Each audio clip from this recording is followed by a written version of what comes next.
touch the ground. See the world spinning upside down. A mighty crash without a sound. I can feel your every rage. Step aside, I'll turn the page. Breaking through your crazy maze. Like a laser beam, my eyes on you.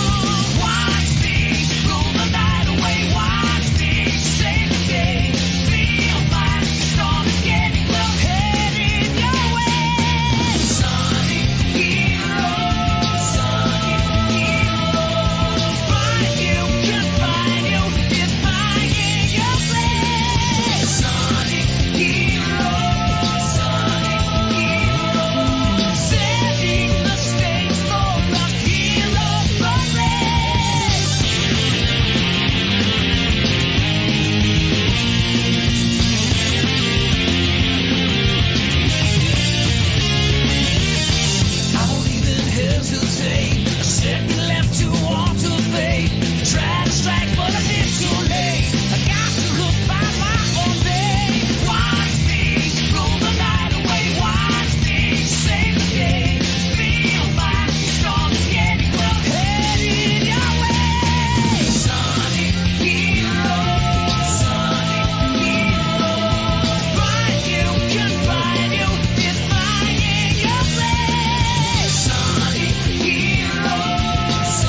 and gals, what's going on? It's G-Meister here, and I'm joined by the one, the only. Only is an understatement. I'm so funny and quirky, and I've had enough coffee to want to deal with this. My coffee's over there. There's a cat on me. No. That's one problem. We're playing Miles Edgeworth Ace Attorney Investigation. That's an understatement. Okay, well, at least I can get my coffee now. Without pulling the computer down. Look how extra long that is. We can move that thing closer. True. I guess when we were playing the other Ace Attorney games, it was just annoying because the wire was like covering the screen. But I guess in this case, we're fine. Because Gavin's HDMI port is broken. Yeah, I know. Somehow it's just dead.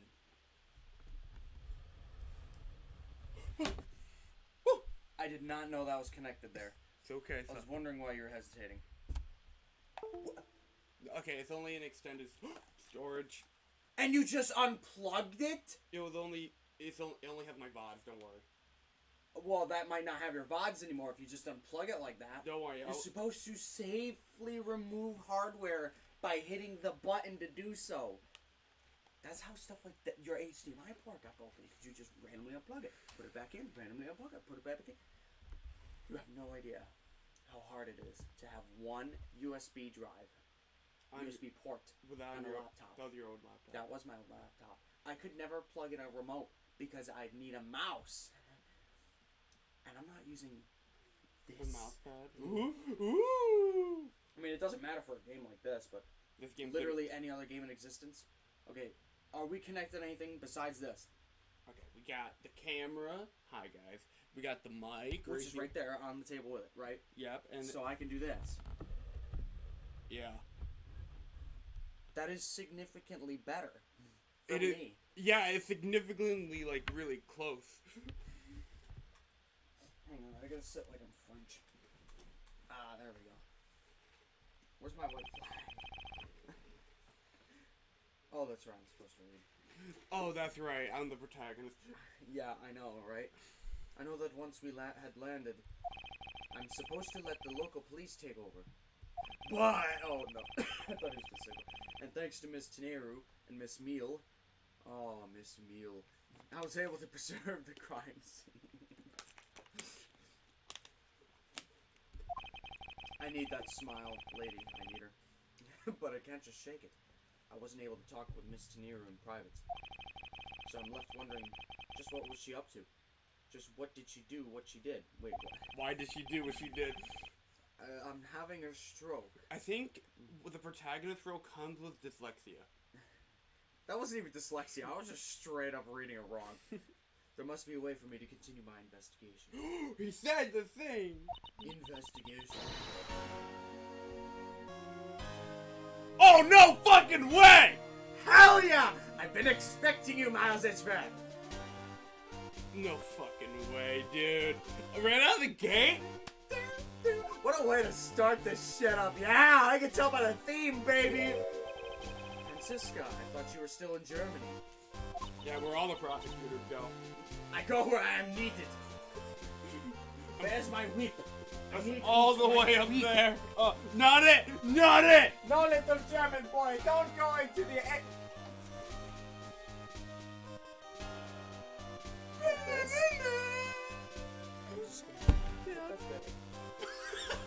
Wait, how did that look on screen? We are significantly brighter. I know. Why would you hang this on such a fragile wire?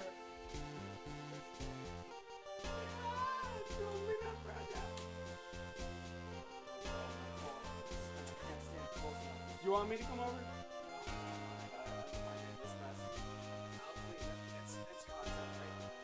I guess it's interpretive. In case you guys didn't know, he just knocked down like Curtains. the tilted towers. Because this guy hung that keyblade up on the curtain rod.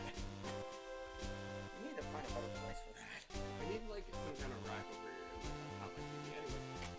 You need to put some pictures in there.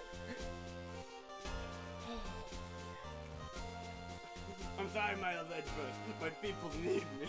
I go where I'm needed. Outside to touch grass. That guy is looking at the grass like, wow.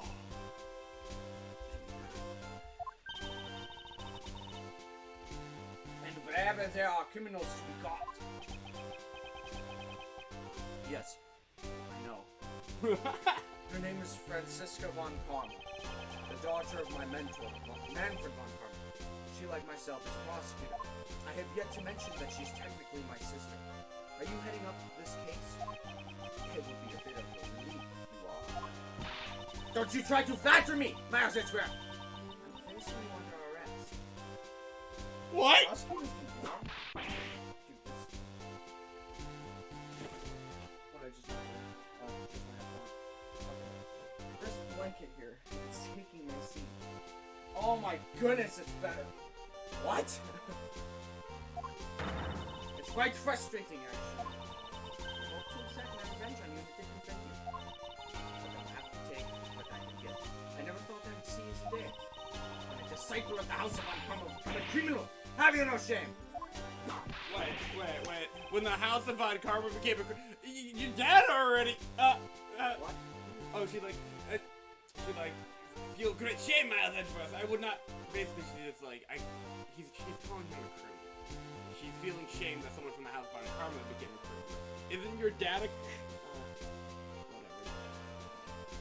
Actually, yeah, that's a good point. Hey! It has all been a big misunderstanding. I didn't kill the victim. Misunderstanding? I heard all about the murder over the police radio from the captain himself. He waited for the victim on the first floor, then beat him to death. Francisco, do you honestly believe I killed him? She's the better. She's the... I suppose I should reserve judgment until after I've investigated this for myself. I can put your arrest on hold until then. That's as it should be. Ha! I don't need a lecture on how to perform my duties from you of all people. Perfect in every way. The fulfillment of the creed alone is all I strive for. Well, I have my own creed which I must fulfill. So why don't we solve this together? I have to get going. It's a crime scene of it. Don't you dare leave town! Trust me, I had no intention. Detective Gumshoe! Oh man, I'm just big chilling right now. Of course you are, and then somebody's gonna pop up on screen. Someone else. Yes, sir!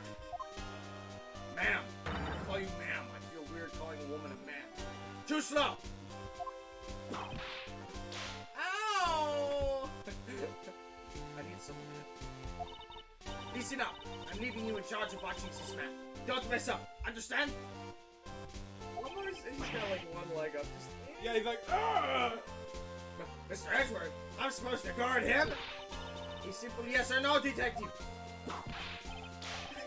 Yes, sir. Sorry, sir. Ma'am, woman, you leave it to me. Miles Edgeworth, if you interfere with my investigation, I'll arrest you on the spot. I'll be clear. Nelson, you'll excuse me. That's cool. Good to see you again, Mr. Edgeworth, sir. Boy, am I glad to see you're okay. Thank you, detective. I believe in you, sir. You can lean on me. I'll get you through this. And the first time he's been accused of murder. I have to admit, I'm a bit curious as to what Franziska is up to. Maybe I should ask the good detective. Very well. In that case, I have a few questions for you. Oh, it's been the normal thing, okay. What, are you disappointed? No. I should try to get some information out of Detective Gumshoe first. Please follow the game, so I don't have to read any script. Okay, I want to look at this over here. This has... I've seen this man somewhere.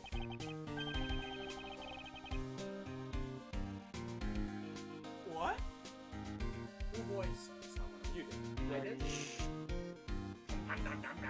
In Soviet Russia, world flags, lunchboxes, eat you. Yeah, actually, the Chitties episode, that link is edited actually the Salmonella episode, so... Oh, cool. So the fun guys can see this on a different platform again.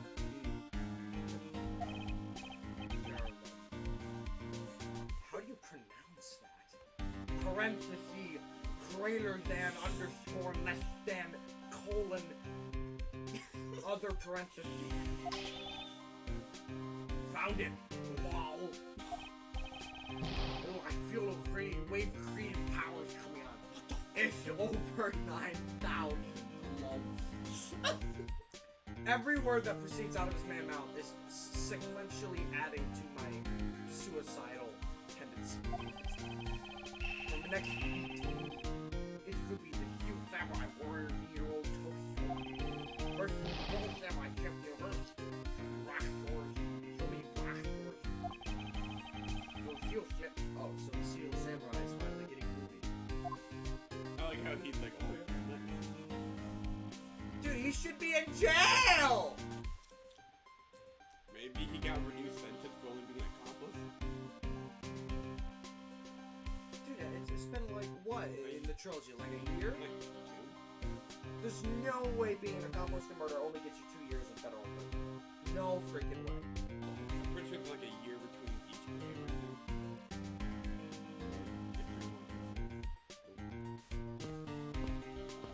I guess there's no consequences in this universe. Yeah. Before we know, Matt on guard is gonna be walking in. Hey, Edgeworth, I got Adelaide back here. I'm still cool. So how was the initial investigation going? We just shipped the body off to the coroner's office. Now we're taking statements now, sir. Sounds like Francisco. She was always good at quick responses to a case. I'd say she was too quick, sir. Oh, how so?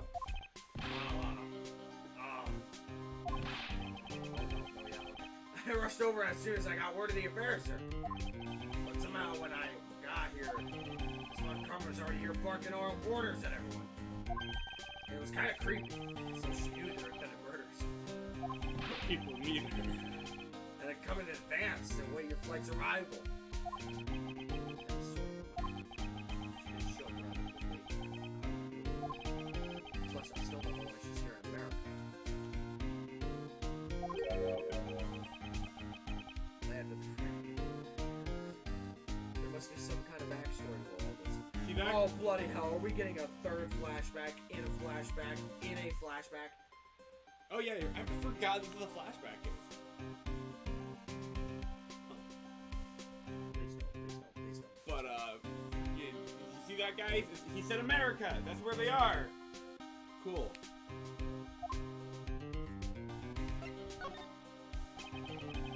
Smart Karma just kind of popped up at the prosecutor's office about a week ago, sir. Something about chasing down leads related to a certain incident. No details. It's kind of top secret, so she can't talk to people with me. Knowing her, the only type of talking she likes to do is with her lips.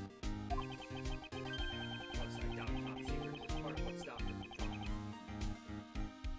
Oh.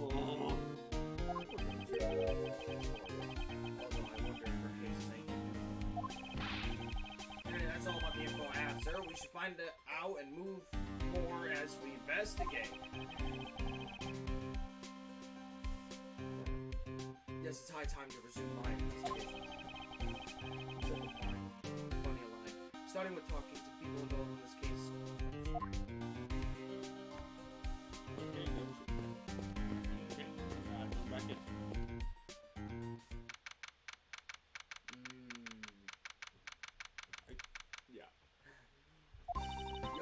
Y'all think I'm after the rack size. I'm after the smile.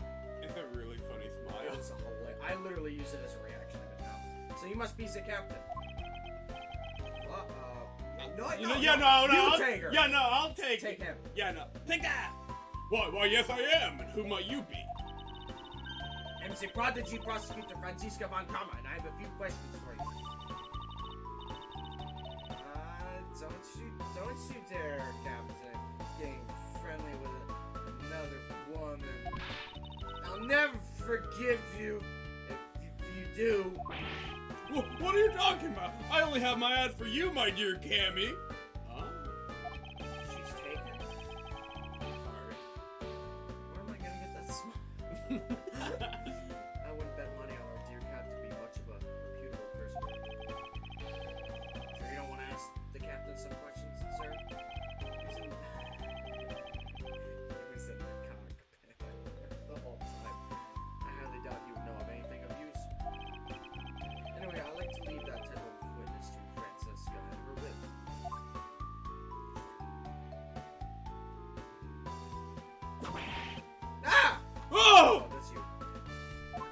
flinched, so I thought it was him.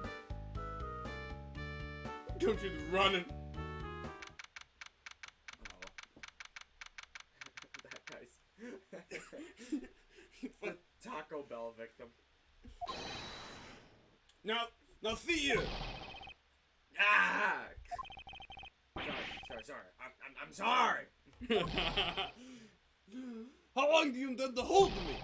It is impossible for me to be the criminal. I told you. Mr. LeBlanc. That's so fucking weird. That's Coffee Daddy's house. Oh, it's you. Tell this man to stop me from going. Time is money. I don't have even 1 second of wasteful time to spend. He's a Sigma.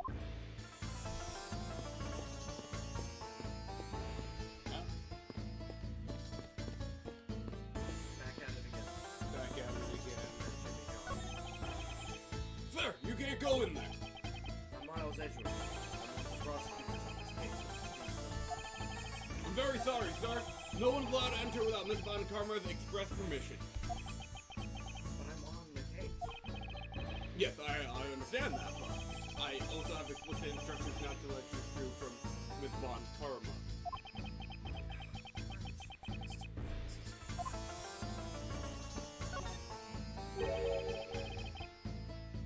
Did you finish taking the statement yet? Yeah! I'm trying to figure out how the hell he did that, but all done, sir. I do not concern if you're not done examining the cargo hold. I want my cargo back! If you make a single scratch on my art, you will pay! Art? Which kind of art? What sort of art? Mr. LeBlanc is an art dealer, so he's got a bunch of artwork in the cargo hold, sir. So practically a mountain of art. From folk costumes to stone statues, I sell all kinds of art. Speaking of which, Mr. LeBlanc's kind of looks like that other piece of cloth.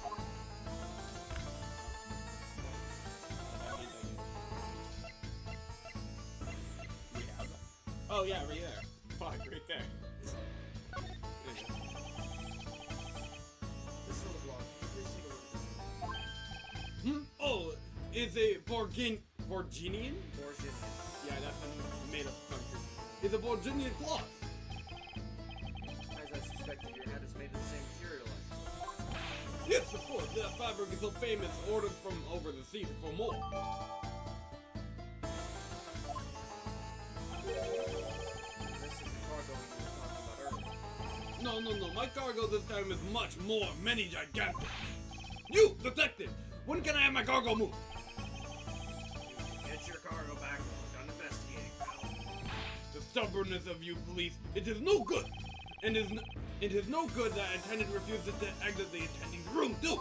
That attendant. I wonder if he's talking about Mr. Nicholas.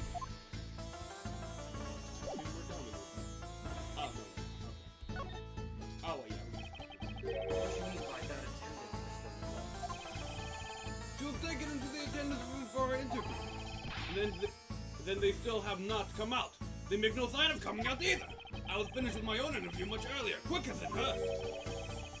Mr. Nicholas' interview, the only one that's taking him so much time. Is she an accomplice? Probably.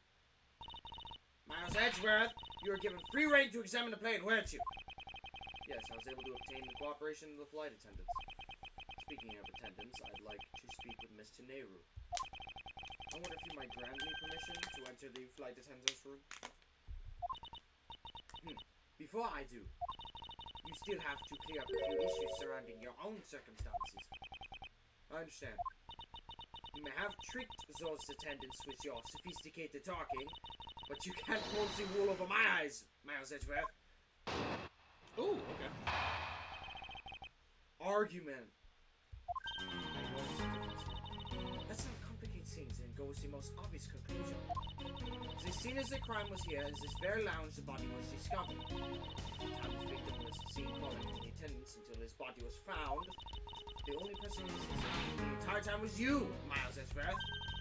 This unmistakably makes you the likeliest suspect. Fair. The likeliest suspect, Francisco? Do you have a problem with that? No, but it's not like you to use such vague wording. You're usually a bit more absolute. I'm simply trying to watch out for you. Is my kindness too hard for you to comprehend? Thank you, but your leniency is unnecessary. I will prove my innocence soon enough. If I want to continue my investigation, I'll have to break her line of logic fast. Kind of cool. Rebuttal.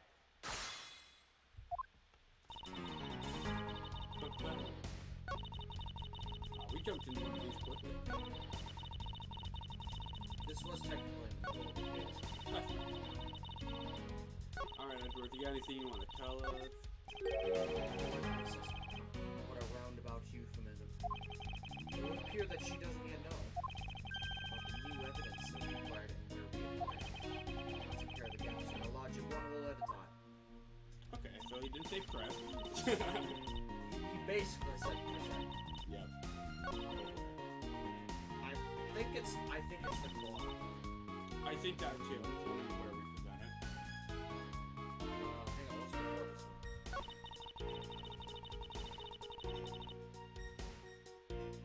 For that.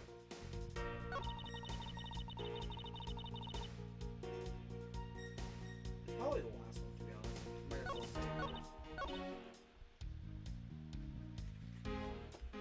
Probably.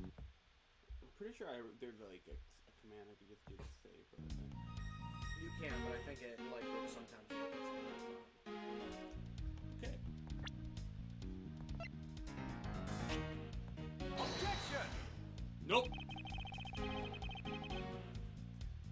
This piece of evidence perfectly exposes a flaw in your logic.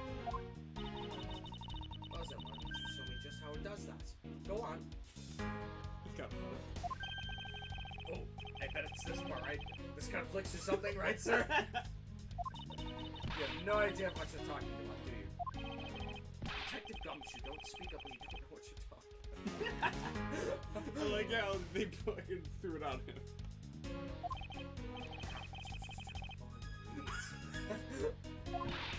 Sanford allow his subordinate to take over. You're a disgrace! I guess that wasn't it. Fine, I never left Joseph for all.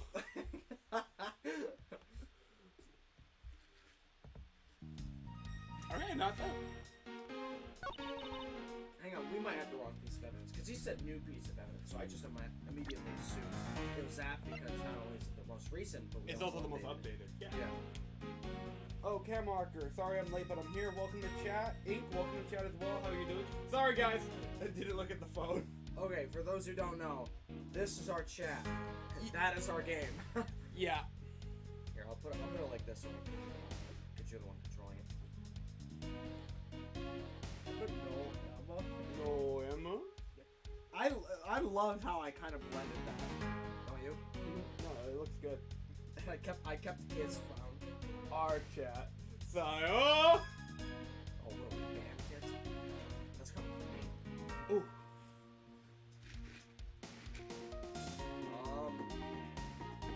Hang on. Go back to what Edgeworth said about the movie stuff. Maybe there was a keyword. Not the door chat. On chat. No. You're going backwards. I want you to go forwards. Likely suspect is a roundabout euphemism. We've already read this. Here that she doesn't even know. New evidence is required and where we acquired it. Okay, I think he's talking about when we... Location. Yeah, when we were in the gift shop. What did we get in the gift shop? Well, that cloth I think was in the gift shop. Maybe the suitcase? Yeah, he said it was big enough to hold a body, right? Actually, no, yeah, that's a good point. It's been 2 weeks. Big brain time. Even 2 weeks rusty. You had a partner. Oh, that's right, yeah, I left earlier than I thought I was gonna, which is why I didn't show up at all. I fly suitcase. Hang on, don't present that here. Okay. Present it when she said something about the room or the time.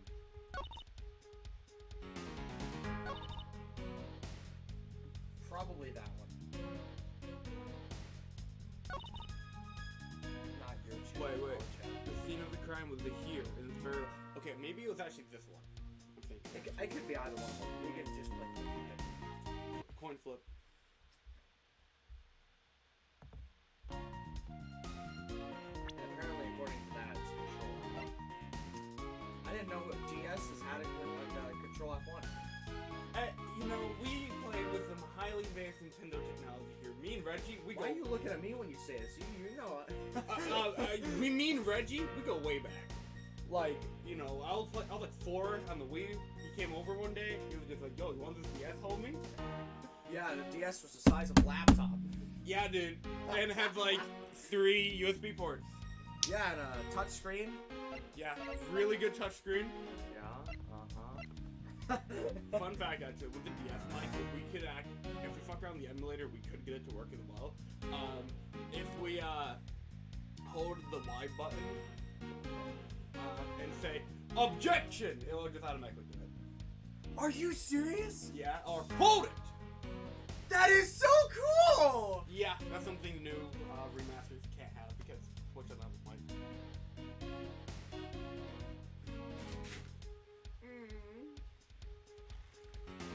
That's so cool. And at the end of every game in the original trilogy, in order to end the game, you had to use the mic to say, "Take that!" Or objection. Yeah, you had to even say objection to end the game. That's Phoenix stuff.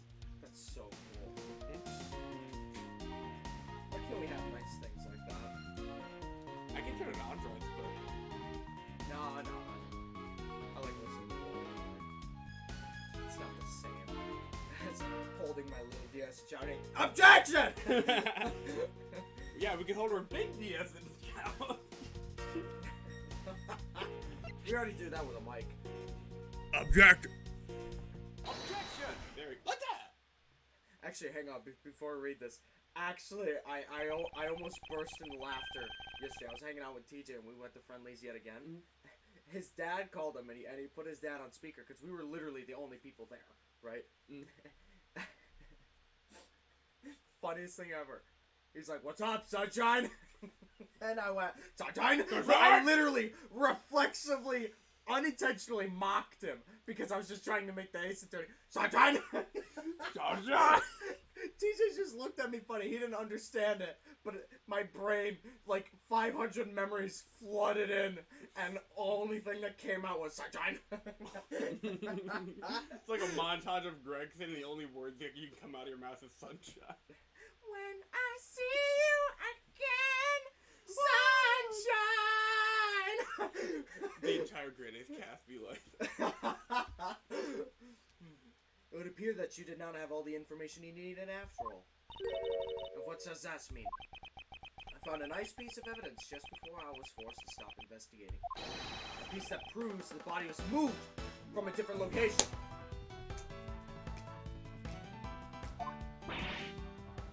Dots. Dot. The killer used the suitcase to move the victim's body, meaning that the real scene of the crime is not this lounge at all. Objection! Ooh. Who's the one who's rashly jumping to conclusions? Excuse me. All you did was find this piece of cloth inside the suitcase. That doesn't prove that the body moved. It could be that the killer simply chose that suitcase as a good place to hide the cloth. I expected you to come to that conclusion. It would seem that I can't escape that easily. You should know better than that. If Von Karma is perfect in every way, obviously you know that the killer definitively, definitely wheeled the suitcase around at some point. Objection! As if there are proof of that. Where's the proof?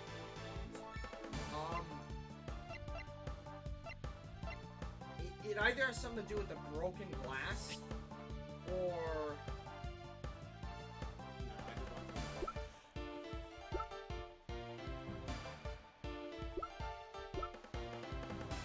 Again, it's either the broken, like, cases with all the toys in it and stuff, or it has something to do with the fact that there were stoppers. This has turbos in the description for our grape juice.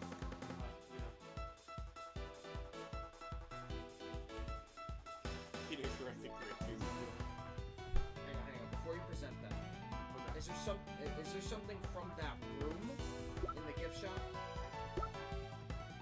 Because if we can find like I don't even know what our evidence list was.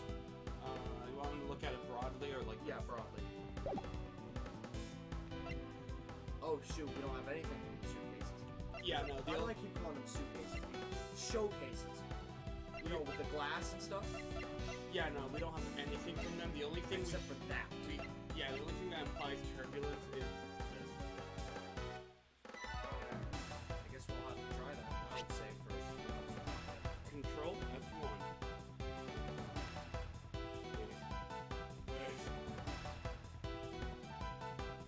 Oh.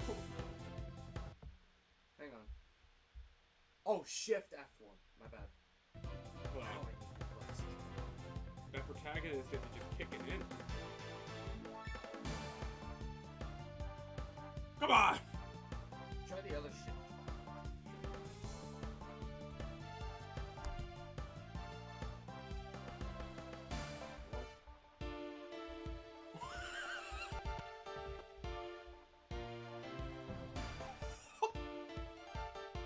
Okay, our GS just opened up Microsoft Edge. Don't mind us.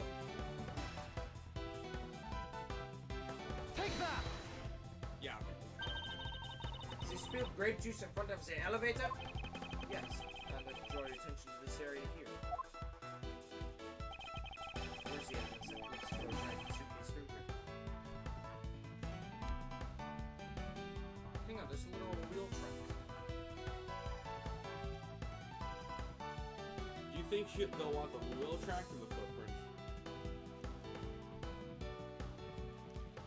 Probably the wheel tracks, since, you know, he's dragging it through the suitcase with the suitcase. Take that! Okay. Mark here. Did you say this looks sus, like tracks from two wheels? Hey, Chad, you know, take a shot every time the word suspicious comes up or investigation. Trip responsibly. True. I suppose.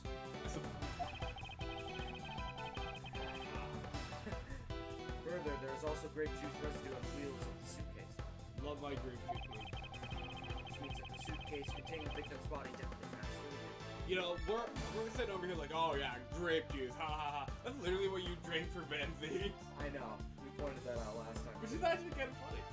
The series is like, Not alcohol. Not alcohol. We want kids to be able to play this. Not alcohol. and then the one game where they're just like, oh, I don't know if Van Dyke ever called it wine himself, but He never called it wine himself. he never He said. always talked about the chalice. He just poured like foul juice into my hollow chalice. But he never like freaking said grape juice either. So. Yeah. We all know it was wine. It's supposed to be wine. Especially because it was back then. So like, He's drinking some good grape juice. I suppose this means that Sophia did move the victim's body from some evidence. I'm glad you come to your senses. Objection! Not so fast! This still doesn't put you in the clear. Not by a long shot. Okay. Francisco's logic first. You prepared yourself to acquire the piggy bank before the plane hit that turbulence. Then again, you waited for the big victim in the lounge, where you beat him to death. Then when the elevator with the victim's body stuffed into the suitcase, the plane hits that patch turbulence and out flew the body from within the suitcase. With no way out, you hastily put the suitcase back for where you had taken it from, intending to be the discoverer of the body. If he had the time to return it, like, you don't even need to present anything. If he had the time to go back and return the suitcase, wouldn't he just have time to put the body back in the suitcase? Like, why would you? Not a bad bit of logic for someone who thought of on the fly. Just what are you insinuating? Then I will show you exactly how flawed your logic is. No matter how strong of a face you put on, not even you can hide your fears from me. I'll expose the flaws in our logic in one fell swoop. Sick. Alright, skip the end, see if he says to press or not. That's literally how it works. It's not even going to this like, hey sir, maybe you should like press or something. It's like literally under a different page. Poor gun, she's so useless. He could do it when you can. The logic is reasonably sound, and the large majority of it reflects the truth. But there is one point about it that's quite lost. Okay, you didn't say press. So. Yeah, it's straight up contradiction. Then waiting for the victim said that twice.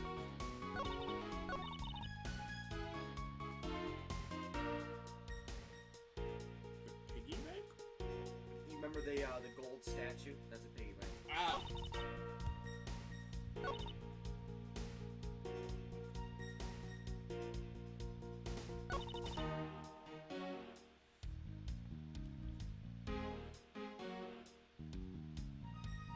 Let's look at our evidence.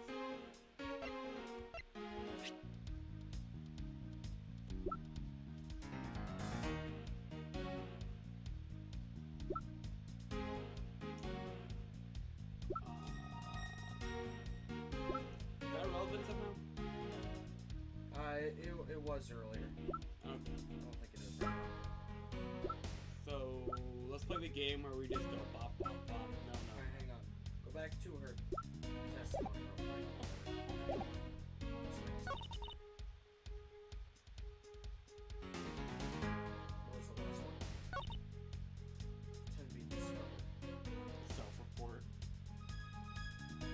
Okay, before we start going through and seeing what makes sense, we gotta figure out what we're targeting first. That's true. What part of this is off? Alright. With no way out, you hastily put the suitcase back where you had taken it.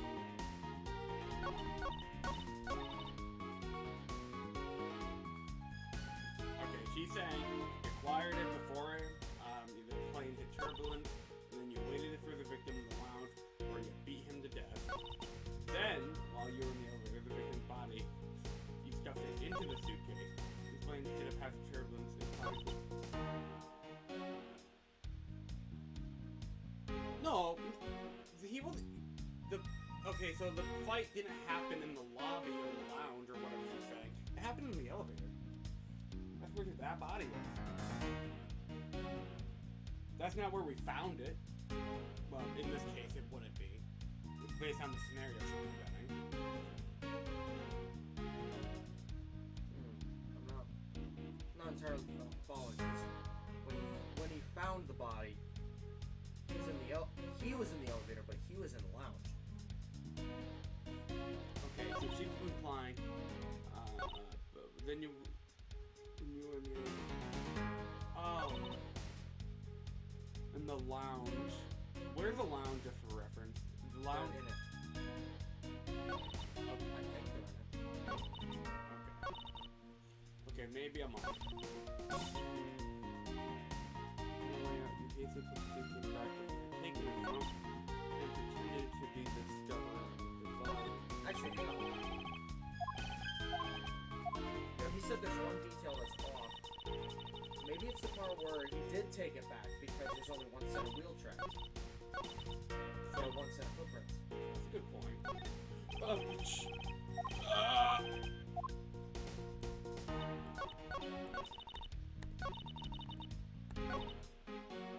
Okay. That one. Set first, please. Woo! Hell yeah. Let me just present the footprints again. Again. Objection! How? There's only one set! I think we already read this. I think? I don't know, I don't feel like What is that supposed to mean? If you just hit F1 and load it. Okay. Future reference, cool. Sick. Okay, so I think the rebuttal to that argument, I guess, would be that when he did it, I guess the plane didn't hit turbulence, like when he actually did the murder itself, and then the turbulence occurred, then it can make the footprints, putting the body back, and yeah. So there wouldn't be two prints anyways. Two sets. Right. And I think that's kind of true for the real murder as well.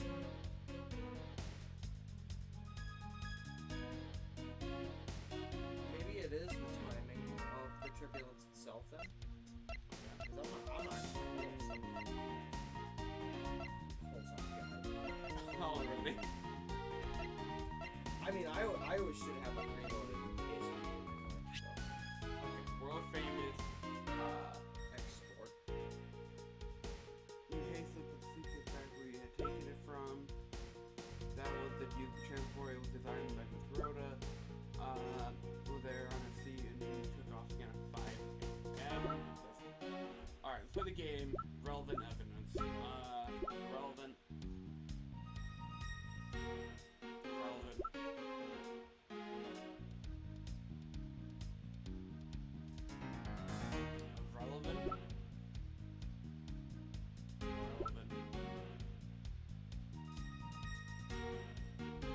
Maybe? What? Okay. The timeline of events she's presenting. You prepared yourself and acquired the piggy bank before the plane hit you. Actually, okay. What I was thinking for a second was simply that, didn't we make a stop before the turbulence and everything like that? Then we took the flight. But, yeah, I guess that's irrelevant.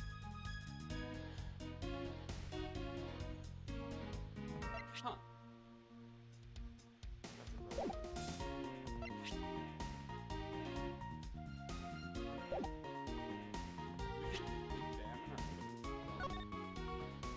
Oh my gosh, I forgot we did that.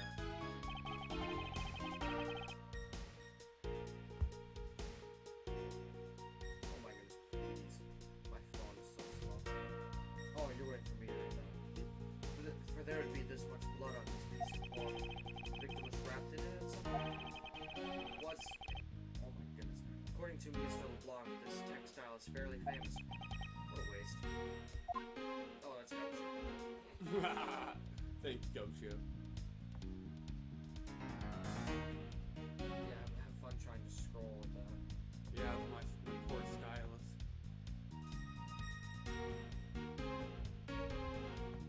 It's literally just darker on that side. Yeah. Yeah.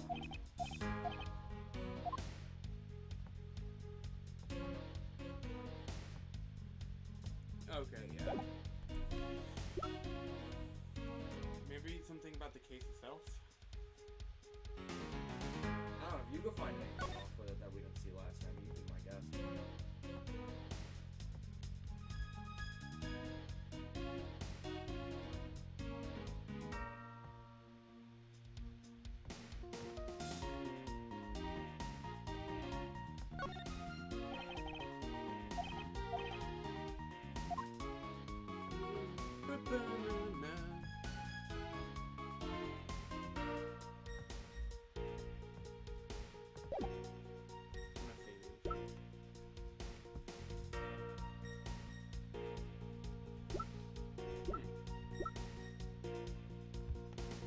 Would you believe me if I told you this was still loading anyway?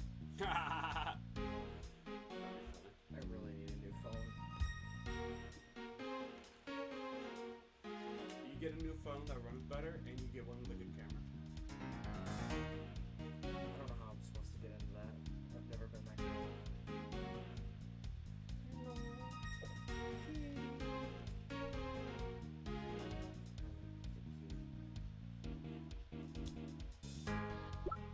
By the way, chat, if you have any ideas, I guess, pitch them. If you don't look them up, but just pitch it.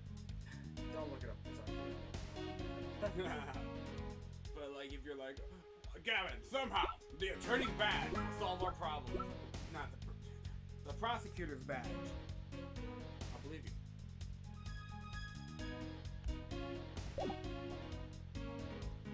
You prepared? I feel really bad for looking up, so I'm not gonna look at the answer, but I do have it loaded.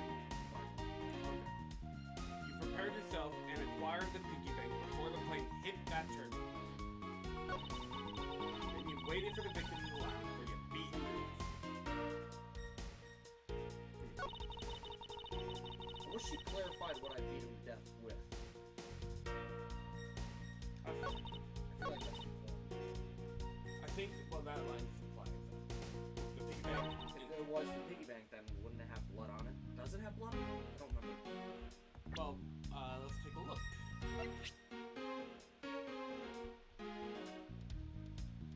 Or check it. Wait! Oh, it says after the turbulence. Wow, that is a small detail. Whoa! We only caught that because we looked at it a little bit. It's almost like, look at your evidence. Holy shit. Objection! That was subtle as fuck. Oh my god. fact that you took this piece of evidence into account in your testimony is to be commended. Your legal prowess is certainly something to be feared. Holy crap. Evidence and logic. Essential tools to those who would stand in the courtroom must learn to master. But what if there was a fake piece of evidence thrown into the mix? Uh-oh. A fake? An imposter? This Mr. iFly piggy bank is not such a fake. It is not. Is just such a fake. It is not the real murder weapon. What? The timing of when the bank was taken from the shop is important. It was taken after the turbulence had occurred. But then what about the blood on the bank? What do you make of that? Assuming it was added after when the pill was fabricated as well. Oh. Looking at it this way, the killer basically did three things after the turbulence. After exiting the elevator, the killer brought the suitcase to the shop and left it there. The killer proceeded to pick the bank up from on the floor. And took it to fabricate a fake murder weapon by hitting the victim on the head. Finally, the victim's wallet was planted in her mind percentage, in my pocket to be precise. Everything was done so that I would be framed for the murder of Mr. Acme Hicks. That reminds me, I suddenly figured out at work the name of a joke, Okay. or the joke name. Like, you know how a lot of the names in this game have jokes to them? Yeah. One of them I suddenly figured out, and I forgot what it was. Is there any names that you remember that we didn't figure out? I don't think we figured out Acme Hicks. No, it was someone from a previous series. Grade 8th or 8th? I don't remember.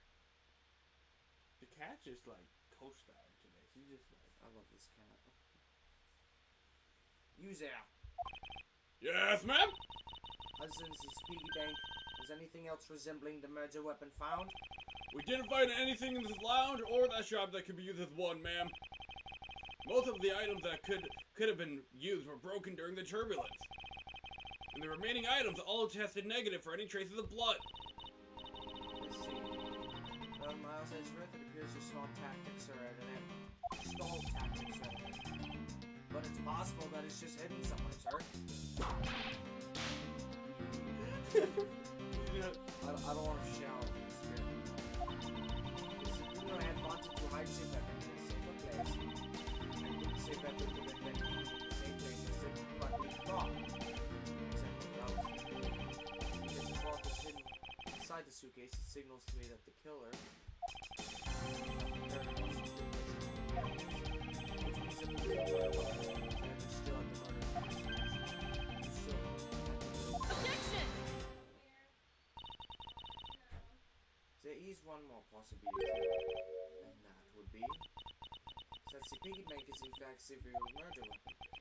But didn't you just... Let me finish! The killer took the bank out from the display case before the turbulence It'd be nice if they gave her, like, a hold it.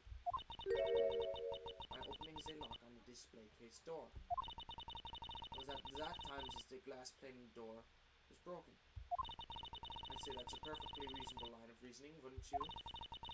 Let's see, so that means that the killer had the key to the Z display case. Francisca, the person you're talking about. Not so fast, I'm not finished. The person I'm talking about also committed another sin. She tricks the accountant. Granted you permission to conduct your investigation. Yes, it is the sin of lying. She's implying it was her.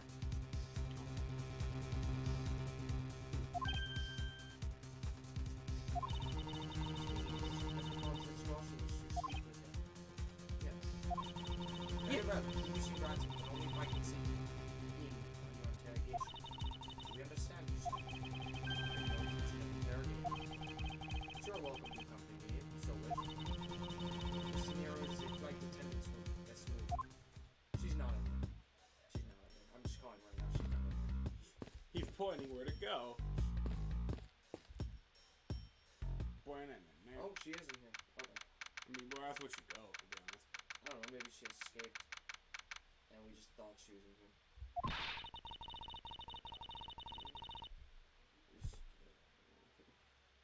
So you're the ones that poked around inside this plane without the captain's permission. Deviating from the flight attendant's manual is very unbecoming, you know. What were you hoping to accomplish by doing that? Mr. Nehru, Ah, Mr. Edgeworth, you're here too? can you please help us and shed some light on why you did what you did? Alright. New music. Oh my goodness, is this the part where she... I did it because...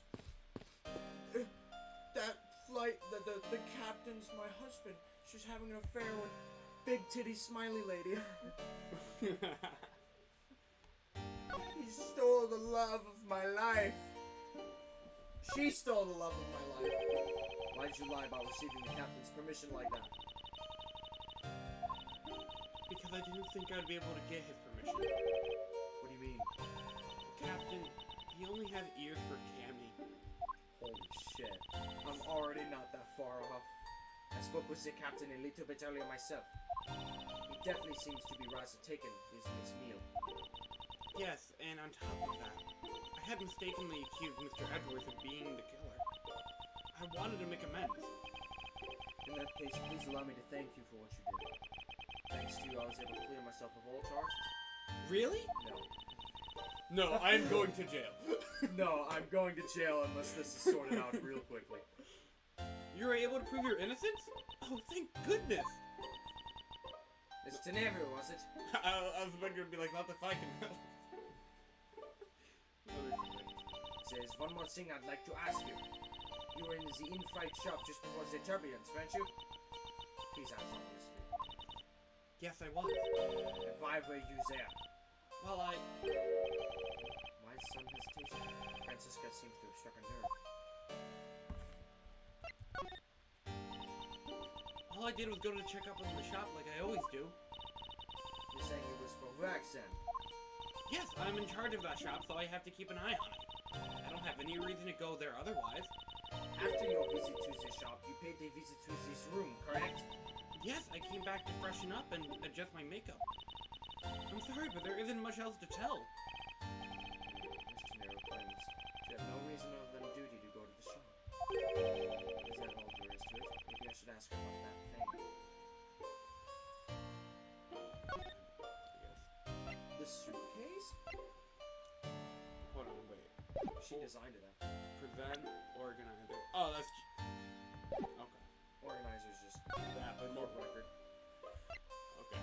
I forgot, like, this game also has, like, the logic gimmick, too, so... Yeah, we don't have access to that law. There's no logic here. No logic. Brainless. Okay. Again, I think it's either the suitcase or the probably the suitcase. Since she designed it. Yeah. Please take a look at this for me, Mr. Nero. Oh, that suitcase. Yes, about this suitcase. You are the one who designed it, correct? And I think I figured something else out about it. The suitcase is the reason you went to the shop, isn't it? There's nothing we won't find out eventually, is there? Won't you please tell me more about this suitcase? Yes, I was interested in seeing how the suitcases I had designed were selling. I know that as a service professional, I'm not supposed to care, but I really wanted to know. And I was glad to see that it was the last one there. The last one there. Maybe some of the evidence being stacked up against her is circumstantial. Maybe.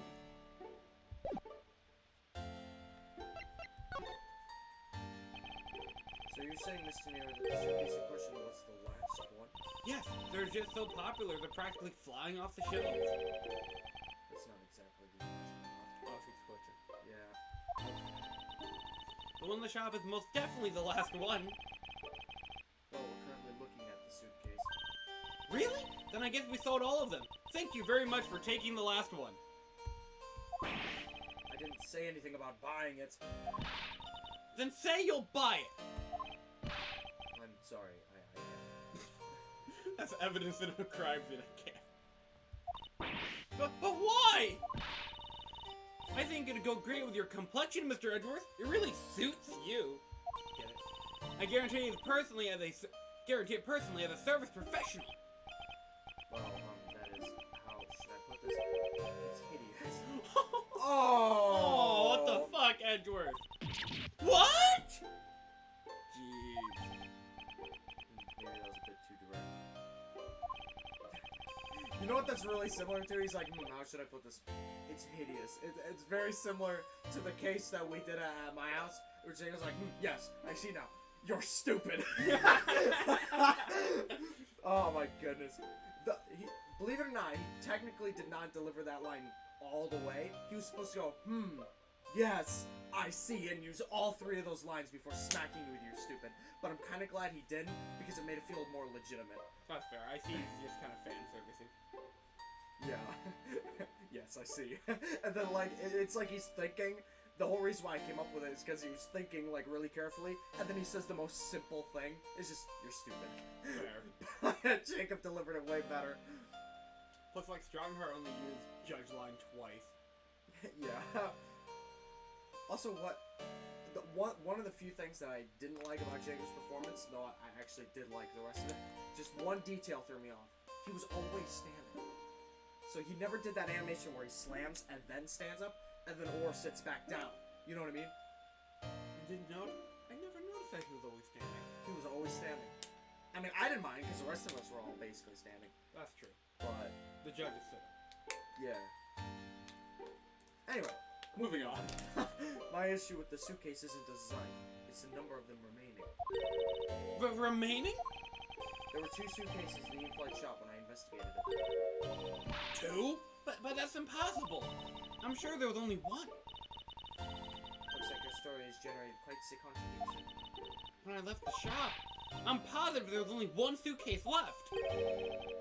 Something is amiss here. I saw AM.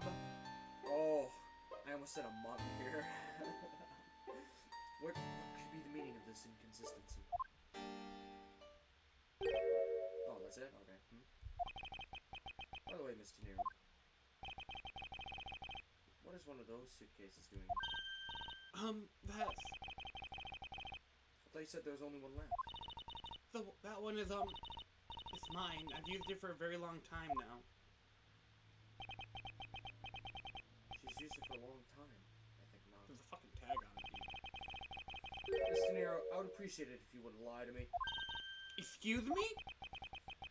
I don't believe for even 1 second that you've used this quote for a very long time. Okay. Yeah, it's a tag. Take that! Tell me, Mr. Nero, is it also your habit to keep the price tag pristine on your suitcase? Ah! What is the meaning of these? Why would you lie about the suitcase? Despite having faith in her design sense, sales never made her cry bitter tears. The truth is becoming increasingly clear to me. Mr. Nero, I think I understand. I know what you are trying to hide. Now that the suitcase was originally in. First class in the flight shop. The flight attendant's room.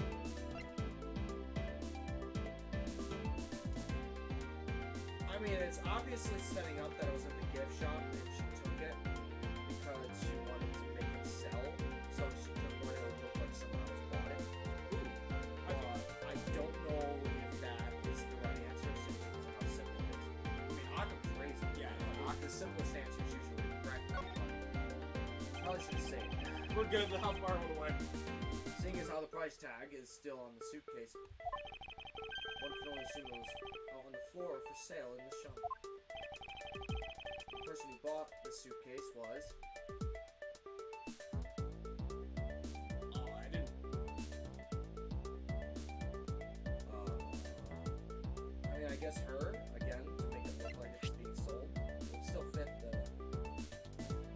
theory, but I'm not sure how well. Take that! Oh, we're good. We're good. We're good. Dude, I'm telling you, I'm the guy on the left. On the little overlay at the bottom, that's me. That's me on the left. You know? It was you, wasn't it, Miss Teneru? You're also the guy on the right. Yeah. But this series is about me anyway. I hate to say this, but the suitcase that you designed, it hasn't sold very well, has it? You saw how poorly the sign was that you poured your heart into was selling, and were deeply hurt.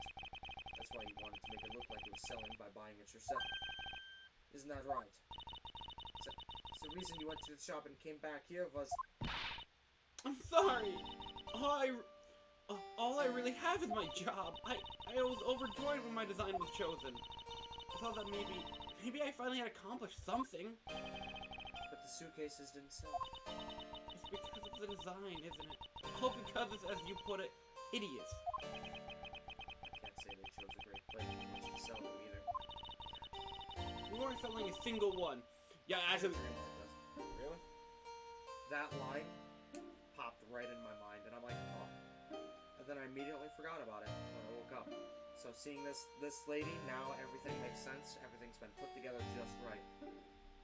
Maybe that's half the reason why I got the corrections right. It's because I already did it. What the frick?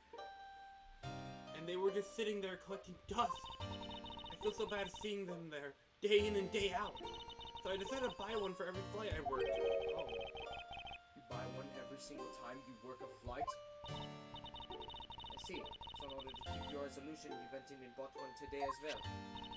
Yes, and here's my receipt for that purchase. This receipt is clearly timestamped 5:40 a.m. Oh boy, here we go. Timelining. Oh, my goodness, my least favorite thing to do. The truth is, there's still a bunch of them left unsold. They're planning to scrap the remaining ones at the end of this flight. Mr. Nero, where are these other suitcases? They should all be down in the cargo hold. Since the suitcases the killer used could very well have come from the cargo hold. Mr. Edgeworth, you don't think the killer used one of my suitcases too? Yes, I do. The killer used one of your beloved suitcases to move the victim's body. At least it isn't you. Ah! How could they? Those suitcases were meant to be faithful partners to our passengers on their trips. That's all I ever wished for them to be. Mr. Nero, is there any other way to get to the cargo hold other than the elevator? The only other way is just through that door there, conveniently. And what about security? The door has no special lock installed because just to enter this room, you need a special key card that only crew members have access to. Oh my goodness, it's Among Us. This is the airship. Which means that the culprit is someone who can enter this room, eliminating the passengers and leaving only crew members as potential suspects. I can't believe it. Yes, Francisco. Going on these wild goose chases. You're disgraced to say an uncommon name! I hate Jason Goose. What do you mean by that? The suitcases came from the cargo hold. The fact alone tells the whole story. Yes, which is why I said the culprit must be a crew member who used the key card. Miles Edgeworth! You're proposing that the killer rode the elevator from the cargo hold, correct? Yes, it's a possibility. Yeah. Since that's the alternative. I asked her earlier and she had ceased to say. Francisco got the information out of this deal. In order to make the elevator go down into the cargo hold, a different key card is required. A different one. He's like not buying any of this. He's just been saying this. Yeah. Uh-huh. So a different one. Like she's just rambling and he is just not having it. I love Edgeworth. Yes, it's the only person who holds that particular card. Yeah, I think... Get this. The captain.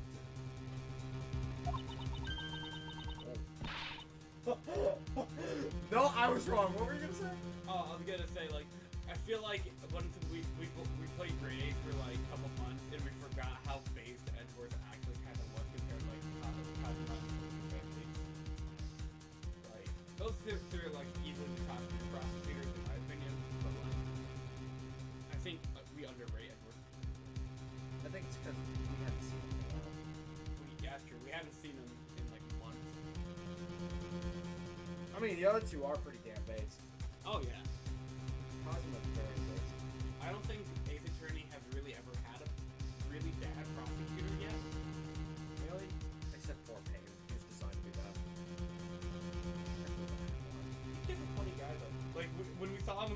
stream and she's like, oh, hey, Paige. We were popping off when we saw him just... It's you, Miss Vodatinero, and only you. That should be a fucking imagery thing. What? Is this true, Miss Tenero? I still don't even know if I'm pronouncing it right. Yes, I keep that key card in my locker at all times. Could you please show us that card right now? Yes, hold on. It's not there. Bum, bum, bum. Oh my goodness, it's not... I don't believe it! It's not there! What's wrong? Let me guess. The key card is gone! Are gone!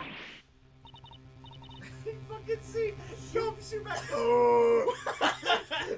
Oh, I love him to death. Ah, very clever. Presenting that the card was stolen, when in fact is just trying to hide it from us. You really saw this through. Wait, it's not like that! Can you tell us about what it's like down at the station? Officer, arrest this woman. Yes, man! Mr. Edgeworth! He's like loading, like... No, he's not loading. He's just intentionally. He's kind of just. It's not my place to say. Edgeworth, fucking Gumshoe's just like... He's just waiting to be attacked. What's wrong? There's disbelief written all over your face. Princess Guy, I know that you are the lead investigator on this case. However, hold it! Don't you even think about wasting any more of my time. You know the rules, and so do I. That fucking almost broke me. Oh yeah, that's wonderful. You know what I've been thinking of? Evidence speaks louder than words. Oh my gosh. I'm just like having fucking flashback to having to perform Nick Roll on stage. You had fun with that though, didn't you? I did though. Like I had an initial performance that I was gonna do, but like in the practice run I didn't go too well, and I didn't plan it out well enough. So I was just like, okay, I'm gonna completely change this, and I was like, what song can I do instead? Oh, wait a minute, I know how to act as Phoenix. And then boom. So Even if this isn't a courtroom, that basic tenet still applies. are we ever going to the courtroom? Actually, no, that's a good question. Even though it's called investigations, this is Ace Attorney. Dude, could you imagine playing like Call of Duty, and yet there's not a single phone? I intend to investigate the cargo hold now. I like to imagine Judge is just sitting in his chair right now, just waiting for someone to show up. Nobody wants to go to court anymore, man. I can't do it anymore, man. It's you ever seen that meme of that guy wearing the blue shirt? He's got the headphones on him, and he's like, I can't do this, and he throws the controller. He's like, I can't do this shit no more. That Judge. Yeah, it's Judge right now. Oh my goodness, I wish I had that on my tablet soundboard. Speaking of which, where is my tablet? Did I put it down? That's my fault. Did the tablet fall in between the cracks? No, I just looked. I mean, I probably wasn't gonna use it anyway, because the battery's so low. I just grabbed it on my way out the door. What will you do, Miles? What? Yeah, why are you reading my line? I was just gonna look up. I can't do this shit no more. What will you do, Miles Edgeworth? I intend to do likewise.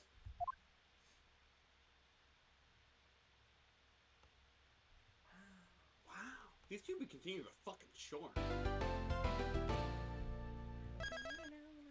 I'm not gonna be saying that later, probably. You're gonna regret that.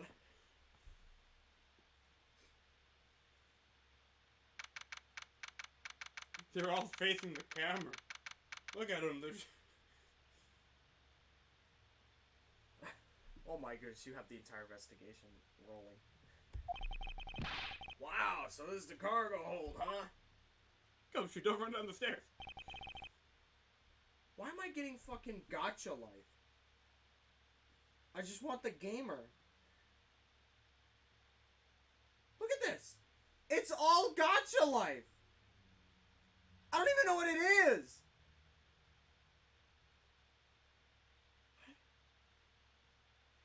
Can't fit these nuts in my... Damn it.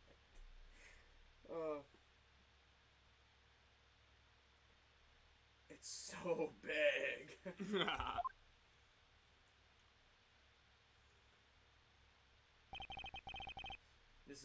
This plane is a special model.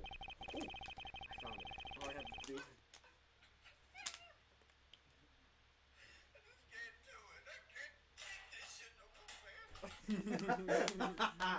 Okay, that's all I wanted. It has both a super large cargo hold and an ultra luxurious first class seating. So this is the real scene of the murder? So this is the real scene of the murder? There's a possibility, certainly a high probability of that if I could stop having a constant stroke, which is why we're here, correct? Okay! Let's get investigating, sir. Oh, great. Shout out to this dude. Alright, let's investigate and talk to nobody until we can't investigate anymore. Yeah, what's with the suitcase, pal? It's what the victims checked in, sir. The suitcase belonged to Mr. Hicks. I don't think he would buy a particular. I heard the transition in the middle of the book. There's nothing out of the ordinary in here, sir. Wait, a file. And there's a photo of Miss Montgomery in it, sir. What the fuck? Looks like a profile on... What the fuck? Was he planning a hit? Again? Not the first time he's been shot. Okay, lie. Why would Mr. Hicks have a file on her? Good question.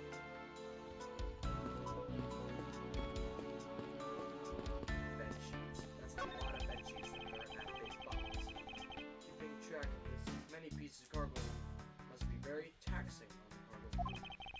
This sure brings back memories of when I worked as a part-time mover, sir. I look at his eyes, he's waiting for me to ask about the rest of the story. But no matter how he pours on the puppy eyes, I have no intention of doing so. Poor Gumshoe, man. Dude, nobody cares about Gumshoe. It's so sad. What the fuck, dude? How is Gumshoe not like suicidal? Holy suitcases, Mr. Edgeworth. That's like an all-you-can-use suitcase fare. These must be all left over once they can sell.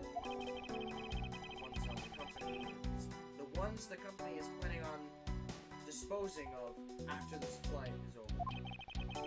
It's paint job for the employee. Don't you think? Practically screams artsy. Oh, why don't you buy one, Gumshoe? Oh, he can't afford it. Never mind. I'm not paying you. Oh, why not purchase one then? I'm sure it'll bring you much happiness. You think so? Maybe I will. Let's see it. $1,200! What the fuck? Wait, what? No wonder they aren't selling. She buys one in every flight she's on. How much do you get paid? She's either massively in debt, fucking rich as hell, or she's lying. Okay, a part of me thinks this might be a translation issue because, like, it's gonna maybe could be like 1,200 yen, which is like $120. But they just took it like directly like $1,200. I thought this one was actually released here though. Yeah, no, this one is actually released here, but like it was like 2009. I don't know. Maybe that is the proper thing, and if so, that's fucking insane. $1,200 for a I don't know. That's still insane regardless.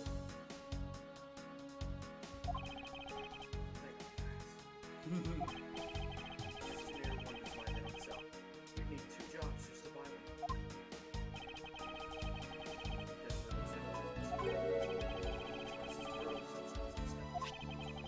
It's a bunch of glass fragments.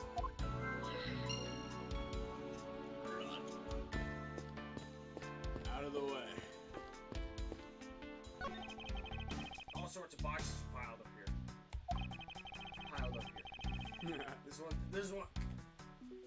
This one says flammable, and this one says pharmaceuticals. You try saying that one. No, I'm good. I'm voicing the iconic character of Officer today. Well, I can pronounce it flawlessly, so I'm mostly just flexing.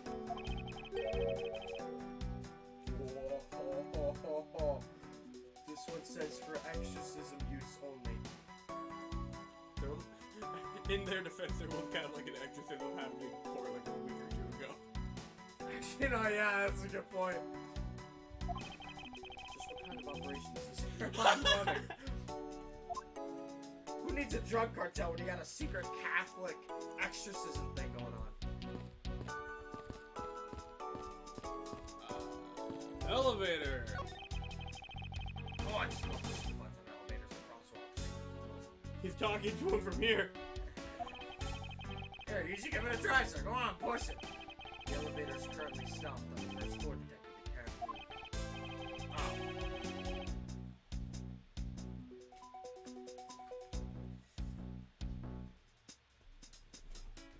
Yeah, I was gonna say, like, it looks like the ice is melting in this. They should drink that soon. That's also called a mocha bottle. But I almost sacrificed it. I don't think it's a little watery. That's why you get a nice straw. It's really nice.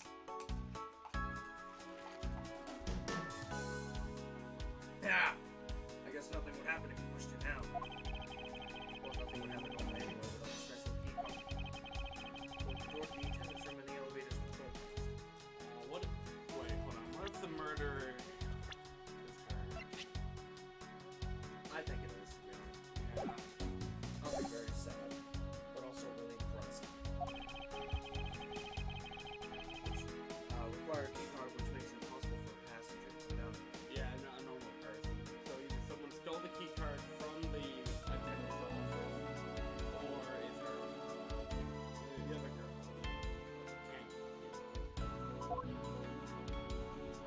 Okay. Is there anything else we can investigate without having to do a conversation? Check our logic, I guess. Broken glass. Oh, wait. Hang on, read the broken glasses. Yeah, that broken glasses is not broken glass. Glasses. They're not the same kind of glass. Do we get hit if we try to logic that? I think we do. I think so, yeah. I wouldn't connect those anyway. I would connect the broken glasses with the profile of Francisco. Were they broken during his murder? Well, maybe he was murdered for having a profile. Though that's a stretch. A stretch. It's a stretch.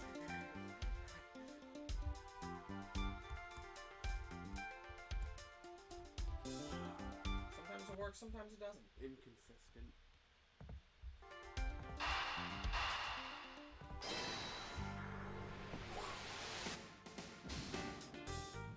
We're good. It's okay.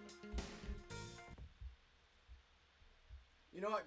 Try the other one. I'm gonna actually be mad if it is that because they're not even related. They just both are. You gotta be kidding me! I think we could safely conclude that these fragments are from a pair of glasses. And then make them with a pair of broken. There's not that much glass in glasses. How can there be two different glasses broken in two different locations? Let's find out. Exactly what I was thinking. I'm sure that the shards would match up perfectly with the remnants of glasses lenses. How? Ergo, the victim is here, just as I suspected. So you're saying that the real Coelagram was here, sir? Isn't that what I've been saying for a while now? Is it? I didn't know that. Perhaps it's a bit early to draw that conclusion. However, I believe that the probability has just skyrocketed considerably. All that's left is to find the murder weapon. Cool.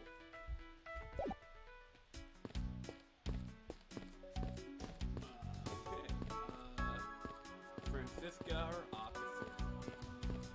Officer, you got anything you want to say? Have you noticed anything strange happening around here? No, sir! I haven't noticed a thing!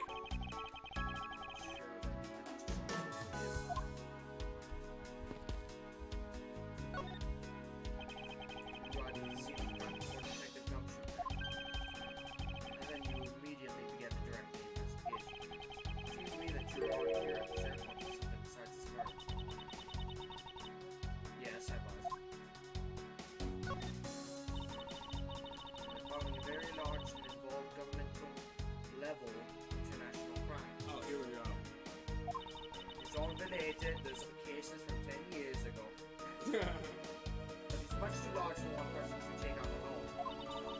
Decided that I should form a joint investigation with Interpol. Well, maybe that'll go together with the profile thing. Interpol. It's a top secret operation, so I really can't tell you more than I already have. Should we try presenting you stuff, or should we just try connecting with logics? Well, present her what she just gave us. Okay. Oh, unless Interpol's a person. Interpol's an organization. I didn't think that would be considered a profile, but okay. Alright, I guess not much more. Logic! Oh. The save didn't work. Brain blast? We're good. Now, why would Mr. Hicks have documents profiling Francisco? I feel like the logic gimmick is more difficult early on in the investigation when you're just piecing everything together, but later on it's just like, oh, you just connect boop, boop, boop. Yeah. Oh, I know. I bet he's a big fan of Miss Von Karma, sir. Francisca said that she come to this airport as a part of an Interpol investigation. Ah! Maybe Mr. Hicks had heard that she was coming here and he followed her. Detective, I think it's more likely that Mr. Hicks was actually an Interpol agent. Interpol agent Hicks. Same thing. I think Francisca has some explaining to do.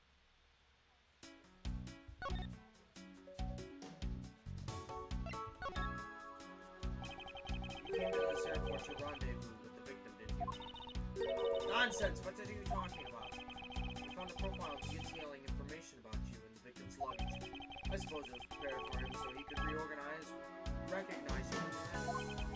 Which makes him not Mr. Hicks, but rather Interpol agent Hicks, isn't it correct? I should have known if you figured it out, but it looks like they got him first. So you really did come here to receive an Interpol agent?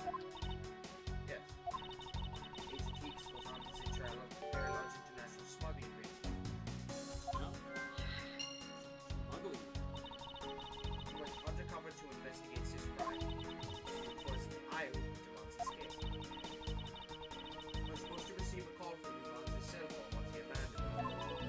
I never expected to see him call about his murder instead. I think we now have pretty definitive evidence. Agent Hicks came down here to the cargo hold. What was he doing down here, sir? By the way, if you get tired of drinking coffee and you get your voice in a lot, I brought waters. So. Alright. We also have those. Fair enough. Because caffeine, crippling addiction, depression. No, I'm kidding. My favorite drug. My favorite drug, depression. That's the man who would say that. There's nothing but luggage. Oh, I get it. Maybe you forgot something in the suitcase and came down to get it. You're awesome, Gumshoe. He's so innocent. Ow! Ow! Yeah, I'll voice that one for you. Agent Hicks came down here for a very related reason. Of that, I'm sure. You know, I'm not gonna lie. I'm thinking Officer is really high on my voicing resume. I'm not gonna lie. He's a really compelling role. It was so balanced in the first half. Yeah, I didn't think I was gonna be voicing my own spine, but... Yes, I'm sure he was here to investigate the smuggling operation. He was observing. Francisco, do you know exactly how he intended to pursue this investigation? No, unfortunately, I was gonna find out after he had left. I see. This raises another question. A normal passenger can't access the cargo hold. Agent Hicks must have identified himself to a member of the crew. Entered the cargo hold with that person who let him in. Yes, and then heard. These glasses fragments and broken glasses are testament to this. And then, Where?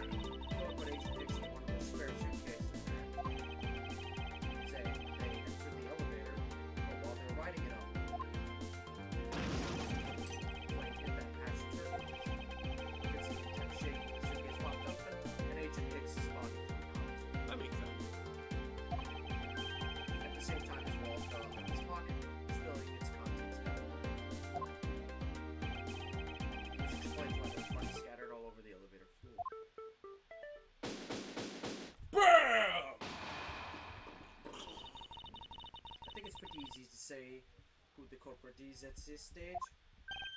What? Really? Ma'am? I know what you're thinking, Miles Edgeworth. But the killer can be none other than Miss Rhoda Tenier. Here we go. Definitive.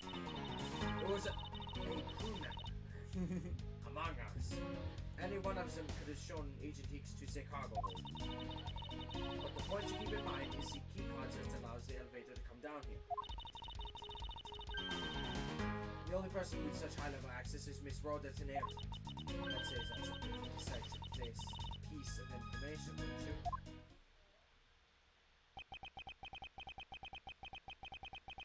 I know what she's trying to say, but I'm not certain it's as simple as that.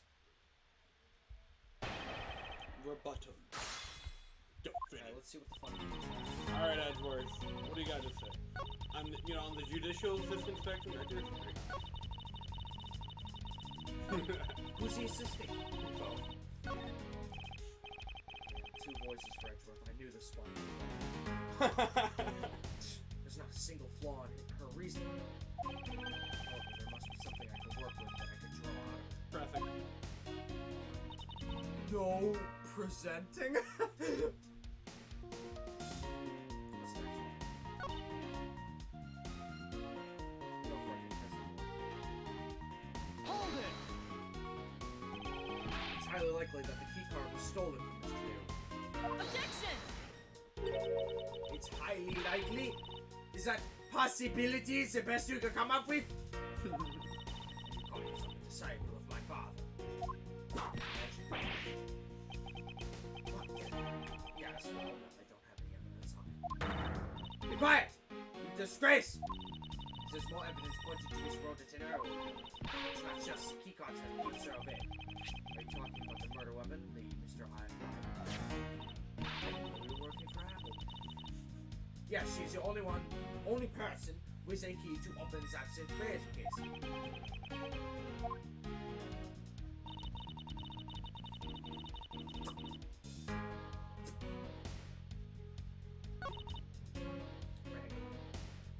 Go back.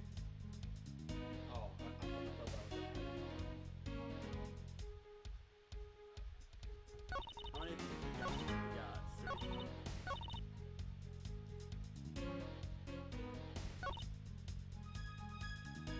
Go to that piece of evidence that she was talking about. The piggy bank. Yeah. Piggy bank. Is there something off about that or something? After the turbulence? Yeah. Look at it. Yeah, blood on it, so it's a murder weapon. I don't think that's exactly it. No. Hang on. What the hell did she say about it again? Dude, when I'm drawing a blank. Somehow she's connecting it to Miss Narrow. Maybe since it came out of the gift shop, and she runs the gift shop. I don't know. Hang on.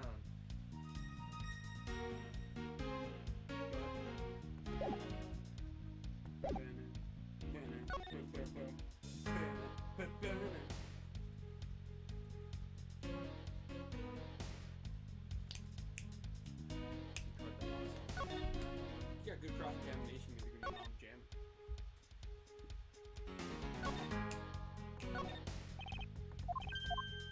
Press.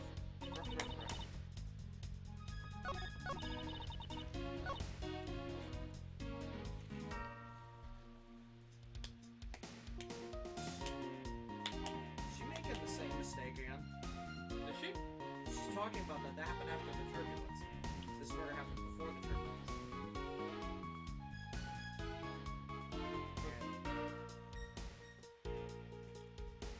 We could just try repressing what she said, Yeah, might as well. and then just scroll. Hold it! Yeah, what's their connection? Objection! If this was a dead end, she wouldn't, like, it wouldn't pop up in the picture. Yes, well, require your disgrace. It's not just a key card that gives it away.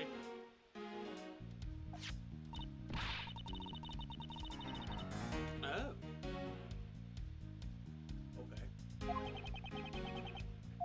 Okay.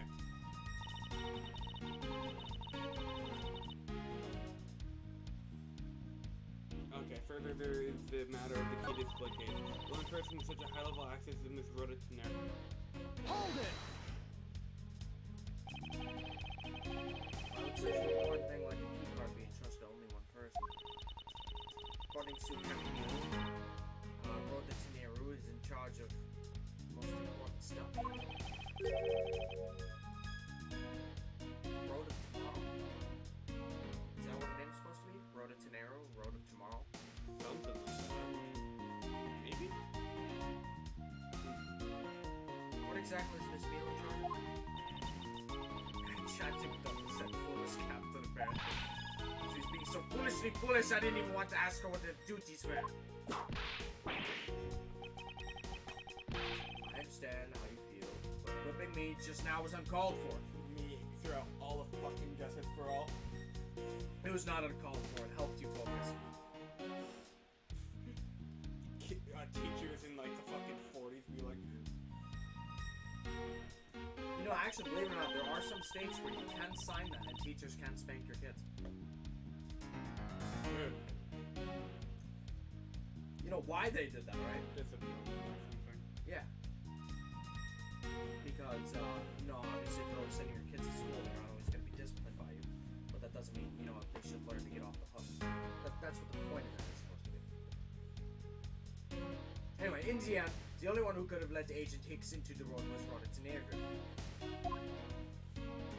Alright, that was a dead end. So we have two left. This one. Don't mind that. Don't mind that at all. Hold it! I'm a recovering alcoholic. Attention! What a chilly February. Stop right there, Miles. This one. Okay. What the hell did you do? I pressed the other statement. What other statement? The one before the one we just pressed. Like statement 3. You don't have any proof that this is just a red herring. You must keep on insisting that this is fake. So what is your real murder weapon and where did it go? Speechless, I see. That's not a surprise. After all, you know that research the entire cargo holding came up with empty-handed. There must be a way. There must be something that can help me rule out this piggy bank as the murder weapon. What should be examined further to help us ascertain the authenticity of the weapon? Save. Save! Woo! I don't know, why does it work sometimes and sometimes it doesn't? Consistently inconsistent.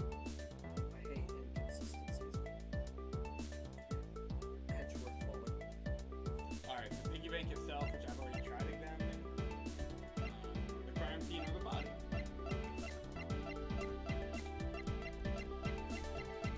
Body, right? Problem.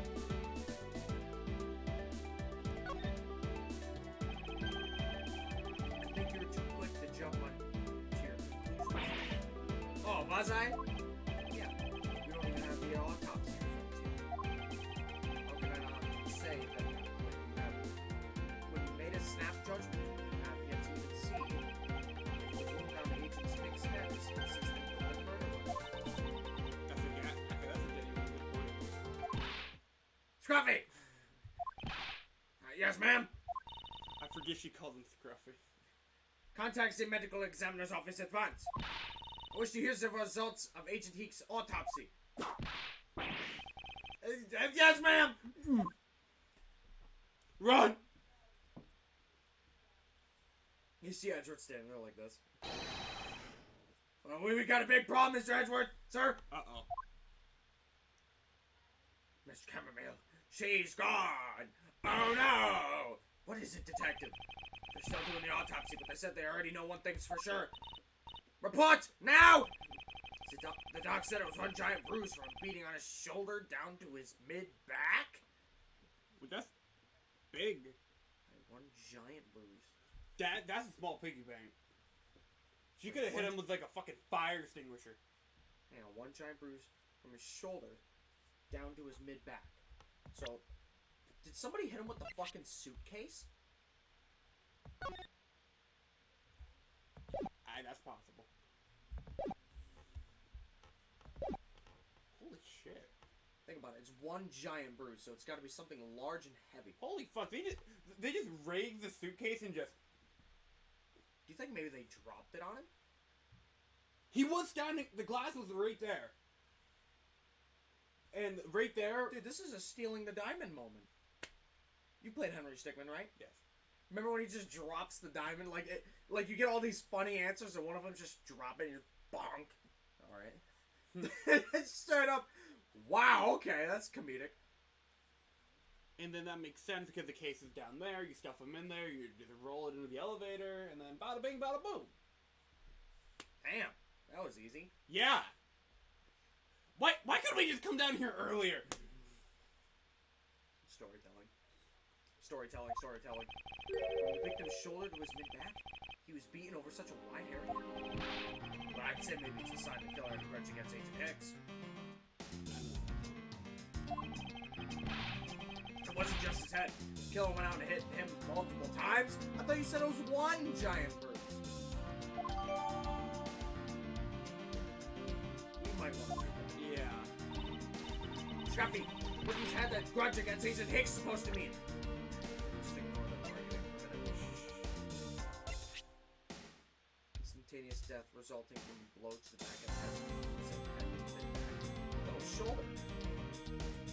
Keyword low, not plural. I think Gumshoe's making shit up. I like our theory more. I gotta check it. What the hell does check do? Oh. Bringing up confusion due to blood force trauma in the back. Here's an extensive on the upper half of the back. Okay, so the bonk on the head was once. Everything else seems to line up, kind of. Oh, okay. Maybe it isn't. So this autopsy report isn't necessarily complete. Perhaps the killer dropped the case to do the kill, right? But then, in order to like help frame the evidence and everything like that, frame it toward Mr. Narrow, use the piggy bank. Right? That would be 2 blows to that.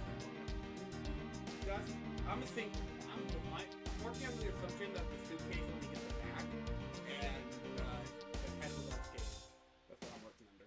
And then she hit the head. That's what I'm working under. I could be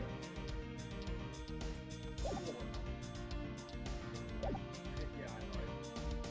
We will investigate. Oh, I'm so smart. I am.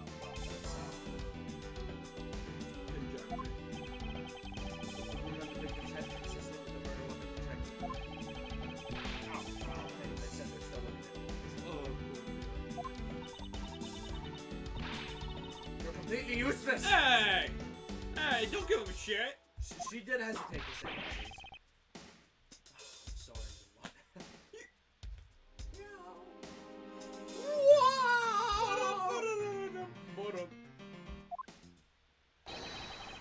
Sir, I told you already, you can't go down there! No, you remove yourself from my way! What's all that racket? I just assume it has to be you. Yeah.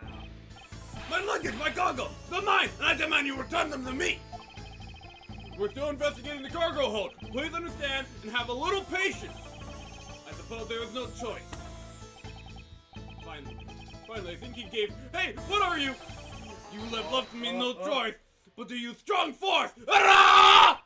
You won't get past me! Woo! This is where it's at. That's what this whole thing has been about. What the fuck? That officer's a Chad. He didn't even flinch. Oh.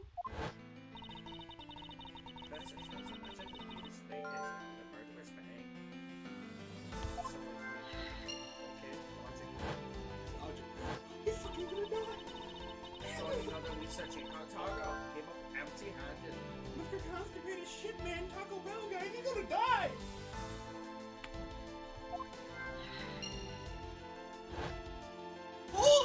Oh no, he's not. He landed head first. Okay, that's still He's gonna die the same way that guy did. Extensive bruising from the back of that. Oh.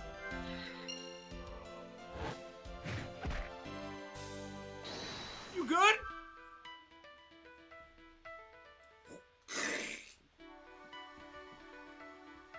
Holy shit. Weapon couldn't be found. Nobody could find anything that could be considered a real weapon. Because it wasn't one, it was just gravity. Gravity.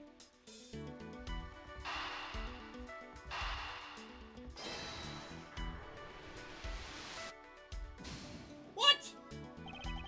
I was gonna stop you, but I understood the logic that you were trying to go for. I was gonna say we should look at all of them over again and then try it. Oh. We've already said that. Try to save next time. Fine.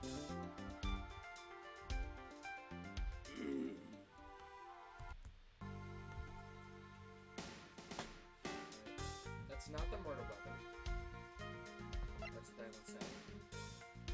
Smuggling ring.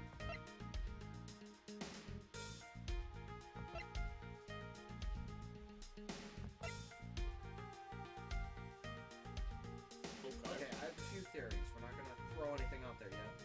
But obviously, weapon couldn't be found and cause of death are not the answer. I'm thinking the weapon couldn't be found because it's smuggling. Because obviously, if they're smuggling it, it's not meant to be found. Why this works is because that's a simple connect the dots. You can't find it because it's hidden.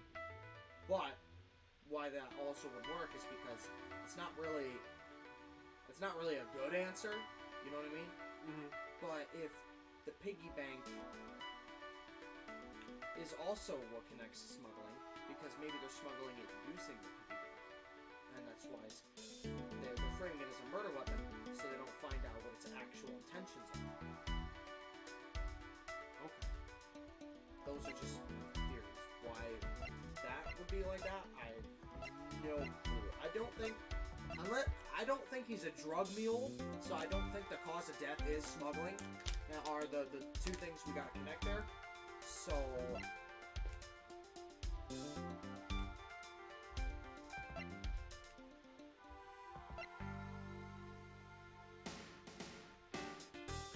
It's not like we have too many options. Right? that's actually a lot of options. I think that most people are having four. Fair. Or is it five? Like 5, I think. That's like in the beginning of an investigation. Yeah, maybe not all four of these connect with each other, but there's no way two of them do. Because we just got 3 of them at once. Mm-hmm. Edward just like had a brain blast there for a second. He was just like, It's because Edgeworth is a brilliant chat. so weapon can't be found. Smuggled. On the death.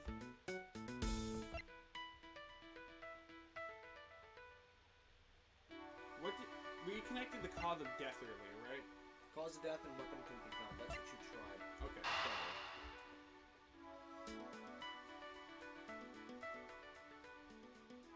If you connect the iFly piggy bank with the cause of death, what you basically would be doing is putting them together. Can you prove that this isn't the murder weapon by using? the cause of death. Yeah. So it's like, does that line up with anything there?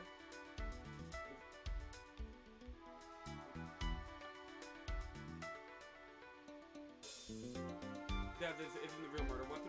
Oh, yeah. Wait, that matches up pretty well. I think. Yeah. Extensive bruising from the back. What's up? I said if you want, go for it.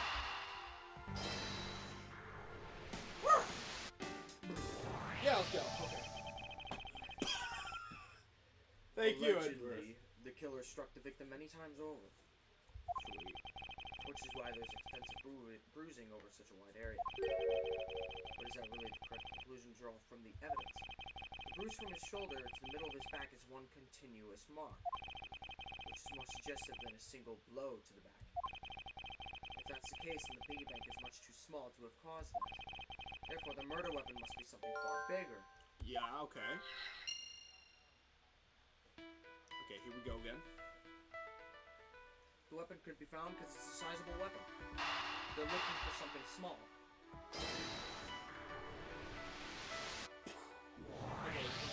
Yeah, I'm the big brain now. If we're looking for a rather large weapon, you'd think it would stick out. But so far we haven't found anything that resembles a weapon of any sort.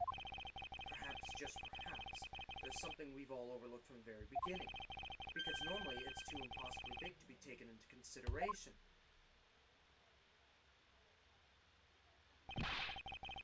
What was that all about? Was he trying to jump his way down here? Francisco. What do you want? I found it, Francisco. I found the real murder weapon. You did? He really jumped. He's just mesmerized! We didn't realize it until now, but... You know, in Dubsh's defense, we too mesmerized. We were just like... The answer had been right in front of us the whole time. He might be here! We should go check on him, guys! He says that this attitude goes again. You should learn to drop that habit. They're just being like Sigma over here trying to solve the case. Dubsh's like, that guy freaking fell! That guy's probably dead! Guys! They're literally just saying like, guys! This is coming from a prosecutor with a habit of whipping him when she comes from us. Anyway, if you really are a prosecutor, you'll back yourself up with evidence. Notice how they don't always read his mind. I'm feeling K or I'm not well. I hope not. Because that would mean that it's too easy. You two aren't listening at all, are you? Poor Dubsh. Come on, Zed, show me this real murder weapon you speak of. The suitcase theory. Yeah. Though we probably should save it first. Take that! What? The real weapon is the suitcase. Okay, then it's the other theory. Gravity. You say it with such confidence, I suppose you must have some. Of course, James was placed in the suitcase alive. For a while, he was in there, then he was beaten. I wish you would die if I lifted you from head to toe right now. I wonder if you would die. I'm thinking about it.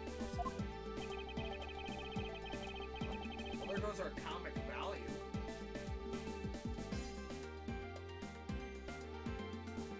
I need to think about this a different way. There's a lot of things I can do. Back.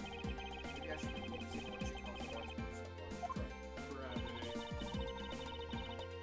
Gravity. Bunch of... You gotta be kidding me, man. Because gravity is what throw that on his back. Bruh. And the health bar gun. I don't have any evidence to show you. Foolish reasoning for a foolish fool from a foolish fool meant to fool me. Have you missed that?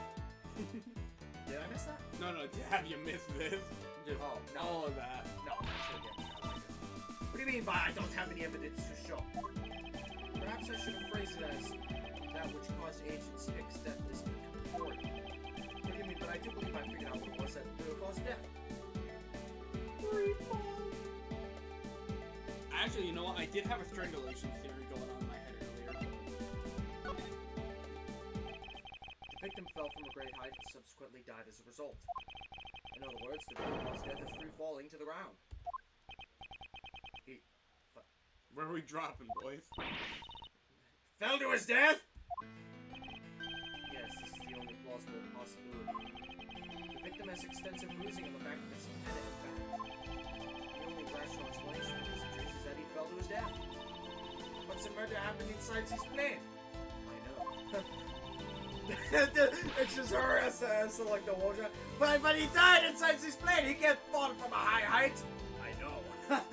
Are you claiming that there's someplace in this plane which he could have fallen from?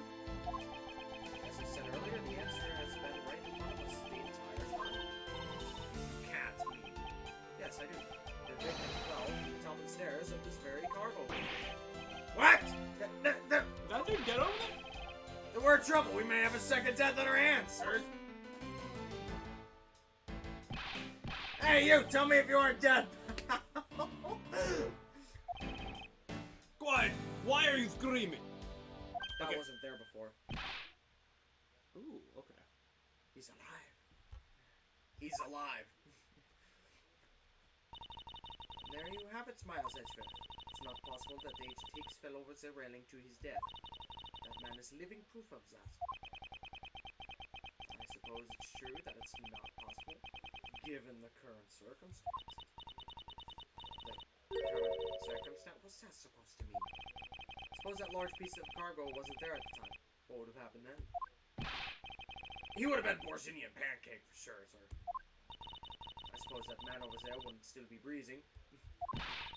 But the reality is that the cargo box is there. So there's no point in entertaining your wild hypothetical scenarios. It may be there now, but there's no proof that it was always there. He's used that logic in court before, too. As if there has been a window of time when that giant box was not there. Ah, but there was. What?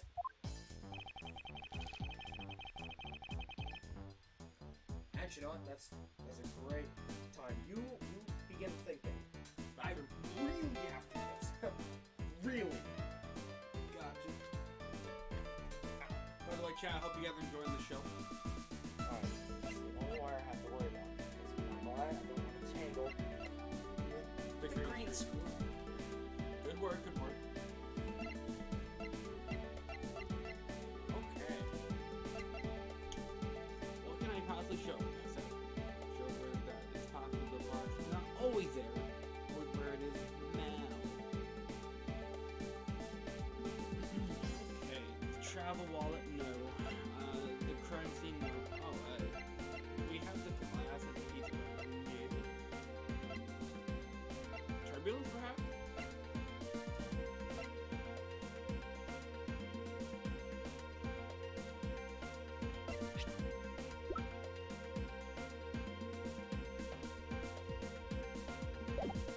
When did the death happen?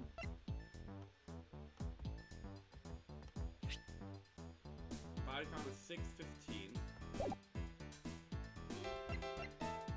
And refueling and then stop from 4 refuel. I don't know if that really matches up timeline wise, but perhaps.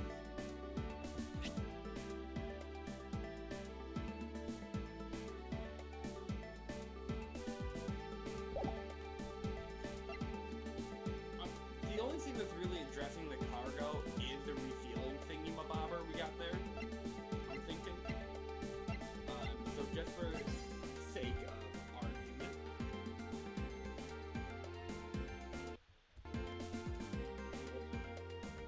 Take that!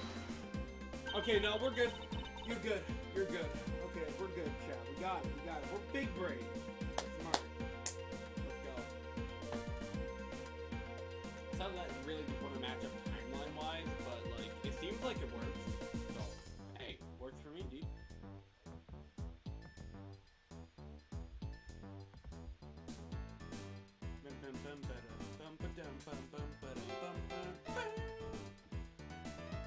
Ah. Just while we're waiting, let's take a look at our reliable prosecutor. Oh yes, look at you. It's truly glorious. Oh, thank goodness you came back just in time. You haven't done anything. I figured it out. Oh, you did. Yeah. Okay, so they were basically like, there's no way to prove that the cargo was not always get there. Well, it's like, well, we had a refueling thing right here, and bam. Oh, transfer card. Yeah. Alright, they Yeah. Did you already present it? Yep. Oh. You refueled in the Republic of Zengfa? I was gonna look at the back while you were going. Yes. This flight had a short, I am sure that is a layover in Zengfa in order to refuel. But that wasn't the only reason for the layover. We also transferred some cargo. What if the box in question was only transferred onto the plane at that time? To further prove my point, let's take a look at what's next to the box in question.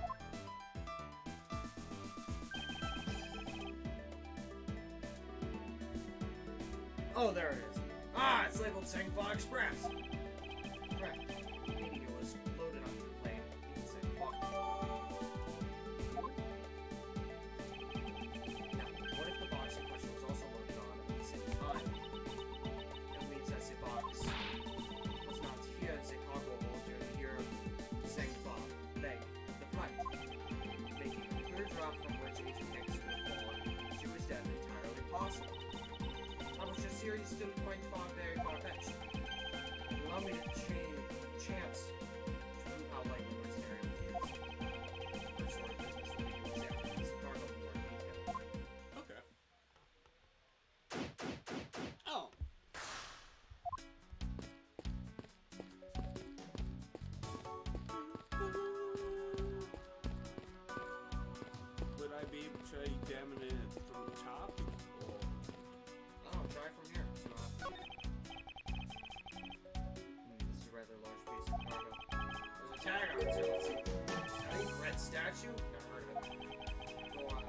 fair amount of sympathy proved who wasn't here at the time of the crime. Let's go get investigating, sir. Yeah, you have fun reading that. Gold slivers, jellyfish? Bog leaf, question mark, explanation point, beetle, person? And person down? What the hell? Oh, he made it past the officer. Look here! Do not go about touching my possessions without my permission! Don't rush up on me like that, pal. So this belongs to Mr. LeBlanc, does it? I should see what else I can find out from you.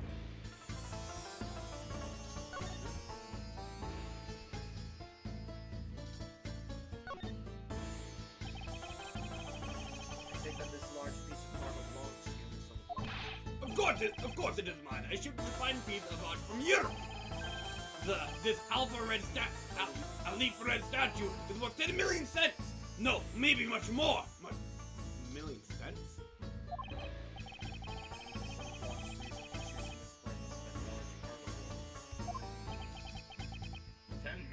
That's what I'm saying. Come true. Just you stop trying to calculate how many packets of noodles that makes to time. Sorry. Why do you do that? I feel like you just keep getting better and better and seeing right through me every year. Actually, no, hang on. That actually probably wouldn't take too long. How much is one package roughly? Like 25 cents ish? 32. 32? Okay, so round up to 33 for whatever reason. That's roughly 3 packages per dollar. So 100 million cents, obviously 100 cents makes $1. So we divide that by 100, right? So what do you say, 100 million cents? You said 10 million. 10 million. Okay. So 1 million. So $100,000. Right? 100,000. That's 300,000. Gumshoe would be a very happy man. Dude, I would be a very happy man. The only reason why I don't binge eat ramen is because of how unhealthy it is. But that stuff tastes great. I know it's horrible, but it tastes great. Actually, yeah, that's actually not a bad idea. But I hate mixing vegetables and taste good on both. So I probably just eat vegetables. Like what some people do, they throw in some veggies, some egg with it. Oh yeah, make an actual ramen meal as intended. That's kind of what I, like those cup ones or maybe the yakisobas are for. But like even with pasta, like I would rather just like if you're making like pasta, you know, not like tomato, you know, type of pasta. I'm talking about maybe like Alfredo, and then you'll put broccoli in it or something. I'd rather just have the Alfredo by itself and then have the broccoli on the side, so that way I can enjoy both portions of that said meal without ruining the taste. And some people prefer the taste with the vegetable, which I completely understand. I have no problems with that. I just personally like unhealthy things because they taste unhealthy, and like healthy things because they taste healthy. So I'll sit and eat an entire can of peas, enjoy it, and then eat like two things of ramen and enjoy it. But if you mix those two together, I don't want it. You see what I mean? I'm thinking like in terms of veggies for ramen, something like carrots. Yeah, the carrots probably would work better, but like even still, I'd rather eat the carrots by themselves. I appreciate carrots for the way they taste already. Like I'm not completely an unhealthy eater. I have tons of. I mean, you've seen me cover. I have a lot of cans of beets. Way too many beets for one person. But dude, I'm a sucker for like pastas. So like mixing anything in a pasta. I don't even like mixing tomatoes in pastas, even though there's tomato sauce already. Like actual diced up tomatoes. I've grown used to it because of how often Georgia would do that. So I would actually eat something. But dude, if it weren't for little tricks like mixing vegetables in with pastas, I probably wouldn't even eat vegetables. So I'm glad I was raised the way I was. I used to hate salad. Did you know that? I used to hate salad with burning passion. Every time we had salad for dinner with, I don't know, say like lasagna or something, because salad pairs really well with lasagna for some reason. I would just be like, oh. So I would get the salad first. I would eat it, I would want to die, and then I'd be like, oh, thank goodness I get the lasagna now, you know what I mean? But nowadays, I'm just like, Cobb salad? Like, I actually want to go to Price Chopper right now and buy one. Okay. I was gonna say, pal, the stream's starting soon, like 17 minutes. I can run back. I want to kill myself. Could I do that? I actually want to know if I can actually make that. Anyway, though I grow with each revolution planet around the sun. And his distinct impression continues to madly spin in place. That term really makes sense. Instead of euros or dollars. Actually, no, that's a good point. Does it really make a difference to our case? No, but it makes a difference to our conversation. Mr. LeBlanc, is there a chance that your cargo is related to our murder case?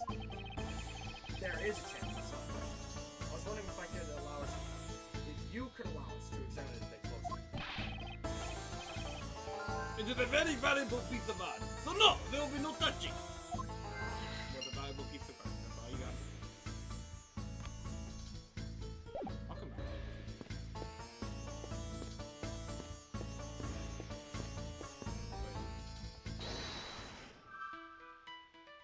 Yep. Yeah. Easy. No wonder why the country is fake. If Mr. LeBlanc has something to do with the smuggling ring, then it's possible this fake statue was brought on board in Zhangfa.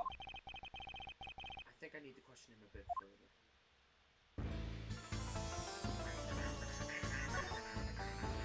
There's like 3 villains.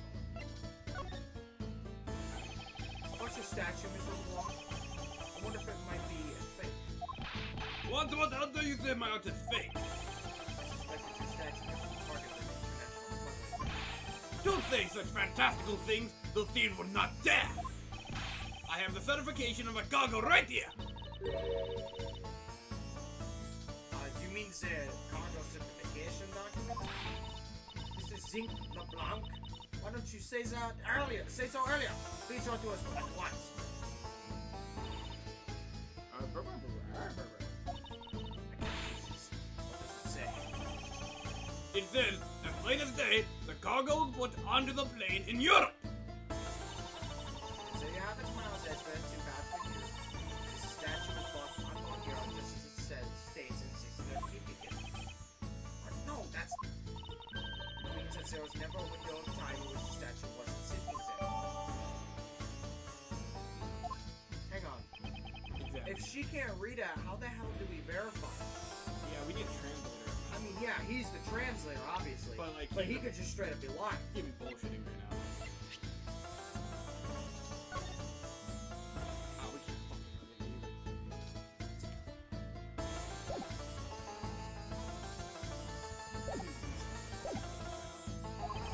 You're talking about salads. We don't have salads. We just got to sell.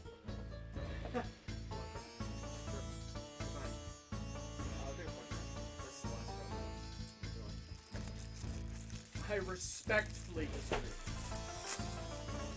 We can't discuss the theory until I see the statue for myself. Completely fair. But if we really wanted to, we could ask for testimony from the cargo loaders, like, you know, their...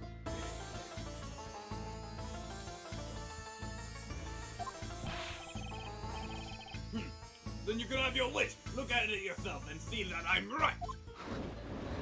Giant statue of hope. Do we even need to bother? I know I've seen this somewhere before. This is the elite bread. Gives us such a feeling of art. Practical smell. What the fuck is our smell? The statue has a high amount of historic value. After it was unveiled at the museum in Europe, I brought it to this country to exhibit it.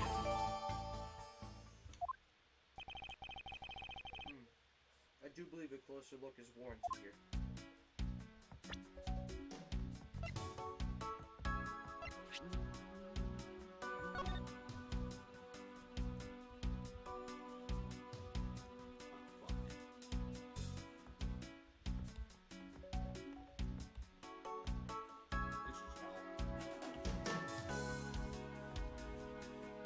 Damn, you're right in the ashes.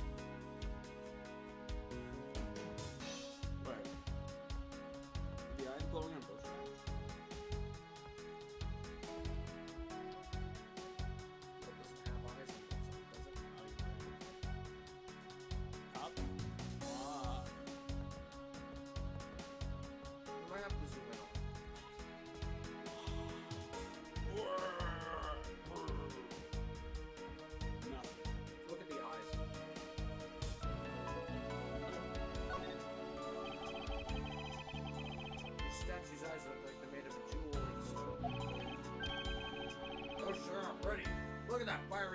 $1, sir.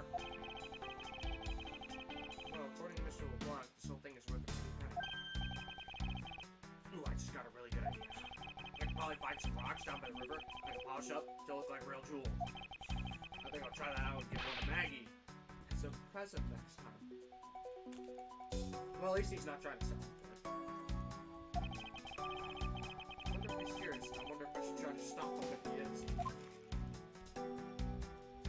That's cute. That's it? Come show. Okay, maybe we don't examine it closer here. Maybe we examine it in the field. Yeah.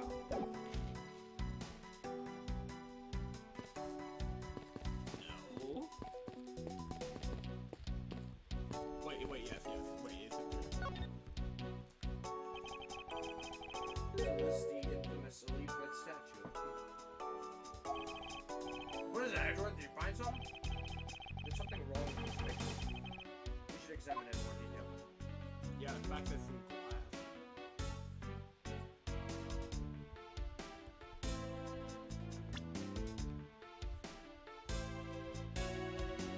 It's on top of that. You see that? What? It's on top of the tarp of the other piece of art. Oh shit! Yeah, you're right. What's this? Statue looks like it's stepping all over the neighbor's cloth club. Kind of resembles its owner's attitude in a sense. Ha ha ha. You! What did you say now? Further, my clothing hem is not being stepped on by anyone. It's too expensive for me to allow that to happen. Please forget the trespasses of my subordinate. Why would I forgive if the dress passes? Unless it is an expensive dress, you'll keep it. It is boring.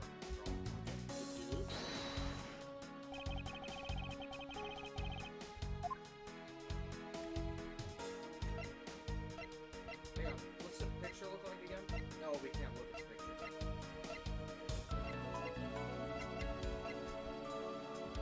Actually, can we look at the cargo for this? No, wait, hang on. If that statue is from Europe and it's been It should be there, and it should be in the back, and Zhang Fa should be in front of it. No, not necessarily. That just should be sitting on top of that. So, Because since it's sitting on top of that tarp, that means that was there first. Right? yeah. I live in a. Dude!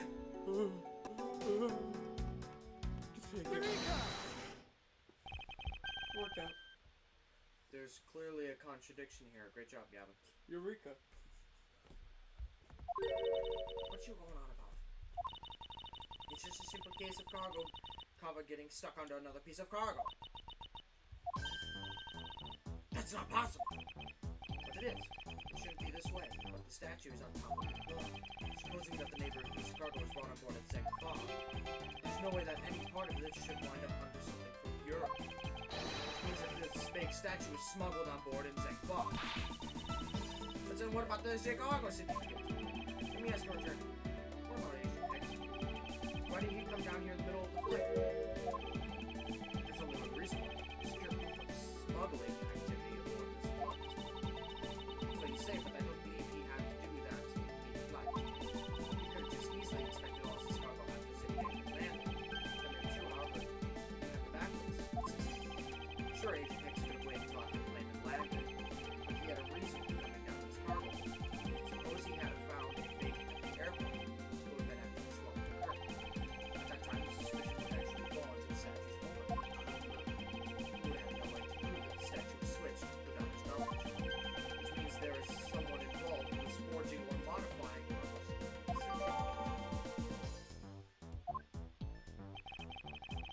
I believe that even further examination will be required.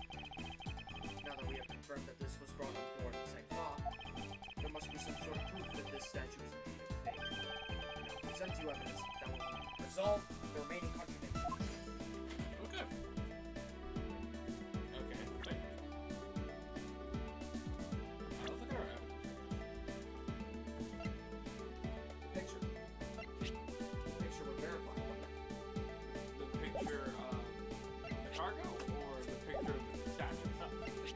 dude with the statue. That one. Oh shit, yeah. Red eyes. Hold Forgot about this picture. on. I don't. Because you know why? I forgot the left. Okay, so let's deduce. Let's make, deduce the eyes.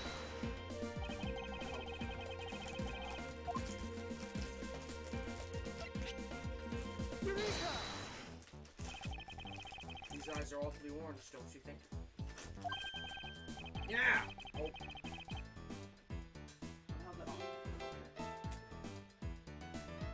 Yeah! And pretty. They remind me of sunsets when I was in grade school, sir. I don't think you see what I'm talking about. No, I do. It's really like the color of the sun when it's setting, sir. I really want them to get up. I don't know, man. Or like some kind of like daily like memoir. It's just like, today Mr. Edgeworth and I didn't play basketball, but we did, investigate a crime scene. I wanna throw a football around with Edgeworth. I really like the idea that he just wants to play catch. The memories.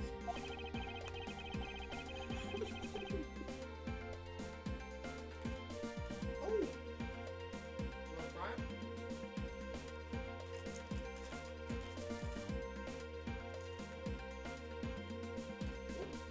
I know, right? I remember standing out in that field, spinning with my arms out until I felt ill. I don't even care about sunsets. Focus, detective. What color are the eyes in this photo? Huh? Ah, they're red! As I thought, the statues are full.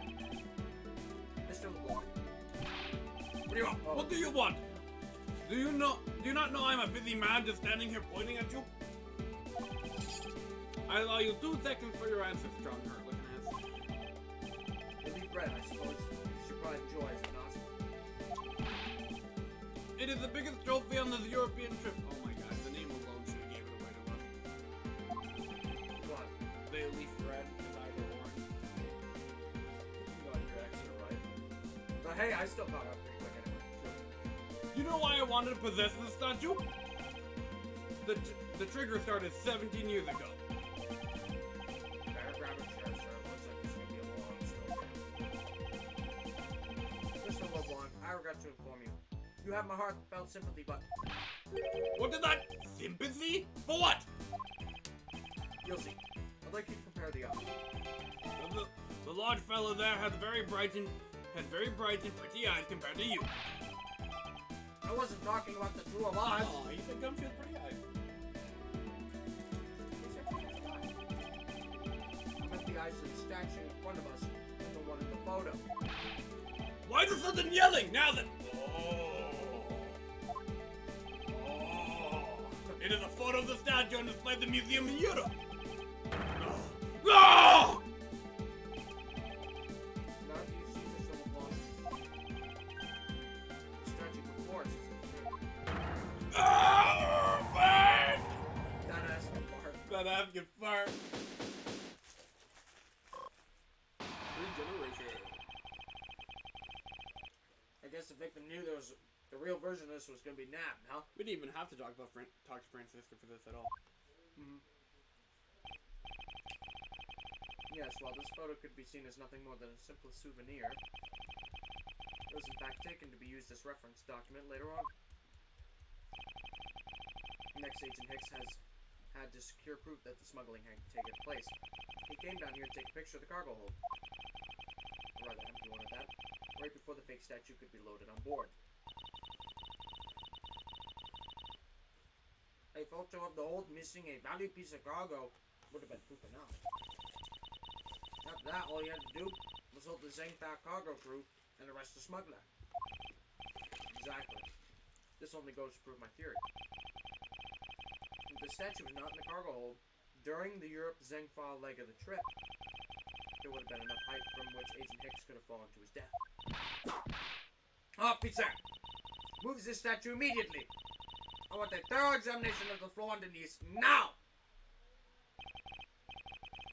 Miss Von Calmer, I'm ready to report my findings. No, Emma! After moving the Elite Red statue out of the way, we tested the area under it with luminol, and there was a reaction. They're even using luminol. You guys are mean. He's even right for you! I see. Show us a reaction to luminol and indications that there was blood in the spawn. Right now, you're the guy on the right.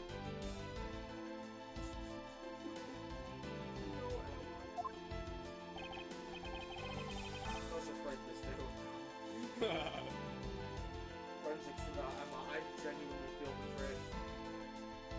Can we stop looking at it now, sir? You are the guy on the right! Can we stop looking at it now? It seemed that my deductions were correct after all. I suppose you could have Over to clean the blood up well. And how do you think the killer did that? How the killer clean up all the cloth? Duh.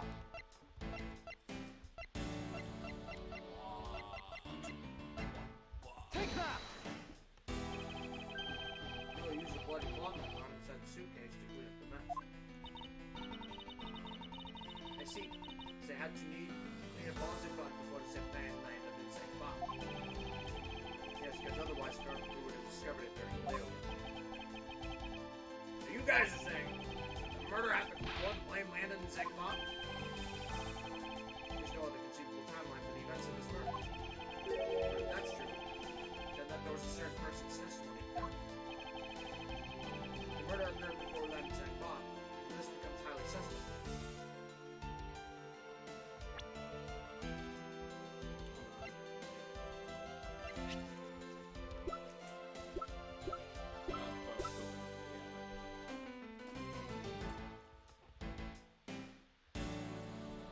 Hang on, when did we land in St. Bob? That right here will tell us. Wait, no, fuck me. Crap. Hold on, there's a piece of evidence that tells us. I used it earlier.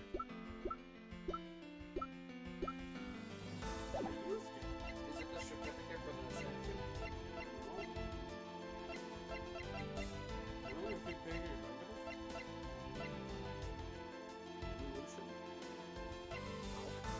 Hang on, check the bottom three documents. Suitcase receipt. 540. Well, actually, we just gotta know when like 5 first. Can't read it. Well, 5 a.m. We were there to see when we took off again. Okay, we took off again at 5 a.m. Okay, so it must have been before 5 a.m. Yep, okay. So, suitcase receipt is 540. Alright. So, that's when she bought the suitcase. So, she's clear.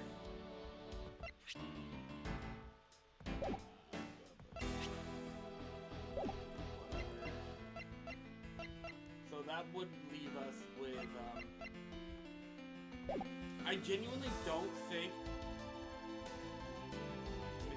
Mr. LeBlanc is the bad guy here. I think I don't think so either. he's just a Sigma. He's just kind of rude or whatever. Miss Narrow's clear because of the whole suitcase thing, 540 receipt. God, smile, lady. I like her. Oh, shit. Hi, Adam. Oh my goodness, how much have we missed? Our legal Ace Attorney investigation copy, right, boys? We are the best legal team. Reggie himself gave me this big Nintendo DS just to play the game. Yeah, I wish though it was on the Switch! Yeah. In HD! Can't blame Reggie. I know. Blame Capcom. Hey guys, we got a new game coming out. Come check out our website in 20 hours. It's another fighting game. I fucking... Oh my gosh. The Ace Attorney, like, whenever Capcom sends out, like, little surveys and are just like, what's, like, a really popular series you'd like to see more of, whether it be merchandise, games, etc. And, like, Ace Attorney scored pretty fucking high. And freaking, they're just like, oh, okay, We'll give you a Nintendo 3DS sale. The shop is going away in the year! Also, the trim kind of cuts off some of the words. What words? Oh, I see. Yeah, the trim does cut off, like, the select your answer. Oh, that's whatever. We might have to move it down just a Hold on. Music is also a little overpowering to you guys. Oh, we're in old school Ace Attorney. This is a Game Boy or a DS we're talking about. Yeah. You gotta shrink a little bit. Have fun, monkey. Thank you, Adam. Alright, I haven't checked that yet. Okay. Oh. Keep going. The world ends with you fans be like, stop talking about Joe like that. No, it's too small. A little bigger. Oh. Yeah, that's fine. Actually, that looks like significantly. Actually, no, hang on. Could you make it wider? I don't think that would hurt it too much. No, fill in that little black spot. If I make it wider, it's bigger. Seriously? Yeah, look, fight it. It's stupid. Move it down a tiny bit. Just a tiny bit. Why is it auto lock like that? I hate it. You know, it's fine. It's fine. You can still see a smile. Look at that smile. I see. I had to color in that entire thing, by the way. Like all the wait, Every the wrinkle. Every wrinkle came from his fingertips. My mouse, my beloved mouse. That mouse has been very strong. I've dropped that thing almost more times than my Vita, and it even died last night, but it was still working. By the way, let us know if the music is not overpowering us now. It seems pretty low to me. You know, you never know. Maybe we're too low. I'll turn this up. Ah! I don't know. I'll keep an eye on. You know what? I'll put you guys here. Boom. That works. So, Miss Meals. I thought that was I'm amazing. sorry, little one. Recall Miss Meal's testimony about Agent Hicks in regard to when we departed Zenpop. Fans have to promote their own games for Capcom to recognize it, and now you guys are good. Okay, thank you. Listen, we're promoting these games, alright? That's exactly what we're doing. Free promotion. Free advertising. Okay. Cool.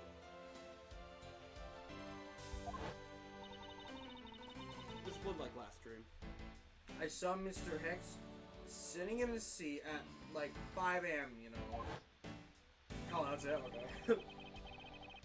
She claims Agent Hicks was alive at the time the service calls, but that totally contradicts the facts, sir. But why would she lie about something like that? I think the only person who can answer that is Miss Meal herself. Another? Dude, Link is gonna have a good time with these short episodes. Holy shit. I would just combine two of them at a time at this point.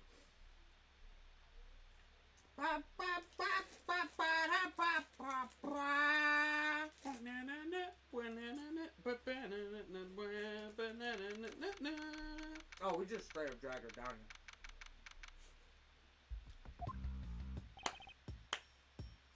Miss Meal.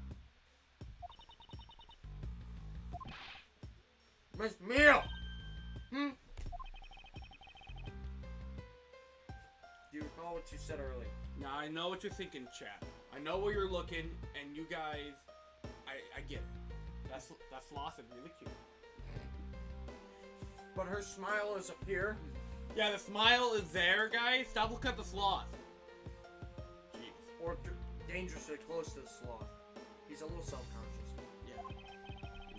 About when you answered some service calls as we were departing from Zangfa.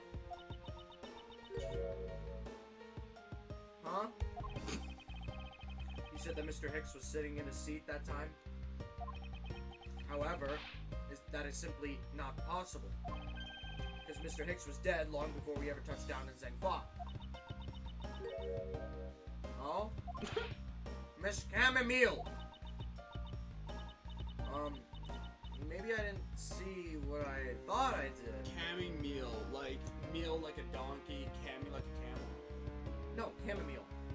That's It's one word. I forgot if it's a fancy meal or if it's a type of wine. Oh. Okay. Dude, that's my You guys keep your eyes peeled. That's where my eye.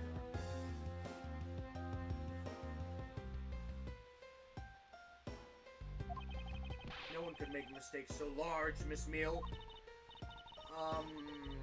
But I did make that kind of boo-boo all the time. This is going nowhere. There must be a better way of resolving this contradiction. Very well, Miss Meal, if you please tell me about your alibi during the time span. Just before we were to land at 3 a.m. and 6 a.m. when the body was found. Are you telling me I'm a suspect, Mr. Edgeworth? Yeah. What a worthy opponent. No, yeah. From 3 to 4, I was, in the flight attendant's room, all by my lonesome self. Yeah, is this part of the testimony? From 5 to 6, I was, in the flight attendant's room, all by my lonesome self.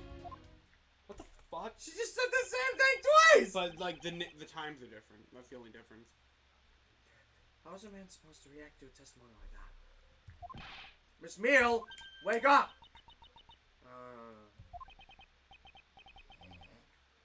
She fell asleep again. Looks like the only way I'm gonna be able to wake her up is by pressing her. Thank you for telling us right out of the gate. Press everything. I want this woman talking. Hold it! Miss Meal, wake up! I'll wake up. You're in character. It's very easy to be in character with someone who's talking. Nothing registering up there, I see. Miles Edgeworth! I demand that you do something about this flight attendant, this Easton!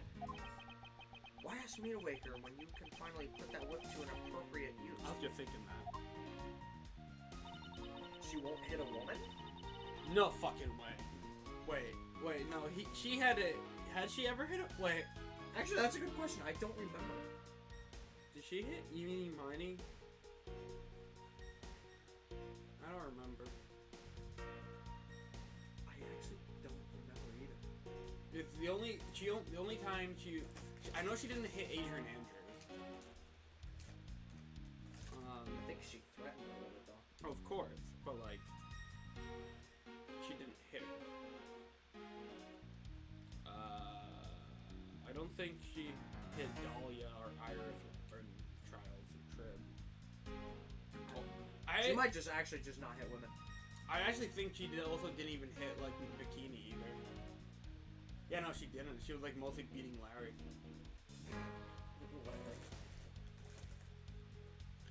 Okay, I never knew that before. Hold it! If I remember correctly, food is being served in first class in the lounge. Between the hours of 3 and 4 a.m. Yeah, but that kind of stuff is run by Miss Rhoda. What the hell's your job? So what were you doing in the attendance room at that time? Eating, and then having a most delicious dream. You mean you were neglecting your duties?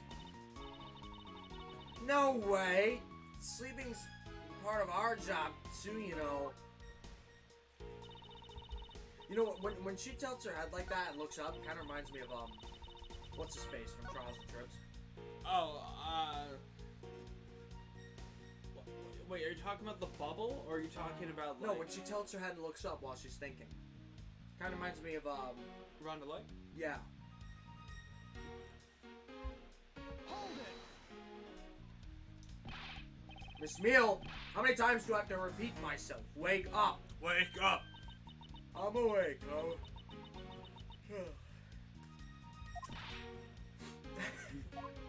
Oh, no, never... Oh. What the fuck?! I guess it is the rule! Yeah. Wait, what'd you whip me for, sir? Ooh, what did I miss? Gumshoe, you're a victim.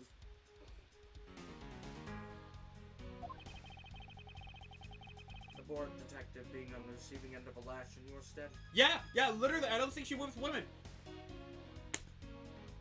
Huh. I don't think she whipped Morgan Fay either. Weird. Yeah, right? Oh, maybe she's just based in a very strange way. Really? Sorry about that. You can make amends for that by continuing with your testimony. Have fun. Sure, you were alone the entire time, were you? Yeah. No one even popped in their head to, like, say hi. Oh, well, I think Contradiction just popped in to say hi. Ooh. Yeah, I think I figured it out. What should I do? Should I raise an objection? Miss Meal, there's a clear contradiction embedded in your testimony.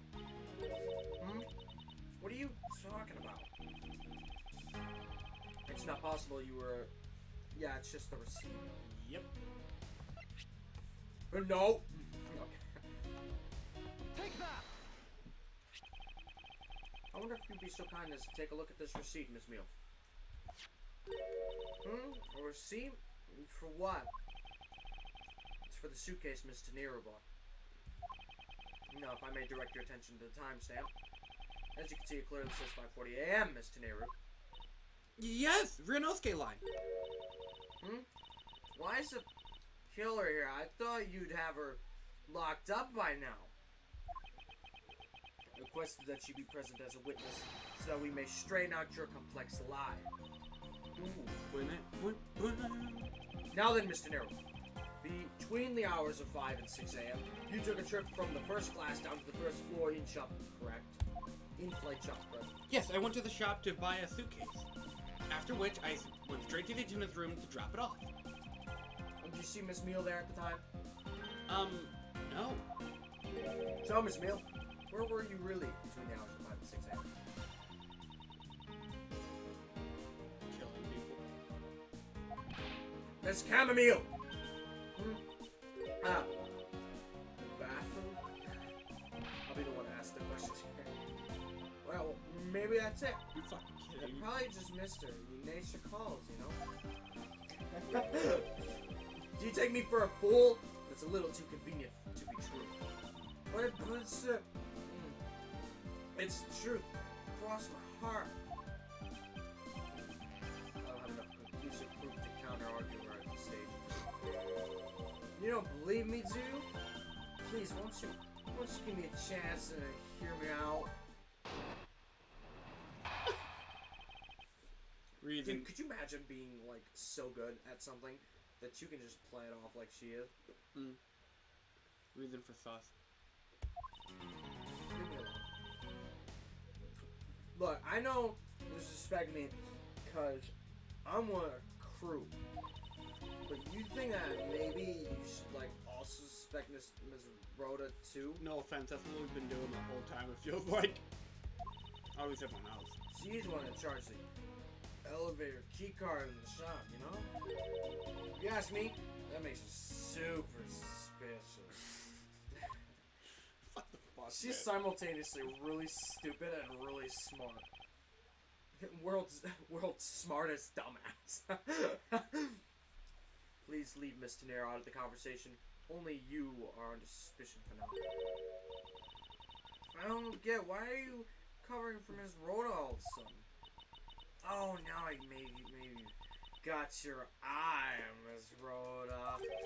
Of course I'm keeping an eye on her. I can't very well let her escape, can I? Sigma Edgeworth. No time for women. Only the truth. What a grind set. Never mind, but you want to know something? Miss Rhoda actually kind of lied. I have absolutely no interest in people who can't appreciate my sense of design. She loves the captain. I was freaking right. Now is not the time for this sort of talk. Dude, the captain is kind of... Captain's not really that important of a character, but like... Dude, they had like 3 lines. Okay. Wait, Mr. Edgeworth, are we pressing? I don't know. Why don't you go to the end and find out?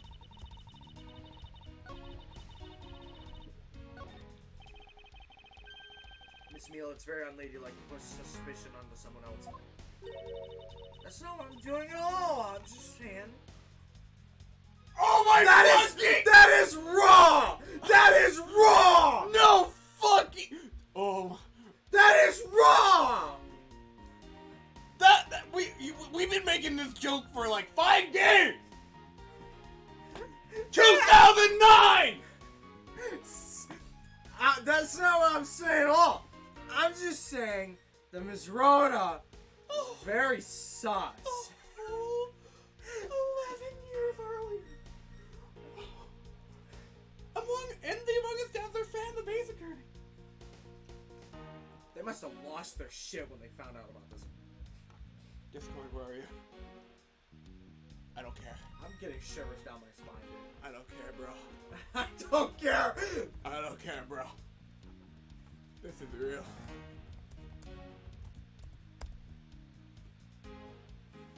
Very sus.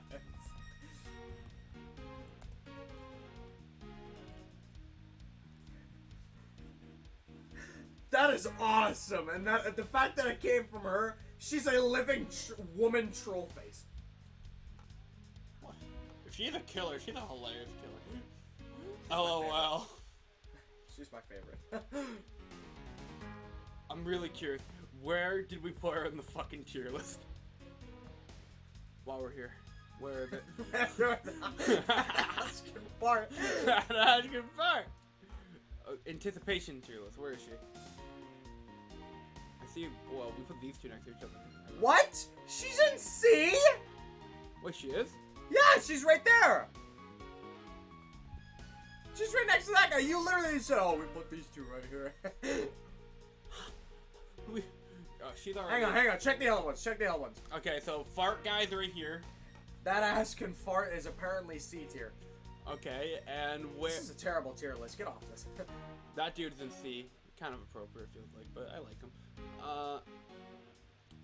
Where is the other one? What, Miss Tenero? Yeah, where's Miss Tenero? Where are we placing her? Where the fuck is she? What? Where? There, she's in B. How is she in B, but... never mind. Shout out to that Askin Fire, bro. Not asking. I think he's up in A tier now. Yeah. She's like in like S tier. Yeah, she's definitely S tier. Maybe even S plus. She's so damn funny. I can't get over this. I gotta go look at it again real quick. Come on! Dude, we can't make this shit up if we tried.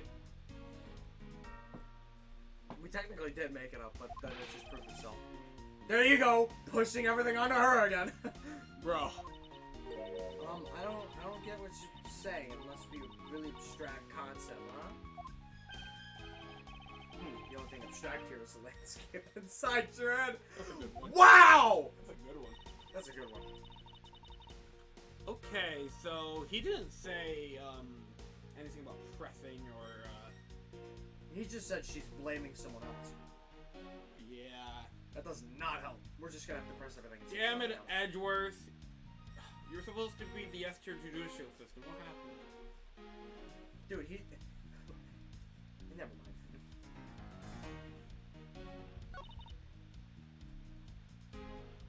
You can see her nipple, by the way. You're supposed to keep your eye on the fucking... Notice this sprite doesn't have a smile. Oh. I get it. You don't want to look at Mr. Floss because he's self-conscious. I get it. Self-conscious. I gotta put my eye somewhere. Also, her tits are literally halfway into the word box. You're right. When I'm reading Zen, it's like... It's literally a water reflection. As it peaks, it hits the box and then it goes down. Like it's a reflection.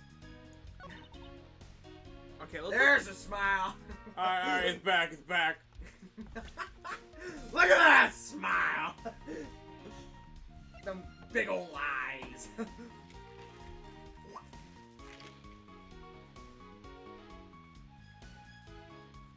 And take that screenshot and tweet at the Among Us Twitter later.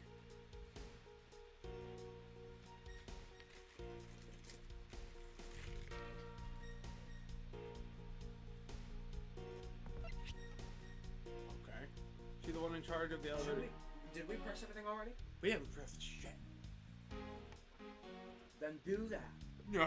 You don't know what we're doing. No. You can't make me. Oh, that doesn't make the loud noise. I was gonna irritate you. No, it's not the only reason why I have for suspecting you.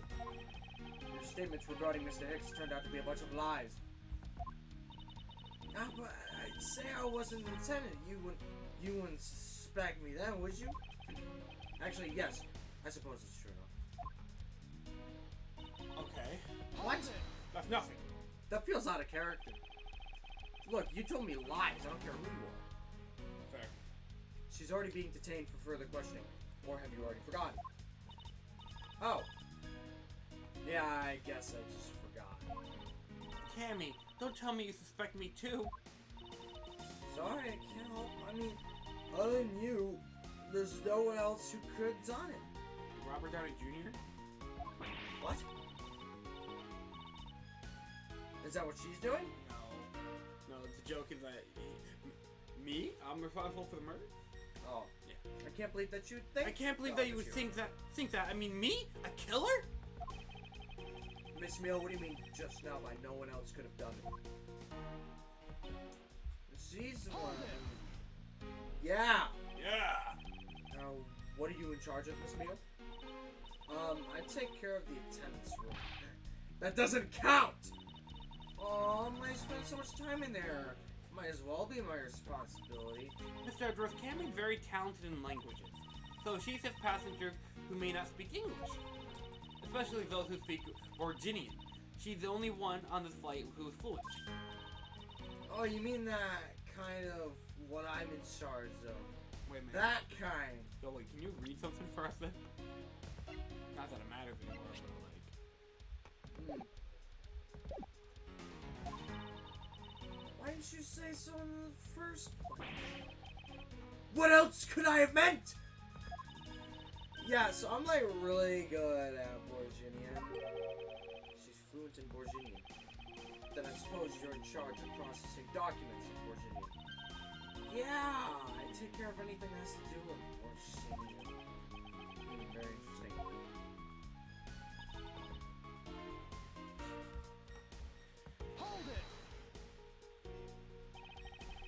Actually, your on-the-job behavior makes you super suspicious in my eyes. Super suspicious. Why? While Miss Tenero is busy with the passengers and all of her other duties, you have a lot of free time on your hands, thus providing you with ample time to commit the crime. Objection! Really? Miles Edgeworth, I demand that you cease and desist in this line of conjectural questioning. I won't allow you to bluff your way through this like a certain defense lawyer. Thanks for that one. Just gonna add that one to the collection. Love how it slows down. Yeah.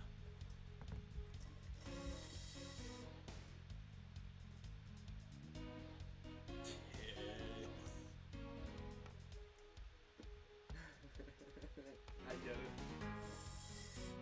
Booby badonkers. You know, I'm actually gonna give Edgeworth a lot of credit on this one, because he's straight up so much of a Sigma. He's completely ignoring like the way she presents herself almost. I would have cracked up to like, okay, with a smile like that, there's no way. Dude, Ace Attorney loved the trope of the nice looking girl or guy, they couldn't do it, they're just so harmless. They love that. Yeah, but they haven't been shoving that onto us like the other people. She just looks really hot for no reason. But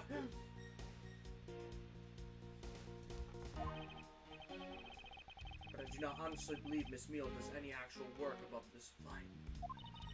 Well, that's not true, Mr. Edgeworth. Although, well...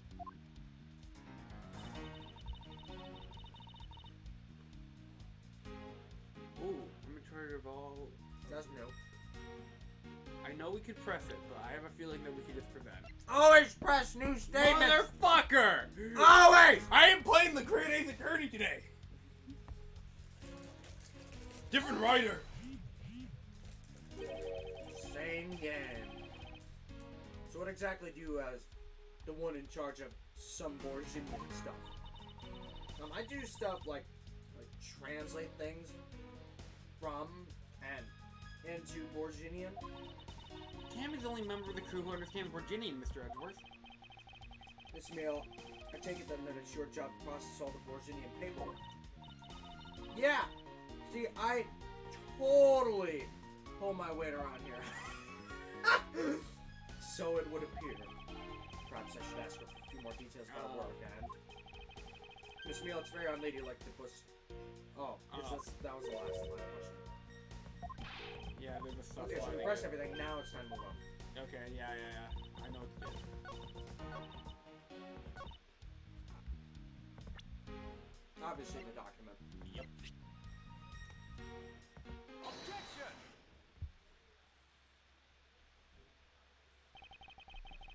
So you're the only one in this flight crew that speaks Borginian. Is that correct? Oh! Yeah. I guess so. I studied abroad in Borginia for a while. If that is the case, then the signature on this document belongs to you, doesn't it?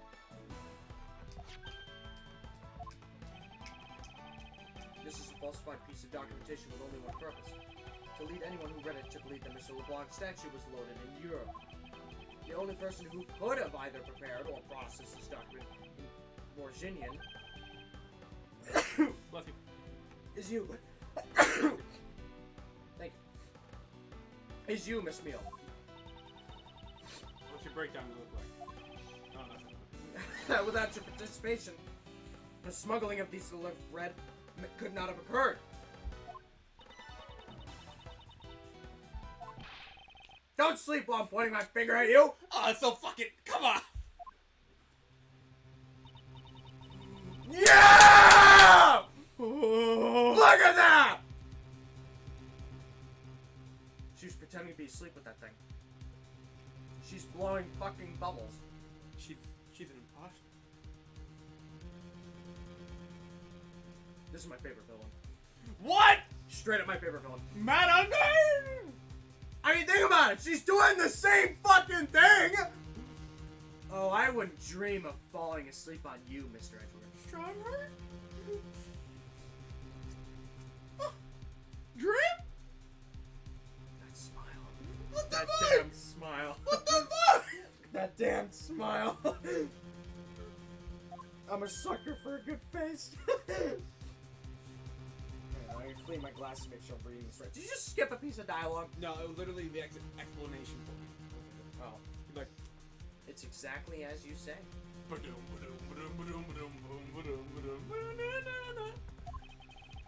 Are you confessing to have participated in the smuggling? No, far from it. It's true that I was the one who signed off on the document. But you can't use that fact alone to make your allegation of smuggling stick. There's no direct correlation at all. All you have is my signature went on a piece of paper. Really, all you did was sign it. I neglected to check if the cargo had been loaded onto the plane properly. So, sorry about that. nothing I could have done. Seems that she's finally woken up. This is going to be one tough flight. I suppose, and this is just a supposition, even if I was involved with the smuggling, you can't throw shards of murder on me just like that. Objection! If you were involved in the smuggling, you would have had a strong motive to kill. Agent Deeks was in the middle of an investigation regarding the smuggling ring. Not gonna lie, I forgot she was here. Yeah, and she comes in to give us a motive. Frickin' Chad. Just when he was about to close in, he's killed by a member of that ring. Well, did you ever stop to think that maybe Rhoda is a smuggling ring member? After all, unlike me, Rhoda has access to many things on this plane for work purposes. What the fuck? I like that. It's like fucking Caesar over there. Caesar? Like, JoJo. Oh! Bubbles. I didn't know you meant that Caesar. I was thinking of the guy who got stabbed. So perhaps there's some element of a setup at play in this case. What are you talking about? Somehow you ended up with a fucking villain. I love it. I fucking love it. Don't worry, I wasn't talking about you. I meant the killer. First it was myself, and now it's Miss Teneru who's under the microscope. Seems to me that our killer is going to great lengths to pin this crime on anyone they can. You have no proof that Rhoda is being set up, or that she isn't. Actually, I believe that she was indeed the intended target from the very beginning. I believe the plan was to push all this blame for the crime onto her. And this evidence will prove my suspicions. This proves that the killer was out to frame Miss Teneru from the very beginning. Okay, Okay, we gotta think about the this. case, the case.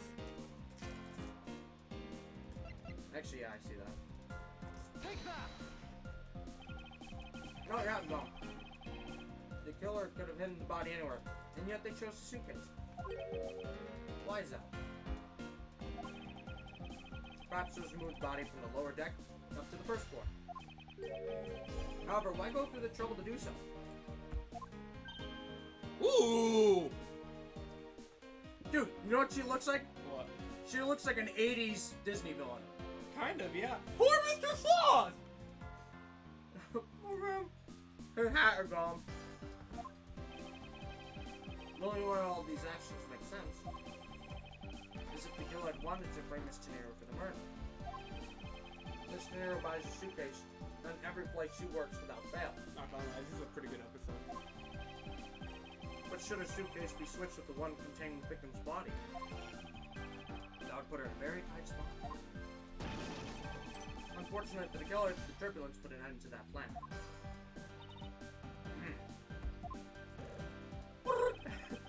There wasn't enough time to put the body back into the suitcase. Ergo, they made do with whatever was at hand, adapted to the plan. They tried to frame me as I lay unconscious on the floor for the turbulence. The killer then went to hide the suitcase in the mid-flight shop and brought the piggy bank back from the elevator in order to fabricate a false weapon. A lot of work for a fruitless endeavor, wouldn't you agree? Sounds like the killer had a tough time too, huh? I mean, why did the killer need to frame someone that badly anyway? That is because of special circumstances surrounding this particular case. What special circumstances dictated the need for the killer to frame someone? Where the murder took place, when the murder took place, who the murder victim was. I actually feel like where the murder took place, because only they have access to the elevator. Oh, wait, no, he wasn't killed in the elevator, he was killed in the car. Wait. That still applies. Yeah, because they have a direct route into the cargo from that room. Yeah, actually. That works. If that doesn't work, we'll go with when, because the turbulence was unplanned for. So they would have to frame now that the plan was gone. We got it. Yeah, we even have a backup plan. The special circumstances is simply that the murder took place on a unplanned mid-flight. No matter which country, customs is quite strict in this day and age. So no matter what you do, the chances that the body will be found is very high. Therefore, there's no choice but to frame either Miss Teneru or myself. In other words, the only one who fits within the boundaries of this criminal's movements is not Miss Teneru or myself, but you, Miss Campanile. Only you and you alone could be the killer. Ed, did I ask? Are you done already? I was about to fall asleep again. Anyway, let's be honest here. I don't have anything on me other than a whole lot of circumstantial evidence. Ugh. What the hell? What the fuck is this?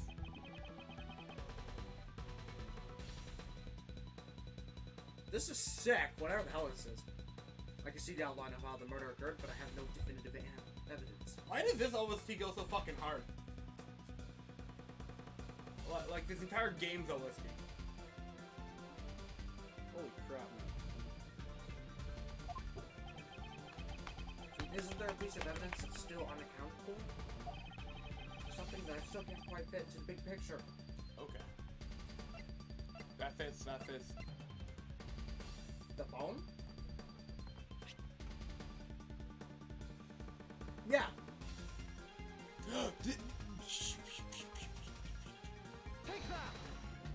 Yeah, fuck! I don't have any actual evidence. I thought not. But that's because it went missing, and it still is. Missing? What do you mean by that? You can even hear his theme in it. Oh my gosh. In the complex puzzle that is this case, there was one piece I keep getting stuck on. And that is the victim's cell phone. Francisco, you were waiting at the airport for a phone call from Agent Hick's cell phone. Or at least that's what you told me. That's right. But Agent Hick's cell phone could not be found at the crime scene. You mean the killer took the phone we sent? Precisely. I suspect that if we went to find that phone, it would lead us to the killer. Come on. Get serious. If the victim fell to his death from that height, wouldn't his phone break as well? We won't know that until we try a little experiment. Will we? Francisco, I'd like to ask for your assistance. You know the victim's cell phone number, do you not? Oh my gosh, this is just like fucking Justice for All. Episode 1. Let's just call a phone real quick. Of course I do.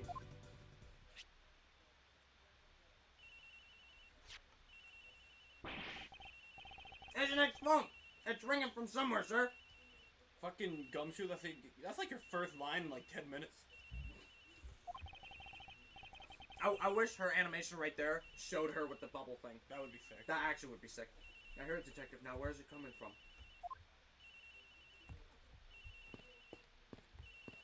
Yeah, it's on her. Miss Meal, wake up. Sorry, Mr. Edgeworth. I just got sleep all of a sudden because it sounds like a lullaby I used to love as a child. I better find the cell phone fast. Is it actually getting closer as we move? Like, is the sound getting louder? It's kind of hard to tell because I can only hear it in one ear. Move your phone.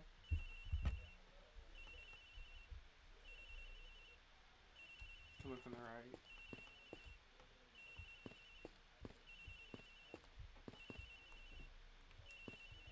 No.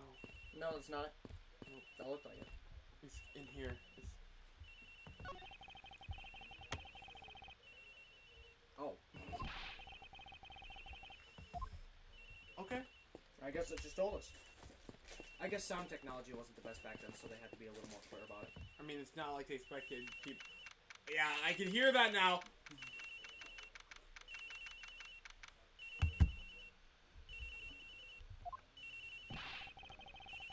The ringing's coming from somewhere in here, sir. Leave no stone unturned, Detective Gumshoe. We must find it. I think right here. Oh. I would just keep playing with that, but that I might make it worse. Then let's look somewhere else, sir. Do you have both ears or no? Oh, I do. I'm just not wearing them. That's why.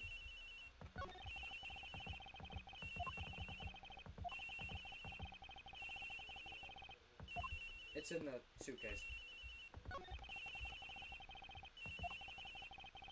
Yeah, no, that wouldn't make sense. In this box? I think it got a little bit quieter. What the fuck? Is it in this garbage can?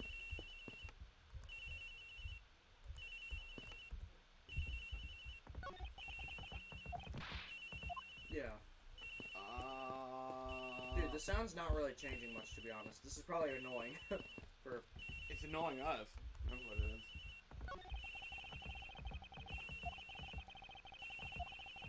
We're not ever reading this anymore. I just want to get the sound to stop. This locker? Oh, thank you. Oh, I didn't know those are two separate entities. The ringing's coming from in here, sir. What? No, it can't be. This has got to be the victim's cell phone. Just whose locker is this, sir? It's Miss Teneru's. What? It was planted.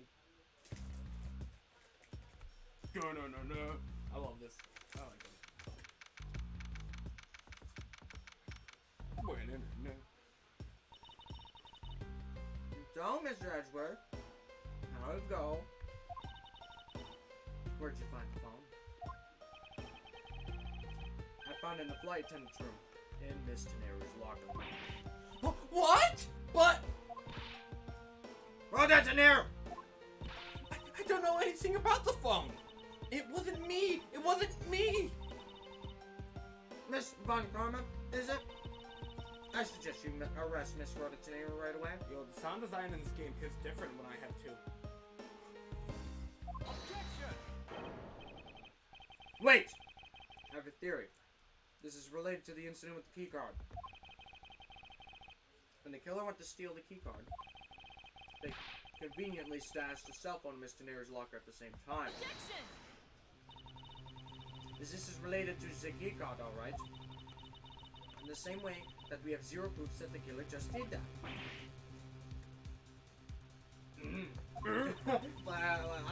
I don't like making sounds like that. The only voice that sings the truth is evidence. That is the one bird we cannot ignore. He's just standing here. What are you doing, bro?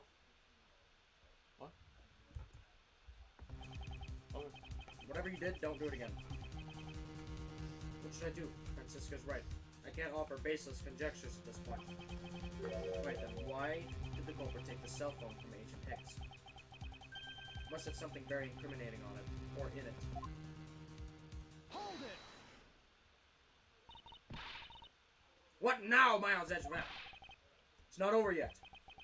We have yet to figure out why the killer took the phone. What? Inside this phone lies the final piece of incriminating evidence that will point us to our killer. We need to examine this phone in more detail. It's cracked. I can already see it. Hey yo, you're kind of cracked. The LCD is broken. Without a screen, you can't even place a call with this.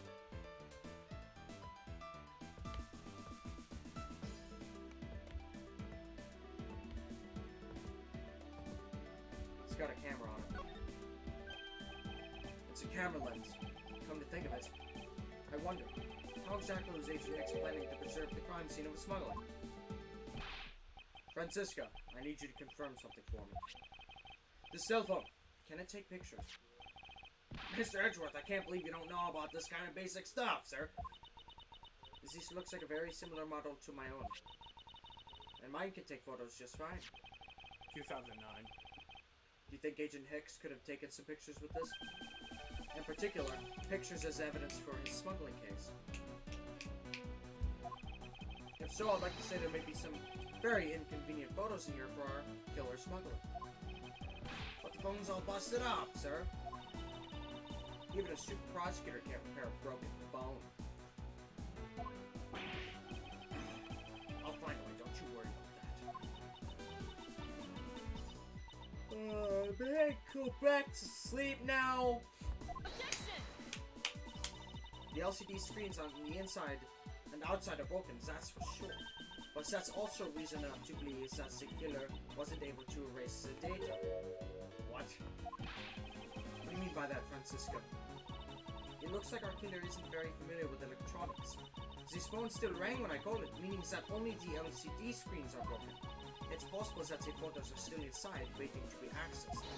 All we need to do is transfer all the data to my phone. Yeah, like via like an SD card or something. Hold on. Francisco, your phone if you please. There you go. It's transferring. Alright, displaying it now. Yeah, that proved it. This is... Agent Hicks was most certainly trying to obtain some evidence in his smuggling case. Hey, the leaf red's nowhere in this pic, sir! But this has no meaning as a piece of evidence in this murder case, right? Ah, yes, he's right. There's not much we can find out about this from Agent Hicks' killer, sir. This is it? This is the end? Is there really nothing in this photo that we can use? Alright.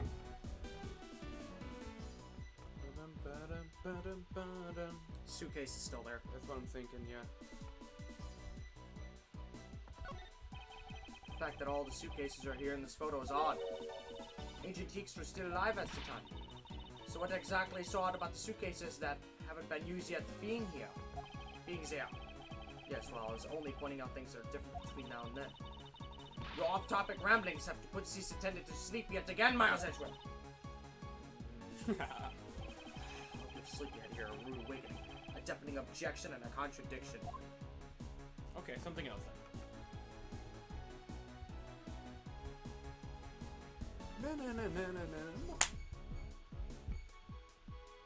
Okay. So we got the railing, whatever these boxes are. Hang on, go to the organizer real quick. Yeah. Oh, I feel like I might get an idea. Yeah, click on that. Check. Wait. Yeah, the bed The sheets- cargo's all mixed up. What do you mean? In this picture, bed sheets are over here, but these boxes over here. You think? How is it different from the other picture? Oh. Because that's in the front, right? So if we look at that image again, that's still in the front. Just we're looking at it from a different angle. Yeah, we can't even see those other boxes. So it is the bed sheets and then that obscure box. Hold up. So if we're examining that from there, right? That's where the picture is. Yeah. These boxes weren't here earlier. In fact, these boxes seem to be strapped in right now. So if we want to move in the cargo, Those would have had to have been moved. yeah. I wouldn't examine it right there. That was the railing. The guardrail looks exactly the same as it does now. The rail's entirely too low. I almost even fell to my death. However, I was saved in a manner like miracle You're like manner. screwing me up. Miracle like manner. Ugh. Perhaps that is what to run away from death by the skin of one's gums means. Try to narrowly escape death by the skin of one's teeth, Shakespeare. Fuck you. The one for the book.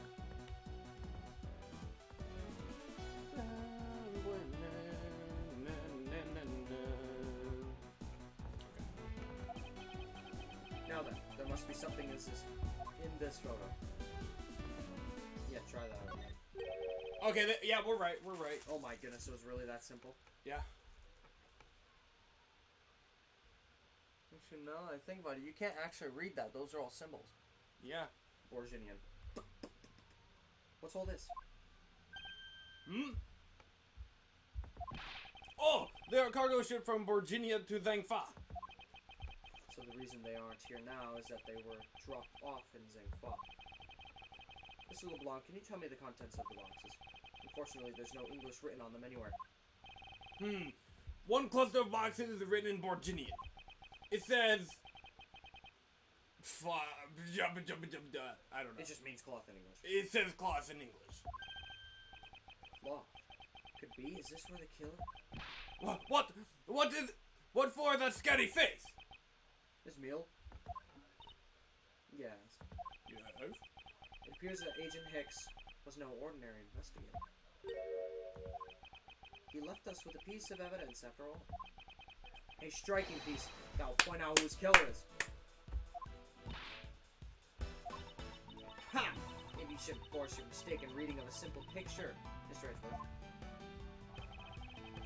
Borginian cargo on this piece of evidence. It's the bloody cloth. Because it's a Borginian cloth. He landed on those boxes. Yeah? Or at least really freaking close to him. And what's that supposed to prove? The killer used this piece of cloth to wipe up the blood they had spilled. Oh, yeah. Okay, that's fair. They just But grabbed there was it. one thing that bothered me this whole time. Where did it come from? And now I finally found my answer in this very photo. Big brain time. The cargo was unloaded in Zhangfa, had cloth written on it. In Borginian. And this is where the killer grabbed a piece from to clean up the blood with. That's right. The killer was someone who could read and understand Borginian. The only crew member that fits that description is you, Miss Chamomile. Ha! That's pretty flimsy. The killer probably searched through all the boxes looking for something to use. And when you're frantic, you don't care if the box is in English or in Borginian. Sorry, but I can't agree with your assessment of the killer's indiscriminate nature. What? There's no need for the killer to tear through the boxes at random at all. And if the killer supposedly could not comprehend Borginian, well then, logically the killer would have opened this box first. The bed sheets! Yep. Take that! Hey, it says bed sheets in English right on the box, sir! Precisely. And the bed sheets would be perfect for cleaning up blood, wouldn't you say? So what are you trying to say? That if I were the criminal, this box of bed sheets would have been what I would have spotted first. However, the killer chose to use some Borginian cloth. Do you have an explanation for that? The killer didn't want anyone to know that the real scene of the crime was his cargo hold. So they were afraid to leave signs that the box and sheets had been opened. However, the Borginian cloth, well, that's a horse of a different color. Because the killer knew that it was going to be unloaded at the Republic of Zangfa. That's right. That's why the Borginian cloth was used. And the only Borginian reader on board who can make such a calculated decision is you, Chamomile. You and you alone. She's holding it up for I love that. It would be very easy for us to confirm if any of the boxes were resealed. All you'd have to do is contact the Zangfa authorities in time. We may even find other evidence to incriminate our killer within those boxes. So what do you say, Miss Meal? Why not confess your crime here and now? Or would you rather wait and see what we find out from our investigation in Zangfa? Breakdown time.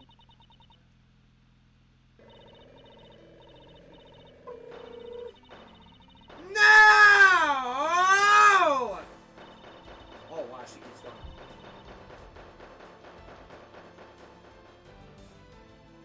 Neat. He was Interpol. I couldn't stop it. I brought him in here. We started taking pictures. I couldn't be found out. I was scared. I was in trouble.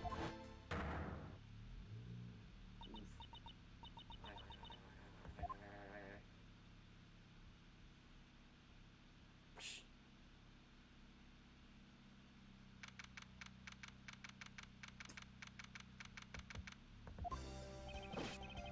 We finished making all the arrangements to take the suspect in, sir. Very good, detective. What about the smuggling routes? Did she say anything about that? They're taking her down the precinct now. Hopefully we can get more out of her there.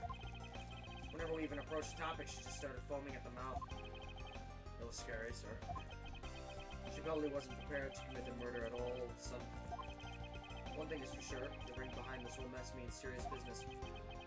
It looks like there's a lot more to this case than meets the eye. Mr. Edgeworth! I just wanted to say how much I appreciate everything you did. Thank you very much! It was nothing. In fact, I should be one thanking you for your cooperation. But truly, if it wasn't for you, I might not be here right now. Instead, I can continue to serve our passengers as a flight attendant. I hope that, well, please accept this as a token of my appreciation. Aww. That's... Oh, I see. You don't have to take it if you don't want it. No. I mean, I'd never turn down a lady's generous offer. Oh, thank you. I'm sure it'll That serve you smile's well. not twitching anymore. Aw, it's genuine. And remember, we here at iFly Airlines, they're always ready to serve, Mr. Edgeworth. Thank you. I'll keep that in mind. Now, I must bid you farewell. May all your skies be blue, no matter where you go. Aww! That's wholesome. I can't believe we wound up investigating the whole day, sir, but boy, was it fun. Speak for yourself. My day was filled with earthquakes, elevators, and false charges. Sounds familiar. By the way, where's Francisca? Oh, she's filling out some customs paperwork for a departure. Departure? Yeah! No. I don't have anything to drink. Hang on, let me. Ah! Miss Von Karma's always really busy, sir. She's been flying from country to country to chase down some leads regarding her case. Detective, can you cancel the car I had you preserve earlier? You got it, sir! Oh, they're all gone, including that criminal. He's a wanted man. And Edgeworth didn't even bother to stop him. He's a wanted man, and he's still in the film industry making movies. That's the most realistic thing here. Wow. Francisca. I thought I told you when you first landed, I have no time for idle chatter. I have no intention of wasting your time. However, it has been a while since we last met. I also have no time for such familiar reminiscences. Just who do you think I am? You're Francisca Von Coma, a very proud prosecutor deserving of much respect. Only a little while ago, I was but a wretched mutt who was always losing to you. A dancing period, living her life on the name and fame her invincible father built. True, your father, Manfred Von Karma, didn't lose a single case for 40 years as prosecutor. However, I wouldn't say he was invincible. What are you talking about? The group I'm on the trail of is a little more troublesome than most. The smuggling route we found this time is only one sliver of the big picture. Sounds like a dangerous assignment. You really don't have to worry, I can take care of myself. Ah, yes, I suppose you can. Plus, there's another agent on this case with me. Oh, another agent? He's a star among Interpol agents in the highest successful arrest rate. Well, no, she may even run into him one day. I simply caught up in this one case. I hardly see why we've crossed paths. I suppose. But I doubt you would say the same. I'm not following you. You'll understand soon enough. The fight has only just begun, Miles Edgeworth. We're only like 2 out of 5 episodes in. I'll be back in this country soon enough. And when I am, you can be sure I'll pay you back. In full. Later. Yeah! And just like that, she's gone, huh, sir? Oh my gosh, I didn't expect to hear this early.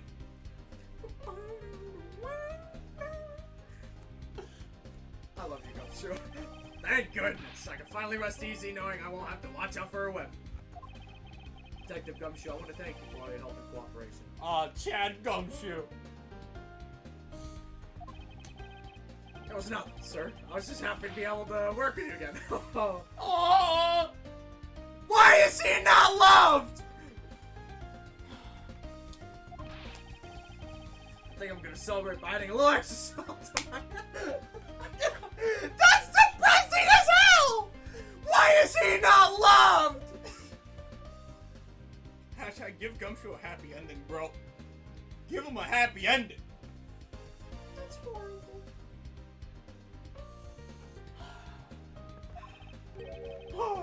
I sighed as you clicked that! Dude, I am the man! Just how much did you cut his salary by, Francisco? Dude, he's the one saying that! Detective, I was wondering if you might give me a ride down to the prosecutor's office. Oh, and that's where that leads into episode 1, I think. Yeah. Sure thing, sir. I'll even fly down the road in the patrol car if you want. Don't make me remind you, Detective. Safety first.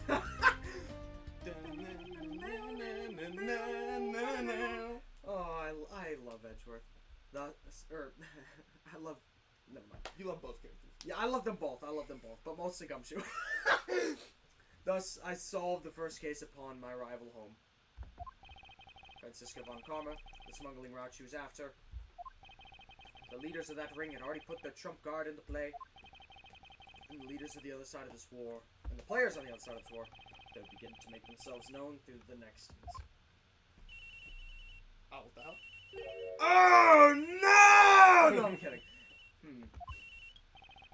Edgeworth speaking. You know what? You take it. Yeah, sure. Finally. I called who knows how many times. but I couldn't get through. And you are? Have you forgotten my voice, Miles, my boy? What? Oh. Okay, new character. Mr. Amano? Ernest Amano, correct? I almost had a heart attack. I almost thought that said Armando. That would have been something else. Yeah. So you do remember me. I don't know who you are. I don't even know who you are. I know it's rather sudden, but I can't ask this of anyone else. There's been an incident, Miles. My son, he's been kidnapped. What the fuck? What the hell? Who? To be continued, I guess. The end. Okay. What the fuck?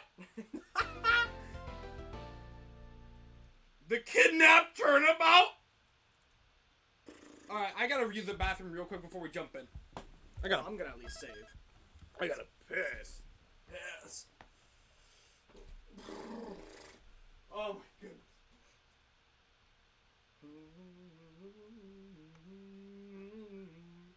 Oh, he's the Wolverine looking dude.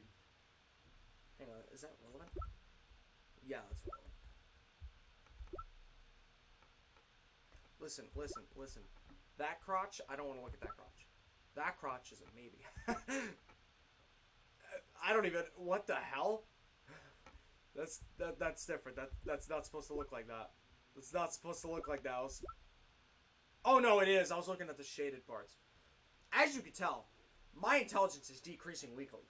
So by the time we hit the end of the second trilogy, I'm going to be diagnosed with undiagnosed schizophrenia. That crotch, probably not interested. I think that's a dude. Why this game has an infatuation with crotches, we'll never know. Look, every time there's her crotch, his crotch. Yo, whose crotch is next? Some dude who kind of looks like Wolverine. Oh, we already used Hugh Jackman. And I don't know what his villain's voices sound like. I'll come up with something. Oh yeah, he is your character after all. You have fun with that. I'll come up with something.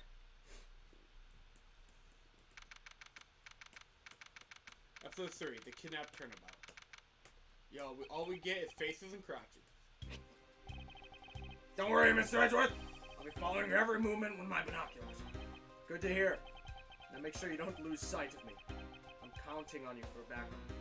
You can count on me, sir. What a Chad. I have to go. The kidnapper's supposed to contact me soon. Who would have thought that upon my return, I'd be thrust into a kidnapping case? How much you want to bet? Never mind.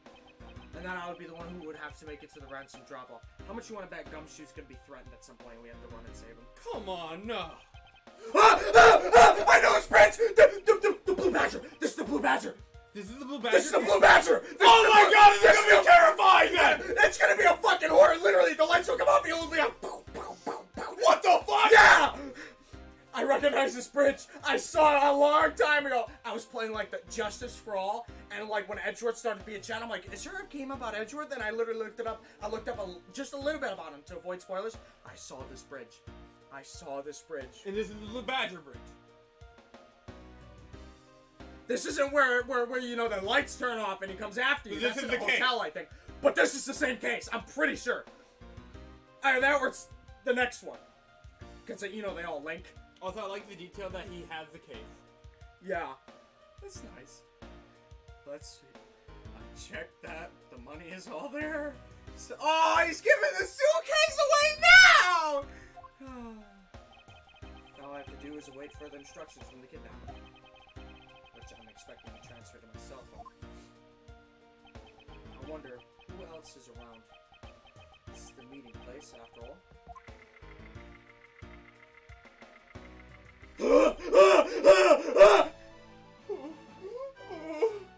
Welcome to He has no eyes! Sonic is scary, bro. Welcome to Gay Waterland. Oh, thank you. And a big hello to you. I'm the Proto Badger. Nice to meet you. Photo rally. It's excuse me, but were you perhaps thinking of taking a picture of me? Picture of you?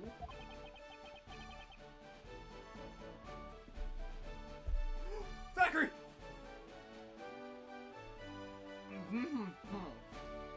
I bit my tongue. Oh, I thought you were choking. If I was choking, why would I be covering my airway? Good point, good. Yeah, yes, when I'm drowning. Sorry, but I'm not interested.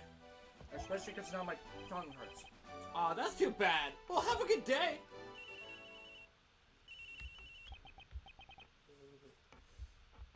Hello? Who are you? You're not Ernest Amano. Sounds like a kidnapper is using some sort of voice alteration device. I'm his representative, Miles Edgeworth. Are you a cop? No. I'm a prosecutor.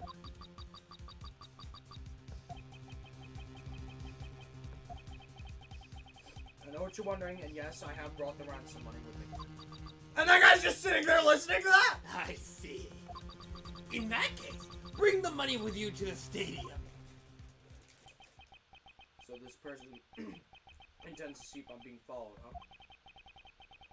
Police Detective Gumshoe, I really need you to come through for me this one time. It'd be really scary if you just turned around. They really should have done that. That would have been fucking horrifying. Because I'm telling you, that is the best kind of horror. Is horror when it's not supposed to be. So that's why psychological horror is so good. Edgeworth speaking. Next, come to the haunted house. And just how long do you intend to have me wander around for? That's for me to decide. You don't have much of a choice here, my friend. I suppose not. They just blatantly agrees with him. He's like, yeah, Don't know how much of a choice it is. I've arrived. What the fuck? Go inside. Oh, come on, man! This is fucking awesome. One of those, oh, never mind. I was about to say, one of those mirrors, you're gonna see him follow him, but not in this.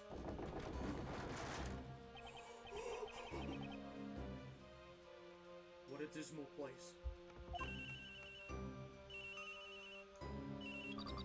That's it. Go through those doors. Am I being watched from somewhere?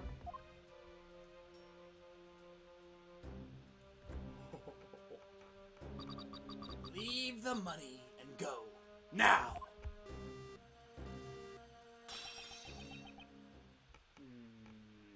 This game is like banging so far. I love this. I was hoping for an exchange, but maybe I should do as they say for now and not push it. Seriously. Oh, that was a door shut. Oh, thank goodness. I couldn't catch even a glimpse of the kidnapper. Perhaps I should keep an eye on this haunted house until police backup arrives. I'm so sorry.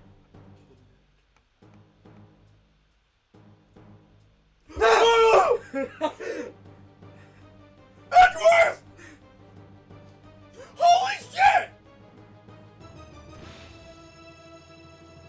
Don't you? It was a trap.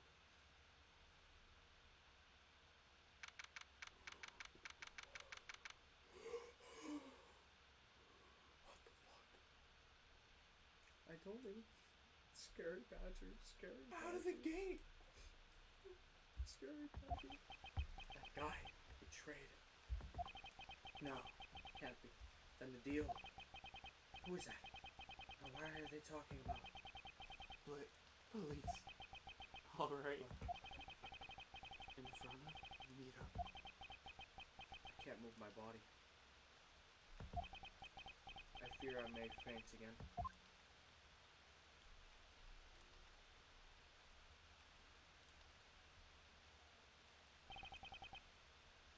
Where am I? How long was I out? What was that? Was that? Downstairs. I can hear their closet. Okay, because it sounded like thunder paired with this rain. It wasn't raining like it is now when I made the drop off. Freaky shit, bro. This was supposed to be a simple affair. So I've been taken hostage as well. I can only assume Detective Gumshoe lost sight of me at some point. The only reason why I agreed to be the drop-off man was because of that phone call. It was from Mr. Ernest Amano, Okay. a director of a powerful Zaibatsu, the Amano group. Okay, old dude, gotcha. But aside from that, I also owe him a great debt of gratitude. His only son, Lance, has been kidnapped. Ooh. A comment? No. My mom was offering to come. Alright, while you answer that, I am going to use this chance to use the bathroom. Go for it. Ugh. I'm gonna go this way. I don't like putting my butt in front of me. This episode's off to a start. I love it. This game is awesome. Please, Capcom, port it. I'll pay $60 for it. To play it again? To own it. Ah, okay.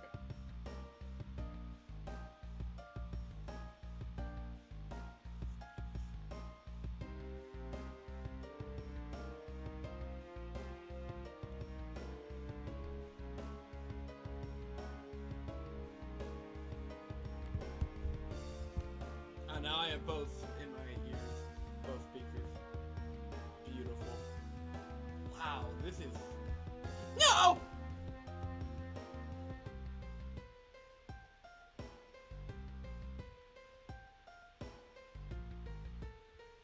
So chat, if anyone's watching right now, how are you enjoying the game? Personally speaking, you know, Zach and I, unlike a lot of the other games in the series, we're actually playing this game blind together. And from what I can tell so far, this game is just fucking banging, bro. Like, non-stop bangers. Like, not a single bad episode so far. Like, I was kind of worried that episode 3 was kind of going to be mid. Mostly because, Ace Attorney seems to have a track record with some mid-ass episode 3s. Turnabout Samurai is kind of mid, which is being covered in 2 dudes 1 courtroom right now. You got Turnabout Big Top, and the recipe for Turnabout's pretty good, not gonna lie. And then Great Ace has Drip Trial, which is pretty good, I'd say. And I was basically talking about how I was a little worried that episode 3 was gonna be mid because Ace Attorney had a track record for mid episode 3s. Yes. Racism towards Big Top, I see. Yes. And Turnabout Samurai. Turnabout Samurai was good. It's good, but not like... That's because it was our first game. None of them are ever going to be as high. The first game is being... As good as it was, it's mostly being carried by its OST. Because they're getting the basics down. So that way they can make a story later. That's fair. So basically what the Turnabout Samurai established was characters. That was really it. Yeah, the first game doesn't start becoming really, like, real until, like, episode 4 and 5. The ride had to be added in post.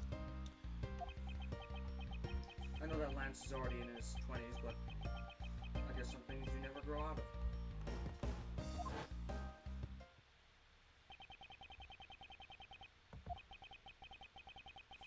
Why does that look like he has a goatee?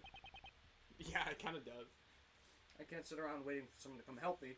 I must escape somehow. What are you making that funny sound? Who's there? And how dare you laugh at a gentleman's plight? Oh! You son of a bitch, I hate you. I thought you were gonna be cool, and now I hate you. Who are you? Are you one of the kidnappers? A kidnapper? Me? No way! I'm not into such petty crimes. Nope, I'm after something much, much bigger! So you're a thief. Yeah. Great. I must be worn out from today's ordeal. Focus, Miles. Oh, I forgot to introduce myself. Sorry about that. even in the depths of night, when no other bird dares to take flight. Oh, yeah. One alone soars to shine the lights of righteousness on the world's blight. And that one is me, for I am the great thief, Yatagarasu. Oh, that's you? What? You don't remember that? That was in the first episode. And like the first half of the second episode. Oh, Forgot about that. That's why you had trouble pronouncing it. This because I was the one who knew it. Great thief. But you really just claim to be the Yatagarasu? oh, but my real name is K. Ferdinand. Faraday. Faraday? Really? Okay. But you can call me K. K? Good. Glad that's settled. I like that line. Not as cool as Cameron. Oh, of course. You would be very biased against you. That's how it all. And guess who you were biased against in the first game? Don't you ever compare her to Emma. Not quite. I have a mountain question for you. But first, if you'd be so kind as to remove these ropes. I wonder, should I remove them? I was actually having a lot of fun watching you make those silly faces. Hey! There's no need to get all mad and icy glary on me, you know? I can name at least 3 names. This rope goes through here and there you go. What a relief. I owe you my thanks. Ah, it's okay. You can pay me back in full later. Now then, what question should I start with? Unfortunately, I can already tell nothing was going to be easy with this cheeky girl. You call yourself a great thief, yet are you really a thief at all? You doubt me? I get it. You think that a young lady like me couldn't possibly be such a big-time thief, right? That's not the part I have a tough time believing. I am the real, genuine Yatagarasu, you know. Yep, I'm a pure-blooded great thief. It's a little something I inherited from my predecessor. In that case, you wouldn't mind if I arrested you then, right? What? Oh, of course I'd mind. I haven't stolen anything yet. Seriously, I don't know how you can say such a horrible thing to your savior. That's true. Technically, she hasn't stolen anything in front of me. Yet.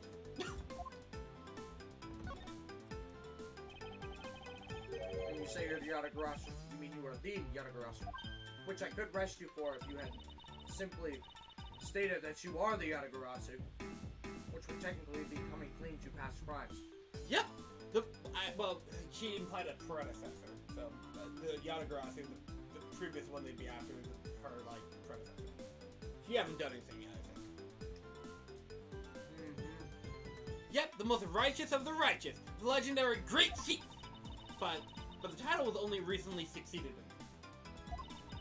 So I haven't had a chance to steal anything yet, as the second Yatagarasu. I was not aware that thieves could pass down their titles like that. But don't worry, I've got some big plans in the works. Big plans, they wouldn't happen to a big arrest, would they? I knew it. There's no reasoning with a prosecutor. I'm not the problem here. I'll have you know that the Yatagarasu has no interest in stealing petty trinkets. There's one thing and only one thing I want to steal. Only one thing? And what would that be? But that's going to have to wait until we find our way out of here. Well, at least there's one thing we can agree on. I'm sure I'll have plenty of time later to learn more about you. So, you never told me what your name is, Mr. Prosecutor. I guess not. I'm Miles Edgeworth. Aha! Now I remember. How can you remember something I just told you? But she sure is cheery. Alright then, Mr. Edgeworth. Let's get out of here. You know, the fact that you're kind of, like, disliking her a little bit is actually helping your being character. Yeah. Edgeworth likes a very small count of people. It's like, you can name, like, 5, like, the 6 people he likes. It would seem that we are locked in from the other side. What? No way! I don't cheer you! La la la la la la! Hey, do you remember where you came in from, right? Oh?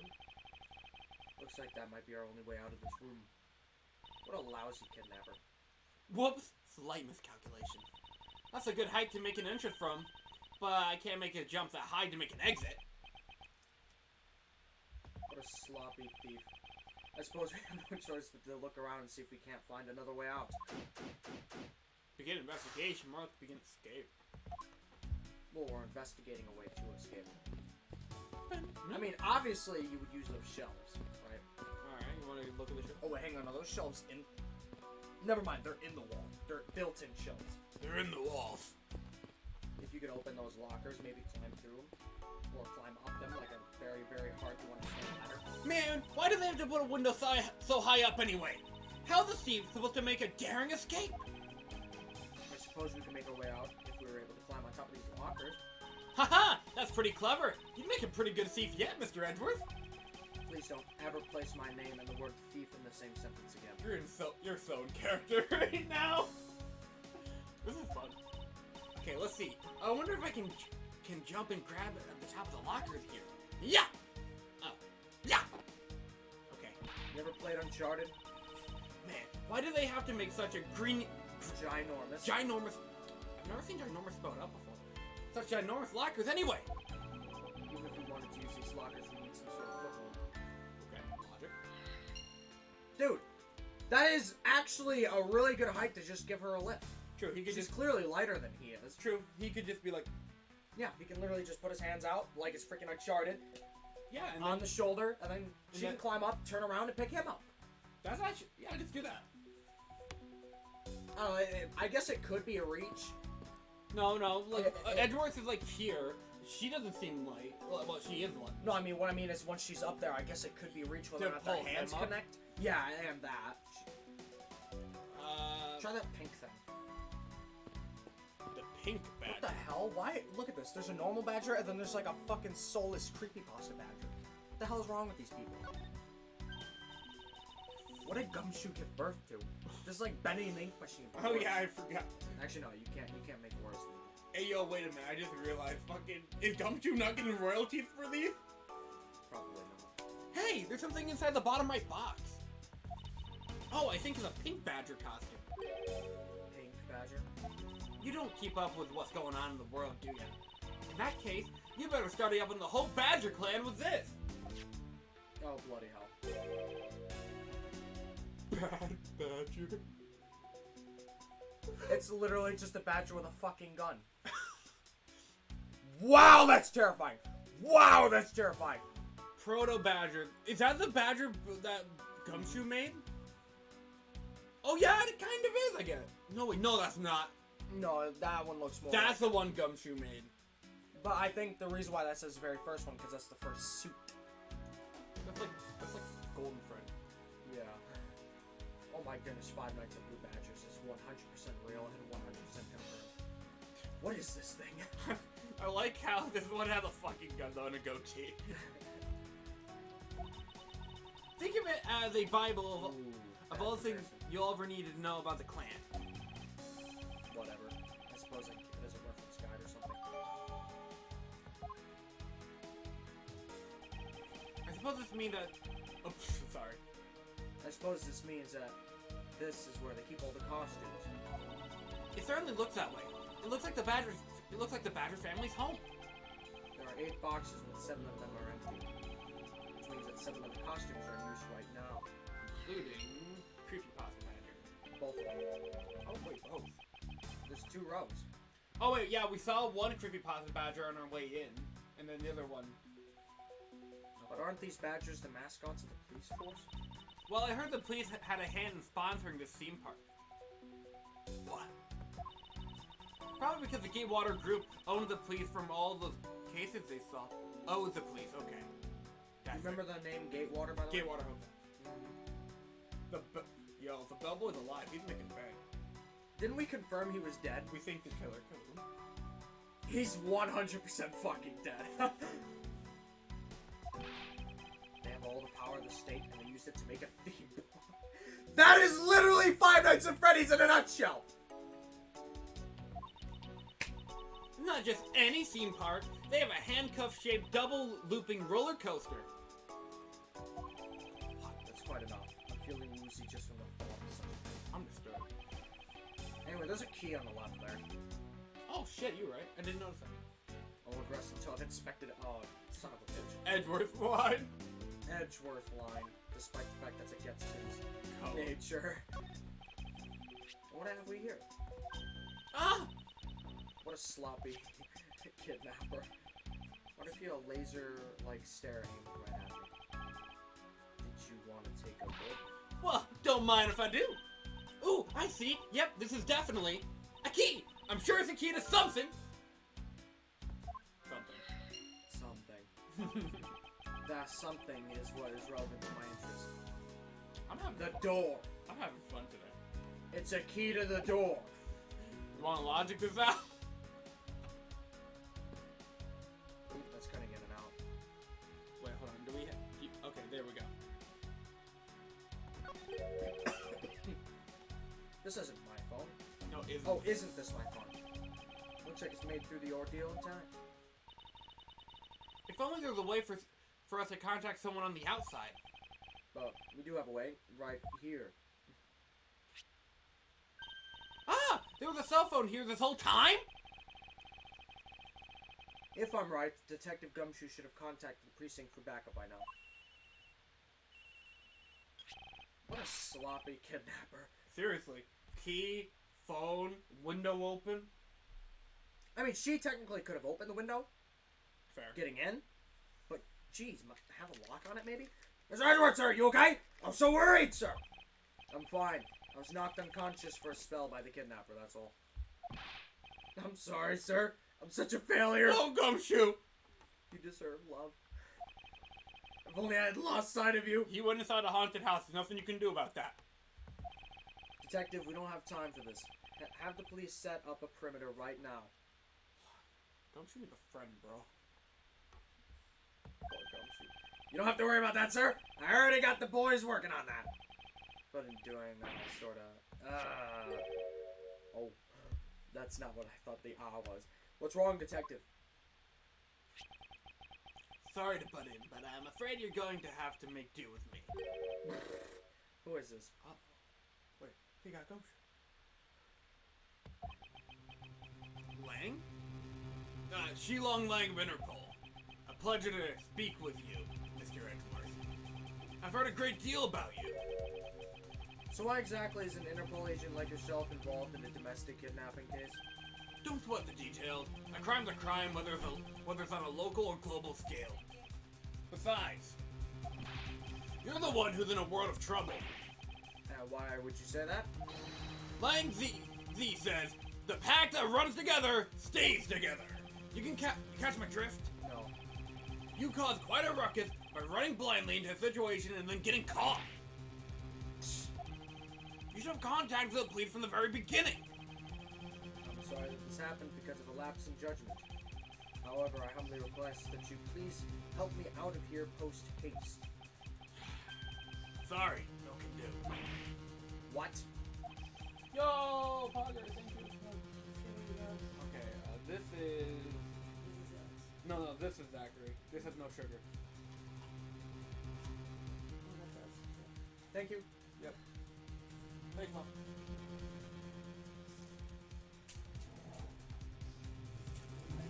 I did the grabby hand. Yo, I shout. like that.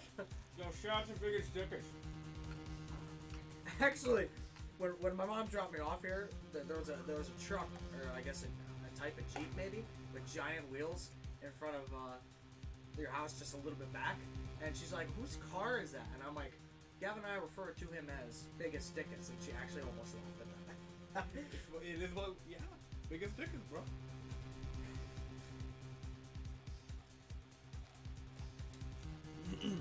We're hunting the kidnapper now, and I haven't got any hands to spare. I'm the meme where it's sitting in my room and the whole room is dark. There's no reason to live. And open the door and it's just fucking Dunkin' Coffee. Oh my goodness, hi! As I said, my pack moves as one. You're the one who wanted to go in alone, so good luck to you, Mr. Prosecutor. Well, why'd you... What? You are one of the stupidest... You're stupider than this lady here. He knocked out Gumshoe. I'm assuming he knocked him out. I think he just Just to tell me, oh, you're on your own. Have fun with that. Probably just grabbed the phone from me. What the... Oh, and once we do catch the kidnapper, rest assured, we'll come find you.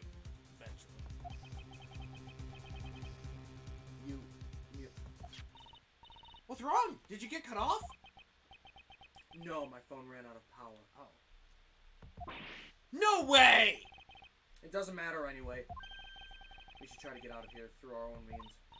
Yeah, I have a name to live up to after all. If we put our heads together, we're sure to find a way out. How did I wind up voicing the Thieves, bro? I don't know. And I don't want to think about it.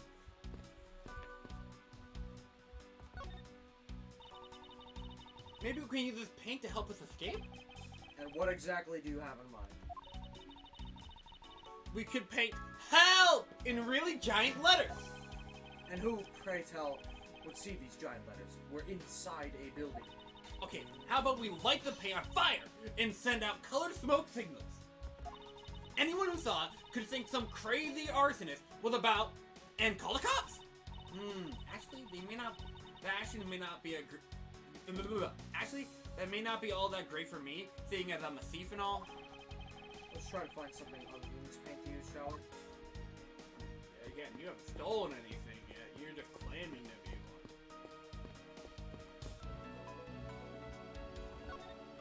one.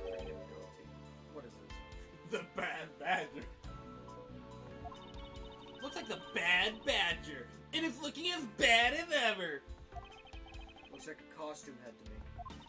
I guess the Bad Badger's costume is, at the very least, a two-piece, huh? The real question is, why is only the head sitting out on the floor? Okay. Should we start logicking or talking? Shut the door. Okay. Oh no, oh wait, can I now? Yeah, wait, yeah. Seems we won't be able to get this open ourselves. It also seems quite thick, so we can't just break it down. There must be another way out of here. Okay. Alright, yeah, let's try logic. Logic! Key and lockers. Easy. I don't even have to read them. What? Okay, maybe it does go to the door like I originally thought. Maybe we gotta grab another piece. Yeah, maybe we're jumping. It seems that the costumes, the badgers are kept in an isolation room. Lockers and costumes? I would save before trying that one.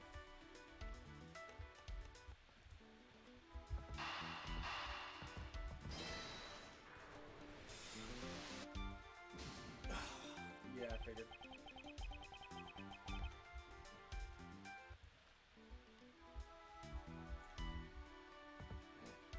Nope, it's Microsoft Edge. Tiny key. Tiny key costumes? I don't think that's... I'm just gonna say this right. I don't think there's a correlation there, because that's where we found it. That'd be too easy. Let's try talking to Kay. Prevent? Maybe the key? Oh. Wait, where did the key go? The key's not evidence, it's logic. Oh, yeah, that's right.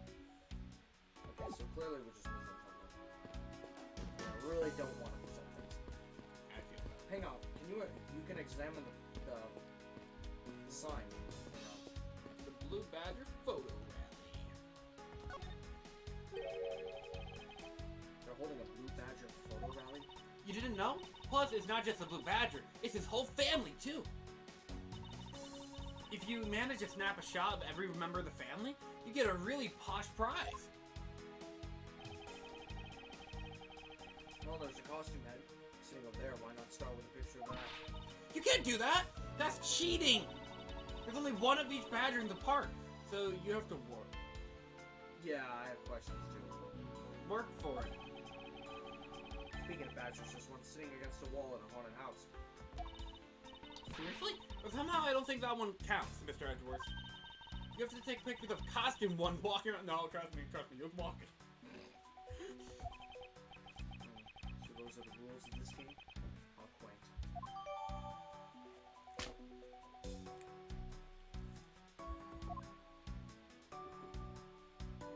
Okay. Was that evidence?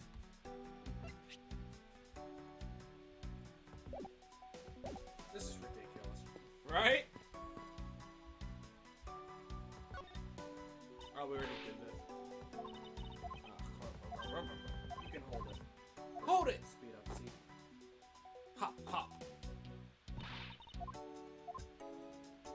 could just go out the window, go inside the haunted house, because I assume that's where we are. I don't think we're in the haunted house. Okay, Because wherever. it was raining, remember? Okay. We're somewhere. We can see the outside. I don't think anything was added to it, yeah. We already tried every combination. We haven't tried tiny key costumes. That might be really dumb. That would be so stupid. We're probably gonna have to present evidence. That's probably what we're supposed to do. Yeah, I'm just not gonna rule out any possibility right now. Please. No, okay, makes sense. Oopsie.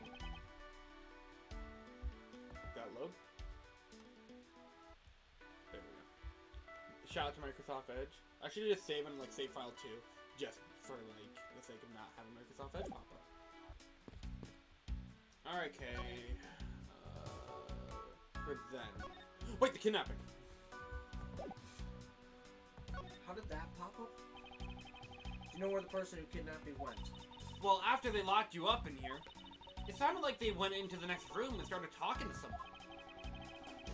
I feel like I've heard something as well, but it's all hazy. However, I do recall that the kidnapper was talking with someone. It was just a guess before, but I guess I really am dealing with 2 kidnappers here. Really? After that, they left. It almost seemed as if they were done with you. I suppose that's the case, as my kidnapping seems like an afterthought to the 1 million. Well, if they went into the next room, let's see what we can find out through the slot. Oh, yeah, okay. Ooh, we can peer into the room the kidnappers were in from there. Oh. Oh boy. So, the Edgeworth line.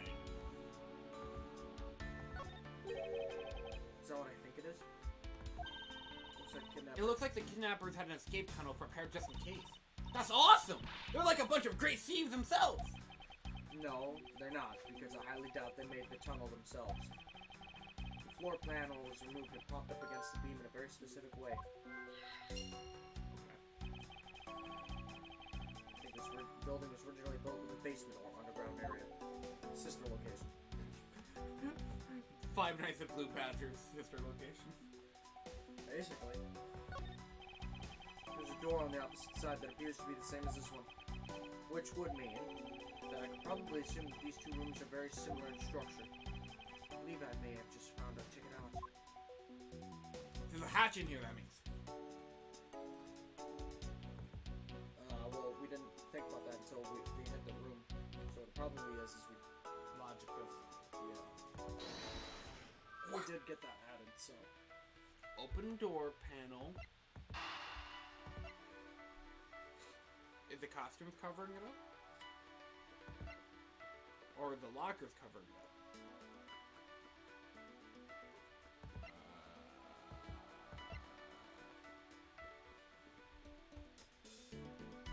Oh, you think there's a floor panel in here, too? Yeah, because he just said similar layout. No, he was talking about that door. I mean, That room isn't similar to ours. It's what that door leads to. the door on the outside is from which would mean that I can presume that these 2 rooms are very similar in structure. Oh, actually, you were right. Okay, yeah, you're right. So, open floor panel. Probably the costumes. Yeah, That's the pink one that's still there. I can see that. Ugh, Damn it. it's okay.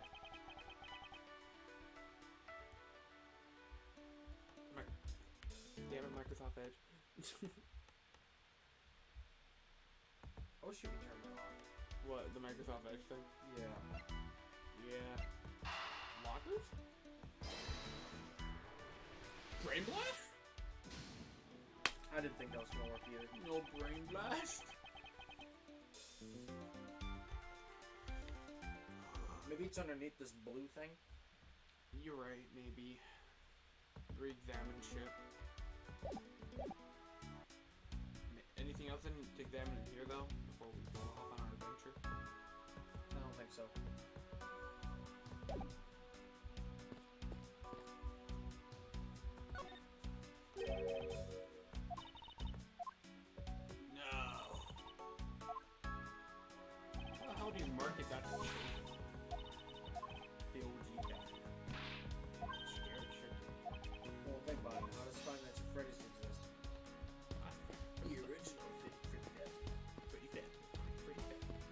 I'm surprised there was never a Five Nights at Freddy's game that specifically took place in Fredbear's Diner.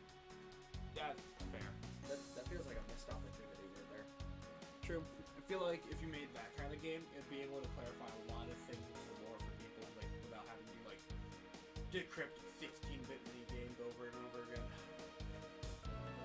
That's half the reason why it's even so popular. Is because you can't interpret it, so everyone wants to take a shot at it, because maybe they just might be the ones who are correct. Thank you for coming to my TED Talk. Now to further analyze Kingdom Hearts. Funny walking into the wall.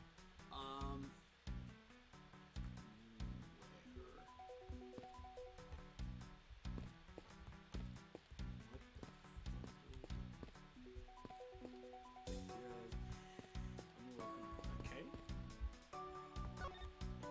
Got anything? Try presenting, Graham. Okay.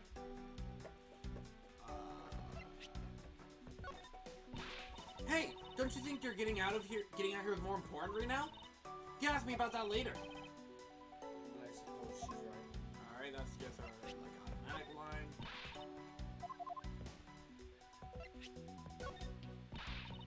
Oh, okay. Maybe presenting stuff is not our answer. Yes. Okay.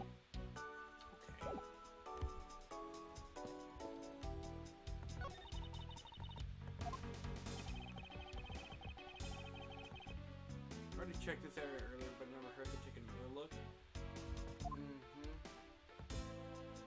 Clearly that means you're done here. Because there's only so many things you can look at. Oh. Check the panel itself. The panel. Never mind. Oh, what? What do you mean? Like in here? Like, see how it's held in place by a hook? Try analyzing the hook. Okay. Good idea. Yeah, okay, yeah, you're right. There's a beam in the next room identical to the one in this room. There's even a hook on it to hold the prop the floor panel in place. Which reminds me, Did you find something useful, Mr. Edgeworth? perhaps I may have found a very handy hint to how we'll get out of here. Now we go back and investigate. You can see it right there. It's already there. We have a little handy hook. This is the beam I was trying to. What's up? Oh, shoot. I was wondering if perhaps we'd make it over and out the window if we climbed this. Good thinking. And That's it's not what I was thinking. That's But not, alright. yeah, I was expecting us to go secret hatch. Yeah, there's a hatch in here too. And if there's climbing action you need, just leave it to me. Thanks. This little hook looks like it might make for a good foothold. Up you go, okay? And good luck. Count on it.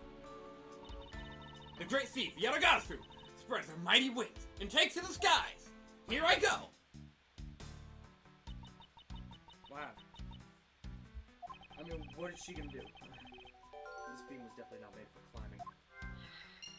Okay. There's a secret hatch! What do you mean, as I thought? I'm not your guinea pig, you know. Now go to logic. And now we connect the hatch and the thingy. Beam outside too. Open floor panel. Whoa. I can't believe we have to go through all those steps to figure that out. Yeah, that feels like common sense.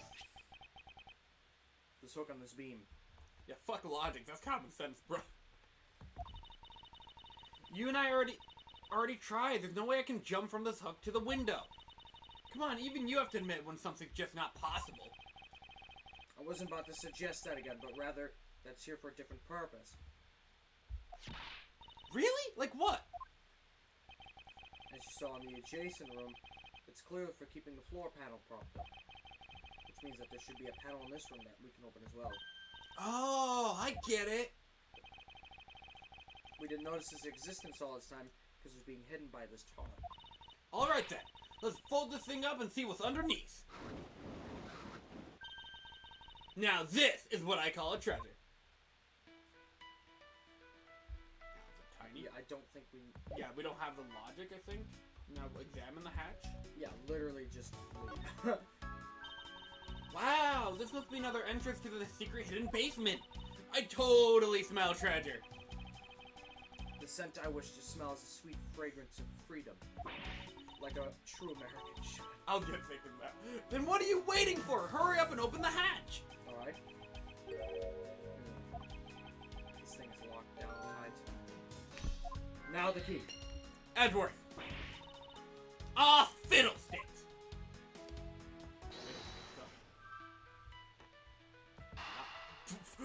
No, no. Oh, Missing Paul, come down, come down.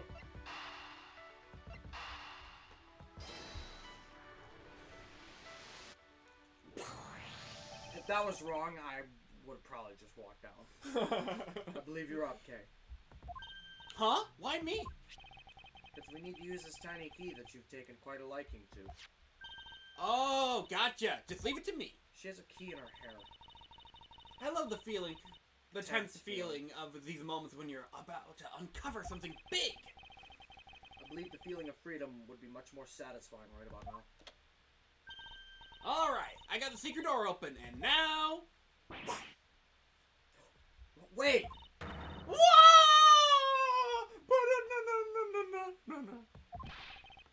Are you alright? Okay? I'm fine. The ladder just slipped is all. I didn't even notice that. Oh, I noticed that immediately. Oh, I was busy making a marker. Thank goodness she's alright. I about had a coronary. There's a lot of really large machinery down here. Okay?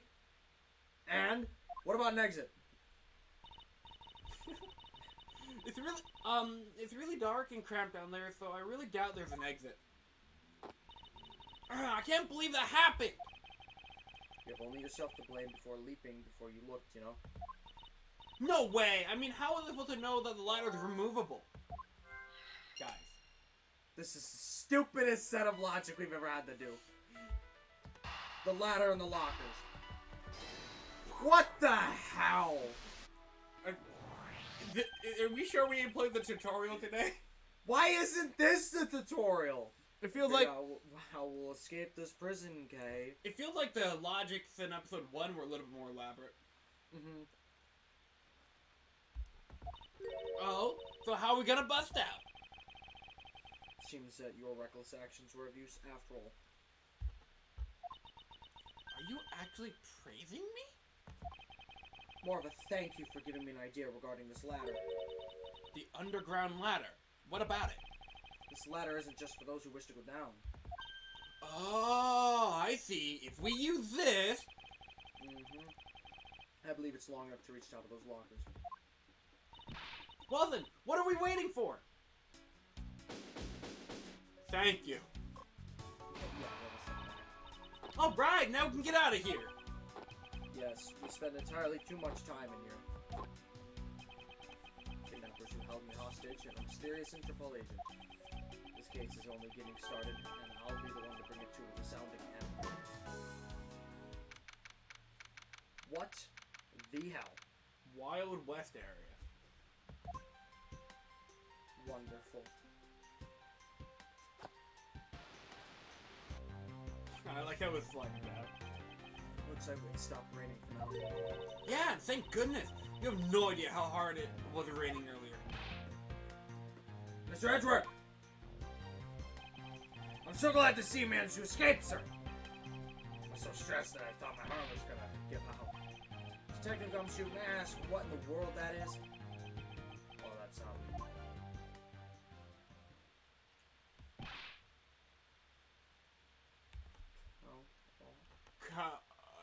Yeah. Count off. 1, 2, 3, 4, 5, 6, 7, 8. 98, 99. Sheriff, all 99 members are here and accounted for, sir. Oh, Huh? What the heck do you think you're doing counting my cubs off like that? Holy shit. Every person is a valuable human being. You get me? And everyone has a name that their parents gave them. No one is a 2 or a 3. Everyone, regardless of age or rank, is number 1. Got it? That is the strangest kind of base I've ever seen. Right out of the gate. What's his name? Shifu? Like, you know. Like Kung Fu Panda? Yeah, Master Shifu. Shifu! If you know that voice, go ahead. I don't know if it fits this guy. This guy seems way too fucking cool. His name is fucking Shifu. Didn't you think Master Shifu was cool? I don't know, I never watched it. What? We got a trilogy to watch. Shifu! Shifu! You are Agent Lang, I take it? You infidel! How dare you address our Shifu so rudely? Urgh! Lang Z says, a cub who disrespects others soon feels the disciplinary bite of an elder. So don't ever forget to show the proper respect towards another person, Sheena. This isn't much, but please accept my card. Thank you. Please accept mine in return. That's cool. Yo, did you see that now? That is a proper way for two people to show their respect. What is this guy's vibe? I like it. Keep that in mind, and you'll get far in life. Got it? Oh, that's right. Francisca did warn me. Something about an elite Interpol agent for the Republic of Zing-Bob. Apparently this man has the highest successful arrest rate of the organization. How the hell is this guy their best guy? Quite cool. It's freaking weird! Agent Lang, why exactly is an Interpol agent involved in this clearly domestic case? That's none of your business, Mr. Prosecutor. How is it not? I've heard a rumor or two about you. You solved a murder that occurred during your flight home recently, right? Ha!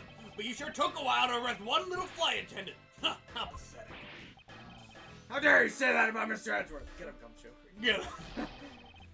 Are you saying you could have solved it faster, pal? The comedic relief jumped to the aid of his master. Did you just eat a loaf of bread in here? What? Did you just bring a loaf of bread in here and just eat it? Nope.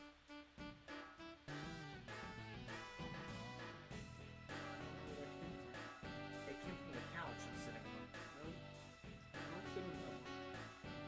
Then how? That literally popped out of the sofa at both my hands. What the fuck? I don't want to alarm you, but I make my sandwich with you. You need a handheld vacuum. I do. Mostly because I don't have the space for a big one to get the flavor.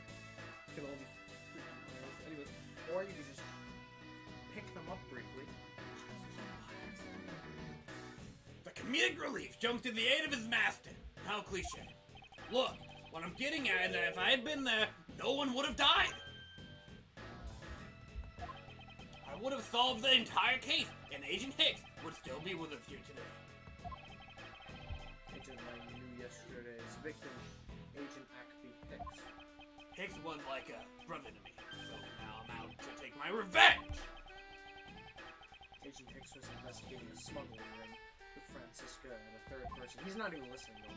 This must be the man she was talking about. In that case, you should understand how I feel, as the kidnapped is someone I know.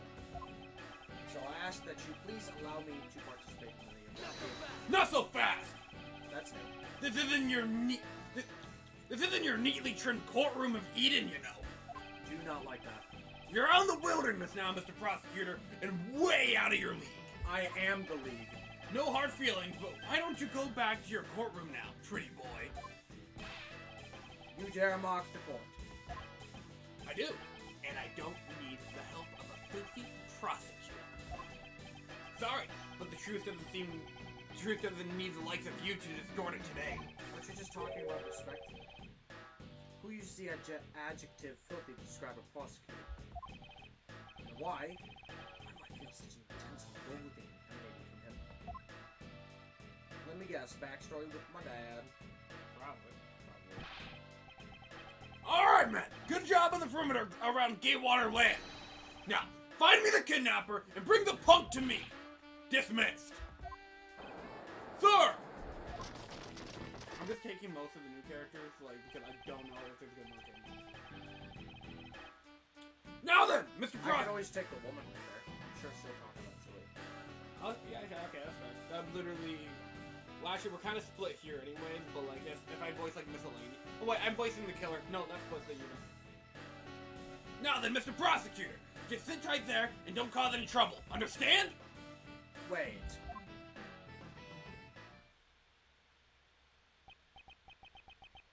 Mr. Edgeworth? It's been a while since I last met someone so disagreeable. Why all places did he show up here? And completely out of the blue like that? I suppose I'll have to ask Detective Gumshoe to fill me in on that.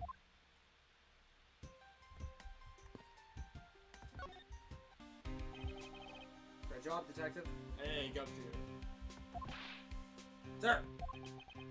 For losing sight of me and the kidnapper and allowing my investigation to be hijacked. Oh, come on. Sir.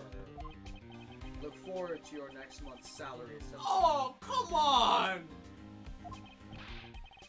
But the case isn't lost yet, sir. I'm gonna show you just how much of a man Dick Gumshoe can be. Shall I prepare the 21 gun salute now or later? Detective, are you sure it was the precinct you called for backup? Of course, sir. I think I would know the number of my own precinct like the back of my hand. Then why did an Interpol agent show up instead with an army of his own agents? That, I have no idea. About 5 minutes after I made the call, the Wolfman showed up out of nowhere, sir. Agent Lang definitively has an agenda, so the question is, what is he after? Strong hunt. He's another strong hunt. Oh my gosh. Mr. Edgeworth, I was wondering, may I ask you about one thing, sir? What is it? Who is that? The girl over there, I mean. I'm Mr. Edgeworth's assistant, Kate Ferdinand. Do not. What? Funny. I don't recall making you my assistant. Yeah, I'm Mr. Edgeworth's assistant. Mate! It's been like that since forever! You're really in character today.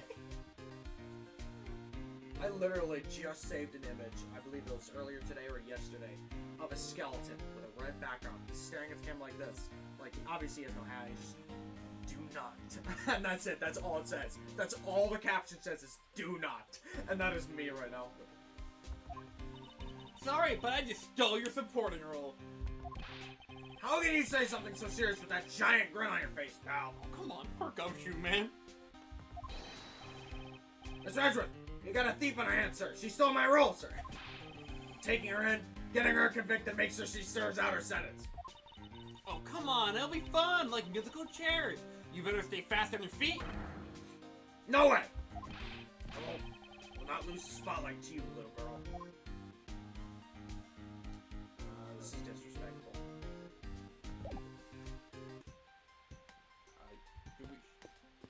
I like her because she's funny and quirky. She's kind of quirky. That is literally her only characteristic. They're all quirky. Every Ace Attorney character's fucking quirky. She's ridiculous. What? Like, I could see her in the Avatar. Man, I can't come with you any stealing at all with that detective around. I suppose it's not easy when there's this many members of law enforcement in the vicinity. It's alright. It's not like I'm in a hurry to steal just any old thing. Which is it? Do you plan on stealing something or not? Quite the mystery of this one. Maybe I should talk with her a bit more. So, what are you gonna do about your investigation into the kidnapping? Good question. Since Agent Lang holds the authority to investigate this case now, this makes things a bit more complicated. Oh, come on. You can't let that stop you. I'll even lend you a hand, so let's go. But you're self-reported? Great thief, are you not? I don't believe I can let someone of an unlawful nature participate in an investigation. You don't like to listen, do you? I'm not just any ordinary gray thief. I'm the Yatagarasu. That does not change anything. And as I said earlier, the Yatagarasu is after one and only one thing. Dude, she's itching her nose. We've already had that gimmick before. What is this one and only thing you're after? Yatagarasu is only interested in one thing, and that is the truth. What? I see. It was 7 years ago. Oh boy. There was a vigilante who threw the business world into a panic. labeled mysterious and phantom-like. Yadagrasu appeared and vanished at will. Though we still don't know much about the thief's ultimate goal, we do know the targets. Yadagrasu liked to find and make public evidence of corrupt dealings of all sorts. Once a target was chosen, no dramatic calling card or announcement was sent forth. Instead, the chosen corporation was infiltrated without even the target noticing. Some days later, the evidence was sent out to the mass media, along with the card with the mark of the three-legged raven. Looking back, I suppose you could call it the Yadagrasu stealing the truth.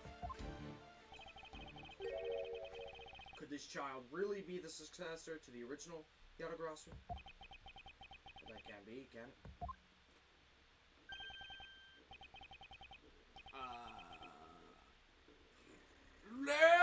Lance, where are you, son? Oh yeah, it's the old dude, yeah.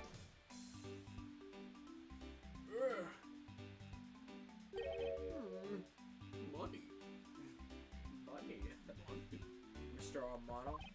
Oh, Miles, my boy, I'm sorry to involve you in such an affair just after you've returned. For you, Mr. Armano, I'd gladly offer my assistance. After all, I have you to thank for how well things turned out during my time abroad. If it wasn't for you, I might not have been introduced to the law office. And had the chance to study the inner workings of another country's judicial system. No. Think nothing of it. And as you know, Manfred and I go way back. Stop right there. That's not a good sign. That's sus. I consider a beloved disciple of his to be like one of my own blood. He doesn't want to do that. If you ever want to go overseas again, you need only ask. I can use my company's vast network to send you anywhere, anytime. Like a fast travel system. He's literally carrying money strapped to his chest. How is he not getting mugged constantly? There's a thief right here, So who's the old man? Speaking of which, he's the father of the current kidnapped Lance Armano, Ernest Armano. Now then, have you found Lance yet, Miles? Please? I miss my poor boy dearly. I'm terribly sorry, but your son's whereabouts remain unknown, Mr. Armano. Whoa, hold on there. Then what's happened to all that money? I believe the 1 million has been stolen and that the culprits are now on the run. What? I was kidnapped myself. Poor old man. Don't you have anything you could give him to cheer him up, Mr. Edgeworth? Forgive me, Mr. Armano. I was wondering if you could please tell me the details of kidnapping one more time. Oh, it was yesterday. A call came to the house. From the receiver came the sound of my son. Help me, Daddy! I know this is tough, but please stay with me here, Mr. Armano. You don't understand. He hasn't called me Daddy in ages. I was incredibly moved. It was incredibly moving. I wish I had recorded him saying that. What the fuck? That's a little creepy. He definitely should have recorded that conversation. Not for that reason, though. But not for the foolish sentimentalities of an old man. Refresh my memory, what kind of person is Lance again? How will telling you about Lance help you get him back? Surprisingly, a lot can be deduced from a person's relationships and behavior. Very well then. Lance is my son, my one and only son, and he turned 21 this year. He's very much like me when I was his age, kind and very attractive. I'm sure women simply can't get their hands off him. Is there anything else about him you noticed of late? Now that you mention it, I haven't been able to get in contact with our butler, Oliver. Your butler? Yeah, his name is Oliver Deacon. He's been with our family for years now. He gets along so well with Lance, so I thought maybe he would know where my son is. Too many names, not enough details. Mr. Armano, could you please tell me a little more about your butler, Mr. Deacon? As a butler, he's outstanding. He even serves as Lance's personal private tutor. He took a brief leave recently, but even after it was over, I haven't been able to reach him. Oh, what the hell? So you still haven't spoken with him since his leave? What about his family and friends? They said they hadn't seen him. I've tried everything I could think of, Miles. It's a weird thing hearing someone call him Miles. Do you think this could have something to do with Lance kidnapping? It's possible, but I can't say anything for sure quite yet. So even the person closest to the victim is gone missing. Oliver Deacon. Sounds like a name I had better keep in mind. Okay then. The Detective Gumshoe. Yes, sir?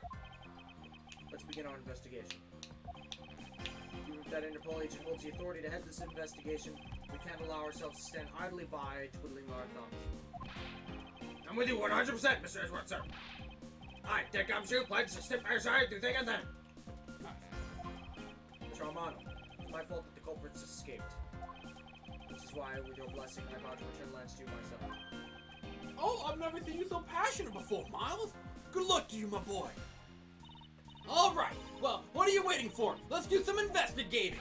You think I'm losing you, pal? Forget it.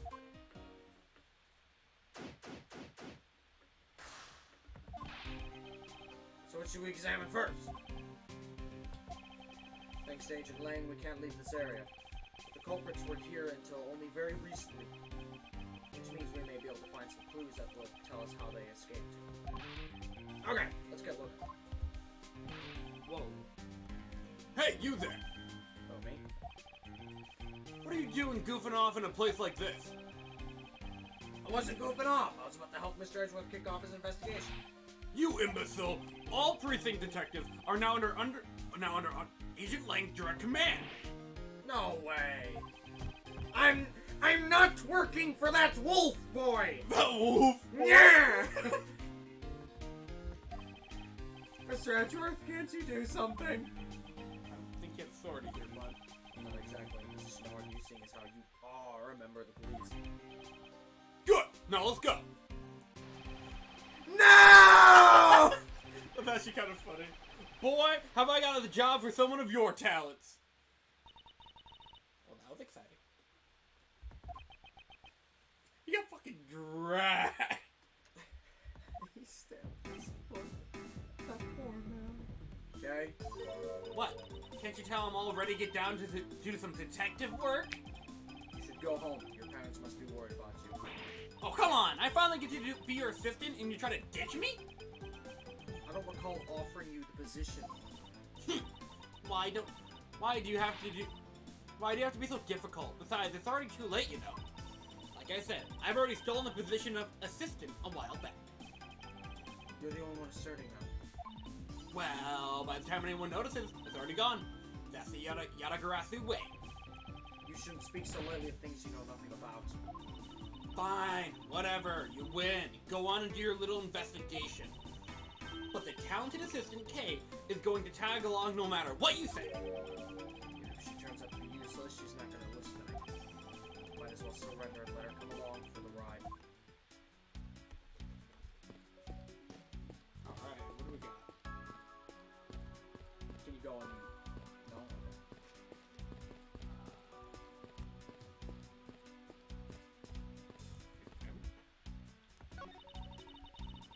If these were real, I wonder what you'd put in them. Water would be the obvious answer. But if you stored water in a barrel under the blazing hot sun, wouldn't it go bad? People of that period probably didn't care about how it tasted. Sorry, but I can't let you get away with making fun of our forefathers. I mean, maybe they really like the strange taste. Look who's making fun of them now.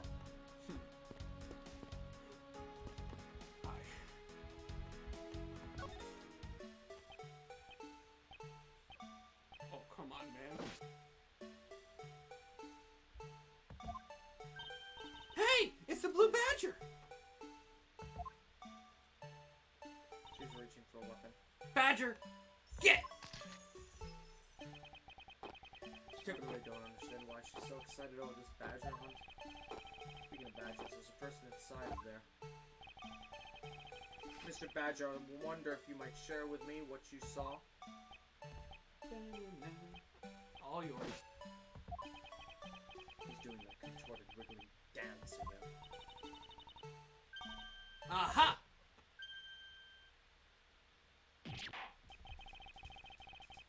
Did you know he was in there? Ah! You uncovered, like, my secret identity! I was to remain under that answer! Aren't you Officer Meekins? Shaggy? Like, sir! Shaggy? Reporting for duty, sir! This man was a witness in one of the cases I headed 2 years ago. Rise from the ashes. A case we miss very much. No, Emma. No, Emma. The only thing I remember about this officer is that he often spoke and acted before he thought, which gave me a great deal of headaches. Is he a friend of yours, Mr. Edgeworth? I've met him in the courtroom once before. Why is he so upset when we unmask him? Does he have something to hide?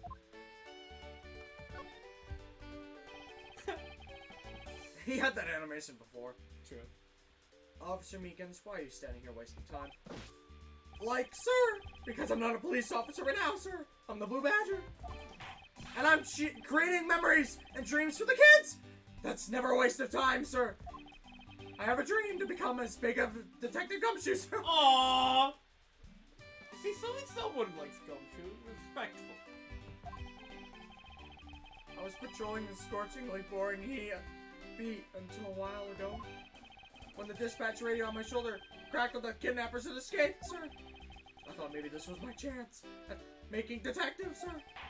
I rushed on over to join in, but when I got here, there was a sea of people already, and I couldn't spread my trademark friendliness and joy to anyone.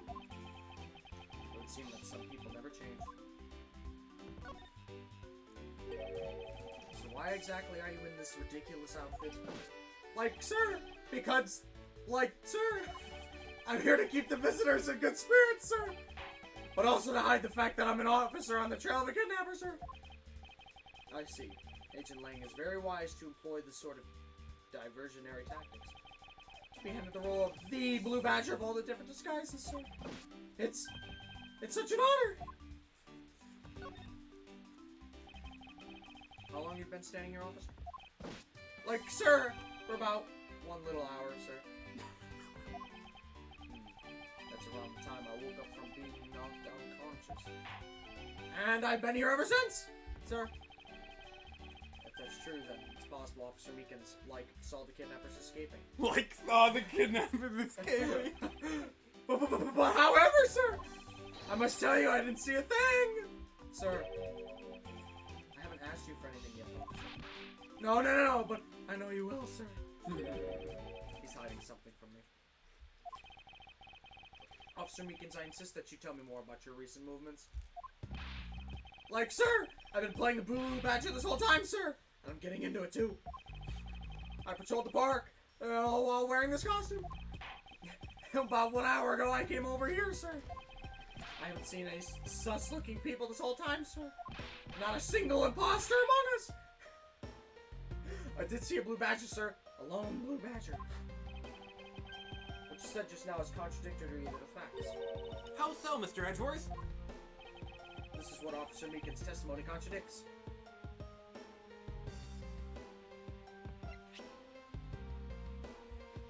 One per family? Yeah. And he's a Blue Badger.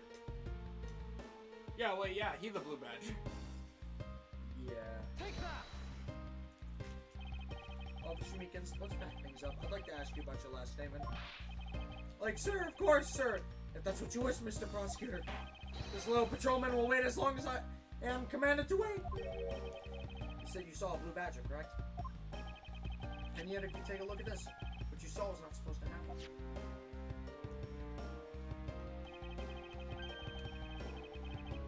Each park is supposed to have only one of each Blue Badger in it at any given time. Which means that as long as you are the Blue Badger, Officer Meekins, you should not have seen another Blue Badger wandering the premises. What? Sir? Then that would mean that there were 2 Blue Badgers walking around? But why? Hide identity. Alright. Thank you for your time, Shaggy.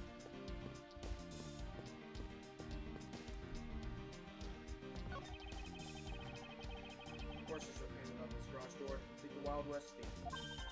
It looks so lifelike, don't you think? Are you thinking of wrangling, or rather stealing them?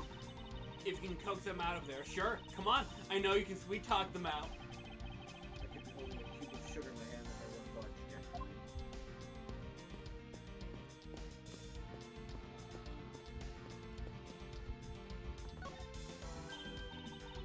Hey, there are a bunch of footprints in the mud over here. That's fine, I don't understand.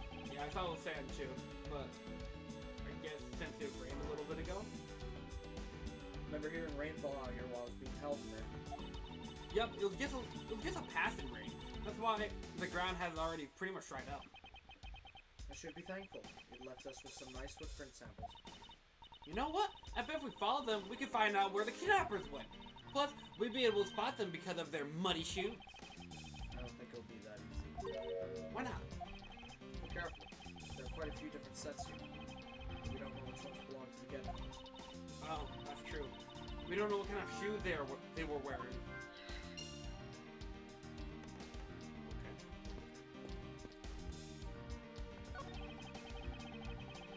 Excuse me, if you could just let me through here. Sorry, I can't let anyone through. Agent Lang's orders. I suppose I'll have to deal with this in pass. Oh, same thing with that guy up there. Yeah. I guess we talk to you. Oh, Never mind. You're old. So logic, I guess. yeah, try and have these in there. You look walking by him. Oh, it's the same. Oh, yeah, try logic. Costumes. A second blue badger. What kind of shoes? Well, there's the second blue badger, And and costume. no, Oh. the kind of shoes. Because if you looked at the footprints, some of them are like strangely circular, and I'm pretty sure you can tell by feet they're not circular. Okay. And there's 2 sets of those. I'm pretty sure. Okay.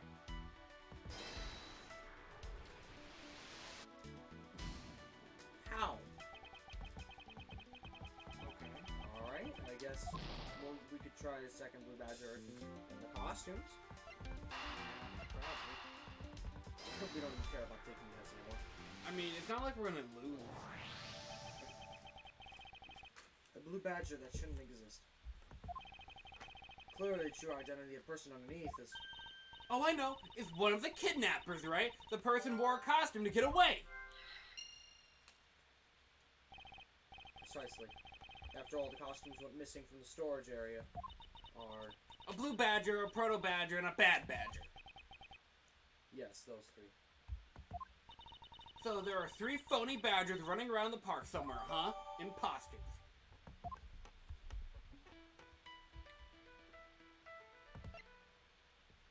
Oh, that was what I said originally. So that It's goes. just we had to make more steps to get there. Yeah, that's relatable. Yep. I should have expected no less from this case. I'm starting to not like this case anymore. Now that we know that the kidnappers were wearing badger costumes, those footprints from earlier take on a new, very significant meaning. Oh, you mean now we know which tracks belong to the kidnappers, right? Yes, more than the shoe prints, we need to follow the paw prints of the badgers. Okay, Mr. Edgeworth, it's time to use those footprints and go badger hunting. Get them. Wherever they may be. Go back to the footprints. Probably.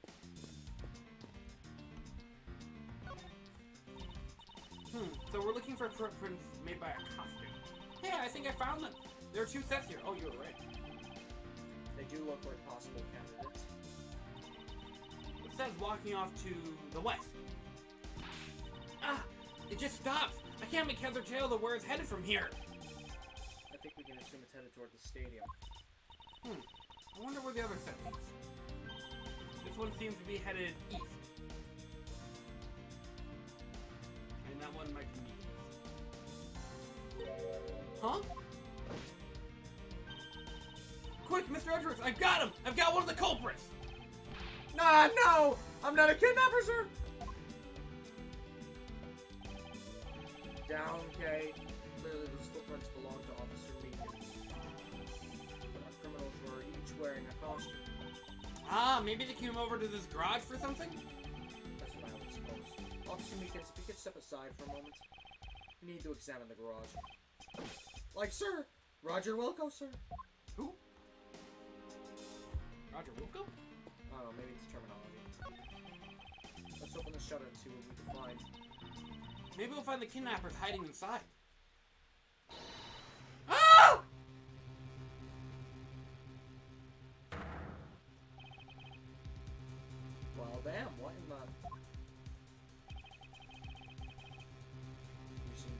across a dead body.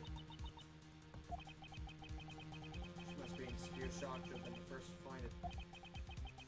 Now then, who is this man? It's Oliver! Are you saying that this man is... Yes, he's my butler! How could something like this have happened? Indeed. And why was Mr. Deacon here to begin with? I'd better investigate this crime scene quickly before Agent Lang or his men return. This kidnappers will eventually right to the garage. Right to a dead body. It's possible one of the kidnappers is murdered him. Maybe. In my first examination, I believe this man died of a fatal wound. Bullet wound. You sure are calm for someone who just found a body. It's surprising what one can become accustomed to in the span of 2 days. I will dress until I've inspected. Yeah, okay.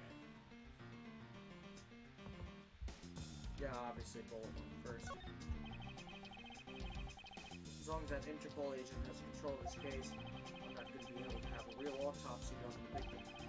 I'm no doctor, but let's see what I can piece together myself. There are 2 gunshot wounds, one in his abdomen, and one in the shoulder. So that means he was shot twice? No, I don't think so. I think the abdominal one is an entry wound and the one near his shoulder is the exit wound. That is a strange angle. That would mean it either went here and up, or it came here and down. Huh. But if it went down, I'm pretty sure there would be a bullet hole next to it somewhere, so it's probably down to up. Which, again, is a strange way to fire a gun. That is pretty weird. Nice! I knew you could figure it out. It comes with experience, and I've seen my share of crimes. Speaking of experience, this crime scene seems a bit too clean for murder with the bullet went through. Just make a note of this on.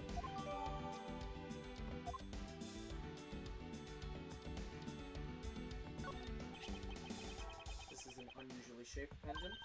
What is it? Is this something valuable? She seems to have retained some of her composure. Looks like a horse pendant. Oh, it's a horse? I thought it was a unicorn. That's what I was thinking. You know what a unicorn would rip. What? Funny Strongheart man. Who's based off a unicorn. Ah, okay. It's got an antique feel about it, and it's really pretty. Like the... Hold on. This is made of platinum silver. Nice! It is worth something after all. Ooh, and look, there's something written on the back. Colin DeVore? Devoray. Devoray? It's a name. Colin? Colin Devoray. Devoray. Something like that. This man's name is...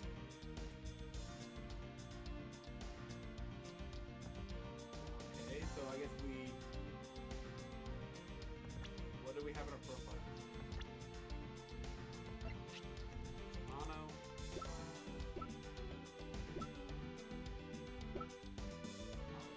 Okay, so I guess we just deduce the contradiction right there.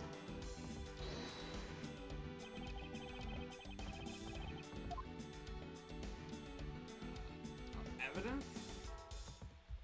What, you thought you were going to present a profile? Since when do you ever present a profile in this game? Just as for our own trials and tribulations? This game. Did it say anything about it? Victim Deacon, maybe?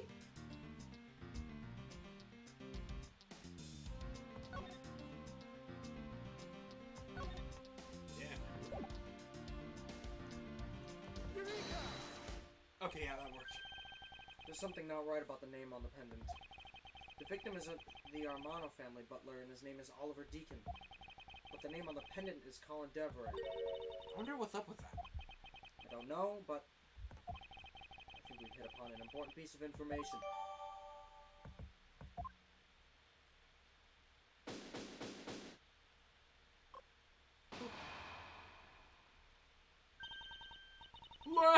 Lance, where are you, sweetie? Wait, oh! No, I thought that was that dude. Take it. Excuse me, but you are. I thought that was the old dude. I know, right? But no. Wow. That is a large-ass ring. It's like a ring pop. What? Oh, this is man. He's really good looking. She just compliment. What? Is she schizophrenic? What's up with her shoulder? An elbow. Yeah, I was about to say, bro, that's not a shoulder. Stop it, Lauren.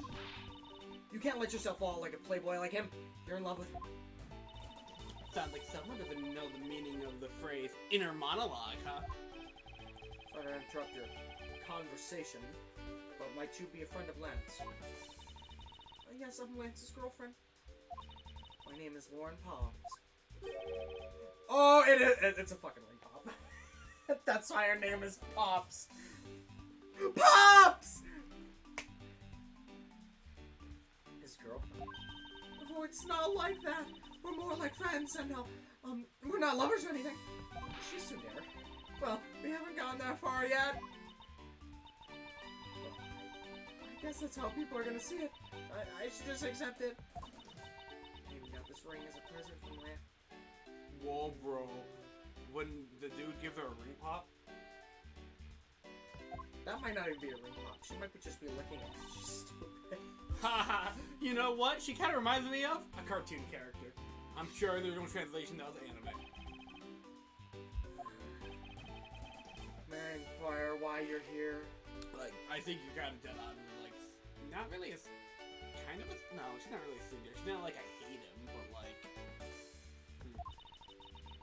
I don't know, it's just one detail made it in this. I haven't been able to get in contact with Lance lately. I'm beginning to get really worried. I worked everywhere for him, and then I heard about the kidnapping, so I came here. Wow, you're really strong for having made it through all of this by yourself. Is it true? Has Lance really been kidnapped? No one's supposed to know, but yes, it's true. Oh, Lance! I can't believe you've been spirited away. I wonder what are you doing now? Looks like she's gone back to the fair maiden in love routine. Oh, people would not like that today. So, Mr. Edgeworth, where do you want to go from here? The lady disappeared. Well, we found a body, so we should look into the murder. Hold it! Oh, wonderful. I don't have the voice. My men brought me up to speed over the radio. And I have to say, you really should have called. I heard you found something very intriguing. I have nothing to hide, Ancient Lang. It's exactly what you see before you. I'll take it from here. Yeah, that guy's really dead. Thank you for noticing. Hey! You waiting for an invitation? Hurry up and detain the suspect now! Suspect who? Officer Shaggy, is it? You're coming with us. What? Sir, I had nothing to do with it, sir! Agent Lang, don't you think you're being a bit rash? Do you even have a good reason to suspect Officer Meekins? I leave that kind of stuff to you prosecutors. It's your job, after all. Like I said earlier, the crime scene isn't as forgiving as your precious courtroom. That's your answer? I think I figured it out now. You only have a high success rate because if you arrest everyone, one of them's gonna be correct. I know you like your logic and reasoning, but that sort of impractical fluff You're telling me these sons of bitches aren't practical? is not needed out here in the field. All you have to do is arrest suspicious person after suspicious person. I literally called it! Holy shit! This guy fucking sucks! That's how you eliminate crime from the streets! But that's also precisely how you unnecessarily arrest innocent people by mistake. You know, it's funny because he's the one who learned that. He had to go through art to learn that one. Innocent Innocent people? Nonsense! There's no such thing as an innocent person. We've all got a blemish or two in our hearts. That's tyranny! I won't allow such a thing to go unchecked before my eyes. Ha! Too bad you don't call the shots around here. Ooh, this is kind of neat. As I've sworn to uphold the laws of this land, I cannot allow you to take this man in. That you be arrest a man on such false charges without even conducting an investigation. Have you no honor as a member of law enforcement? Fucking get him, sir. You! How dare you speak so disrespectfully to our Shifu? Hold it!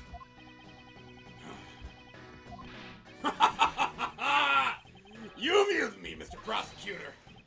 Line Z says every pack has its own rules. If you can play by their rules and come out on top, that is a true victory. Alright, I'll give your beloved laws a fair shake.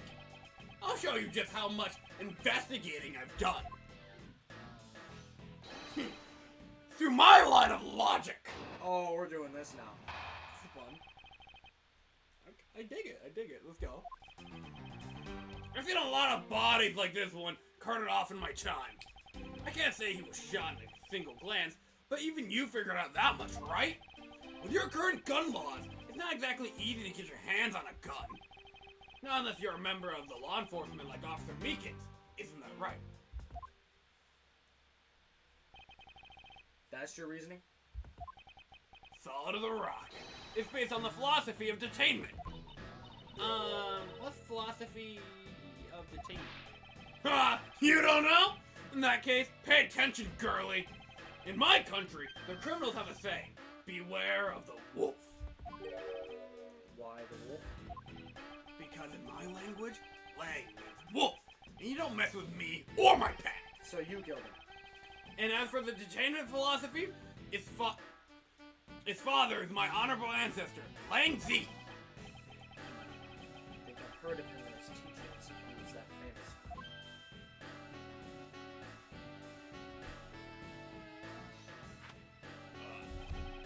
Lang Z developed as he worked to lock criminals away thousands of years ago. To this day, the Zhangfa police still trains its recruits using his philosophy. But thousands of years ago? That makes your story about as believable as a fairy tale. Anything wears down and breaks over time. Do you really believe something as ancient as that can be applied to today's world? You want to put it to a test? I kind of like this conflict. It's kind of cool. All right, Edgeworth, what are you doing?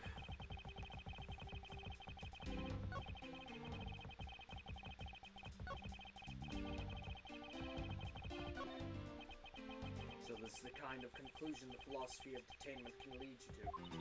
I don't get it, Mr. Edgeworth. Why are you going putting outside? yourself on the line for Mr. Meekins? It's not that I particularly care about what happens to Officer Meekins.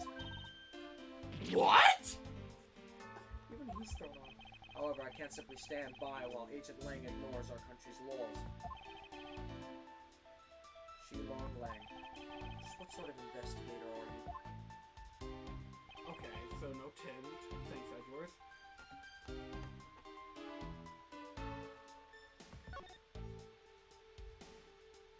Might as well just press everything. Hold it! So what can you tell me about the body? A lot. Even without an autopsy, I have my ways. They teach you the basics of forensics along with the detention philosophy. Oh? And you wouldn't mind telling me a little bit of what you figured out, correct?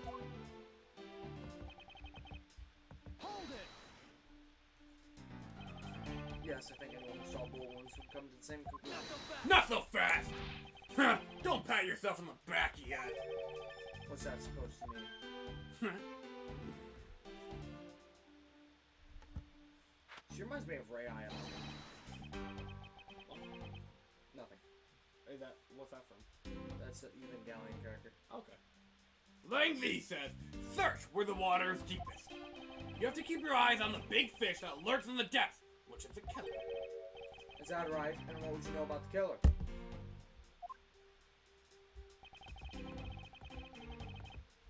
Hold it! It would appear that you've studied a little of our laws. Studied? Who needs to study what every child on any street corner already knows? It's that. Sheena! The Federal Firearms Restriction Act. That's it! The Federal Firearms Restriction Act! I hear it's not easy to get a gun these days. Interesting. That woman is just the one in charge of keeping track of the information. Hold it! If that's the case, there are plenty of other officers who might be potential suspects. You're not seriously going to arrest each and every one of them, are you?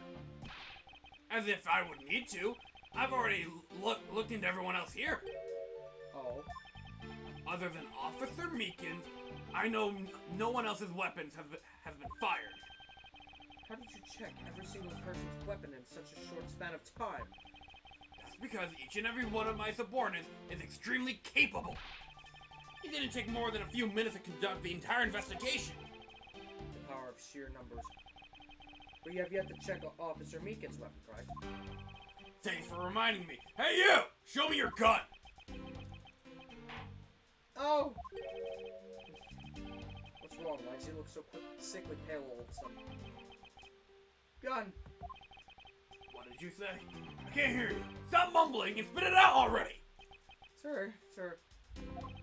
I lost my gun, sir! How have you been so irresponsible?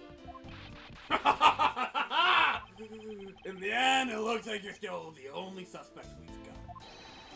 You're the one who waited here outside the garage to ambush and kill the victim! So you think that Officer Meekin's waited here to kill the victim, do you, Lang? I think this is a little accusation deserves a lot more than scrutiny. Alright. I think we're gonna go to the Oh, new one. press it. Obviously!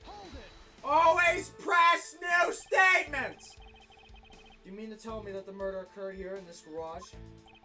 From the fact that the suspect was found almost next to where the body was found? I say it's pretty obvious that this is a crime scene. Lang Z says a criminal always returns to the scene of the crime. Hey, finally a quote even I've heard of before. Furthermore, Lang Z says... Thank you. Successful investigations are the result of multiple returns to a crime scene. So you killed him. I love that line. Looks like neither detectives nor criminals have changed their ways over the millenniums. So this is the kind of conclusion the philosophy of containment can lead you to. Oh, this is... okay, generic dialogue. Alright, you pressed everything while you figure it out, because... Bathroom? Yeah. What drinking 3 coffees does to that?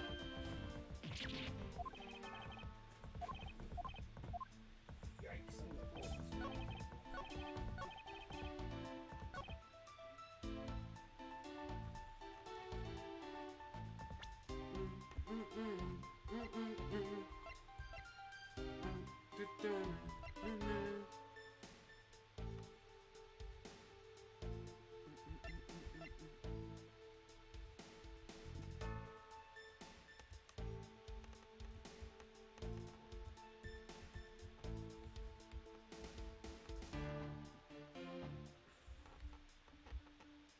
Alright, let's start thinking.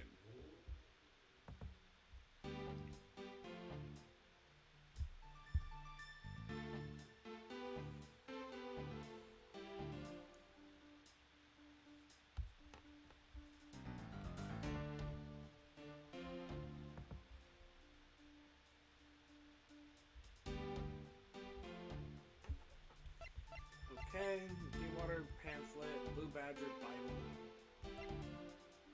Bad Badger's head, Badger photo rally, stolen costumes, preliminary fighting. Objection!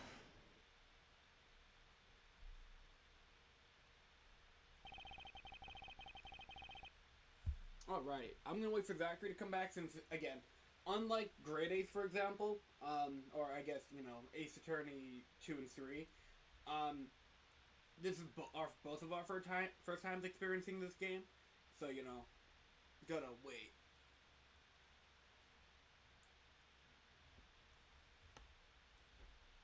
Oh, you figured it out already? It was kind of simple. Really? Yeah.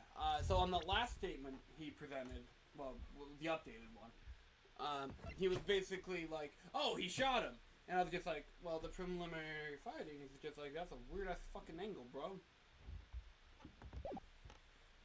Alright. Unfortunately for you, Agent Lang, that's simply not possible. At least that's my theory. I don't know what he's here to say. What do you mean? You've seen the crime scene for yourself. Oh, wait, no. It's not that he shot him strangely. It's that there's no remnants. It's just the body. Oh. And while you were looking, did you not think to yourself that it was a little too clean? I'm fucking Edgeworth. Ay! Ay-ya! Not ay-ya. Ay-ya. Ay-ya! I like that. So did you notice that there was too little blood? You still wish to claim that Officer Meekins committed the murder here. Because this is the crime scene. And if it was your men who led you to think that it was, then I suggest you leave this case to the local police to set the record straight.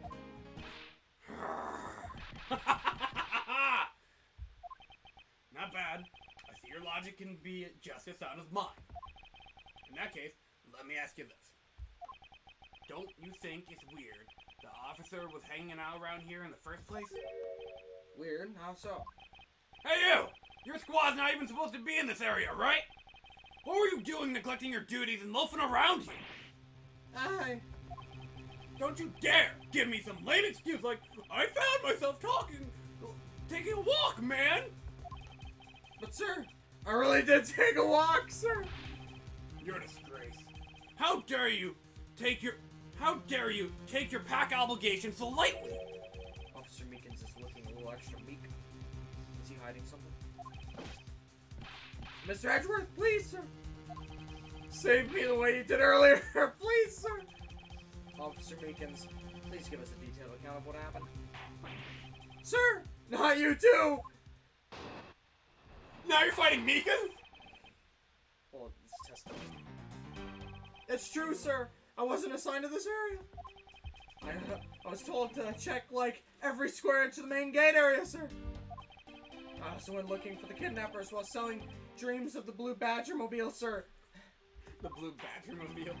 But I got completely caught up in my role, selling dreams to the children, sir. Before I knew it, I found myself here, in this area, sir. How did we get him to be Shaggy again? He kind of looks like me. Oh, okay, yeah. What is this Blue Badger mobile? It's a moving store on wheels that sells sweet dreams and merchandise, sir. So the Blue Badger mobile is just a roaming souvenir shop? Dude, she's like a rip-off Maya. She's got all the dreams and adventure of Maya, but none of the fun. What do you mean? I swear I was chasing the kidnappers down whilst being a good dream merchant. He seems rather worked up, even more than his usual hyperactive self. He sure seems sure of what he's saying. Can you try to calm down and lower your voice to a more reasonable level, officer? Sir! Roger, sir. He's twiddling his thumbs. He literally is. You know, actually, you know how when I was younger, I actually used to play with my hands and entertain myself? Mm-hmm. Some teachers were actually like, you know, because obviously some kids would like finish their test before other kids, and they would just sit there and complain that they, you know, can't do anything, and they want to, like, I don't know, take out a game or draw or something. The teachers would be like, you can't take things out during a quiz, you have to wait until it's done or whatever, even if you finished and handed it in, right? So, you know those state tests we used to have to do? Yeah. Yeah, the teachers would be like, listen, we know you hate it, but the most you really can do is just finish the test as fast as you can, and then, I don't know, twiddle your thumbs. And I thought to myself, that is exactly what I intend on doing. Because I would have fun twiddling. I would literally just make them, like, beat the crap out of each other or something like that. So, like, I wouldn't need to twiddle my thumbs. I could play with all 10 of my fingers. So, yeah, twiddling your thumbs is a great pastime. Sounds like he simply forgot about the real job and became a Blue Badger. However, there's one flaw in Officer Meekins' story. That feeling that he'll need some prodding before he'll spill the beans. Prodding, which is pressing. So press everything. Here we go again. Alright then, where were you assigned to? I was assigned to the main gate, sir! You must mean the area with the bridge and the outrageous fountain. Wait, that was him earlier? Oh! Was it?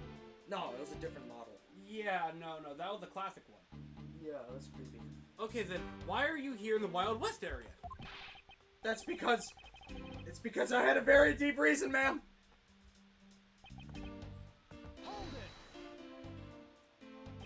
Describe for me how you conducted your investigation. Yeah. I'm sorry. Yes, sir! Well, first I made sure there were no sus-looking people in the area, sir. There was no imposters among us! The only people that seemed to gather around me were little girls, sir. Well, what did you expect when you're dressed like the Blue Badger? I thought I had no choice at that point, sir, so... What exactly do you mean by selling dreams? Sir, the Blue Badger mobiles where dreams are collected What? What? Sweetness like you've never known except in dreams, ma'am. Like innocent drops. And bitterness found only in nightmares, ma'am, like guilty jawbreakers. Selling those as I push through the Badgermobile along is my sworn duty, ma'am. What the fuck? You completely forgot to look for the kidnappers. No, sir, of course not, sir. I never would do something like that, sir. Like, you're absolutely right. Wow, you're good at forcing people to confess things, Mr. Edgeworth. To be frank, I'm just a little man, sir. I'm better at selling kids a few small dreams than looking for big crooks, sir. Enough wallowing in your own self-pity. Let's return to your testimony. Yes, sir? Like before... Oh, wait, yeah. I keep forgetting. Okay. It's all I know, dude. Voice acting, it's all I know now. It's my only world. How do you wind up all the way over here? I was in the middle of a sea of kids, sir. But one of the kids decided to challenge me to a fight. Who goes up to the blue badgers like, I want to throw hands with you? That's like walking up to Batman in your own costume. Be like, throw hands, bro. 1v1 me, no balls. I had to run away from the child's painful drop kicks. Will they kick him in the nuts? That poor man. That poor man. Yeah, he's crying. He was kicked in the nuts. And before I knew it... Haha, the good old dropkick. I used to dish out my fair share of those when I was a kid. It was always the best when you felt one really connect with your opponent. Yes, it's very easy to disarm a man when you're a woman. In any case, you wound up here for a reason completely unrelated to the investigation. Sir! That's right, sir. That's not something you should be admitting to with your head held high, officer. Sounds like you simply forgot about his real job. However, there's one flaw in Officer Meekin's story. I have a feeling that he'll need some prodding before he's spilled beans. We pressed everything? Yeah. Alright, I guess it's... there's not much we can do. Before you know, I found myself I guess we'll just find out next week. That was a delayed look. Actually, speaking of which, I gotta make sure this page is in case we need it. I also wasn't looking for the kidnapping. And no, I'm not looking at it. Just because Yeah. I want to know. No, it makes sense. You never know when we'll get to actually stop. Mobile shop on 3 wheels, parked inside the wild. Man, it feels like this case was yesterday.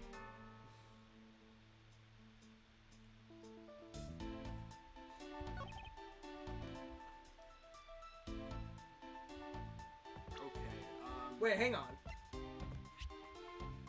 It's inside the garage. yeah, exactly. Well, that was freaking easy. Oh, it's almost like I actually had to stop and think about it instead of looking it up. Even though really all I was doing was preloading it. I don't actually read it. Kidnapped? Officer Meekins, I would appreciate it if you didn't tell such transparent lies.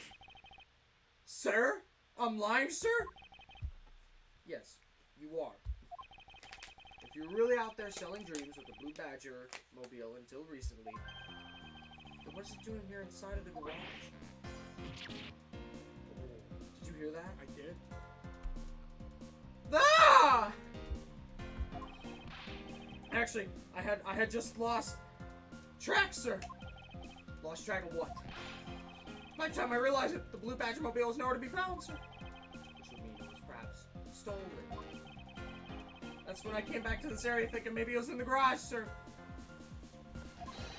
But that's when you found me, Mr. Edgeworth, sir. Not so fast. A likely story. Who do you think is gonna buy such a convenient tale as that? And what exactly so convenient about a story? The car getting stolen is completely unbelievable, even for a cover story. But I think we can assume that the car was used already to move the dead body. But what? You kill the victim at some distant location, Officer Meekins, and then you use the Blue Badger mobile to transport it all the way here. Now then, you're coming with me. But it wasn't me! Sir! The killer, sir! It wasn't me, sir! Agent Lang, wait! What do you want now? You still don't know where the real scene of the crime is. You can't say we know all the facts in this case, let alone the truth. I told you! Truth, schmooth. I couldn't care less! Our job is to catch the crook. You'll find your precious truth after we arrest this guy and take him in. Wow, no wonder like the Ace Attorney like trial system basically like 3 days. We only have 3 days to solve each case. Because another one's coming! And a lot of people are being declared guilty for no reason. That kind of adds to it. That's the job of you prosecutors in your fancy courts with your logic. Who needs a brain when you can use your arms? As for us, we don't have that kind of time to waste. You boorish buffoon. What the fuck? I think you need to leave. What? We need to get the body to the. We need to get the body to autopsy, and you guys are getting in the way. You would interfere with another one of my investigations? Hey now, let's not forget who hold the actual authority to conduct investigations here. I'm afraid the one doing the interrupting is you, my ignorant little pretty boy. Sure. Now, be a good fancy boy and get out of my sight. If you don't, I'll arrest you for obstruction of justice. Ooh.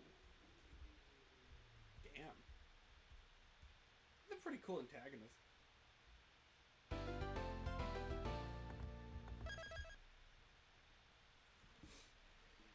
I get this precious moment.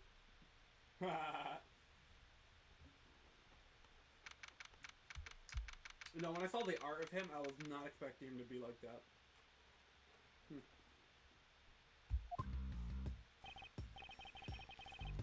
Chased out like a pair of peasants. Mr. Edgeworth? Yes, okay. There's something even thieves should never steal. Do you know what that is? You really shouldn't steal anything. However, I'll bite. What shouldn't a thief steal? A life. It's too heavy of a burden on your soul to get away with ever. That's something we can agree on? Well said. No matter what we may try, murder is the one crime that can never truly be hidden. Unless, of course, you're some famous guy in London, but... And I intend to prove that by my own hands. When I apprehend the murder myself. Alright, and I'm going to work extra hard to be a good assistant. Let's go! I still never said could be my assistant. Just gonna have to drop the issue. First thing we should do is locate the real scene of the murder. Mr. Edgeworth! Thank goodness. Detective Gumshoe. Yeah, that's what I'm talking about. Mr. Edgeworth, the stadium! Hurry, sir! This is supposed to be the... But they found a witness at the stadium. A witness? You! What did I tell you about leaving your assigned post? The trick is up. Mr. Edgeworth! Remember that I'm always rooting for you! Go get him, sir! Those detectives sure look like they're enjoying themselves. It's not all fun and games, okay? Now then, let's head to the stadium and meet this witness. That dude's just been standing with his kid for like the whole day. What?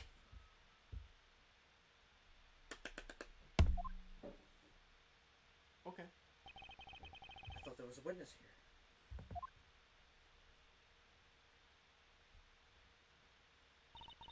Yeah, I don't see anyone. Mr. Edgeworth! Oh. Long time no see! You are no longer the person on the right. I'm no longer the person on the right. I need to make a new overlay. Next week. You are Miss Emma Sky, correct? Look how beautiful she looks! It's been like 2 years since Rise in the Ashes. So. Yeah, and it's not Apollo yet, so she's like right in between. In the You middle. can see that she's aged just a little bit. Same scene though. I know. This girl is the younger sister of my former superior, Lana Sky. 2 years ago, we stood in the same courtroom together as witness and prosecutor. Yo, look who knows this continuity.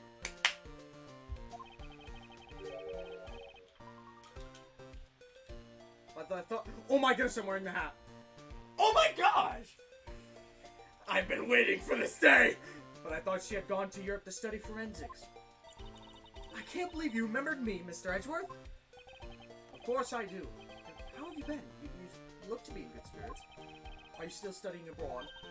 You bet! More than anything, I want to investigate crime scenes scientifically. Oh, it feels so good. I've been studying non-stop every day to become a top-notch forensic scientist. I'm just happy for you right now. I'm so fucking happy. But it's spring break now, so I thought I'd come back for a bit. I see. Hello. I almost didn't recognize you. You've really grown these past few years. Yeah, she's like really in between right now. Please don't tease me, Mr. Edgeworth. I know I still have a long way to go. But I'm gonna be a super forensic scientist someday. You'll see. You seem to know Mr. Edgeworth really well. Are you two acquaintances? Oh, I forgot to introduce myself. I'm MS Sky. Nice to meet you. I'm studying abroad now to be a forensic scientist. How about you? Wow, that's a great dream. My name's Kate Faraday. Faraday. Faraday? Pronounce it. Faraday. Faraday, okay. And I'm training to become an unstoppable great thief. A great thief? Don't think too hard on it, Emma. It's not worth the trouble. In case we have much to catch up on. You bet we do! So, why are you here, Emma? Well, I just happened to decide to come back home for spring break. And then I heard that you'd come back too, so I raced on over here. I forgot she's a simp for him. Yeah, she is. I had really wanted to welcome you back at the airport, but I had just missed you. And how exactly did you know I was here? Through the power of science, naturally. Never underestimate what science can do for you. She's got a fucking DS!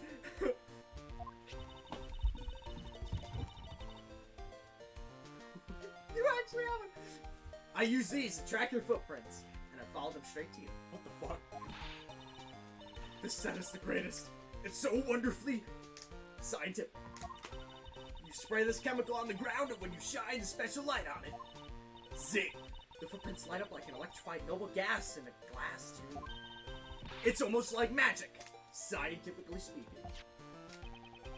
Forensic science has never seemed more honest to me than at this very moment. She fucking stalked him. I love Emma. Emma, I'd like to ask you about what you witnessed. Huh? What are you talking about? Are you not the witness Detective Gumshoe told me about? Well, I did get a call from Detective Gumshoe earlier. He was practically yelling at me. Mr. Edgeworth needs to see your scientific doohickeys right now, pal! Oh, Gumshoe brought her! I swear, there's nothing more fun about voice acting than using a voice to mock another voice. Yep. It's so freaking hilarious. What was that man thinking? Or rather, not thinking. So let me guess, there's been a murder, right? What else? Yes, unfortunately. There's just some glint in her eyes.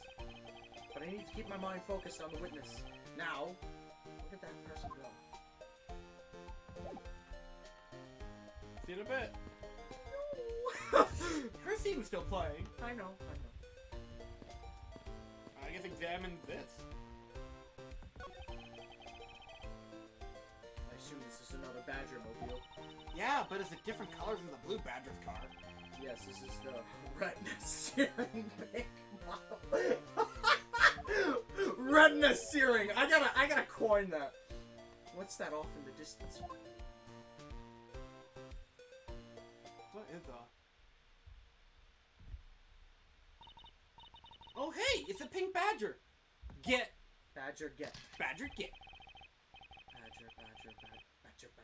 Badger. Where did she see all these silly things? Wait, is that a handcuff? Yeah. Why is it not attached to anything? I think this Badger has something to say to you, Mr. Edgeworth. Are you, by chance, the witness I've been searching for? Sorry, but I don't speak Badger, Dad's tough love. You just clip through it. Who's in the suit? Isn't that the plot of Five Nights at Freddy's? Let's go! Ah, you whip! Hang on! You hear that? I don't voice her. gonna get something to eat. I can't take being inside that stuffy head anymore! You're... No! Why her? Why here? Why now? We get Emma, and then we get Old Bag. Duality of man. A small price to pay for salvation. A lot of returning characters this episode. You I'm can... very happy. Dude. Tier list right here, right now. Monica, Emma, Susan. Easy. I first met this woman 3 years ago. She was a witness in one of my cases. Fun. If anyone's watching right now, you can actually go watch that case unfold in 2 to 1 courtroom. Literally, her episode's the most recent one that's released, so. Yeah. He's talking about YouTube, by the way. Yeah. Go ahead, check that out. It's linked on the Twitch channel. She has since gone out of her way to pop up unexpectedly and got... Edgy poo! It was an auto line. Why couldn't you understand what I was trying to tell you? I mean, really? I was trying so hard to keep the kids' dreams alive by staying in character. But you couldn't pick up what I was trying to convey to you. I'm sick and tired of that roundabout way of talking, so I'm just gonna be direct. I had a bad feeling before, but this just made it official. Today has gone beyond the realm of not my day into the realm of waking night. So your friend of Mr. Edgeworth is too? Miss Pink Badger? So you can say that, but right now I'm just a Pink Badger, dearie. She may look the part, but I know better than to trust my eyes around this one. My name is Wendy Oldbag, but you can call me Wendy, or Granny, or whatever suits your fancy. Nice to meet you, Miss Oldbag. I'm Kate Faraday. What do I care about what a young whippersnapper like you? Get her. Yeesh! I was just trying to be polite. What is she holding? Handcuffs? Oh, the other half of the handcuff. Okay. Yeah. I thought she had a gun and she was holding it backwards. Weren't you a security guard for one of the Gatewater hotels last time we met? Oh, Among Us. End of Justice for All, yep. Among Us. Oh yeah, she was Among Us!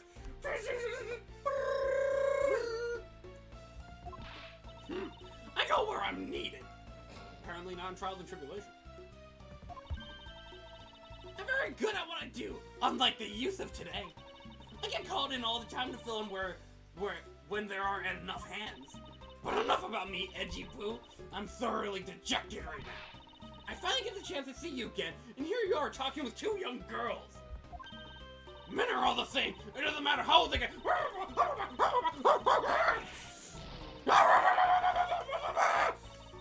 You seem to attract all sorts of interesting people, Mr. Edgeworth. Tell me about it. Okay, please, I'm begging you. By all means, do not provoke her any further.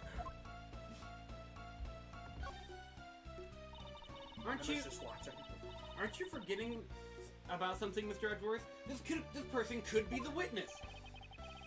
Honestly, I hope she isn't. But I don't think fate is gonna be so kind today. I saw what happened. Oh, hell. I even saw the exact moment it happened. How's that? I said that so many times. So it's true. She is the witness. I suppose I can't afford to ignore this old bag. Yeah, so just a little while ago, I saw it happen right in front of me. The moment of the murder. You mean to say that you witnessed someone being killed right in front of your eyes? Sounds like a pretty important piece of testimony to me. Let's get it. Whoa. I came to the stadium to take a short break. As I was resting, I happened to glance over and saw 2 men facing each other in that area. Suddenly, there was a loud gunshot, and the person who was shot fell to the ground. It was a very terrifying experience, let me tell you. Looks like we hit the jackpot, huh, Mr. Edgeworth? Yes, I can't afford to ignore what she has to say. Unfortunately. What's that unfortunately you tacked on at the end there supposed to mean, Edgy Poo? Huh? Well, anyway, let's see what we can get out, what we can find out from this little old lady.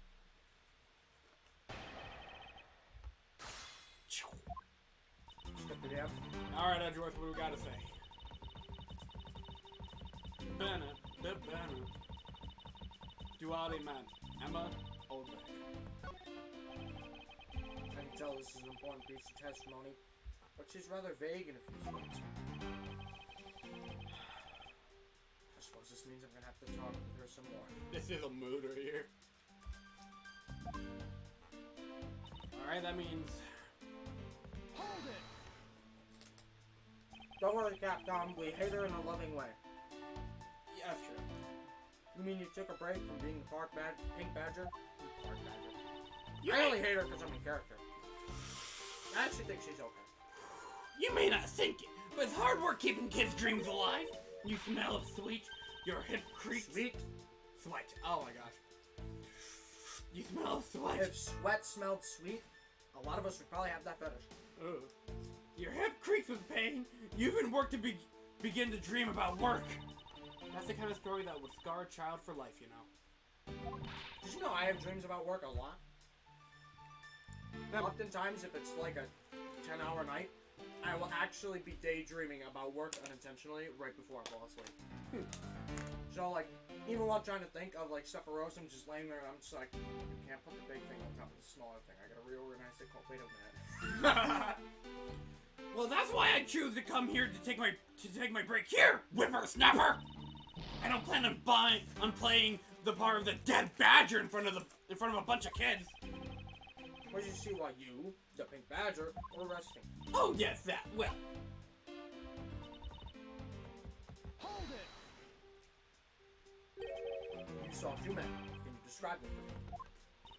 they look like your average Joes, completely uninteresting and not worth fawning over. Joe who? I'm telling you, they were so boring that I don't even remember much beyond that. But did they have any special features? Anything you could recall would be very helpful. Oh my, don't tell me you're jealous of those two men. Hey, she's right. You do seem pretty worked up over them, Mr. Edgeworth. I'm not worked up over anyone. And I'm not jealous. It's alright, Edgy Poop. Those two were just foils compared to a stallion. Foals compared to a stallion like you. Never thought I'd call Edward a stallion in my life. I saw Simp. there's two simps among you. Oh my gosh, yeah, they are both Edgeworth simps. Fucking Emma. Actually, technically everyone here is a simp. Oh gosh. But only one of them's cool. I saw so little of them that I lost interest in the instant I laid my eyes on them. Hold it! You're claiming to have seen the exact moment in which the murder took place.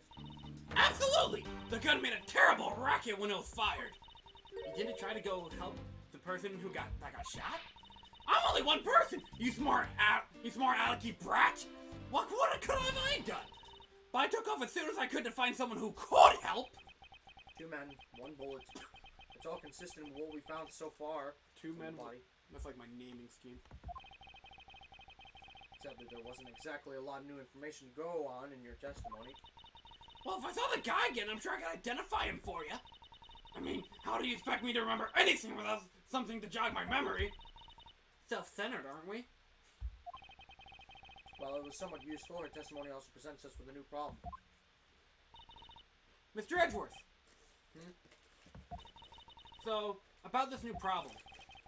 What is that giant grin on your face for? Do you want me to show you something really nice? No, thank you. Ah, don't be so mean. I swear it's something you're gonna like.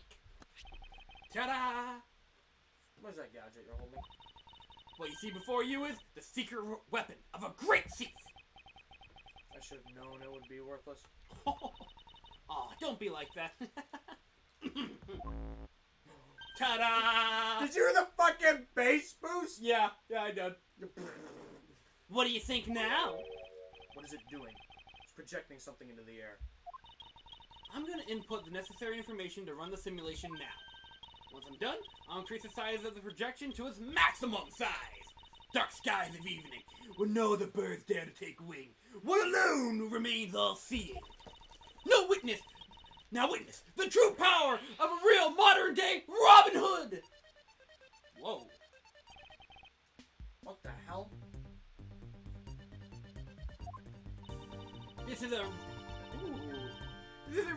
information of the murder based on the info. I input it into the little thief. Little thief.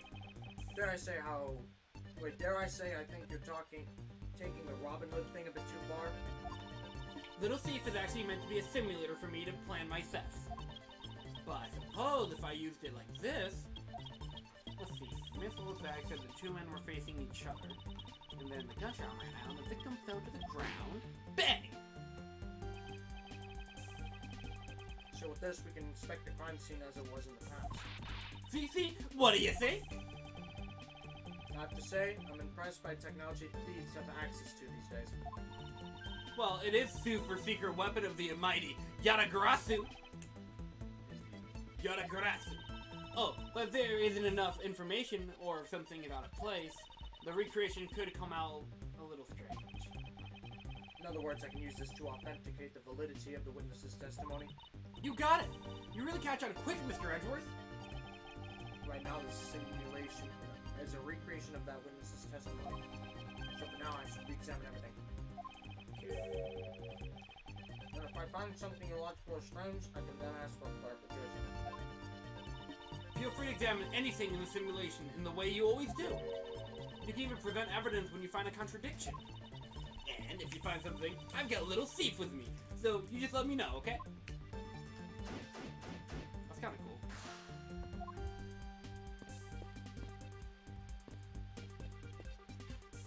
Should we talk to them, or should we just like...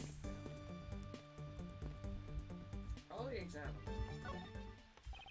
I can already see a contradiction in the simulation, but according to the testimony, victim fell to the ground here. That's right, but... But if that's the case, then we've already found our first contradiction. Yeah, okay. I'm telling you, I'm the man. Huh? What? Where? If this is the real scene of the crime, there's something missing that should be here. Which piece of evidence shows a missing item? Okay, I know what the contradiction is. We don't have the evidence. Yeah, but to be honest, I have no idea what we're supposed to present. What are the details about the guys?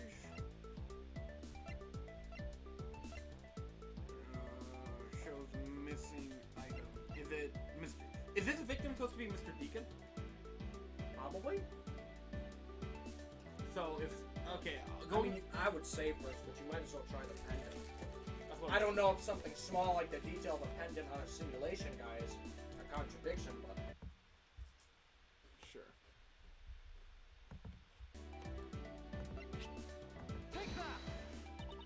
Yeah. Maybe it's still adjusting to the simulation. yes, that's it. Allow me to find my bearings and I'll present the contradiction again. It should go without saying that the truth lies in what is missing from the scene. Okay.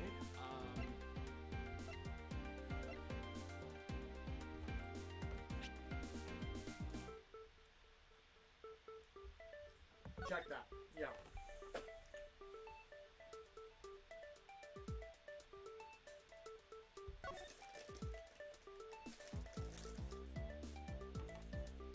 Okay, go back. There should be blood. Present it. Yep. Yeah, that's what I was thinking. There was no blood. This is the contradiction. Eh? Is something wrong with my recreation? If this is a real scene of the crime, something specific should be here. When you think back, how did we deduce that the other crime scene was not the real one?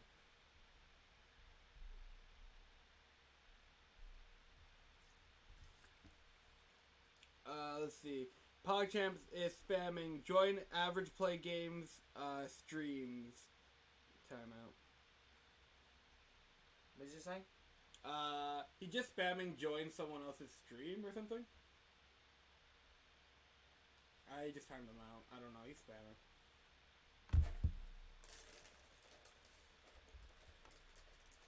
And his audiences. Oh, I get what's missing now. There's no blood on the ground here either, right? Right. In fact, there's no blood here cast out on the witness's testimony.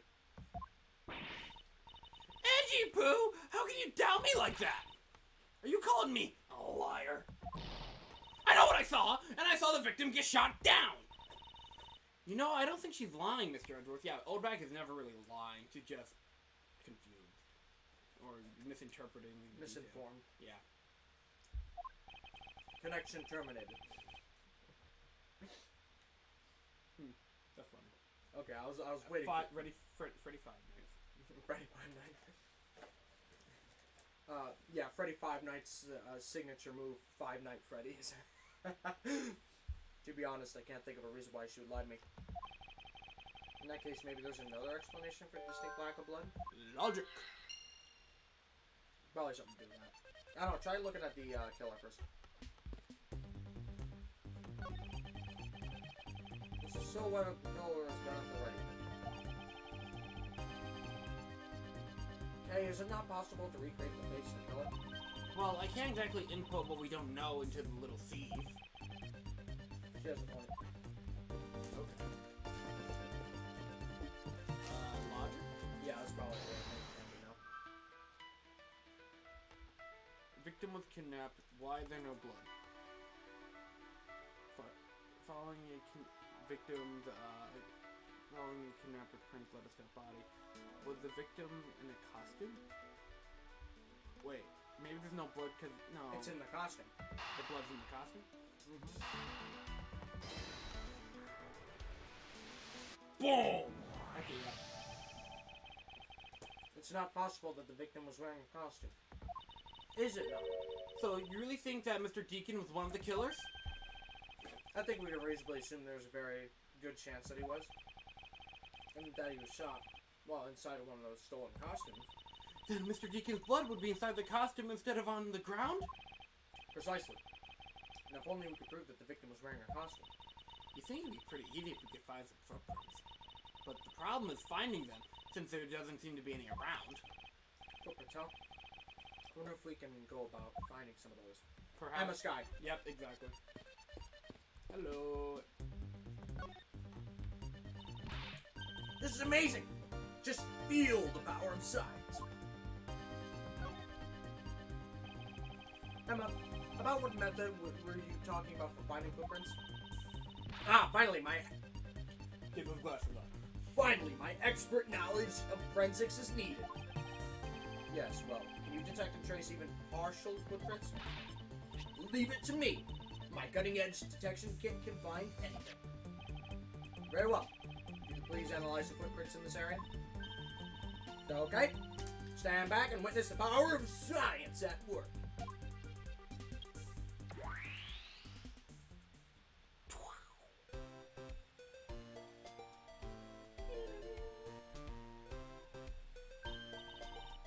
Hey, I found something! Look, right here! I don't see anything. No, that's right here. Put these special glasses on, Mr. Edgeworth. These footprints here were definitely left by a Badger costume. Judging by the way the prints are layered, those seem to be the newest.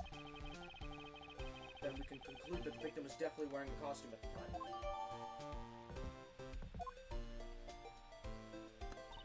Okay, in that case, I'll update Little Thief's simulation parameters. Oh, I can't wait to see what we find out from this new info. Shazam! Shazam? I don't know. I'm just having fun.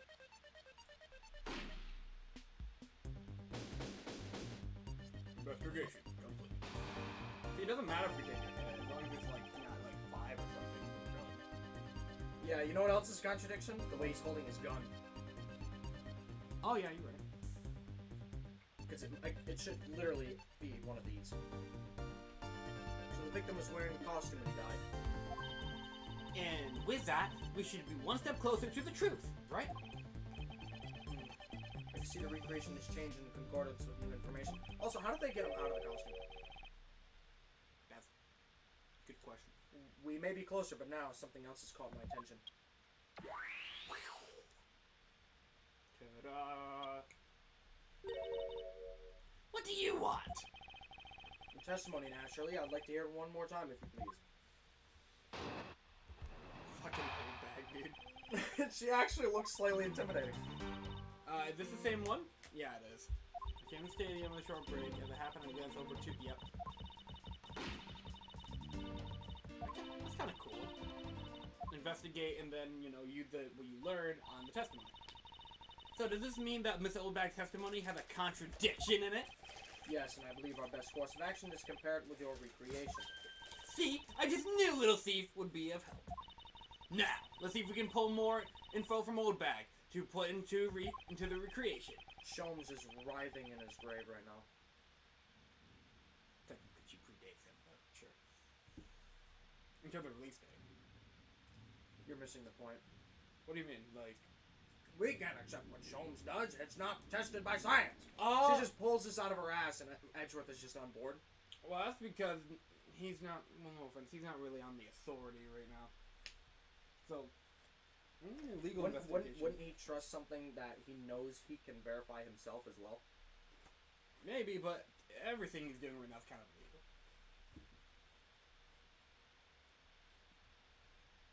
For that, we must first find the contradiction in her testimony. So it's like a little helpful mission.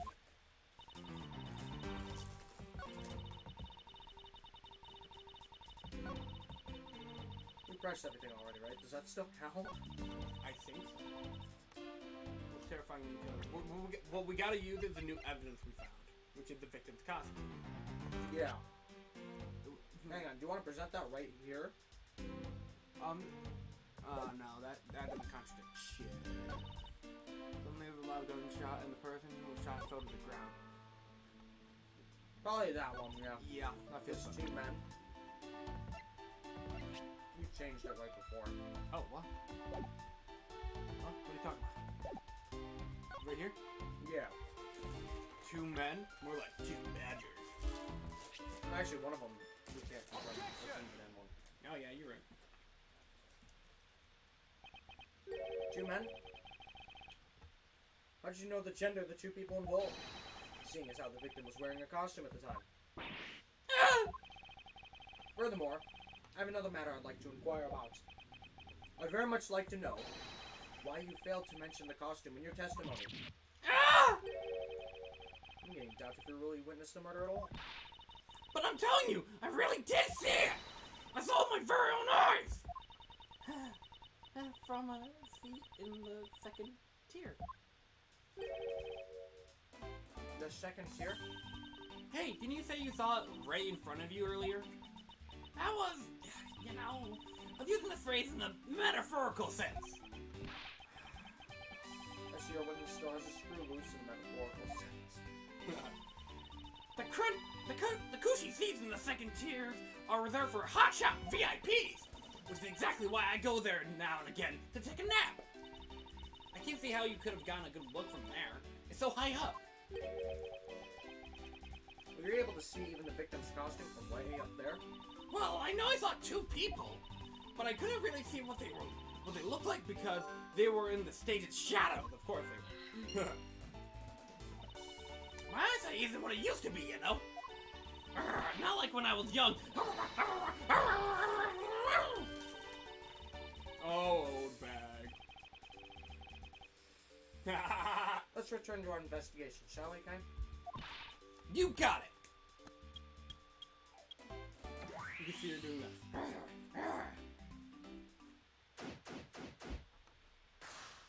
Uh-oh. What's up?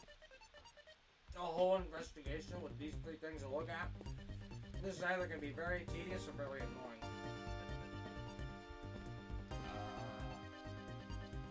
Well, might as well examine everything again. This new silhouette of victim is in a costume. The silhouettes can change depending on the information I input. The Little Thief can recreate more than just people. So investigate away. We may even find more info with which to make a more accurate sim. Alright, sounds like a plan. Okay. You. Let's do a with a killer with his gun at the ready. Is it? Oh wait, we already did this. Okay, yeah, that hasn't changed. So the footprints, perhaps? Move down.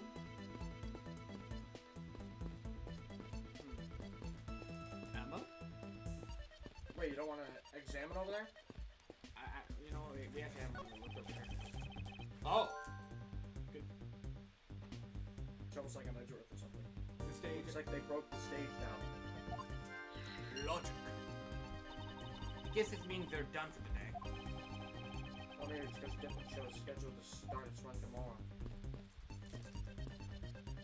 Oh, okay. Yeah, same thing.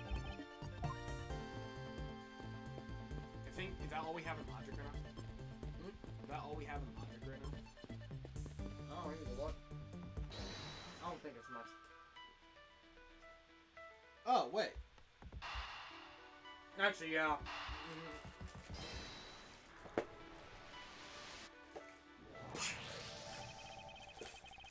If that woman's testimony is to be believed, the murder occurred before the stage was broken down. Do you want me to input that bit of info into Little Thief? Yes, if you please. Okay! Ta-da! I have the power. Oh. You know, that would explain the angle. Actually, yeah, that absolutely would. And it was top down. Okay.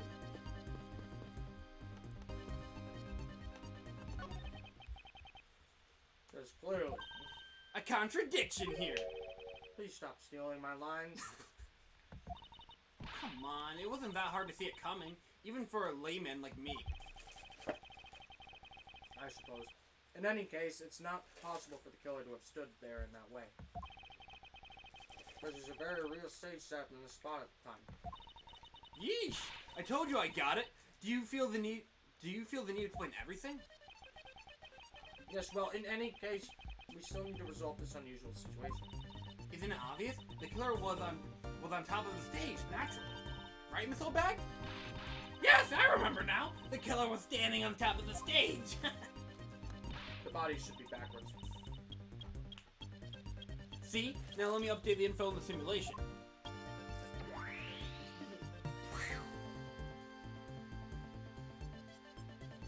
Recreation. That's better. The body. What?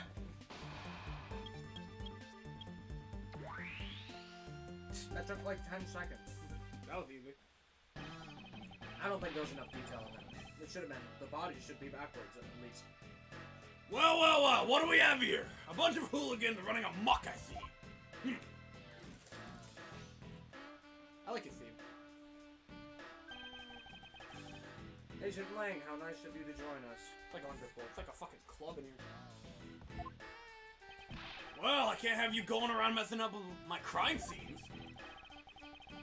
Agent Lang, we discovered the real scene of murders here, the stadium. I see. Thanks. For what? I'm just trying to show you my appreciation for all the time you saved me. Who knew that such a strange little toy could recreate a crime scene like that? He's gonna steal it. Little Thief is not a toy. He's gonna take it. You two. Sir! Oh, no, I thought he was gonna steal it. Be like, this may be a use to me. Yeah. That would have been like a really prick move. And there you have it. You see? Big boys like me don't need silly toys, little girl. Oh, there it is. Now this is a recreation.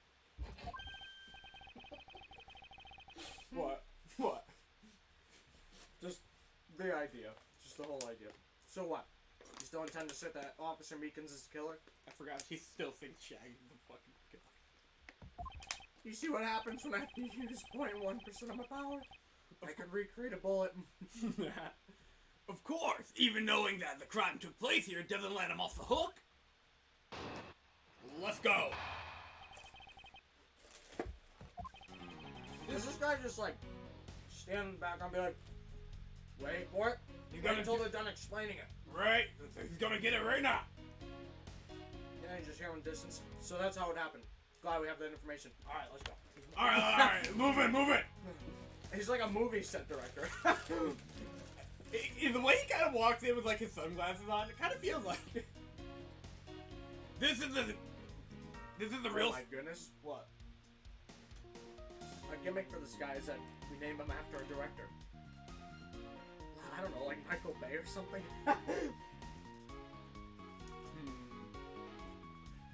No, it's just a suggestion. Maybe. I can't see anything. Oh, wow. There's one left. You want it? This is the vinegar one, right? Yeah. Where is it? Oh. Wonderful. I call the crumbs. This is the real scene of the crime, right? After Meekins lay in wait for the victim on top of the stage, the victim finally showed, he shot him from on high. That's the truth. Your little recreation show. Good argument. Good work, guys. Wow, we drank all 8 of these already? I had like 1 or 2 when you were gone, but like, Oh, okay, yeah, okay. yeah. Yeah, that's fine. I was just curious. I'll open another one. How far do you go to accuse Officer Meekins of the crime? He's the most likely suspect we've got, especially given the situation with his gun. Well, even if he is the killer, at least my recreation was on the mark. See? Thank you for understanding my little crow girl. I'm not some common crow. I'm the Atagarasu, the Raven of Legend. Unfortunately, your conclusion has yet to be tested, so let's see how it holds up. All right. Come at me then. Alright. I can feel my tongue being torn open. By what? Intense spices on my bite. Unfortunately, Agent Lang's conclusions do not contradict with our recreation. Then does that mean it all went down just as he says? No, not quite. I wonder if what we had recreated earlier was the whole truth. Okay. So... He's good. I think since the tutorial stuff is over, I don't think he's gonna tell us blatantly anymore. No. Not as often, anyway. No. You please. I mean, I could always look it up. Looks like we found the real crime scene first. Okay, I'm willing to tolerate pressing in this game a little bit more because it's not grade 8 where I have to read 15 lines. And a quirk, and an animation. Yep. It's the same animation. The same animation. Ha! Brag all you want, but we don't have all that free time, unlike the two of you. But you know what you remind me of? A dog licking his wounds as he whimpers home. Well, I guess I should be thankful for all the time you saved me. ZZ? Shay. Sheesh. What? Say. Shay. How do you pronounce it? Well, think about it. X. How would you normally pronounce X? Like, she, Like xylophone. But Chi- since it's another language, Chi. it could be. It's a German. Or I thought she was a German. Chi. That's how we say. You want one, by the way? In my country. Hell yeah. You didn't finish either of your coffees. Oh shit, never mind. Yeah, you do that. You're welcome. I hope you realizes we don't do all this for you. But I'm here now, so I'll be taking over. As I was saying, this is where the crime took place. This guy is simultaneously really respectful and really douchebaggery. Yeah, kind of. Oh, thank you. Okay. Thank you.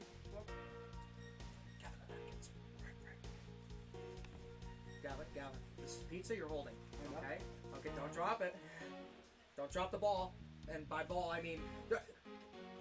You saw the plate shift. Also, the way you flinched isn't helping your case. Hold it! Me with your pizza right now. Hold it! Lying in wait. How did Officer... How am I... Listen. Why would Gotham put me in a place of voice acting when I have food and drink? Lying in wait. How did Officer Meekins even know that the victim was going to come here? Simple. He was investigating the kidnappers, right? And while he was doing so, he came to understand the victim, Mr. Deacon's movement. Ha! And why would the good officer want to ambush and kill a kidnapper? Not so fast! You mean his motive? Who knows and who cares? Wow, that's like most of the original trilogy. What? No, it was the opposite in the trilogy. Hey guys, check out this motive.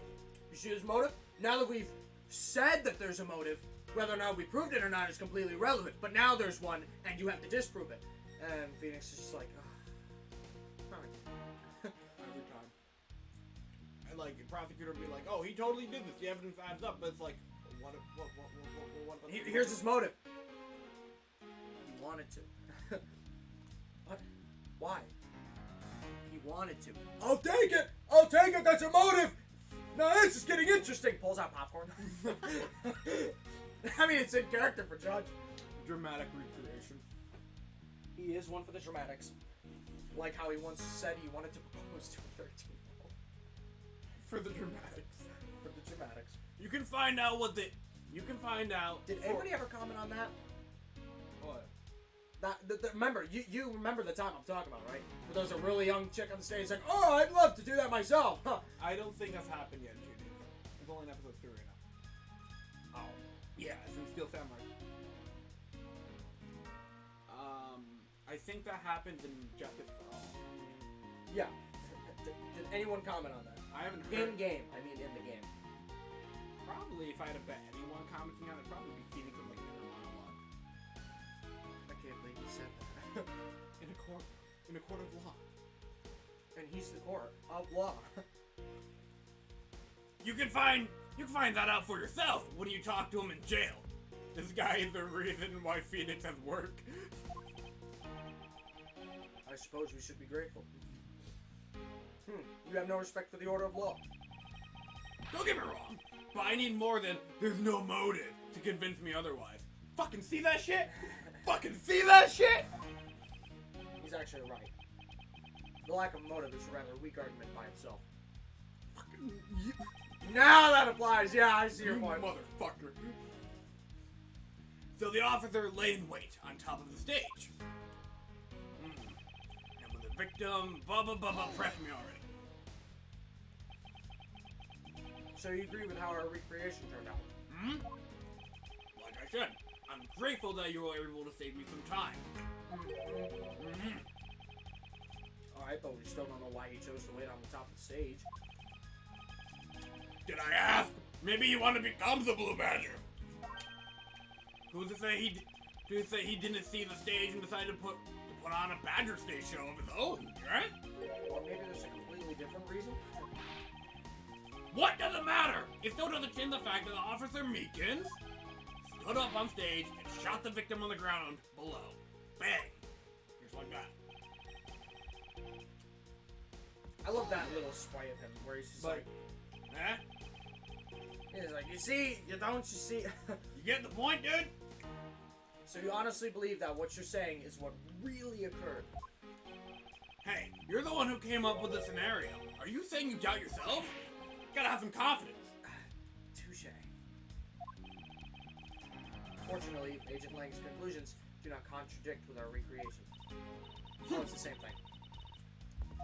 This game's really natural with that. Because, like, in the original trilogy, it would cut to black, and then there's, like...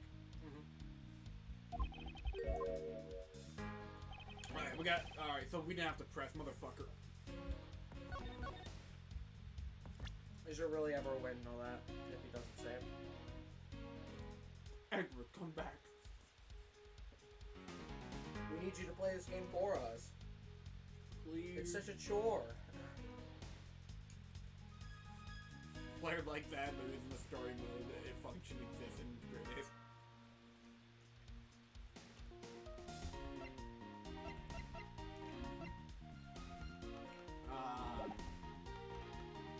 When the victim finally showed he was shot, he shot him from on high. Did you ever get louder for a fraction of a second? Yeah, hold on. Jake is becoming bush. Something like that.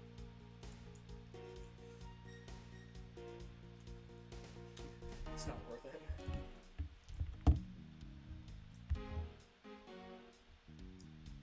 Experiment. Anyways.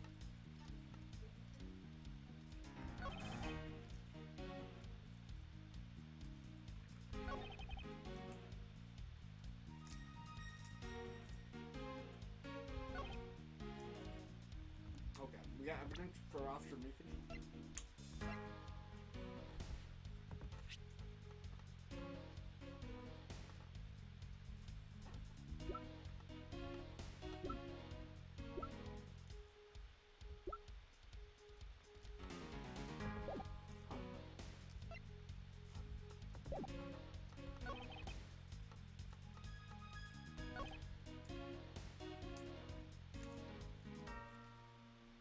I do pull spray. I get a jacket.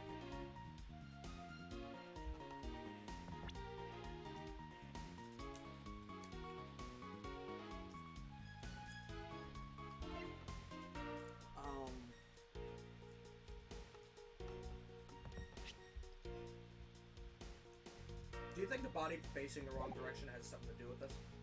Or do you think I'm looking too much into it? Okay, so what do you mean by the body facing the wrong direction? Like in comparison to this? Well, I mean, think about it. If he was facing the killer and he shot him and it went through the shoulder to the abdomen, right? He would have to be facing backwards so that way it could enter through his shoulder and out through the abdomen. Because there's no way that it was hit here, or I guess wherever the abdomen is, you get the point, here and here parallel on the same side. It has to be one through the other. And since you can clearly see that the abdomen is in the front, you know, the wound for it, it's backwards. But I don't want to think I'm looking too much into it. Okay, so let's just say. Right. Save. Get go. Oh, fuck! But for the reason. I don't care, I'm still the big brain. I'm the guy on the left, I'm the guy on the left. I'm terribly sorry, Agent Lang. What? I should have warned you that our recreation is incomplete. You cut in quite unexpectedly, after all. What's that supposed to mean? You said the victim was shot by the killer from up above, correct? I hate to break it to you, but that's not possible. Huh? Why not? Recall Mr. Deacon's body, specifically where the gunshot wounds were located. Ah, that's correct! Actually, I didn't get that good of a look. Oh, well then. The bullet entered Mr. Deacon in his abdominal region and exited his right shoulder. This is more consistent with an angled shot from beneath the victim. Oh! He was the one on stage. So, victim will that's okay. Then? Yes. Oh. Our recreation had the victim being shot at an angle from above. A clear contradiction! You're discounting your own conclusion? No, this one point is the only flaw. This was a mistaken parameter in our recreation. The location the killer and victim were wrong. It was simply the other way around. I get it. I see what you're trying to say. I believe the killer and the victim were standing opposite to what we initially thought. It was the victim who was on top of the stage and he was being shot by the killer. Best fella trying to do is okay, sure.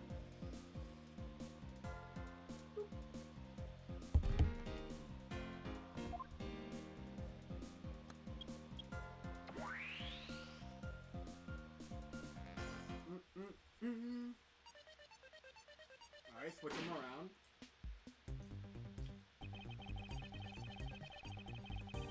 Wait, if this is what happened, it would also explain the positioning of gunshot wounds, but now the footprints make no sense. But then what about the footprints? Dude, I'm playing your character better than you are. Since footprints don't lie, we can assume then that the killer also wore a costume. Okay. That explains the one in my kidnapping. I'll try using that data instead. Yeah, it makes more sense that they were both wearing costumes. Okay. This is literally just 5 Nights at Freddy's and Among Us. Weird. Judging by the fact that both the killer and victim were wearing costumes,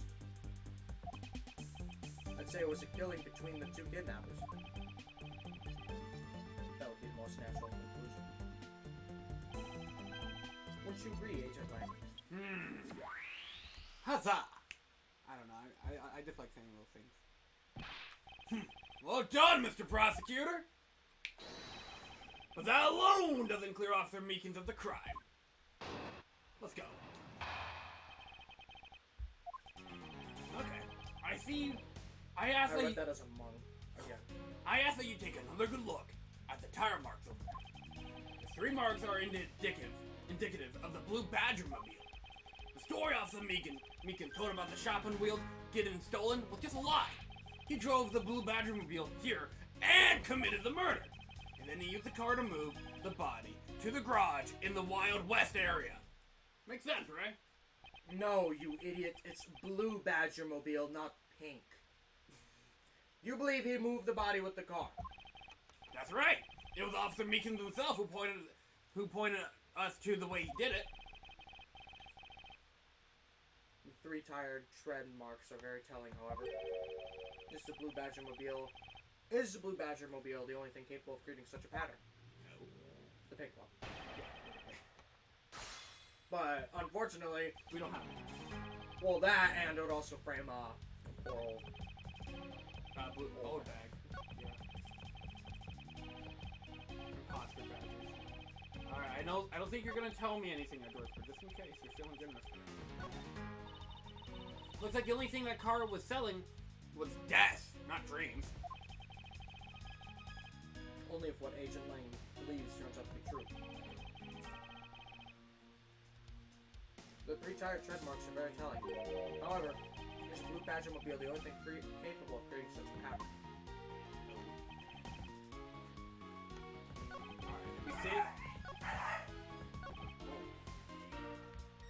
Let me see if I'm gonna press the last one. Besides the blue Badger mobile, there are other ways the body could have been moved. Not so fast! Recall what the Wild West area looked like. Only the blue Badger mobile and Mr. Deacon's body were in the garage. I'd say that's proof. I suppose if one were to look at that place, that would be the only logical conclusion.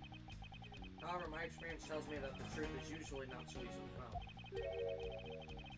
Is there some sort of problem with Agent Lang's statement? Looks like the only thing that car was. Oh. Okay.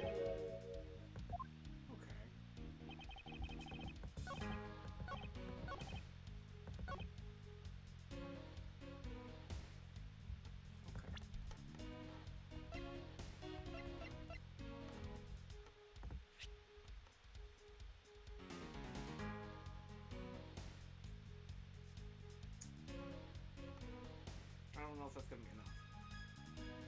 Maybe. Why? Okay, yeah, I was about to say, why would we use the blue Badger mobile to prove it's not the blue Badger mobile? Looks I like. mean, it's clearly pointing toward the pink one. Yeah, it was right freaking there. Hang on. No, go back to the evidence. What's on the first page again? We got ourselves pamphlet, badgers, badger head, pendant, The murder. Badger's head. What? Because there's 3 things sticking out of it. You see that? Oh, so you're saying if they drag the body? If they physically dragged them, it would look like 3 wheels. Okay, I guess I was a little far-fetched. Oh, are you sure that's your eye there, Flot? Talk to me again when you can see straight. Okay. Cool. Because they pulled that kind of crap off in Rise from the Ashes, so. He drove the blue Batmobile here and committed the murder. I was gonna say, wouldn't there be like 2 trails of like 3? You know? If he drove here and then drove out? I don't know, can you figure a way to prove that?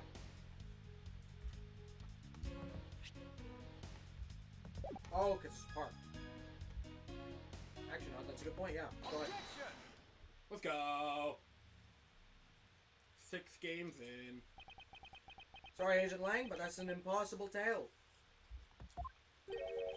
And why is that? Those tire marks could not have been left by Officer Meekins' blue Badgermobile. One look at the car would have told you so. Huh?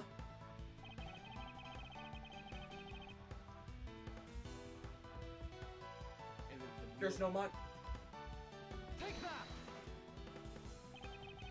Take a good look at the tires. There's not a single dollar. Ha! I called it. Oh my goodness, my brain is big. I'm gonna say we're taking turns, but okay. Ugh! If this car had come to the backstage area and left those tire tracks, then the lack of the mud on these tires stands out as very peculiar indeed. Then how do you explain the tire tracks, genius? Hey, I've got it. What about my throwback pink Badger mobile? Bum bum bum. Also something I said. Don't be ridiculous. I was sleeping the entire time in the second tier seats. Indeed, I believe we can rule her out as someone related to the crime. Thank goodness. However, there's yet one more roving store, as I recall. Oh, you mean the Proto Badger? The fucking creepy one. The fucking Fredbear. That's right. There was one more parking space inside that garage. It proves the existence of Proto Badger Mobile. I never noticed that. I never noticed that was like telling which one like parked and which one. Okay. Agent Lang, I suggest you find this Proto Badger Mobile post haste. There must still be some sort of incriminating evidence in it. Huh? Hey, did you hear something? Is that Lance?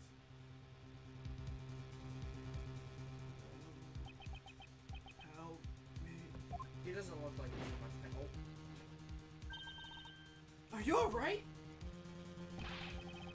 Well, this is something. Looks like we found our kidnapping victim. Where were you all this time? What was kidnapped? He was in the room next to the one I was held in. Ran away using underground and got lost. The kidnappers. Huh? What are they? I can't understand what you're trying to say. The kidnappers escaped wearing costumes. Did you see the faces of your kidnappers? No, I can't see their faces. One was a woman. Oh.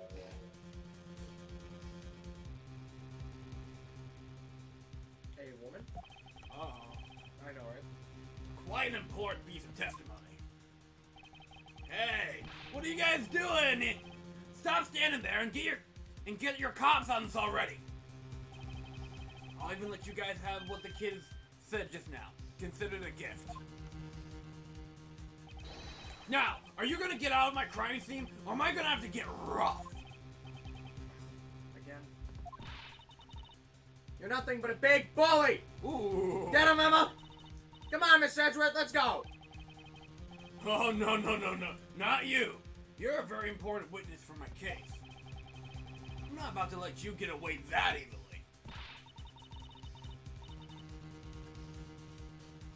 Once again, she's defiling authorities.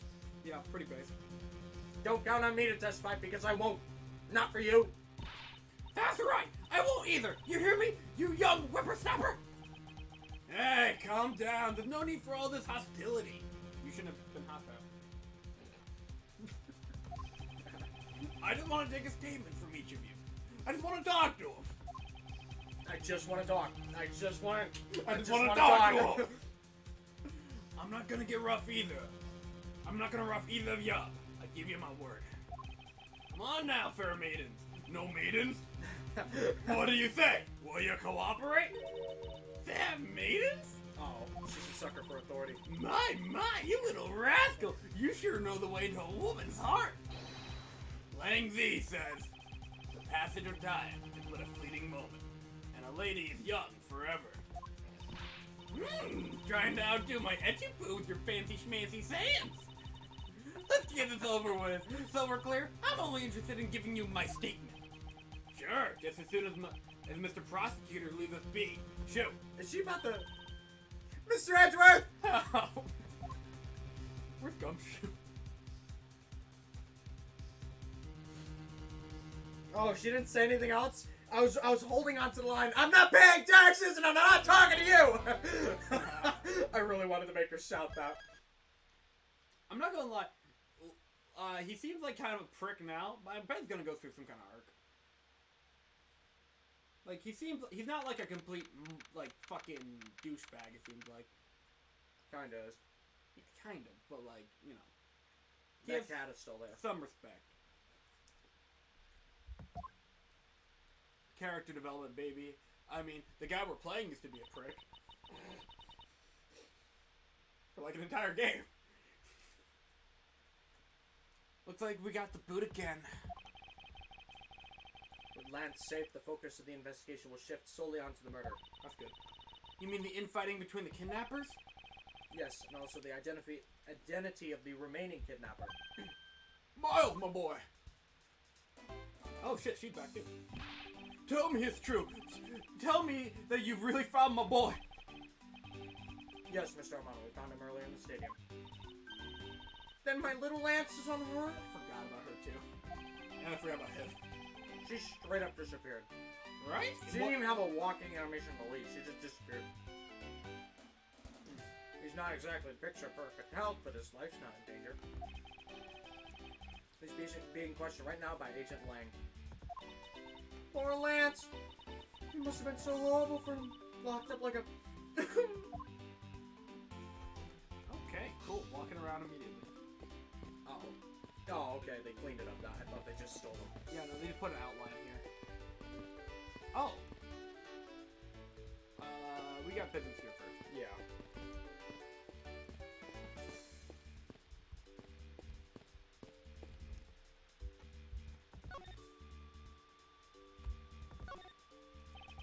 Miles, my boy, I can't thank you enough.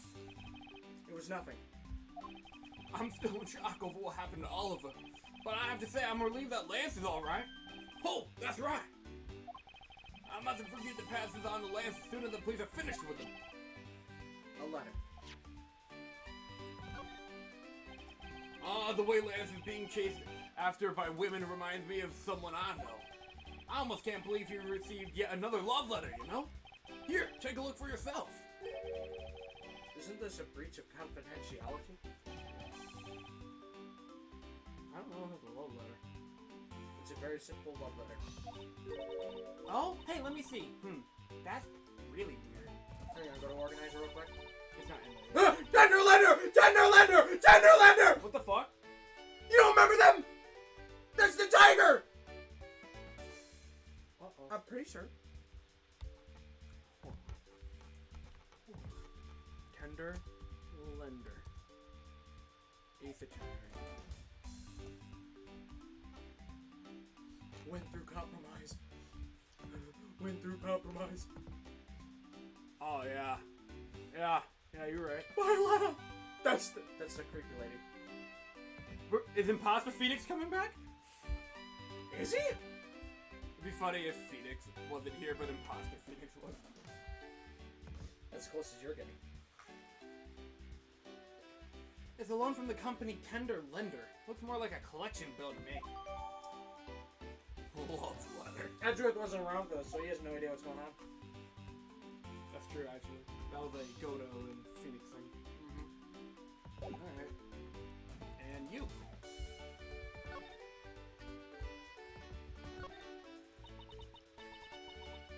Oh my fucking goodness.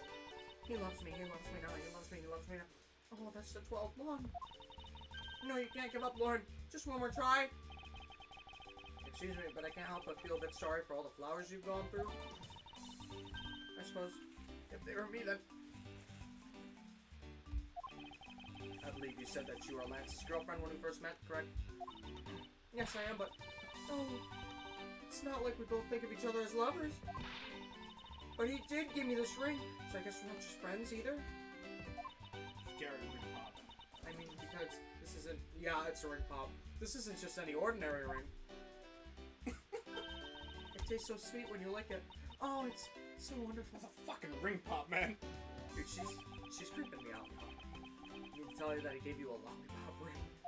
I mean, she clearly enjoys it, so he at least knows who the audience of the gift is. That's fair. So which is it? Have you guys not decided if you're gonna go out, or is it just one-sided?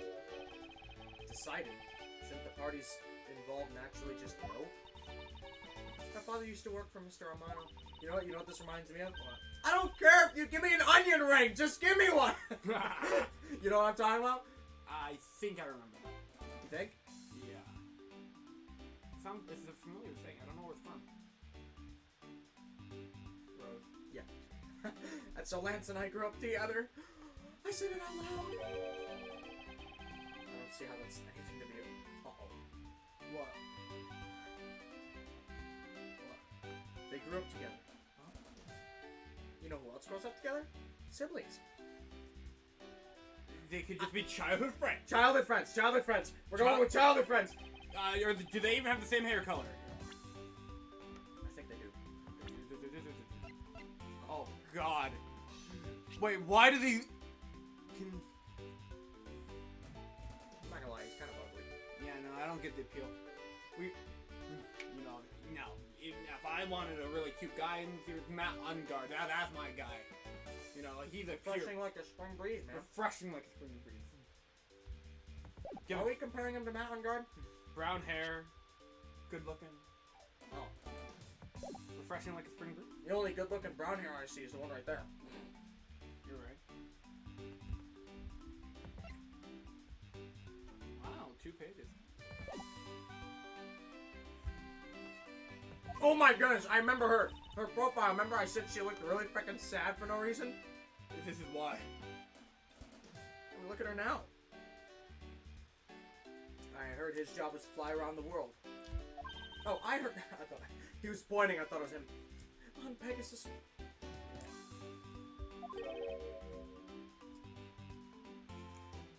Pegasus. Pegasus? I said Pegasus. Yeah. Oh, Pegasus was the name of the airplane. The airplane belonged to the company. Oh. You had me there for a second. But now it's all changed. My father, he isn't around anymore. Oh, I see. Is her dad? Oh, okay. About 10 years ago, he rode a Pegasus off to somewhere and never returned. Dude, he rode a Pegasus to get some milk, bro. I don't think he rode off to get milk. I think he rode off and then died.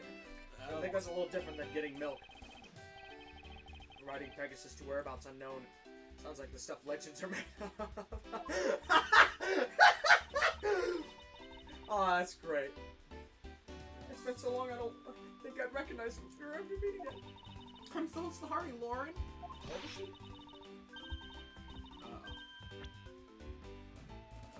I don't know. I just go. I'm dreading the answer. Instinctively. Oh! Oh! Okay, so she was 9 when it happened. I can see why she wouldn't remember. Oh my goodness, if that said 17. She's 18 now. Woo! That one for TJ. Yeah, that one's for DJ, baby. I think that was... Wasn't that more with Maya, though? Or was it actually with Emma?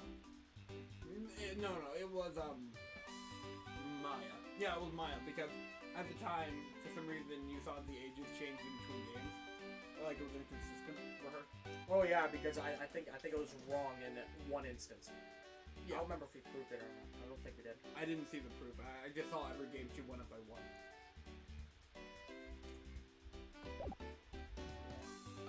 You read that? I won't give in to the sadness. I have to live. Yes, Lauren, live. She's fucking crazy. Mm-hmm. She's like schizophrenic. About the incident. But this isn't the kidnapping already over and dealt with? I've been here the whole time and afraid I don't know much about any other incident. How did you come to know that Lance had been kidnapped? Oh, that's because of my woman's intuition. You based everything off that?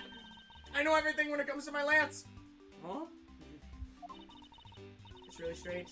It really must be destiny.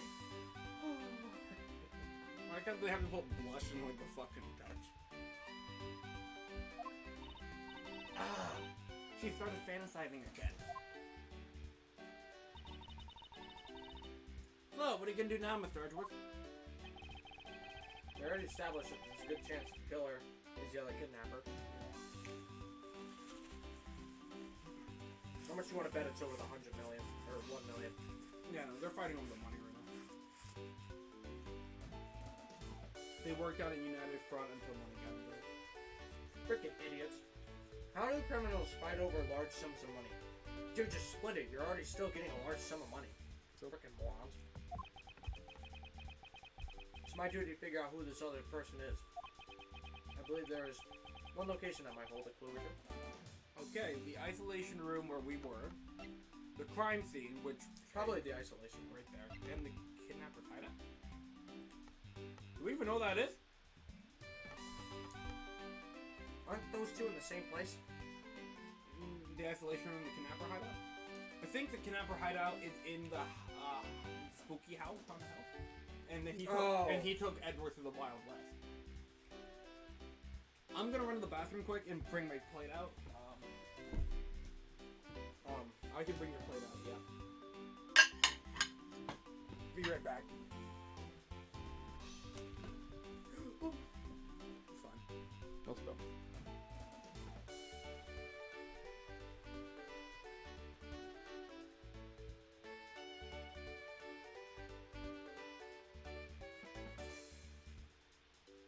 You think they found the bombs yet?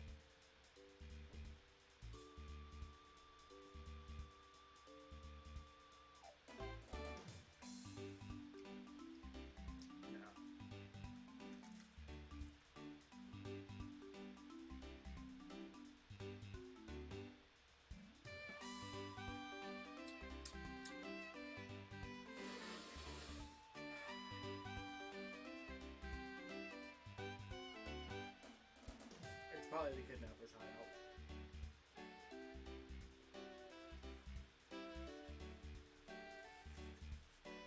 Whose theme is this?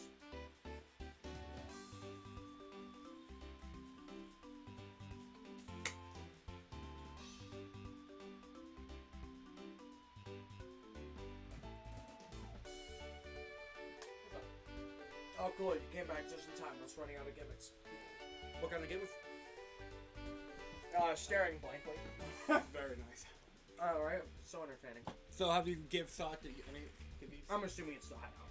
Okay. The hideout probably even connects to the isolation room. The obvious location is the kidnapper's hideout. But we're still not allowed in, remember? Agent Lang and his men should be done with this area. In that case, there's no harm in asking that officer over there to let us in.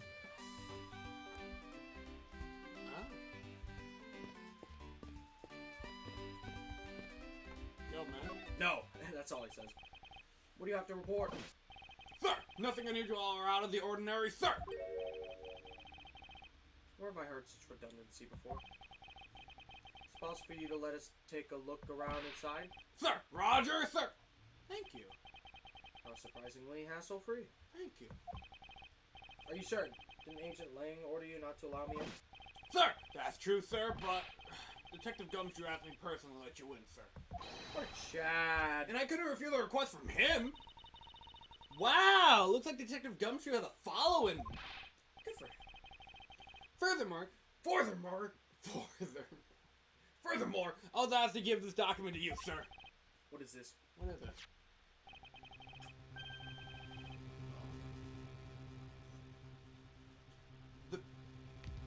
Benedict. It's funny. Kind of weird that they left off down the hand. Man's picture. This isn't. Bullet gun from the guard escape. Okay. But the name here says Colin fuck me, man. DeVar? Deveray.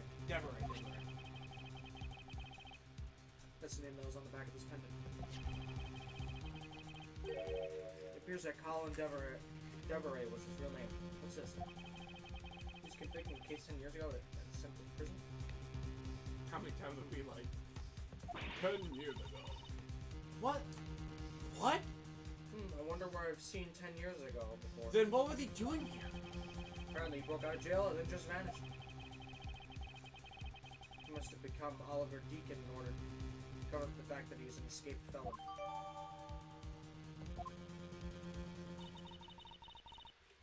Now I'm not sure what's going on anymore. Is there some sort of link between the victim's past and this current case? These police documents are rather detailed. I should take the time to give them a thorough read eventually. It's fine. Let's focus on one thing at a time, starting with the kidnapper's hideout. Yeah, I agree. We should investigate first, think later. More than thinking things through, I think you should try remembering things first. Now then, if you could please unlock the door, officer. It was locked up until a little while ago, but since then, the door has been wide open, sir. I'm not sure I follow what it is you're saying. Care to explain in a little more detail? Sir, the door was locked down tight when they went to check out the room. So they got about 10 officers to help out and break the door down, sir. I see. I guess that means I get Agent Lang's leftovers. Well, let's see what we can find. What do we got in here? Wonderful. So this is where the kidnappers planned their foul deed. While you were tied up for a while in the next room, the room next door. Okay, please, must you bring that up again? Now then, down to business. There might still be some clues left in this room. Let's try to find out what we can of the other kidnappers' identity. Be good. Watch it be twins. It's not the same dude like we thought. Perhaps. Yo, they got a lot of coffee in here. Oh, I did not mean to click you. Yes? Yes. Oh! Time to investigate the coffee. Cheap styrofoam cups. Looks like only 3 cups were used. Looks like it was poured today. How do you just know that? Is it still warm or something? Probably. Well, I meant to click them. I wonder what the key's used to. You got me. Reminds me of the key we found in the other one. That's it. That must be the key for one of those trap doors. That wasn't a trap door. We'll call it that because you quite literally jumped into it. Hey, but isn't that what you're supposed to do when you see one? I'm not having this conversation with you.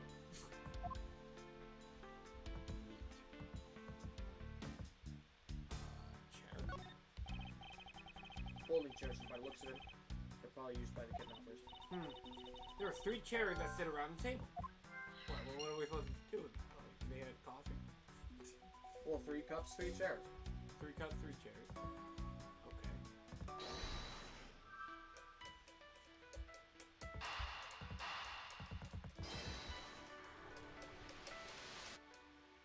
Okay. Twin. The common denominator between the cups and folding chairs is the number 3. Speaking of which, the number of missing costumes is also 3. Wait, but I thought there were only 2 kidnappers. Indeed, something isn't adding up. Literally.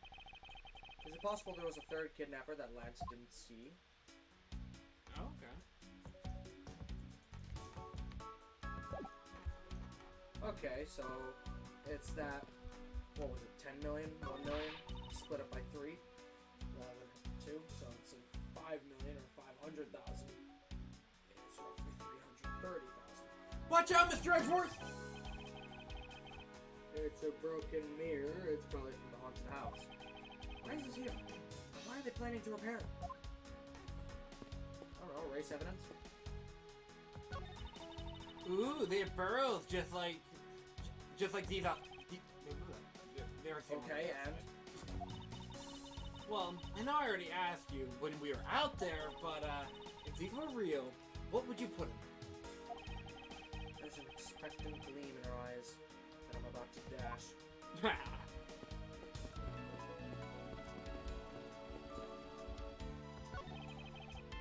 Beyond this door. It's where the kidnappers held you after getting the jump on you. Must you keep reminding me? But it's the room where I got to see your awesome yeah face! You didn't need to remind me of that mortifying moment either. Fun.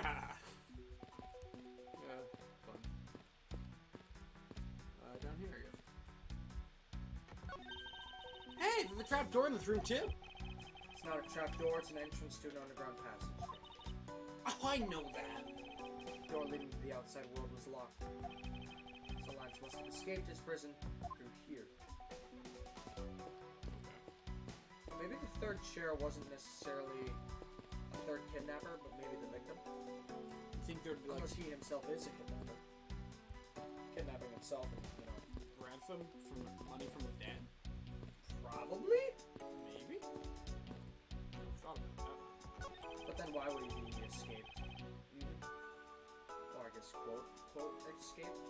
This must be where they dispose of old and worn out costumes. That's so sad. Seeing that they throw their costumes away in pieces.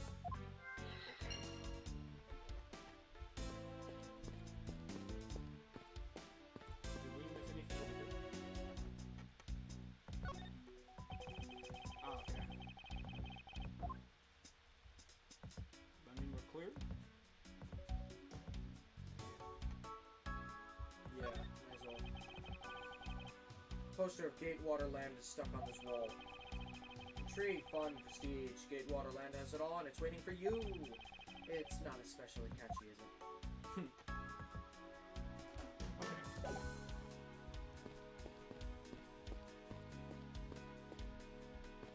Can't hang.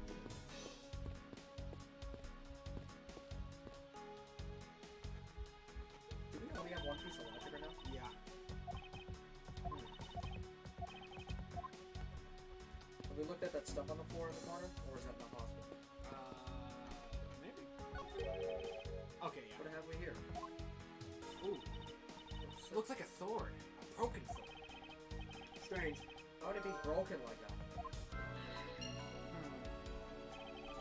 Swords don't usually break on their own. That's true. Wait, then let's think about it from this way. Maybe it broke when someone was trying to use it for or on something. Hypotheticals aren't going to get us anywhere. Perhaps we should think more on this later. Okay. We got two pieces of logic now.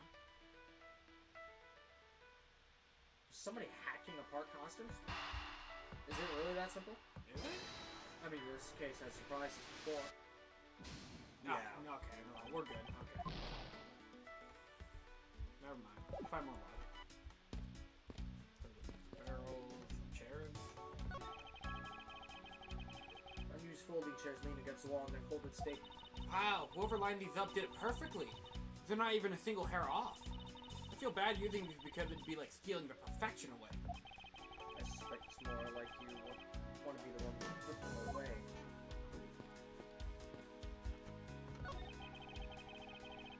Sign advertising the photo rally, something I have absolutely no interest in.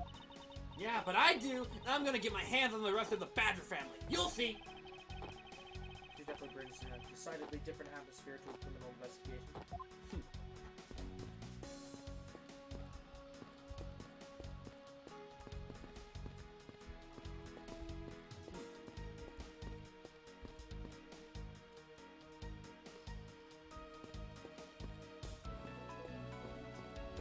Where did the sword guy added the logic?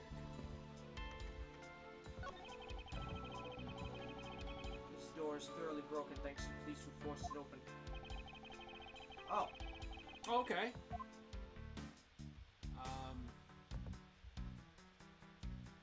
might as well examine it from this angle. Looks like a sword, a broken sword.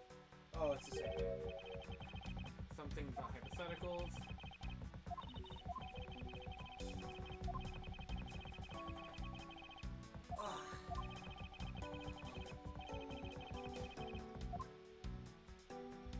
Okay, try examining the handle. Or the lock. The doorknob handle thingy is looking pretty beat up. Suppose it's what happens when 10 officers break their way in using brute force. Hey, that's odd. The lock on this is completely fine. Look, not a single dent. How is that possible after what the officer told us? Yeah, if the lock had been in use when the door was busted down, then the lock itself should be completely wrecked. They didn't lock it, they held it in place with the sword.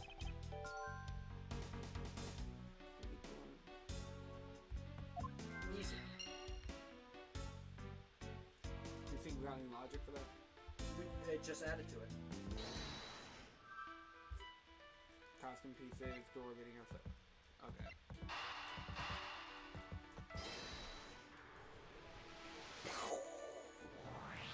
Called it. It's a bit strange that the police had to force their way into an unlocked room. One look at the pristine door lock and anyone could see that it was not in use at the time. But the policeman outside said it took 10 minutes to get it open. A door that was locked tight despite it not being locked at all. It can only be because of this. Oh, you mean... Yes, it was used to jam the door. Here, take a look at the door handle. See how the handle's completely destroyed? So that's how the sword broke. Okay.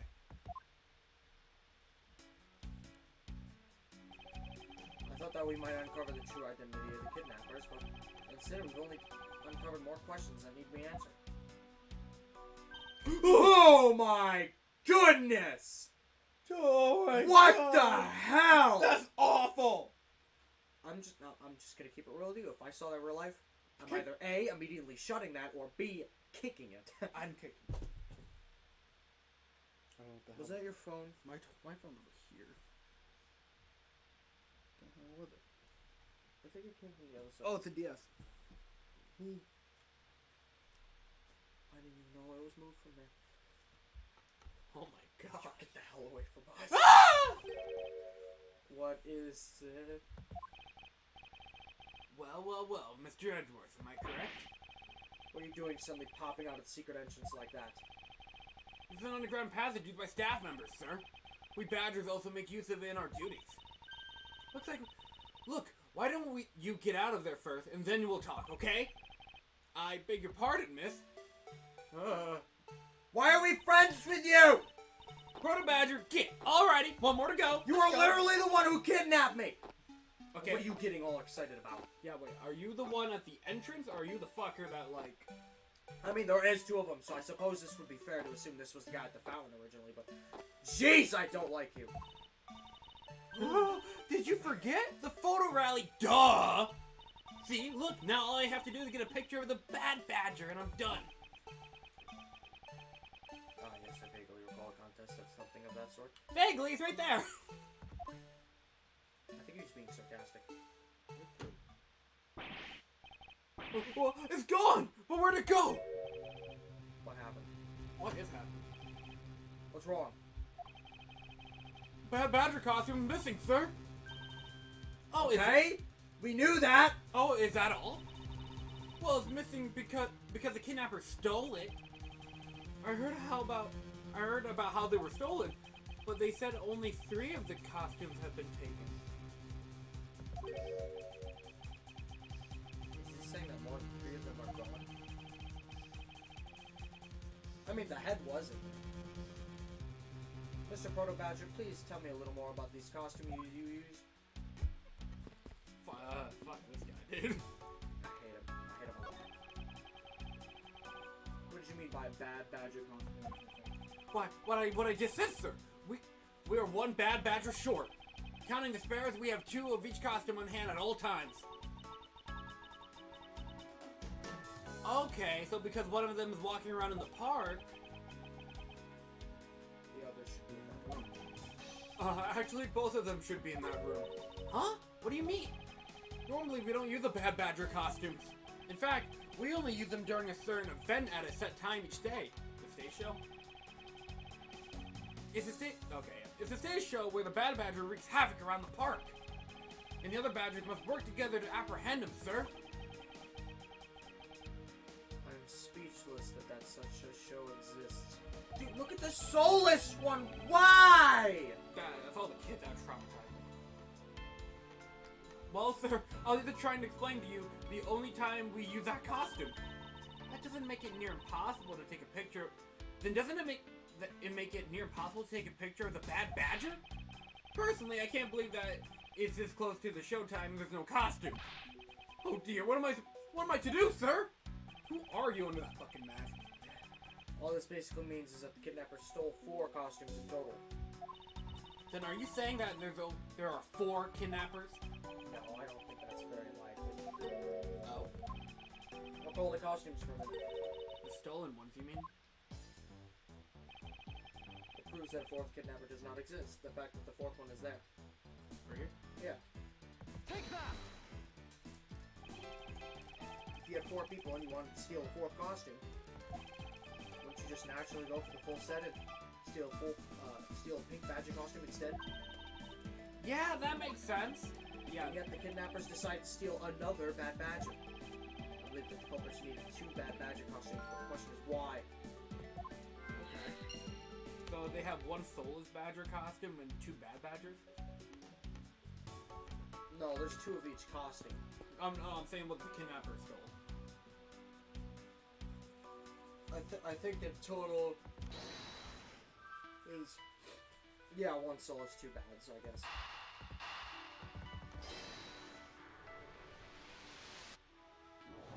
Really?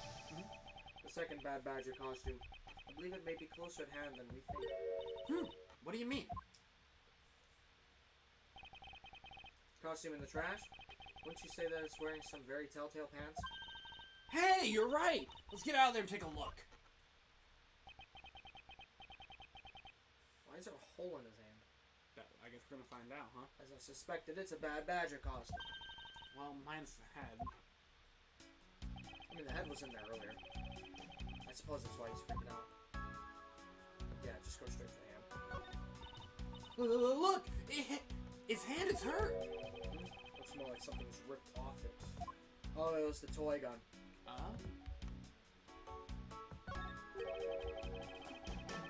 This Bad Badger's costume right hand is torn up like that.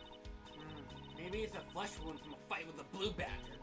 I always knew the blue badger was one ferocious beast. I somehow doubt that even real badgers are bloodthirsty as that king. Pants? Wait, arm? Pants. Pants. Oh, never mind. I don't know how that. Okay. Feet? Oh, okay. No, it's the same thing for the whole costume. Arm?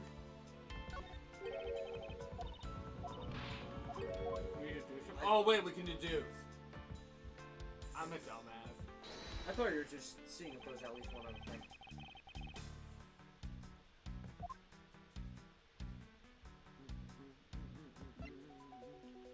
The broken soup? No.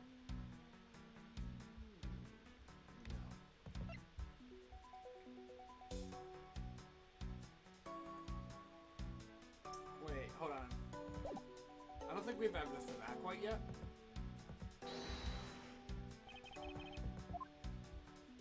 Yeah, that makes sense. What? Oh, this is a clear contradiction.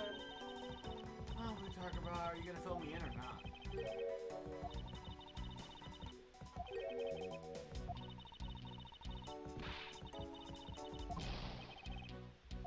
My apologies. Okay, that's weird. Did I miss input, or is it really not the head?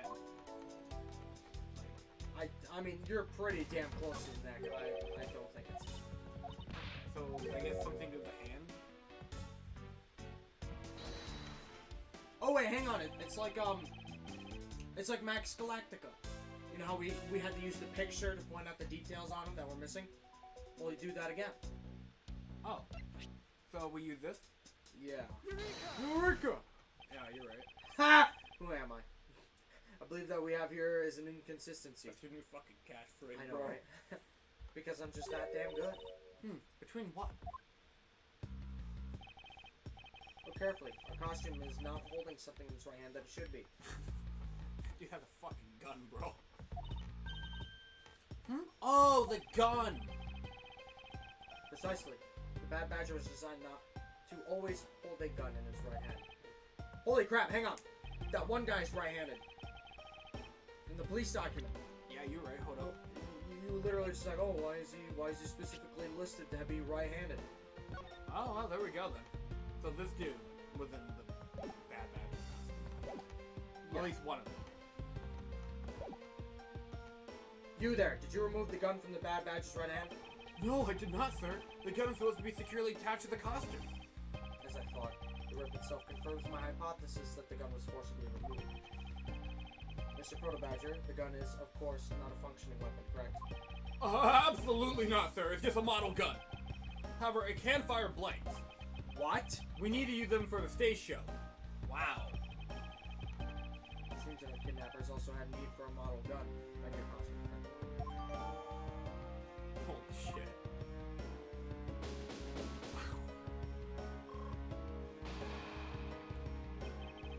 I think we're about done with this one. So, what's next? Well, we found a few answers, but there's still a few things left that we have yet to ask a certain person. Let's go, okay? Alright, so... Oh, still going. No to be continued. Cool. Mr. Edgeworth, sir! Gumshoe! I like how that guy gave him a salute. You've got to hurry, sir! Come on! What is it, detective? They found a blue badger costume down in front of the main gate, sir! What? Isn't that what one of the kidnappers was wearing? Bingo! That's why you gotta come with me to the main gate right now! Huh. If we hurry, we still might be able to get there before Wolf Boy does, sir! Alright, let's make haste for the main gate.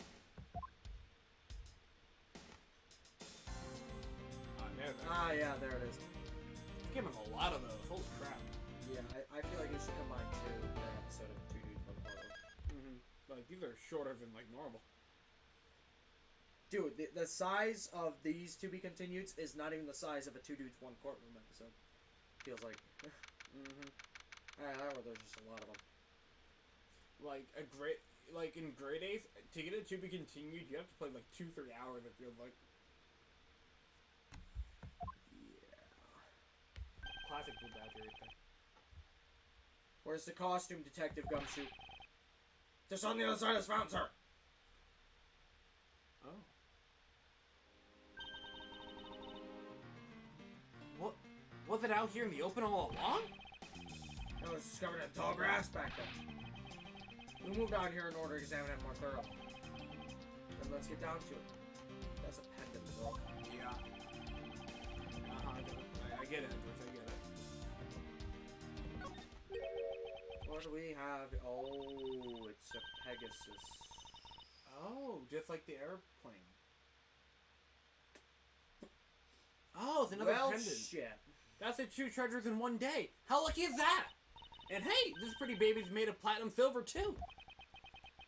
Another pendant on top of the one we found on Mr. Deacon. Is it possible these two?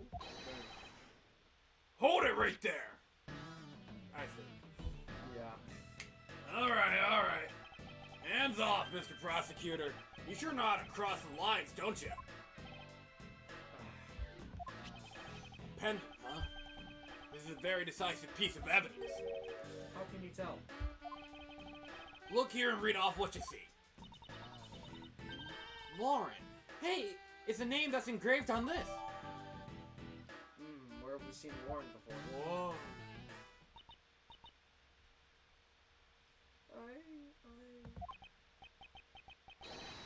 Ah! We have you now, Miss Kidnapper! No, you don't understand! Whoa, sad ass music.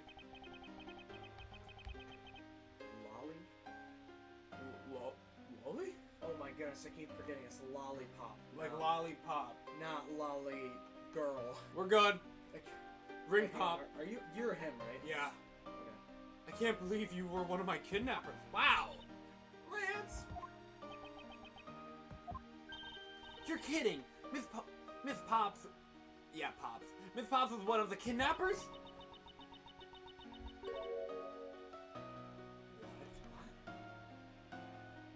What the fuck? What the hell? It was me. I held Lance hostage.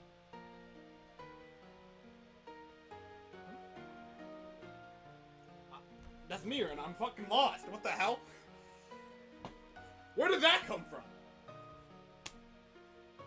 But is that something to do with your dad? What about him? So Miss Pops is one of the kidnappers. But even knowing that, I can't say this case is solved or over. What the fuck? Hey guys! Case closed. Get the car ready, and I mean the special one for this young lady. Hold it! Again, Mr. Prosecutor, what is it this time? Are you proposing that Mrs. Pops is also the culprit in the murder case? What happened? thought Officer Meekins was your suspect. Huh, we found it. Found what? That officer's gun. He literally dropped it in the middle of a thick patch of grass. Your country's police are a sham. Just look at how careless they are. Who you calling a sham? Huh. Get him, Edgeworth. The officer's gun didn't show signs of having been fired, so it can't be the murder weapon. So Officer Meekins has been cleared of all charges, I see. Good for him. That's when a It brand looked like the model gun, though.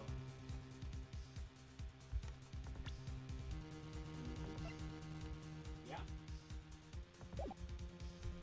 It would make sense since the Blue Badger is based off of the police. Actually, yeah, that's a good point. And that's I guess it doesn't hold much water. plus this game likes to reuse assets sometimes, I guess. And that's when a brand new suspect comes walking onto the more scene. interesting if you think it's real. Ooh. Yeah, I know, right? The murder only happened because the kidnappers started fighting Amongst themselves. Ding, ding, ding, ding. Oh my! This is Among Us inside of Among Us inside of a Five Nights game inside of an Ace Attorney game. What the fuck? The iceberg, bro. We always said that the lore of these games is strange. You know, with J. Jonah Jameson killing Spider-Man and all. Yep. Yeah. And I recall it was you who said that, right, Mr. Prosecutor? Come on. Miss Pops, did you really kill Mr. Deacon? What the fuck? No, she's covering for someone. So, yeah. She's fucking covering for someone. There's no way. No fucking way, bro. She's schizo, but she's not evil. I can't believe it. Ha ha ha! Thanks for the confession. Agent Lang, it's too early to declare this case closed. Look at you, so sure of yourself. We've got the culprit's own confession and some very incriminating evidence. What more could you ask for? Miss Lord Pops. Yes? I want to hear from you. Tell me your side of all that has happened today, from the kidnapping to the murder. But why? I'm the kidnapper and the killer. Isn't that enough? Yeah, she's definitely defending somebody. She's about to cut her own hair. Yeah, bro. It's fine if you're the one behind everything, but only if that is the truth. Ooh. Now then, will you tell us the truth? You know the theory about him being in on it?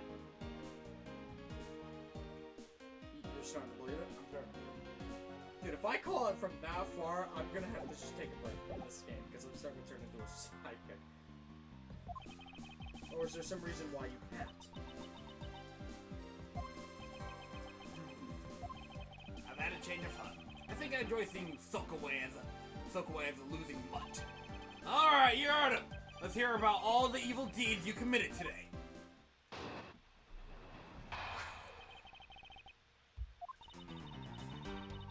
Oh, yeah, that's you. The one who came up with the kidnapping plan was the butler, Mr. Deacon. We knew that we could get rich by holding Lance hostage. Wow. Mr. Romano would pay anything to get his son back, after all. Everything was going according to plan, but as soon as we got the money, Mr. Deacon turned on me and tried to kill me. There. Are you satisfied? She just confessed to her crimes a second time. At least you have the guts to admit what you've done. I can at least respect that much. That is more consistent than most villains I've faced. But Miss Pops, is really what you said the truth? Yes, it is. That's the truth. It certainly isn't the whole truth.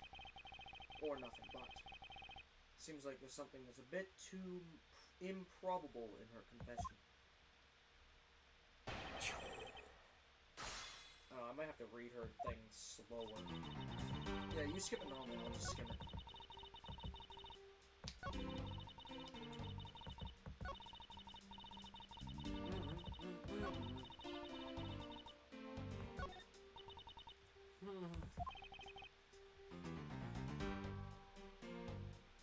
What's wrong, Ken? I can't believe she was betrayed. I kind of feel sorry for her. I feel a little sorry for her too. However, I also wish you'd just tell us the whole truth. Because there's something that seems a bit too improbable in her confession. Another careful listening and see. Okay. So maybe if he's saying it's already improbable, clear contradiction. Yeah.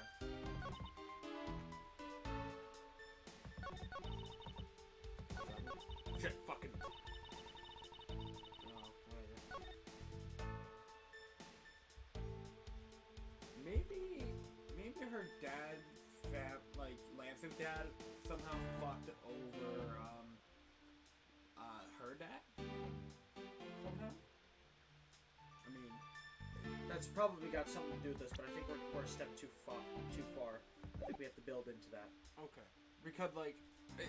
Right out of the gate, we were like, her dad, well, Lance's dad doesn't seem like the most trustworthy dude. Mostly because he's like, oh yes, me and Manfred, we go way back.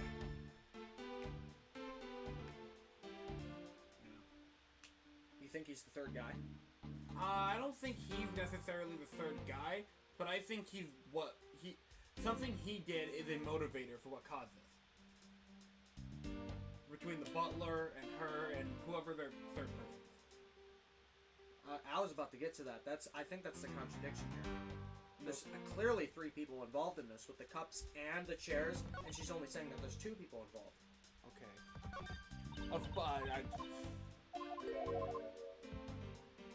Okay, where? We knew that we could get rich by holding. That came up with a kidnapping plan. Okay, maybe we can present it right here then. Yeah, to be honest, I don't know where to present it. I just know that that's probably it. So, where's our evidence about 3 people? Oh shoot, was that only a logic note?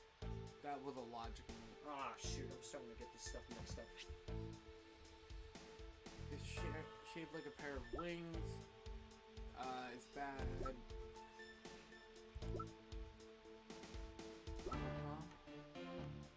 The sword?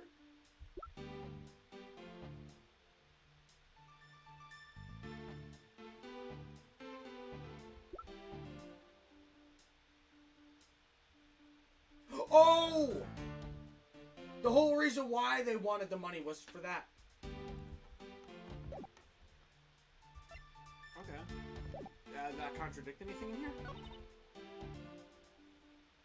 I mean, look at her. She's freaking... She's torn up by this. She didn't want to.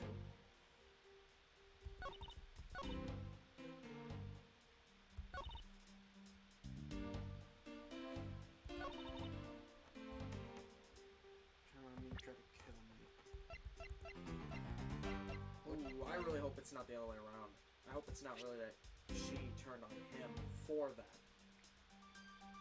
This letter for Lancelot. Defender is attended. Oh my gosh. I can't find the simple thing here, but both of us are thinking too far ahead. Yeah, no. I still think Lance is the third guy, because I would explain that. Easy. He needs his dad's money. That's his money. that would be a really... I mean, that guy was involved with Von Karma. You think he would just ask his dad for the money? True. I mean, he's willing to help out Edgeworth, and, you know, Edgeworth kind of helped put Von Karma away. Oh my gosh, we're thinking too far ahead. We can't get the basic ad first testimony. Dude, if we can't get the first one, how are we supposed to connect these dots later? That's because, like, I always say this, the early game's the hardest part. Actually, yeah, that's a good point. Dude, that's so weird. Like, that's how I feel when we're doing real Ace Attorney at your house. I'm just like, whoa. Whoa. Because it's like being presented with a bunch of roads. First, you gotta choose which road to go down. But once you're already on the road, you can just keep walking on it, right? Exactly. But how do we get on the fucking road? Drive! It's about drive. It's about drive. Learn to drive. Drive. Drive. She's kept that pose. Okay. Back at it. Back at it again at Krispy Kreme. Hang on. What if we're both correct? Okay. You're correct that guy was involved. Okay. And I'm correct because of the thing about the letter. Okay. What if we hit 2 birds with 1 stone? But where do we hit? When she says it was Mr. Deacon who came up with the plan, it wasn't. It was Lance himself because of the letter. One who came up with the kidnapping. Save. Please save. Woo! Right here. Okay. No! Fuck. That would have been so cool! Microsoft Edge. I'm willing to throw a load on this one. Throw a load? Like load the game this time around. We knew that we could get rich by holding Lance hostage. We would pretty sure get a shun back after all. His dad was the one that was holding that love letter. Either his dad's an idiot. I already like that. Or like, yeah, maybe we just put it in the wrong place. yeah, like, my dear Lance Amano, may I come see you again? Your beloved Viola. That's the girl from Trial of the Trip. Viola Cadaverini. Unless Phil's Violetta Cadaverine, but I feel it doesn't. Never mind. Maybe it was here? Okay, yeah, we're trying too hard. Please. Please. Oh, I guess we're better than this, and I know we are. This is game 6. I actually like this. This is actually fun. Okay. I almost want to look it up just to feel the satisfaction of solving it. Okay. Let's play the game I normally play. What's relevant, what's not. Dude, everything here is irrelevant except for that letter. Because everything that I thought was relevant isn't even listed here. The logic system's kind of weird. Yeah, the logic system's throwing me off. It's cool, But but not jeez, evident. it's confusing. Yeah, it feels more prominent than this, so I'm starting to think of that as the evidence. Kind of wish we could like peak logic together. We knew that we could get rich by holding Lance hostage.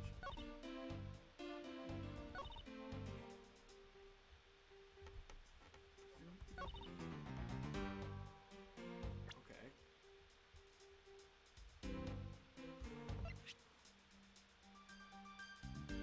What are you thinking? Okay, let's think back to where these two fought each other. Right? When we solved that whole scene. The killer was the one on the ground, and so Deacon, had to have been on stage. She had to have been on the ground, shooting up. Alright? That's like profiling. Mm-hmm. So we know which one's which. Doesn't it seem a little odd?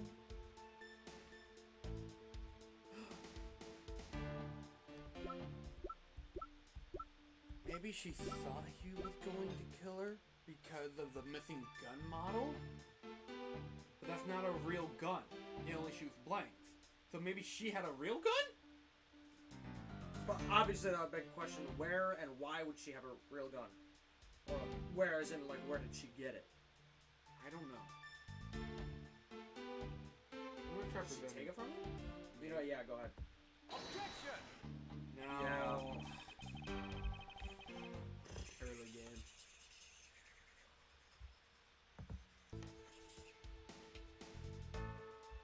I need to wash this hair.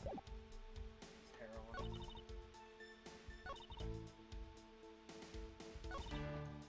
What's the contradiction here? Should we try pressing something? I don't know, Gavin, should we? No, let's just press everything. Go to the beginning, and we're just gonna go through until we get an idea. Wow, there's a lot of statements. Hello, did you know the victim? Oh, that's right, I voiced her, I'm not used to it. I've spoken with him only a few times at Lance's house. A few times?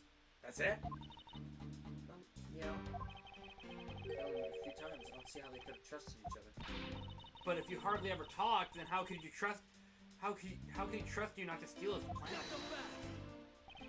That's completely irrelevant. He was planning to betray you from the very beginning, which is why he chose someone he wasn't especially close to. Isn't that right, Shinya? Shinya? Yes, however, Mr. Deacon made it a very poor choice. In the end, he was killed by the one he intended to betray himself. Ha! I bet he didn't see that one coming. Frickin' loser.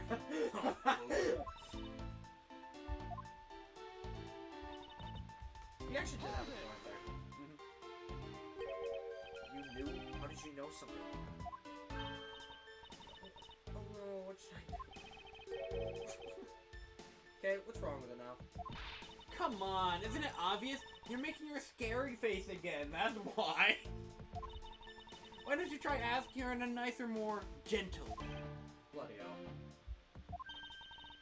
No, stop it, Lauren. You're always like this. Or she's schizo. She's a fucking schizo. You was fault for the stern-looking one. That's why you always be unhappy. What the hell? Or maybe that's it. She's been bewitched by your icy glare. Mind your own business, Kay. Now then, Miss... Let's continue with the testimony. Yeah, of course. Hold it! Frick is going on? I'm only more confused pressing for details. Why do you believe that? Anyone who knows Mr. Armano would think the same. I bet Lance is that old man's greatest treasure. I suppose you like doting father like Mr. Armano.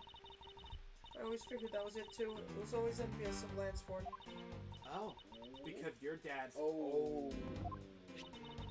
I got this pendant from my father. And I believe that's as long as I have this, I'll find my father again someday. Dad's dead. Dad's dead. And you're the one who killed him.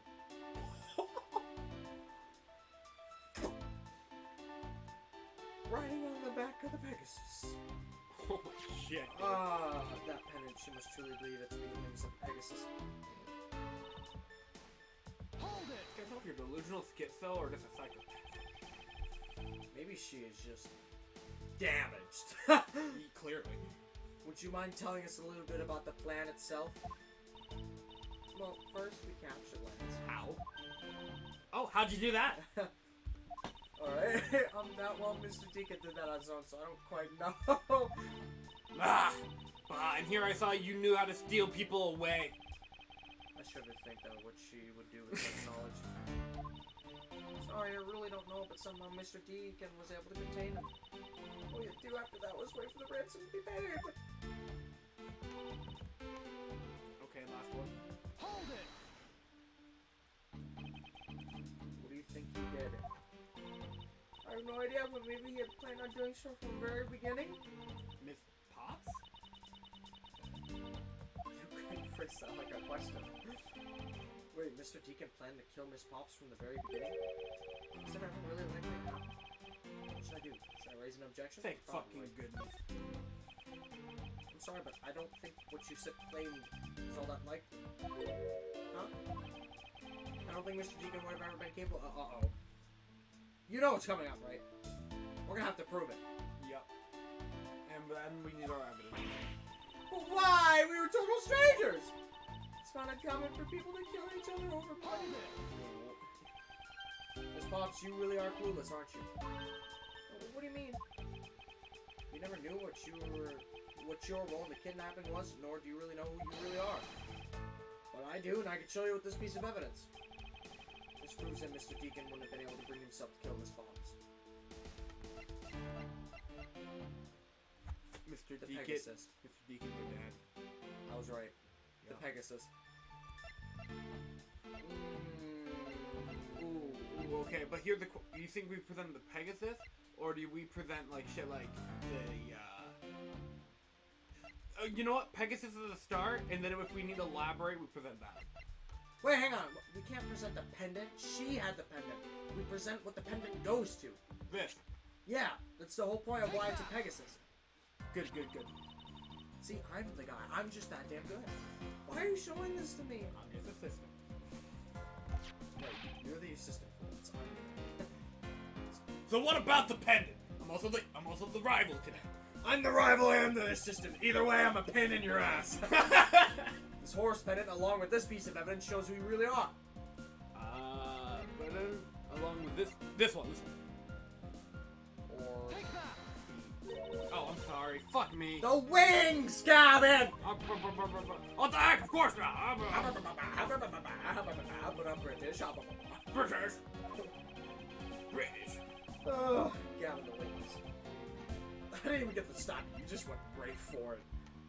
Take that! These two pendants resemble each other, wouldn't you agree? Hey, you're right. They're the same color, and they're even made of the same material. I believe that these two pendants are actually one. Shall we give it a try? Wow, it's totally Pegasus. It's totally Pegasus. Pegasus. But why? Why does my pension match up with Mr. Deegan's? It's your dad, dude. It's your dad, Tip Lips. You're a smart lady. I'm sure you can imagine why that might be. But no, that can't be! Oh, she shot her dad. I just said that, like a few minutes ago. It's just him. So the two Dude, make. I'm so fucking good at this game. I am the guide. So the two make it say, eh? It's just another trinket. It's not as though this changes anything. You lack imagination, Agent Lang. Very well. I'll show you with this evidence. This is the piece of evidence that gives meaning to the Pegasus pendant. Finally? Kaboom? You got the ball? Yes, Rico. Kaboom.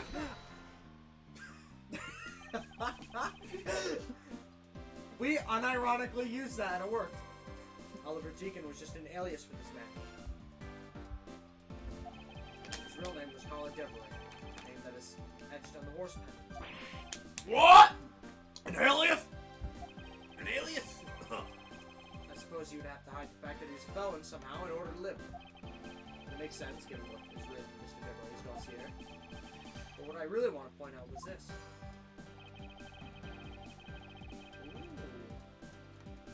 Oh. Sole daughter! We're daughter. Second to last line in the middle. Okay. Second to last! Okay. That's third! Oh, yeah, okay. Sole daughter. Take that! Mr. Devereaux had one daughter. Her name is Lauren Pops. That's a lie! That person was not my father! You said you wouldn't recognize him. He couldn't come out and tell you he was your father because he was in hiding. However, I believe that he was trying to secretly watch over you. I'm trying to get you some money to help support yourself. This is horrible. Do you still believe that a man like that could kill the daughter he was separated from? Or even that such a man would allow his daughter to get involved in a kidnapping plot? Not so fast! And what's so funny, Agent Lang? You're good at making things up in your head and deciding it's truth, aren't you? What are you trying to say? You're thinking too much. It's much too innocent. After all, I've thought of another possibility. Is that so? Well, let's hear it. Let's go. Wow, it's just one of these right after another. That's kind of sick, though. It is pretty cool. I'll grant you that the two of them are father and daughter. Dude, where's the fucking chess shit you told me about? I think that's in the second game. Son of a bitch.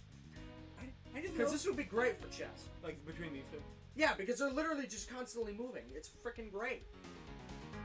But isn't it possible that they both knew that fact? It was no coincidence that the reunited pair became involved in the House of Amano. And the two of them made good use of their meetings to plan this little kidnapping. Wouldn't you say my scenario is perfectly probable as well? Ooh. Oh, so this is his version of how things might have been. You don't have any proof that either one didn't know of their true relationship, right? You mean they knowingly committed the kidnapping as father and daughter? That's right. As one really rotten family. Is that really what happened? I've got to take a long, hard look at the evidence. Come on. You pressing? If we're pressing, I'm just pressing the last one immediately. Unless again wants to pull the lid.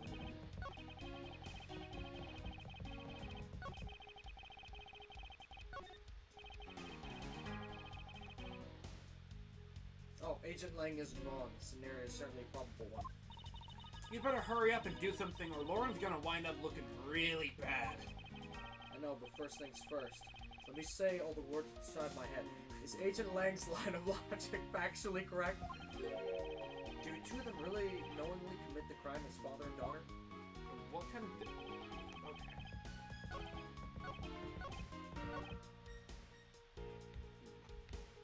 Hold it! I believe you're being a bit too overconfident for someone with no... Am I? You Because get a lot of balls for someone who says that in no evidence distance. Am I? Because I don't see you presenting any evidence to the contrary. I presented shit to get here. Without evidence to counter, we're stuck at a draw. Agent Lang is Okay, wrong. okay, okay, don't press it. Gotcha. Okay, what would prove that they don't know each other?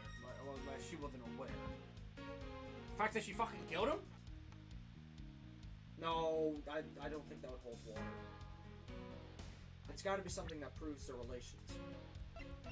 Or the lack of awareness in their relationship? Yeah, or the lack thereof. Gotta... Okay then.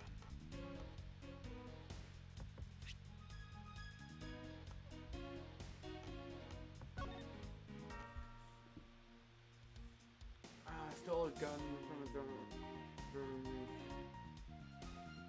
The fact that he didn't show up, maybe?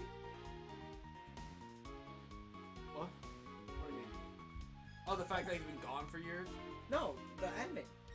Hold up. They're literally just like you. They basically said to summarize that you'd think he'd go back to his wife and kid, but he didn't. Okay, so this is our piece of evidence. Let's try it. And the two of them made good use of their meeting. If you want, you can use save.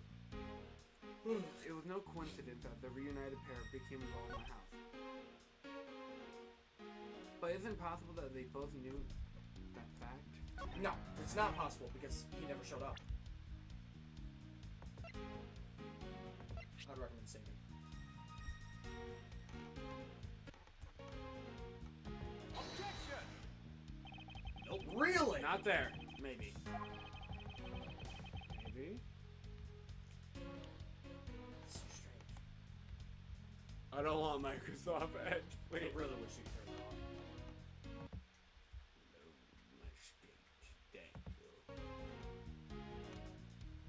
Okay.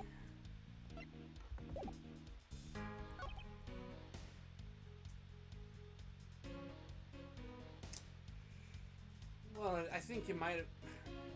Maybe he's right that it was not a coincidence. But not... It was a coincidence because, like, the dad most likely planned it out for him to support his daughter with the money and work with her and everything. But that doesn't mean she's aware.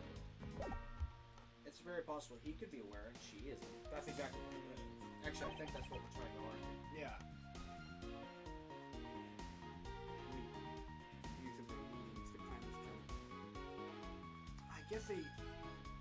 Well, I mean, how much could they really have met that much? And, like, she didn't even know how he kidnapped the dude.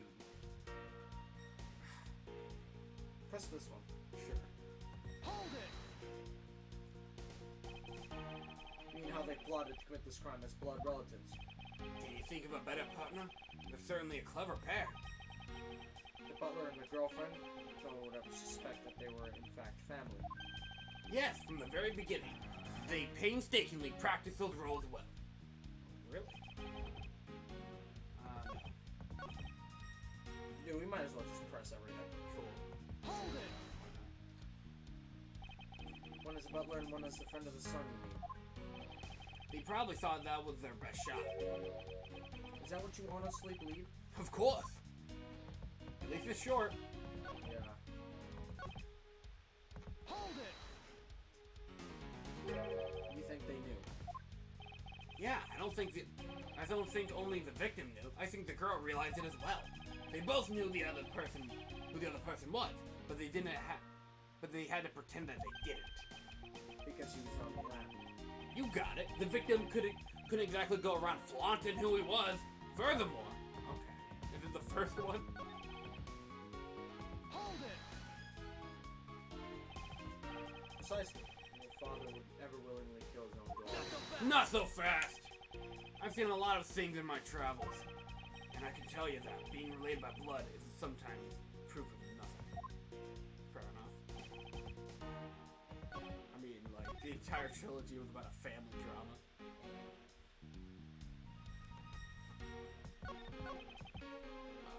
So, pressing didn't work, so we gotta use evidence. We pressed everything? Yeah. Really? Yeah. I mean, a lot of that was pretty repetitive. You really think that? Yeah. I think that was it. You think that's true? Yeah, pretty much, man. Gotta counter him. Wouldn't you say my scenario works pretty well?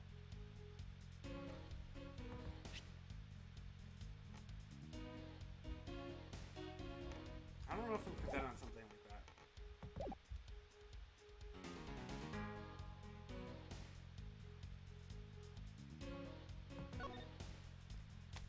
I don't think this is relevant right now, but I did notice a detail. If he's right-handed, he wouldn't have the need to tear out the gun. Unless he straight up, I guess, wanted to replace it with a real one. I don't know if that helps right now, though. Well, which one was the one that replaced the gun?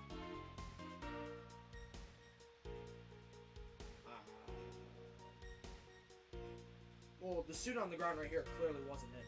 Yep. Because it wasn't a bad badger. Yep.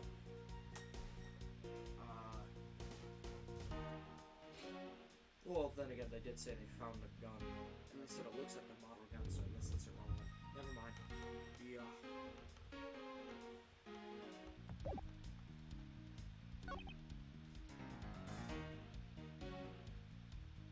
Hang on, maybe the coincidence is wrong because of the letter.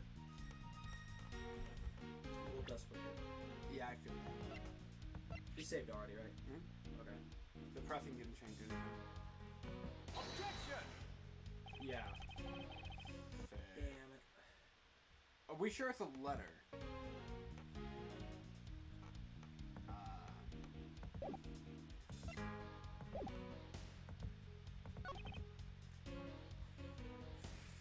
There was no coincidence that they became... So he's already taking into consideration the fact that he's been on the lam, so that's why they couldn't act like that in public. He's taking that into consideration. So the fact that, he's been on the lam and everything like that. But, like, I don't think he's taking into consideration the fact that they haven't communicated with each other for years. Who knows? Oh my goodness. Watch, it turns out we were, like, correct way in the beginning of this. And we just presented the wrong stock and gave up on it. Didn't we already do that? I presented something else. You presented the letter. I presented the file on them. That's even what I meant. Now,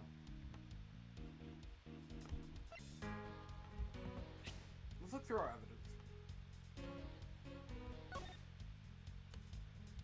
Lance Amano may come see you again. That's gonna come in later, probably.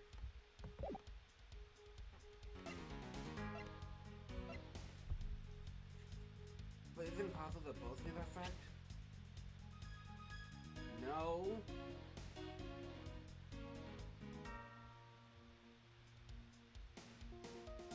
Objection! I'm thinking like the pendant and the name change and... Bro. Hang on, what's the description for the costume? Sure. He's likely wearing one due to flippant shape and the lack of blood.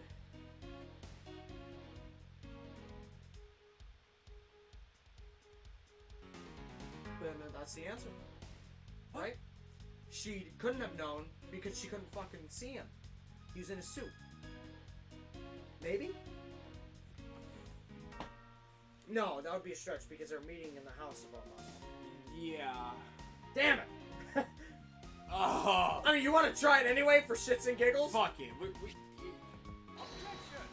Yeah, I figured. Brah. Oh!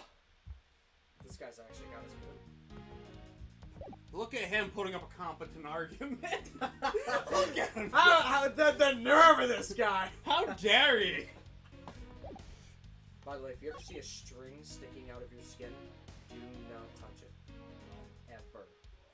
Like, for instance, if you, like, cut yourself on a saw, and, like, your finger's open and you see a string hanging out of it, don't fucking touch it.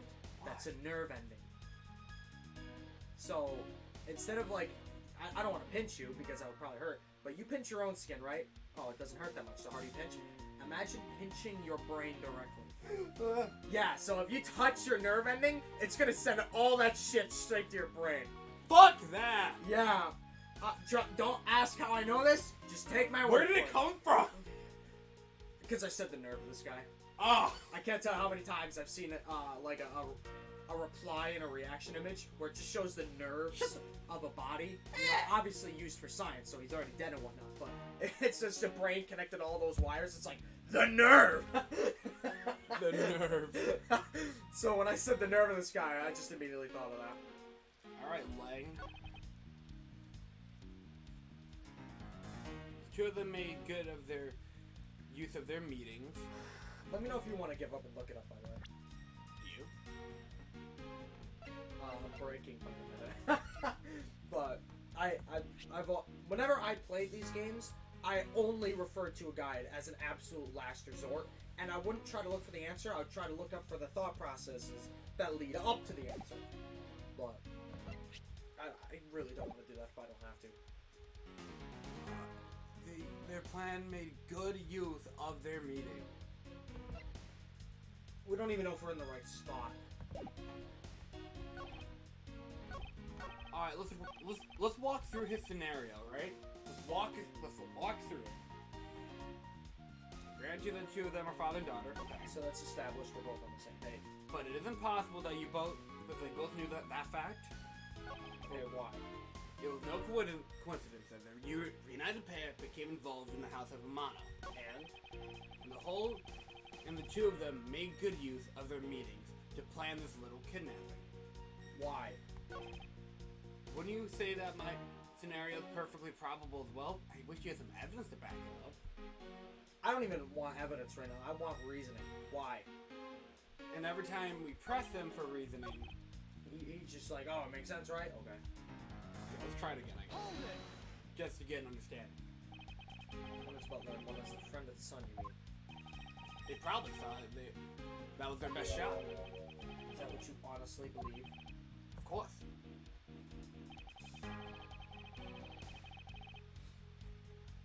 There's no why. Yeah. Where is it? Maybe they're not folk. Again, it's a relation, but we don't have anything for that. Dude, how are we missing this? We're gonna look at this and be like, oh, what the hell? Is there a way for you to just look up the spot? I can try skimming it without looking at the answer, yeah. Yo, somebody texted me. Is that important? Okay, no, it's not.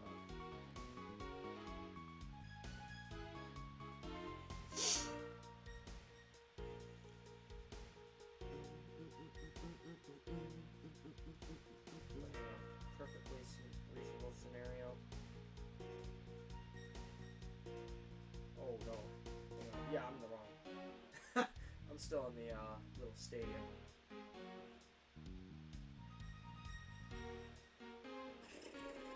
You're gonna have to give it a minute. It loads slow, and I'm on data because your Wi-Fi changed again. Two of them made good use of their meetings to plan this little kidnapping. What the fuck does that mean? Oh, we're in the end. Oh, no wonder we're getting stuck. Mm-hmm. This is a good last one then. Oh. No, they just straight up cut to the point. It's fourth statement. And it's not a press. 1, 2, 3, 4. Made good use of their meetings to plan this little kidnapping. I'm not gonna lie, I already saw it. I was really trying to look for the reasoning, but they straight up just give it away in bold text. Somehow, I was right, and we were in the wrong spot. It was the fact that she doesn't know who he is because he was in the victim's costume. just in the wrong spot. So this? Yep. You fucking kidding me? What? I was skimming it. Because I'm like, oh shit, it's the answer. Present the stolen costumes. Oh, stolen costumes. We click victims' costumes. Present the stolen costumes in the fourth stage. Wrong. What? Hang on, go to present. Which one is labeled stolen costumes? Wait, hang on. Oh, wait, no, go back. It's that. The green floor. How is it that? Edgeworth, explain. Yeah, Edgeworth, explain. We were far from that. We didn't even consider that. This kidnapping wasn't planned by two people alone. You fucking You kidding said me? that so long ago. I thought. I hate this sometimes. That's frustrating. That is frustrating. Moving on. But like we said it like on the first one. You see, that's what happens when you're one step ahead of the game. You don't go back to that until it directly makes sense. We were far from that. And what kind of proof do you have of that? Quite simply, there were 3 kidnappers. 3? 4 costumes were stolen from the Wild Wild West area's back room. We found one of them in the kidnapper's hideout. But as for the other 3, we can assume that they were being worn by 3 different people. We also found a set of 3 cups and 3 folding chairs that were used in the hideout. It was all clearly points to the 3-man group. And I believe this 3rd person is the real mastermind behind this kidnapping. Who? Who is this mastermind? Lance himself. Here we go. We got it! We fucking said this! 2 years is too far ahead. Lance Amano! Yes, this abduction was in fact schemed up by Lance himself. Recall what he said when he appeared before us. Did you see the faces of your Did you see the faces of your kidnappers? No. I didn't see their faces, but 2. Well, one was a woman. Dude, he ratted out his own girlfriend. However, there are 3 kidnappers, which is in direct contradiction to what he said. But I know I only saw 2 people. This guy was being held hostage. It's possible he couldn't see all 3 of them. Yes, about when you were being held, I had my doubts about what happened then. Lance, would you mind telling us what happened while you were being held captive? I really don't remember much anymore, honest. But if I don't tell you at least something, you won't believe me at all, will you? Oh, now we gotta go after you? Bloody hell. Makes sense. I was kidnapped yesterday morning. They had me shut in that room blindfolded the entire time. But the kidnappers suddenly disappeared around the time I heard the rain falling outside. My hands were cuffed, but it was a stroke of luck that they left me alone.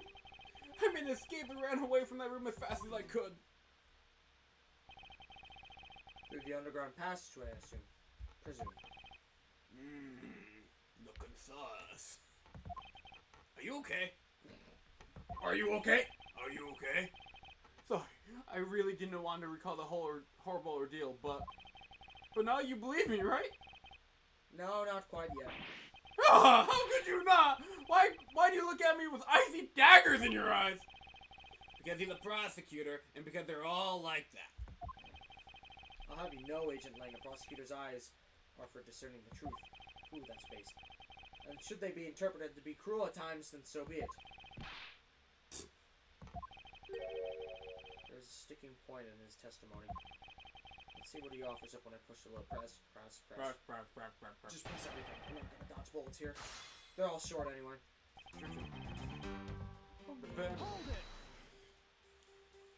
Can you tell us about when you were abducted in a little more detail? It was a strange morning. It felt like I was right in the middle of a great calm. And where were you experiencing this? Oh. Our family garden, of course. Where else could it have been? Well, excuse me for asking. This child is more princess than prince. Yikes. Wow! I was out taking a walk to shake off the morning blah.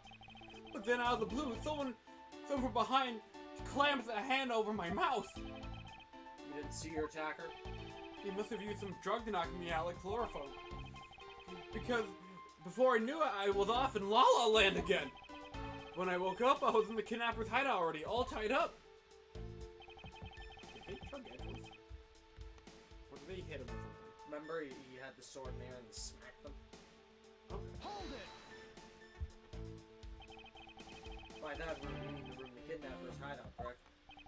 Yes, but I was blindfolded the whole time, so I didn't know that until I made my escape. And you were in the same room as your kidnappers. They spoke in hushed tones, but I could catch bits of their conversation. It was definitely two people, and one of them was definitely a woman. I was so scared. I could tell they were nearby, so I didn't dare make a move. Hold it! Kidnappers disappeared. The room fell into a sudden silence. I had been left behind like an unwanted mutt. What do you mean by unwanted mud? What a pointless question. It's not like he's going to tell you anything new, you know. It's a poetic simile. You should learn how to use them too. Oh, shut the fuck up. You may look refined on the outside, What the frick was that? but it's no good if you're not refined on the inside as well. What the frick was... Fuck. Oh, victim. You're also a pompous douchebag. And those cuffs on your wrist, I suppose you were still cuffed in that case. I am well aware of how I am chained to reality. What the frick is this? I couldn't find the key, so I'm afraid I'm stuck like this. Even though I escaped from that jail cell, I will forever be a prisoner. You whiny bitch. Hold it! How did you manage to escape? I wanted just to get out of there, but the door leading outside was locked, which is why I had to use the underground passageway to make my escape. Okay, but unlike Edgeworth... Okay, Edgeworth was tied up, but he had Kay to untie him. How did you? I remember our escape to be hard. This is an invaluable piece of testimony. Let's let it go and examine.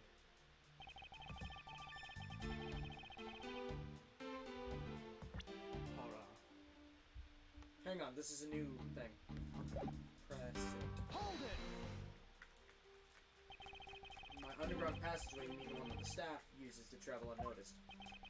I suppose that's what it's for, but I didn't run into any staff members on my way out. And once I was up top, I was busy trying to find a member of the police. That is when you found us congregated at the stadium, I suppose. Let me ask you then, how did you get a hold of the key to the underground door? Oh, that was easy. It was hanging right there in the room on the wall. I can remember the key hanging on the wall right beside the table.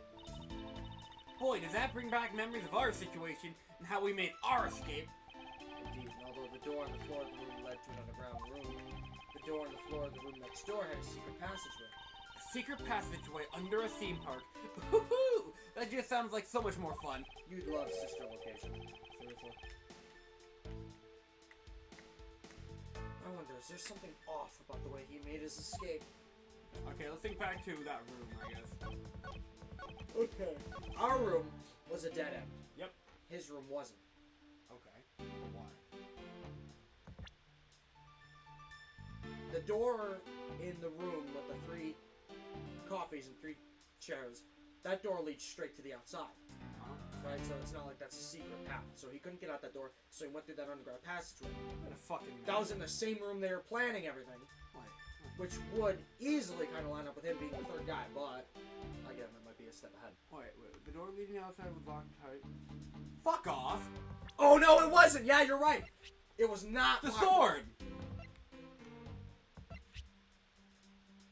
Objection! That almost went right over my head. Jeez. Nice catch. You say the door leading outside was locked, but was it really? We're That talking... is a sick animation. We're talking about that room behind the saloon front, right? Look, I heard that it took quite a few men to get that thing open, right? Shinya? Sheena? Sheena. Yes, that's correct. Then take a look at this! What is that? A sword? It's not an especially reliable one if it's broken like that. Allow me to start from the end. My conclusion is that the door was never locked. It was simply held shut by the door sword, which was used to jab the handle. Lads, even though your hands were cuffed together, you could still use them. If that's the case, then why did you not just simply remove the sword and escape? Well, why didn't I? I was disoriented. What? Yes, that's it. I didn't notice. As if I should accept such a bold-faced lie. You locked yourself in that room because you had to make yourself look like the victim. But you did not, in fact, possess the key to the door. That is why you used the prop sword to improvise and create a prison of your very own. Not so fast! You've been making this guy out to be one of the kidnappers for some time now. I wonder if you've forgotten something very important along the way. He's gonna ask for a motive, and we already have one. Well, what would that be? A motive! What else? Oh my goodness, now we're on to it. Do you honestly think that an upright, pure boy like him would hatch up a completely pointless scheme such as kidnapping himself? Money. Money. The debt, the loan shark. This proves that Lance did indeed have a motive to commit this crime. Le- Freaking loan shark. Easy! Take that. To put it simply, Lance has a very urgent need for money. Look at you going. Now you're saying the lines. It's nice. It feels good. It's hardly your typical love letter. It is, in fact, a collections bill. I think his dad was gone. His dad is just kind of stupid. Appears our upstanding boy has accumulated quite a debt. Isn't that right, Lance? Looks like it's hard being the son of a rich man too. It must be rough when you have to resort to stealing from your own old man, huh? Can you just ask him for the money? Be like, Dad, I have a wacky debt. I mean, it doesn't say what the debt is for. True. I mean, if his dad is rich, why would he even need the money to begin with? Wait, hold on. Like, why would he need a loan? What the hell was he doing? Hold on. May I okay, so I have an idea as to why he couldn't just ask his dad again. Look at that middle. May I come see you again? Implying this has happened before. So maybe he's asked his dad again, but maybe his dad is just at the point where it's like, I'm cutting you off. I feel like he will mention that, though. Maybe. At some point, even if it was just a slip. That would probably be me. I think I'm giving his dad too much credit. I don't know. I don't know. Let's find out. Alright, I give up! I abducted myself! Lance! What the fuck? It's over, Lolly. In this life, we really are bound to our face after all. All I wanted was to go with you to a new town, somewhere where no one would know us. I wanted us to be well off with that 1 million, but now, that dream is over. Oh, Lance. Oh my gosh, what's the point of killing that guy then, really? Like, the dad would get like 500,000, and these two can have 500,000 since they're going together.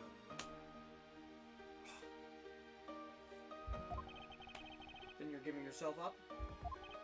Yes, I had planned to run away from this world with my lolly. Oliver even helped us with the plan, but then he had to go and stab us in the back. He turned on you. But why? Money. Maybe he didn't even want to split the Maybe he didn't want to split the ransom money. That's my guess. It happened almost right after you made the drop-off. When we were alone, he suddenly attacked me all of a sudden. Maybe because he realized you're not good for his daughter? I don't know. Well, he's not a good father if he was arrested for something else. I don't even know what it was. And he was in jail. I guess. After a brief... There's more to this. Yeah, let's let the game explain. After a brief struggle, I was unable to contain him and keep him under control. We left him inside that room as Lolly and I made our escape. We wore different costumes and split up. Lolly left in the first Blue Badger costume. That would mean the person Officer Meekin saw was Miss Potts. But right then, the old man had just had to wake up! I was careless, and he tackled me pretty hard from behind. Then Oliver put on a bad Badger costume, took the suitcase with $1 million and ran! I contacted Lolly right away and warned her that he had a gun. Their costume fired blanks. Okay, he wanted the money, but he never intended on killing them. That caused her to kill him.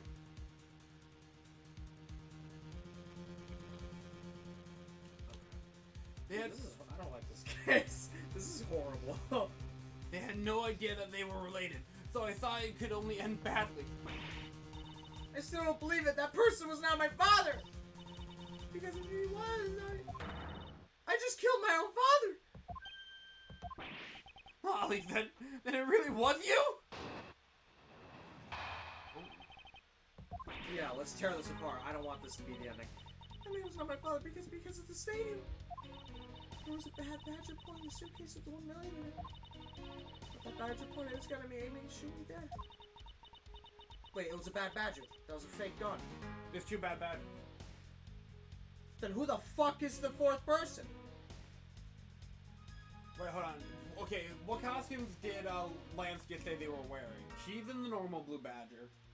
She was normal blue badger. He was proto blue badger. Somebody's the fucking bad badger. There's an imposter bad badger. What the hell is going on here? Among Us! Dude, this is straight up Among Us inside of Among Us inside of another Among Us in sister location in Ace Attorney. What the hell is going on here? Holy shit. And that's why I used the gun from Lance. There was a gunshot, the other person crumbled to the ground, and I ran, scared for my life. Wait a minute. What if that was just a stage thing going on? And she just... What? I'm so fucking lost. I think the big picture is finally coming into focus, don't you? No! What the... Lolly, forgive me. I didn't think it would turn into something so frightening. If only I could have protected you. There's gotta be a third party here. Oh my god, what the fuck is going on? That's all right. So, Miss Potts, she shot her own dad without even knowing who he really was? That's if what she says is true. Are you saying she's lying? I hope so. But why would she lie about something like that? What purpose would it serve? You'd be surprised how often people lie without even realizing themselves, okay? You did it. Back in, like, the first game. Yeah. That's probably why he's saying that. Yeah. Because he blamed himself for killing his own dad. He probably identifies with her. She probably thought she killed her own dad, but actually didn't. Holy shit. I hope that's what it is. I hope, because, oh my goodness, she had the blank? Because, think about it, remember how the guns look the same? What if he tore off the blank? That guy, the victim, he tore off the blank. Put a real gun in. Put a real gun there. But then she shot him with a blank, which just got him down. He's not No, dead. a blank doesn't have a bullet. Somebody else shot him. She just thought she did it because the gun looked like his. But the question It was just a blank. He had a real one, which he probably took from Meekins. I don't fucking know how. I'm sure we'll get there. But they both had a gun. She had the blank. She fired the blank, probably in self-defense, or at least what she thought was going to be self-defense, but it didn't work. But it happened so quickly that somebody else shot him, so it looked like she killed him. I'm so lost. What's that supposed to mean? Dude, I have to leave in 30 minutes. What I mean is, listen very carefully to her confession once more and you'll see. He already knows what's going on. I win. Good luck, buddy! Okay, let's go through this very carefully. And I was not my father. It's at the stadium. Hold it. Please calm down. Let's slowly talk through this. All you have to do is simply tell us what happened at the stadium. Leave it to us to search out the truth. Can you do that for me? Alright, so at the stadium, there was a bad badger pulling a suitcase with the 1 million. That was the ransom money, wasn't it? Yeah. That's how I was able to identify Mr. Deacon almost immediately. It was all thanks to what Lance told me. And what did he tell you? Well, he called me on my cell phone and told me Mr. Deacon had betrayed us and run off with the ransom money. Lance could still be bullshitting.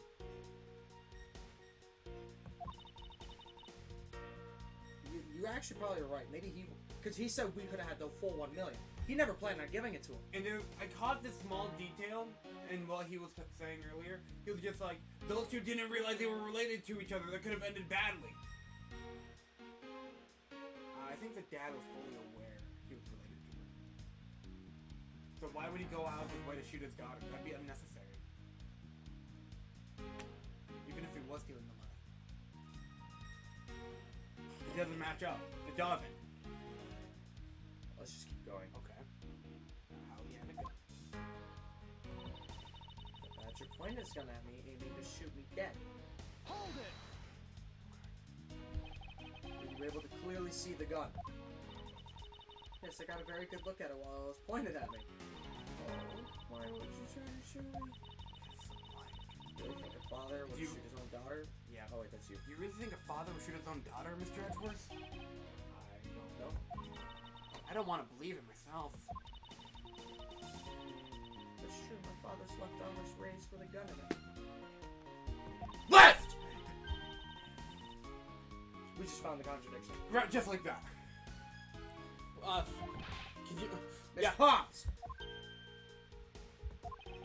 Please calm down and take a deep breath. And then would you allow me to please hear that last statement one more time? We don't even need the presser this time. We know what the hell we're doing for once. Okay. Left hand. Just straight up present his case. Right there. Woo! One detail at a time. We're gonna frickin' plug this hole for good. I have a dossier on your father. According to this, your father was right-handed. The person pointing a gun at you from the top of the stage was not Mr. Deacon. Not so fast! Hold on there, Mr. Prosecutor. I think you need to take a refresher course. The Bad Badger has a model gun attached to his right hand, which is why the only... Okay, this is easy. Which is why the only hand he could have held a real gun in was his left. Isn't it possible that it went down like that? No. Agent Lang, were you paying attention to what Miss Pops was saying? Then again, I suppose you can't expect someone who's never set foot in the court to catch it. Oof. Enough with the smugness. Out with it already. Miss Pops told us earlier there was a Bad Badger pulling the suitcase with $1 million in it. According to you, the Bad Badger had the gun in his left hand, which would mean that he was pulling the suitcase with his right hand. Is that correct, Miss Pops? Yes, exactly. I'm sure it was the Bad Badger. He had those huge sunglasses on his face. But if that's the case, even I can see there's a huge contradiction. Yes, Miss Pops claims to have seen the Bad Badger, and yet the Bad Badger had both of his hands full. These two pieces of information contradict each other, so one must be wrong. The Bad Badger, both hands were not occupied. Both are correct? Hang on, if both is correct, not only does that support that the left hand means it wasn't him, but it wasn't the Bad Badger because the gun was stitched in his right hand. But I guess both hands couldn't be occupied because there was a hole in one of the hands? Wait. What the fuck? Hold on. Calm down. It's okay. It's missing. So it was ripped. And this, it was ripped from the Bad Badger gun. Shades. What does the fucking original Badger look like? He has no fucking eyes. It looks like Shades. It wasn't the Bad Badger. Both hands were not occupied. Okay. We'll take the hit real quick. What you saw was not the Bad Badger. Think back and recall which character was it that leveled the gun at you. But it was wearing a pair of sunglasses and had that strange blue beard. Oh, shit. That summed up the Bad Badger pretty well. I liked your theory about the eyes and sunglasses, though. I like it. Too bad for you, but looks like the Bad Badger wasn't the mistake here. That's okay. Okay, so it could be the bottom, both are correct. It has to just be both of his hands weren't full. Man, this game lets you take way more hits than the other ones. Holy shit. What the hell? Yeah, look at that. Both hands were not occupied. So, you think it's... I think it's the middle one, because we just did the first one. If they just disproved it, how can it also be correct? That's like Schrodinger's case. So let's try both hands were not occupied. Whoa. Hold on. Oh. No. Your deduction is full of too many conjectures. Don't you think, Mr. Prosecutor? How? If they're disproving both of them, Hold on. how is it both are correct? Hold on. There is two Bad Badgers.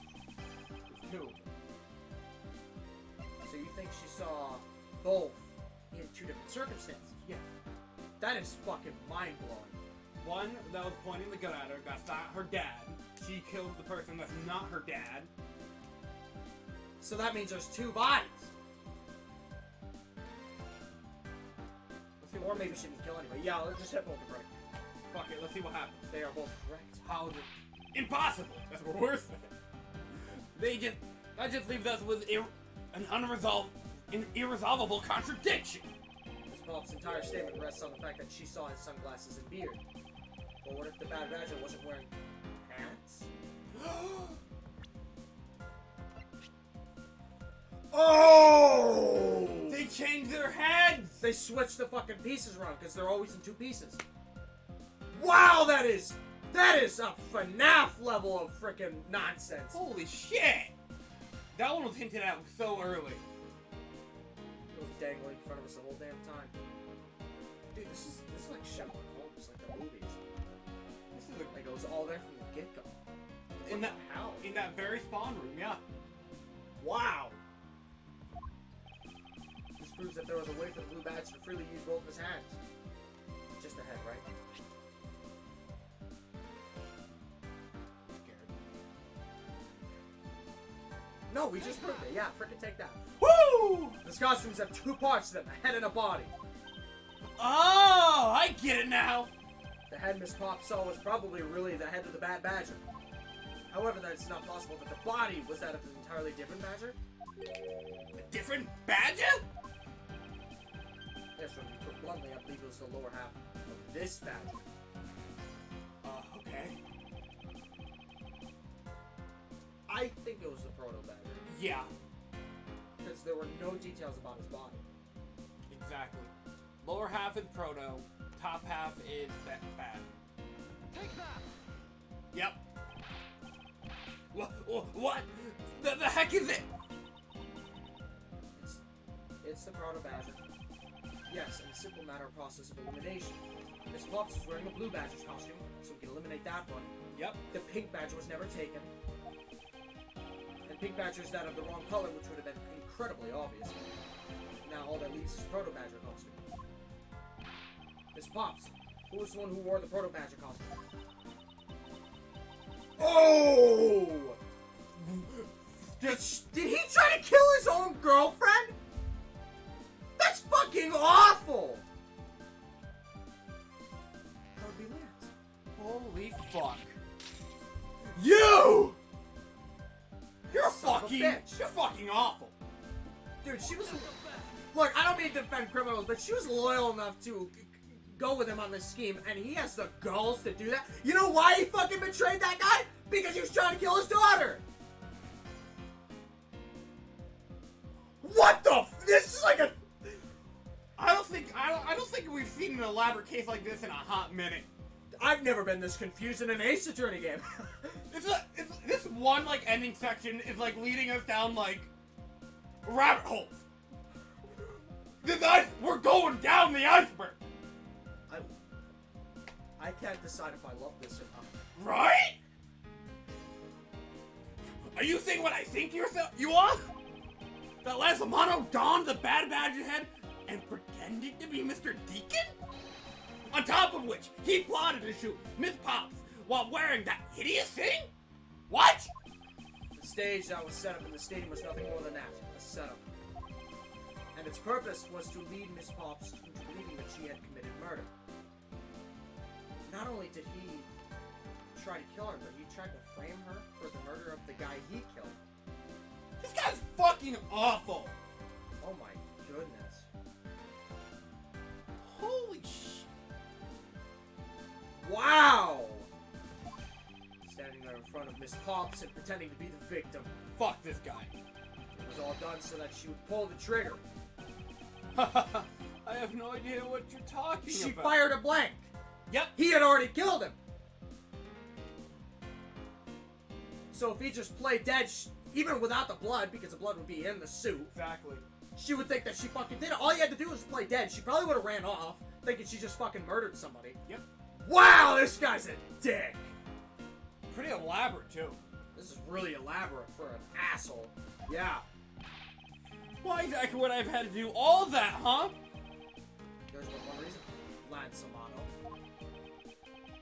You are the real culprit behind the murder of Mr. Oliver Deacon. What? No! I'm sorry. That's slander! Take it back! You take it back right now! Just out of curiosity, Lance, which is your dominant hand? I'm left-handed, but what What does that have to do with anything? Thank goodness you're absolutely lack-witted. It depends. According to Miss Pops, her attacker held the gun in his left hand. Not so fast! Ha! And who's one-handed doesn't prove a thing. And besides, now you're just being absurd.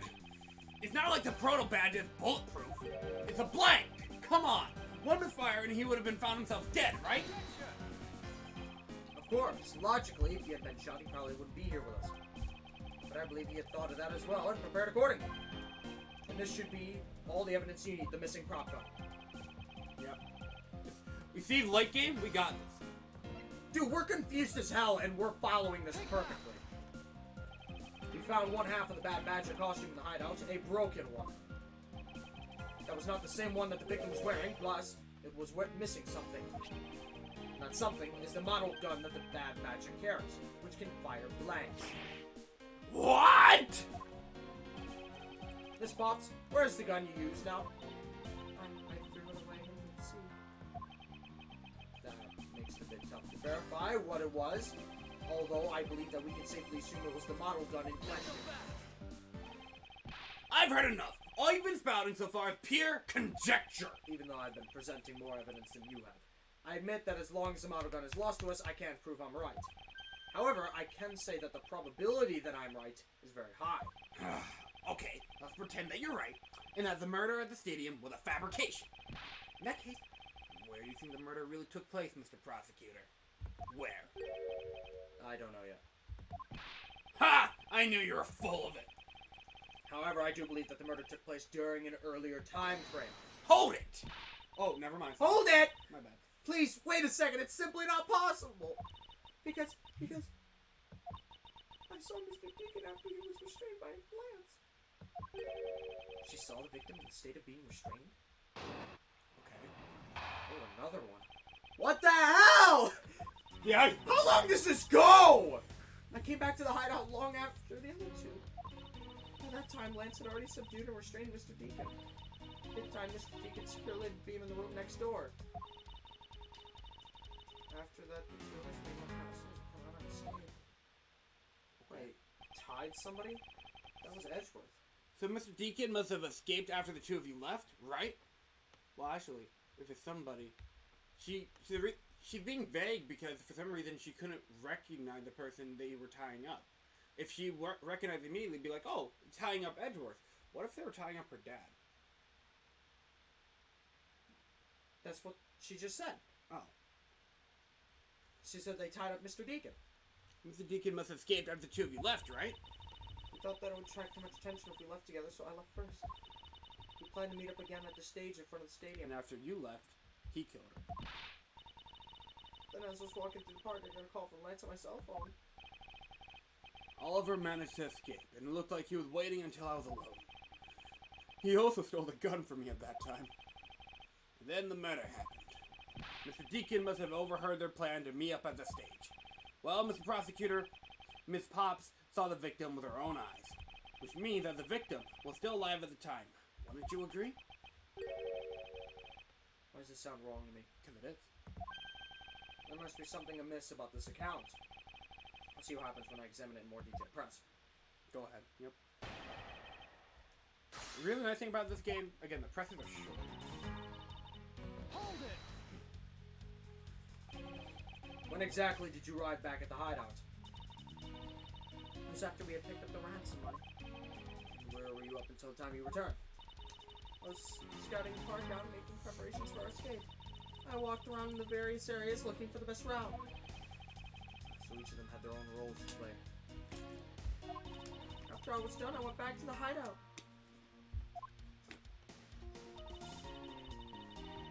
Hold it! How did Lance look at that time? He looked shocked. He also looked a little down when I saw sadness in his eyes. Thank you, that's enough for now. What of Mr. Deacon? What was his situation like? Thank you for cutting that off. Hold it! You are sure that it was Mr. Deacon you saw? Yes, I'm certain of what I saw. Did you go into the other room to check? Lance said that it was best if I didn't get too close to him. Oh, come on. Man, she's such a kind soul. Oh. I feel so bad for her. Then are you telling me that you did not confirm it was Mr. Deacon for yourself? I checked through the slit in the door that separates the other two rooms. He had a bad Badger's hat on, so I'm absolutely sure. That was in the room with Edgeworth. Yep. She only saw Edgeworth. Yep. It just had to be Mr. Deacon. She saw a bad Badger head. What's that? Hold on. Let me read the description. Instead was left in the isolation room. Objection!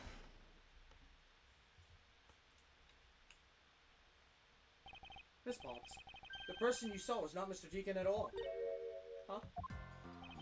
The person you actually saw was this person. Me! It was me. Huh? Yes, the person I saw was you, Mr. Edgeworth? I always thought it was a bit odd. Why would the kidnappers abduct me even after I'd handed over the ransom? Oh. That's probably been on his mind the whole time, and he probably just got a great answer for it. It's not as though I saw the face of the kidnappers. If I were them, I would have just taken $1 million and ran. But in the end, there was a point to it. It was to make me look like Mr. Deacon. And that was the reason for which I was abducted. Then I believe we can assume that the victim was already dead at the time. Yeah, I was gonna say. So he must have killed Mr. Deacon even before Edgeworth got there. Hell yeah. We're on this. Well, Lance, am I right? That's... You showed Miss Pops a person, namely me, with a bad Badger's hat on. And then made your costume to escape together. Oh, so what do you mean he pretended? Exactly that. I believe Lance watched you escape and then doubled back to the hideout. Probably becoming a little bad Badger head from my unconscious self. How do you do that though? Maybe... Different question. Hang on, let Edgeworth finish. Yeah? And to create his fake prison with the prop sortie, then escape via the passageway. Not so fast! Hold your tongue, boy! Don't get caught up in that tidal wave of words coming out of Mr. Prosecutor's mouth. Tidal wave. We've heard a lot come out of you, but I've yet to see a single shred of evidence! That's all we've been doing. Presenting evidence. The victim's betrayal and his subsequent detainment. All that could have happened while you were out cold. But that's right, you were out for quite a while, Mr. Prosecutor! If that were the case, Miss Pops would still have seen me tied to that beam. I was scared to speak at Sunny Good. I certainly have no idea if you were in there or not, Mr. Edgeworth. You see, it would seem that you can't prove a thing. Who said hold it? Why is Gumshoe here? He's been here. He didn't say a fucking word. Yeah, right? That's because he hasn't really been involved in this case that much. That poor man. Hey, he's allowed us to get access to different areas. Who said that? Who said that? Please wait. Mr. Alana? Ho ho ho! Miles, my boy, it looks like you're really giving it your all. And Lance, it's not good to cause trouble for others. Dad! Let's see, you're one in charge of the investigation, correct? Yeah, that's right. I'm sorry my son has been nothing but trouble. This probably won't make up for anything, but I have some evidence for... What do you have? Oh, do you now?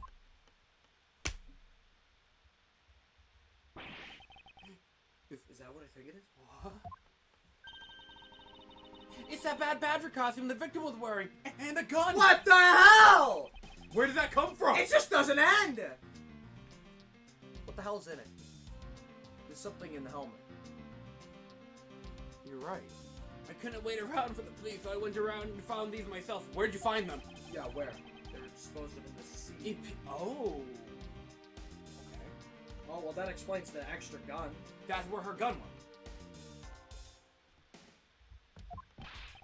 Ah!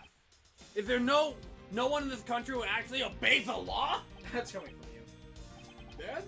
There. I love the fucking... Agent Lang, please calm down. The heck is that scrap of paper? This appears to be a letter from the chief of police. Please allow Mr. Amano complete freedom to pursue his What? What the hell, the new chief of police? The chief of police? What's up? Just who does he think he is? Person who wields the highest authority in this area. Ho ho ho. There.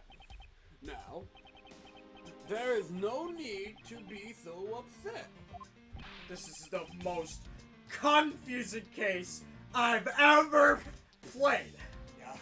There's like 3 layers of Among Us, the entirety of the FNAF lore, and the mild confusion that always is Ace Attorney.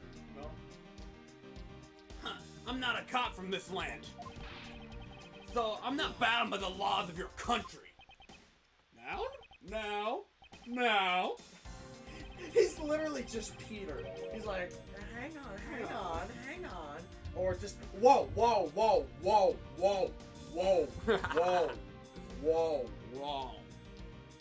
This isn't my Batman glass. This wasn't meant to be. This wasn't meant to strong on you and anything. It's just a request. I'm only asking that you please respect the laws of the land. At least. I can't really say no to that. However, returning to the topic at hand, it doesn't matter who found the evidence, its value remains unchanged. Alright now, let's take a look at this new evidence. At least you value that. I've already got the results back.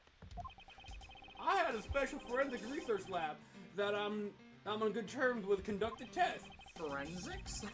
They verified that the blood on this costume belonged to Oliver. As for the gun, the only fingerprints they could find were yours, Lauren. What? You disappoint me, Miles. I can't believe that you would cause my son stress and heartache. Okay. I get the misconception here, dude. I get it. Okay. You think because the gun that you analyzed has our fingerprints that means something. No. That gun That is a universal rule in this universe. Fingerprints don't mean shit unless Emma's the one who uncovers them. Because my I'm so proud for her. Thank goodness I was able to find the final piece of the... Okay, listen, buddy. Manfred von Karma's buddy. Buddy Chum Pal, home slice bread, slice dog. With this, you'll have no reason left to push my poor boy around. That's it. These are the case-making pieces of evidence. Really? Just like that. Just like that. I'll be the judge of that. Judge. It's funny because our voice check. Alright, yeah, this is our check. Whatever's in the neck, that is absolutely first. Watch it be a third piece of that platinum nonsense. Looks like there's something inside the costume head. Hey, that's Sparkle. I bet they're really valuable. Except for they're just pieces of mirror. What? That was in the haunted house, but why? What does that have to... I don't understand the correlation here. Why are they in here? Discovered in front of the main gate. Okay, hold on. Okay, bullet hole. Or that. The gun. Couldn't speedy action. Very well. Can we get ballistic markers? Oh, page 3. Oh, that's it? Alright. Now the Sick. bullet hole. Sick. This bullet hole. It looks kind of burnt around the edges.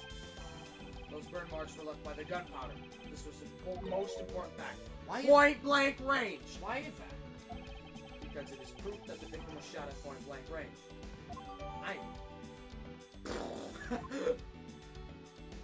I'm the guy on the left. Well, are these not the most definitive piece of evidence you've ever seen? Well, I don't know about that one. Christ. I'm losing my freaking mind. Shout out to the homie, the folding screen. Thank you, Dad. This should be enough to convince even Mr. Edgeworth over there. No. Okay? You? Make no mistake, there are fingerprints on that murderous gun, and they prove that it was Lolly who killed Oliver. But Oliver was also after Lolly's life. So, Mr. Edgeworth, even you must see that Lolly was only acting in self-defense. The fingerprints on the weapon, huh? Oh no, this isn't helpful at all. Look, Mr. Edgeworth, all I want to do is save Lolly. But in the end, all I can do is watch on as she takes the punishment for her crimes. Wait, if she threw it in the ocean, I do have a small question. How are fingerprints really that strong? Yeah. Like, because remember in episode 1, oh, let's just wipe it down. Like, water's a natural,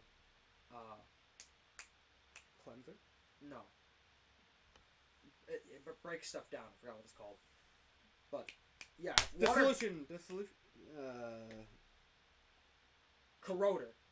Kind of? Not really. Never mind. Maybe I'm just... Terminology. That may be all you can do. However, I still have a case to solve and a job to do. The job of unraveling your insidious lie. You wounded me. Why won't you believe me even in the face of all this evidence? Here we go. Alright, skip to the end, skip to the end, skip to the end.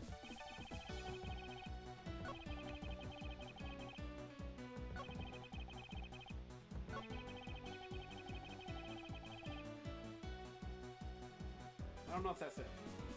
No, just keep going. See what Edgeworth says. Okay. This entire argument hinges on the fact that our fingerprints are on the gun. Our truth does not lie there. It lies in whatever he's hiding from me, but not for long. He's hiding the fact that that gun isn't an actual gun.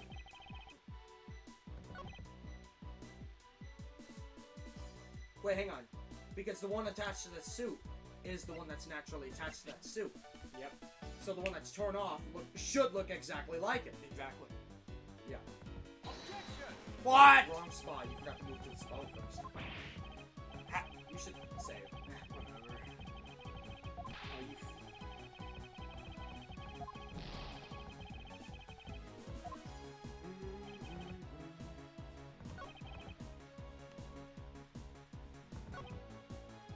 Yeah, that. Save first, please. Yeah, I say. we are kind of getting low.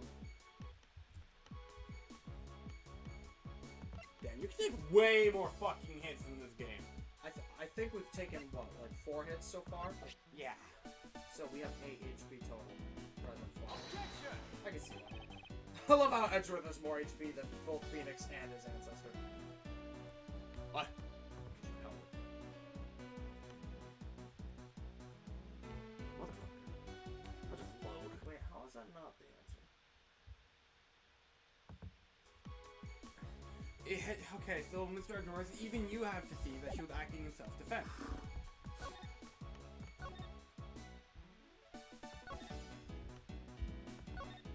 You tried on this one earlier, right? I think so. You think so? Do we have to press?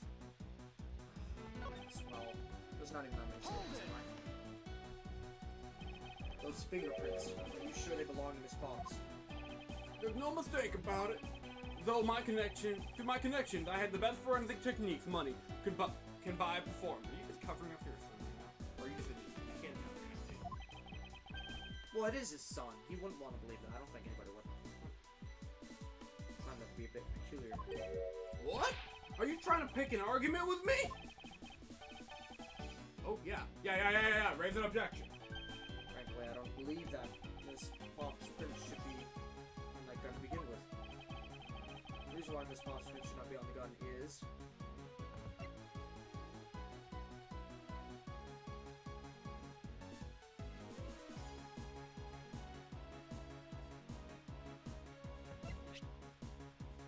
wrong suit? Hang on. Go to the wings. Because that's... we found the wings. Oh, it might be a reach, but I think it's that. It doesn't say it was found in the wrong suit, but it is in the wrong suit. I'm gonna save this in case.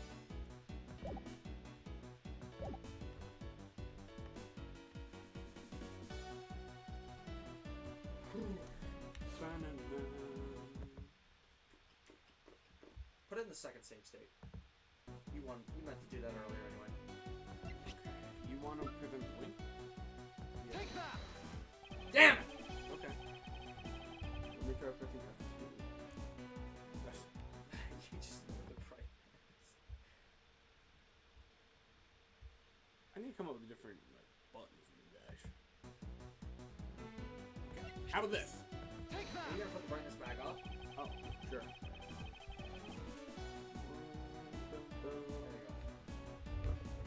What did you just do now?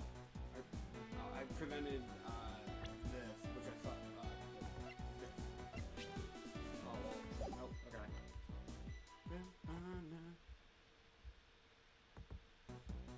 Alright, we're clearly in tryhard mode. Yep. Hang on, click on the revolver. Can we check it?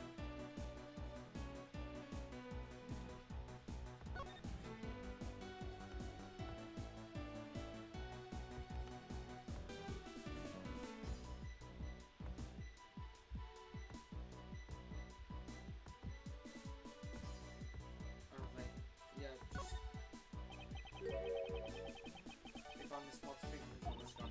Can you let me hold it for a sec? I shouldn't if you don't know how to handle it, but besides, Miss Pop's prints are on it. Look, I'm wearing gloves. It'll be okay. I just want to take a look, that's all. It's not like I'm gonna run off with it. The only thing I don't return are treasures. Stealing either one would land you in jail, you know?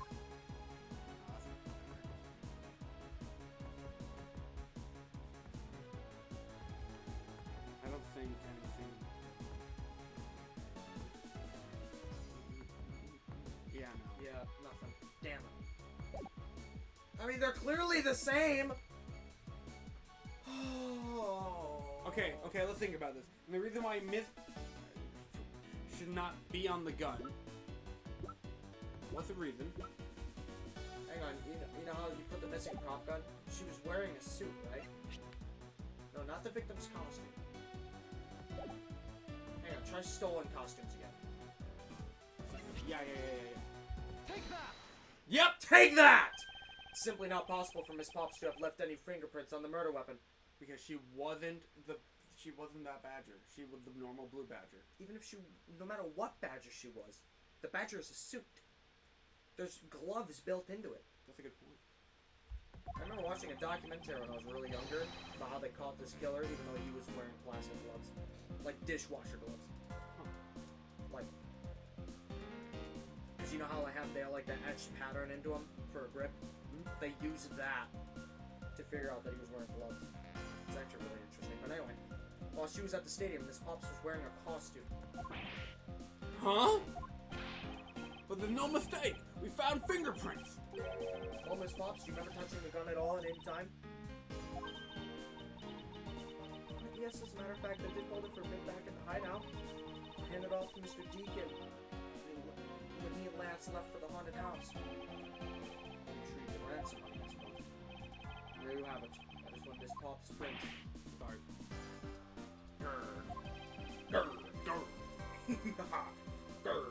You understand now, Mr. Romano? The fingerprints do nothing to prove that Miss Pops is the murderer. But you still don't have anything to prove that she isn't the killer, right? Why are you trying so hard? Yeah! Yeah, you seem very adamant about insisting that your own girlfriend is a cold-blooded killer. What? No way! I'm incredibly worried about her. But that doesn't change the fact that you don't have any evidence, right? That's where you're wrong. I have the evidence. What? How? The stories that Miss Pops killed the victim at the stage in front of the stadium. Oh my goodness, it's straw man. The whole affair is simply not true because that was not the real crime, but a set. This proves that the real murder was not committed in the stadium at all.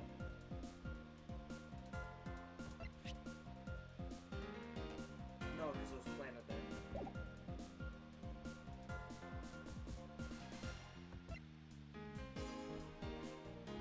Oh, the glass! The broken glass!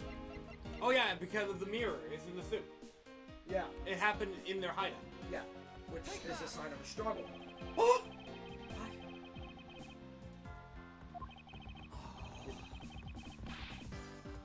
Zero out of 10. Zero. That's at least a 6 or 8! Oh my goodness. Yeah, it's your fault, you frickin' blackwit! Oh my gosh, we've gotten this far. Oh! Safe. Fucking safe. Yeah! They are beating our health bar down.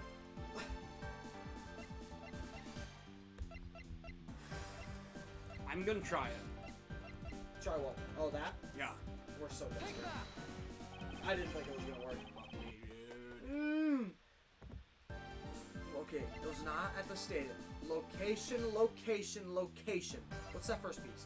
Gay Waterland? No, that doesn't mean anything. That's just a pamphlet. Oh, we've never looked at this. We have never looked at this. It doesn't really help. Wild West is over there, Main Gate's right here, Stadium's over there, and Haunted House is over there. Yeah, that doesn't help. It's cool though. It is cool. Oh, other thing. Blue Badger equals Lauren. That doesn't help either. I know, but it's cool. It is cool. Badger photo rally. Where did we find this? Oh, Miss Pop's heaven? Yeah. The main gate in the soup? Oh shit.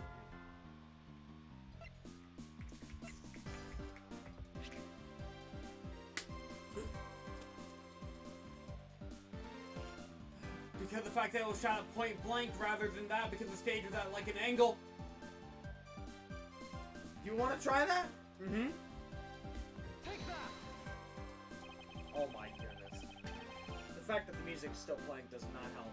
Let's take another good look at the costume the victim is wearing. The music isn't the safety, the health bar going away is the safety. Then I believe you will see why I insist he was not shot at the stadium. It's the part of the costume that proves it. Bullet hole? It's the gunpowder on it? Because that's why you clicked it, right? Mhm. Yeah, just go with it. Just go with it. Let's not over confuse it. Yeah! The burn around this bullet hole was made when the victim was shot at point blank range. Ah, so you mean the murder Miss Oldbag saw at the stadium really was... Yes, she saw two people, but they were separated by distance. If the victim was indeed shot from below the stage, there shouldn't be a gunpowder burn. Oh! Yeah. I'm so glad this game taught us that crap early on. Yeah, dude. Playing these games in like a series is kind of like, okay, nice. We're learning the basics. Ha! Look at you, Mr. Smarty Pants Prosecutor. Since you seem to know all the answers, why not tell us where the real crime scene is then? Oh, yeah, there we go. The haunted house. Lance set me up to look like Mr. Deacon back at the hideout. If that's the case, then the murder must have happened prior to that. The location where Lance and the victim were at was just before I was in prison was...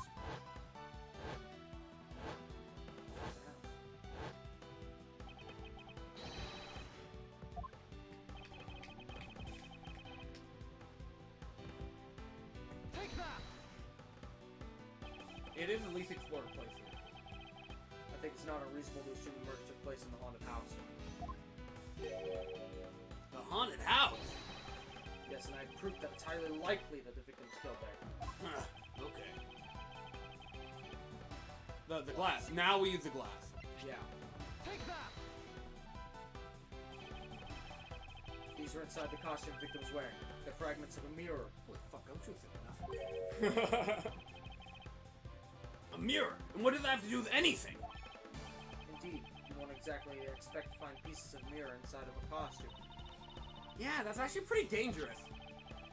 Oh, there's one place I could think of where there's a plethora of mirror fragments. And that is the haunted house. Lance Amano, I propose that you killed Mr. Deacon with a revolver in the haunted house. Sounds like a game of Clue. After that, you stole the blue Badger-mobile to move his body into the Wild Wild West area. The timing of the blue Badger-mobile stolen confirms this as a fact. Miles, my boy, say no more! Sorry, Mr. Amano, but I cannot do that. Not so fast! Be quiet! Yes, please do something! Stop that boy from speaking any more nonsense! Ernest Amano, correct? I meant you. Now be quiet, Gramps! We're going on the base spectrum? How dare you! I don't need words. The only thing I require is evidence. Decisive evidence!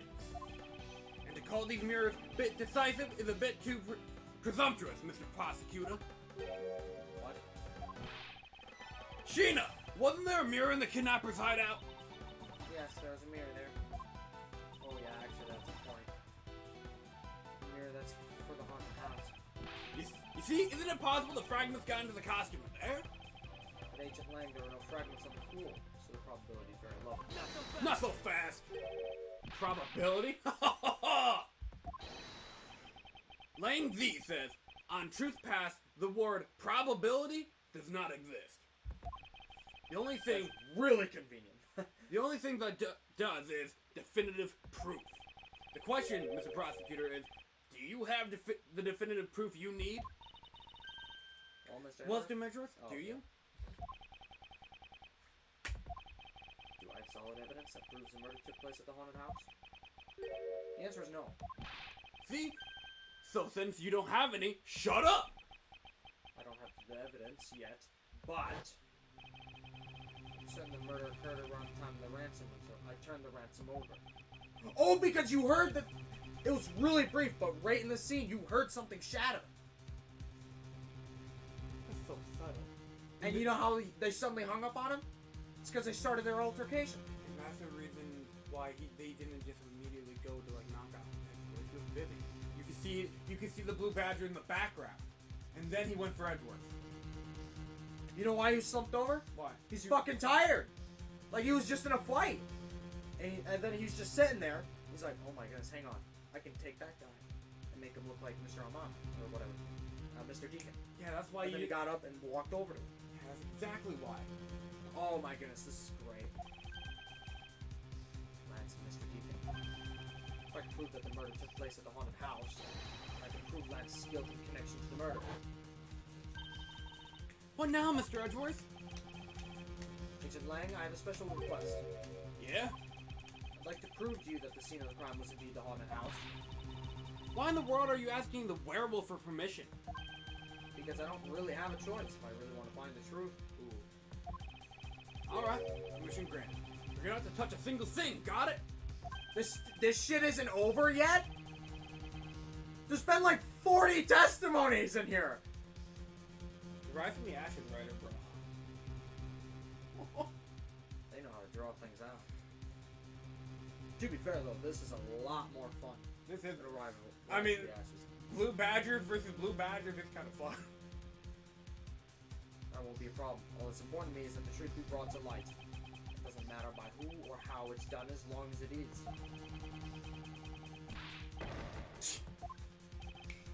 Sheena! I'm Put in the paperwork for the authorization immediately. understood. I'll go get the gay water group's approval. Who was that?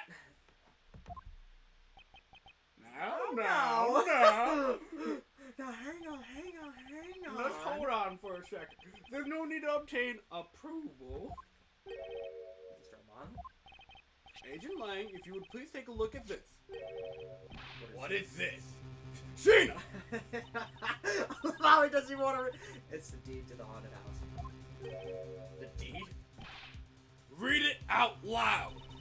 Gay Waterland Incorporated hereby bequeaths the property known as the haunted house. What the fuck? To Mr. Armando for the lump sum of $1 million paid to forward. $1 million? That's really fucking suspicious. See? Like, what? What the fuck? What? Ho, ho, ho. As you see, I am now the legal owner of the haunted house. That is really specific and precise and convenient. Dude, you and Manfred von Karma are homies.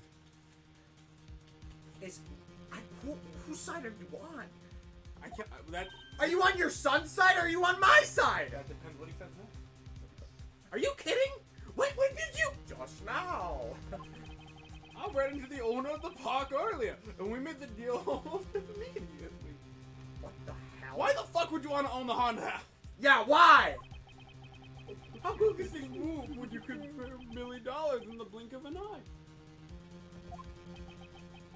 What?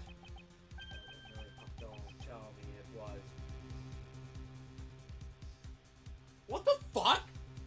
Every single time we think we're about to get it, they not only pull the rug under us, but when we fall to the ground, we're under a bus. What the hell is going on? I'd be lying if I were to say this case wasn't entertaining, though. Are you kidding me? I haven't been this I don't even want to go to bed. I was supposed to leave 12 minutes ago. How am I supposed to wait a week for this to fucking resolve? Do you want to keep going? Yes? I fucking might as well. I never sleep on Sundays anyway. Oh, that's right. I'm gonna want to kill myself. That disgusting suitcase belongs to you. That's me. Doesn't it? I don't have any more use for it, so you can have it back now. That proves he was the third dude, wasn't it? He's not the other dude in the Badger costume. How did he get it, Gavin? My Lance is a good boy. You're fucking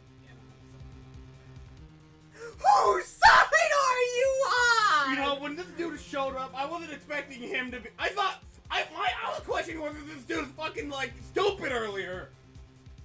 I need my cup for Emma. Where the fuck is she? Where is she? You know, she was overshadowed by fucking Kay. All she did was help us find the footprints. Emma was used, and I want justice for that. Can you, plug in the charger over there real quick? This phone's about to die.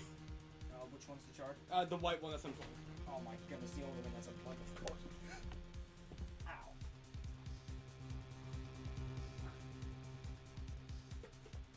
It's empty. It's empty. Thank you. I forget that thing can charge like that. It's Wait, what was that? 3%? 8. Oh. My Lance is a good boy. Dude, you're a villain, bro.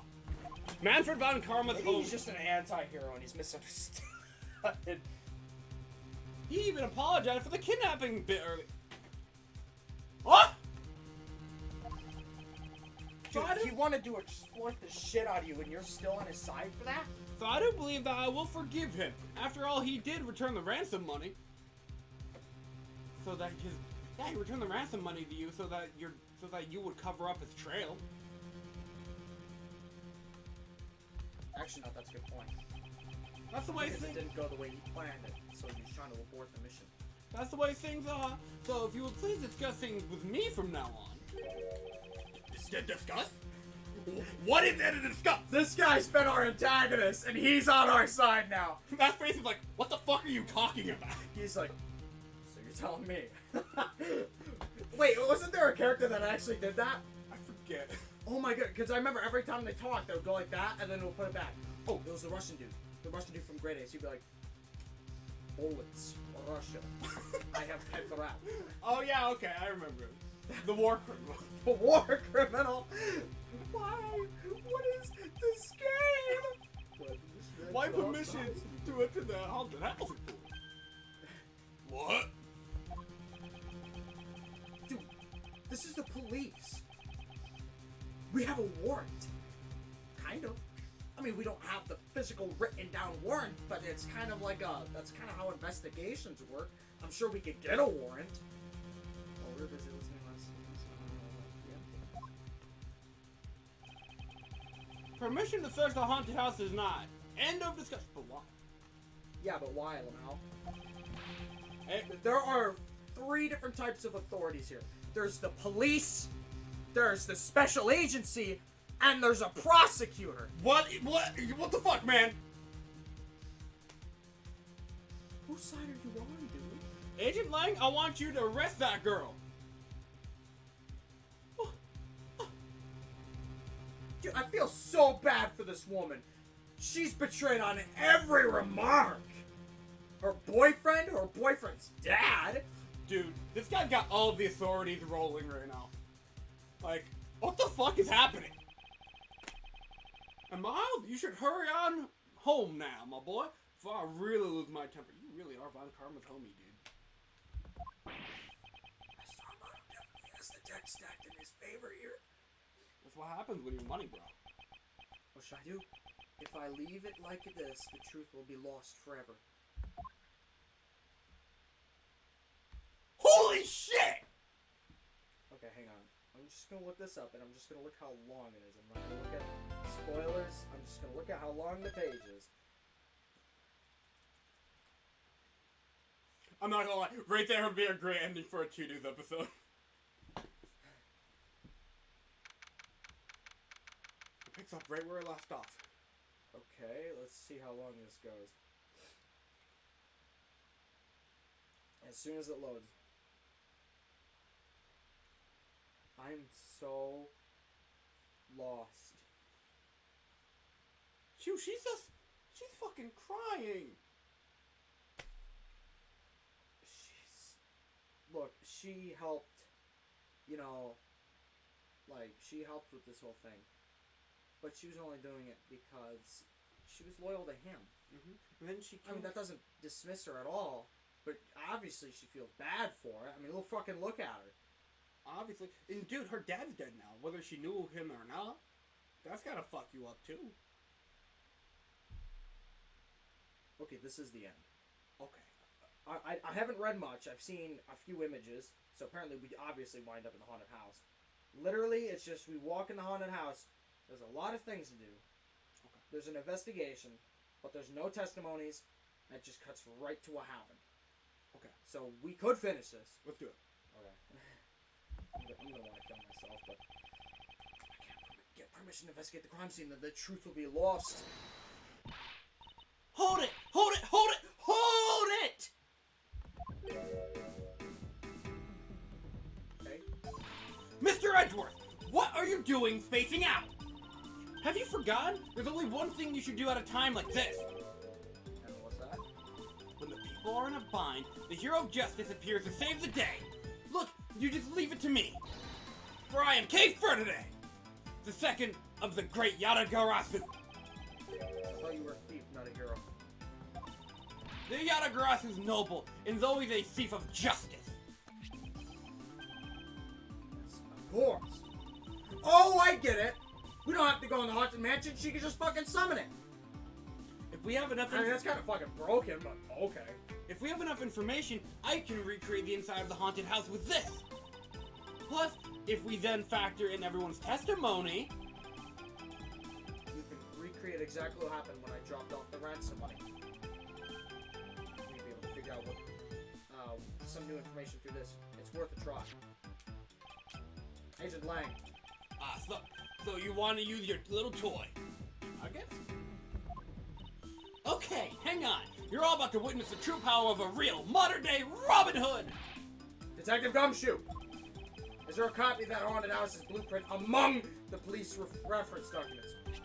Yes, sir. We got it just in case we need it for the kidnapping case. Dude, first line forever. And he's coming in for the kill. What a great guy. All right, I'll input the haunted house data then. Shazam! Whoa! That's way more advanced than last time. Well, what is this? Where are we? It's like we're inside the haunted house. Even if we can't inspect the real location itself, at the truth slumbers here.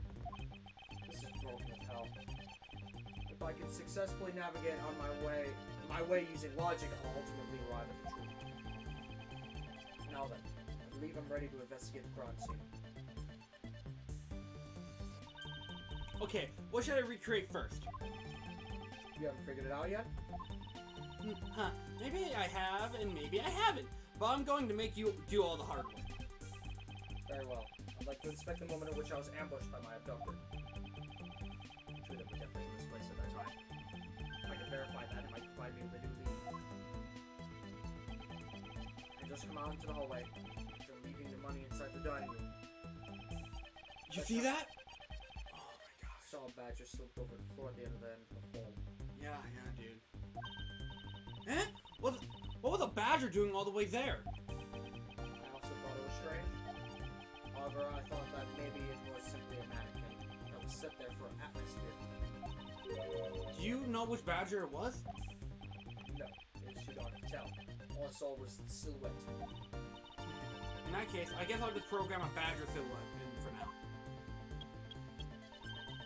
There's two edges, it's funny. Okay, programming complete. Mission complete.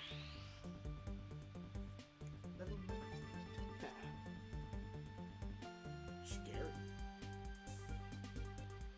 I want to see it fucking I'm gonna start walking towards the exit. and that's when you were struck from behind, right? Yes. Oh, that's odd. The hallway's a dead end. Where did your assailant come from? It's only one location I can think of.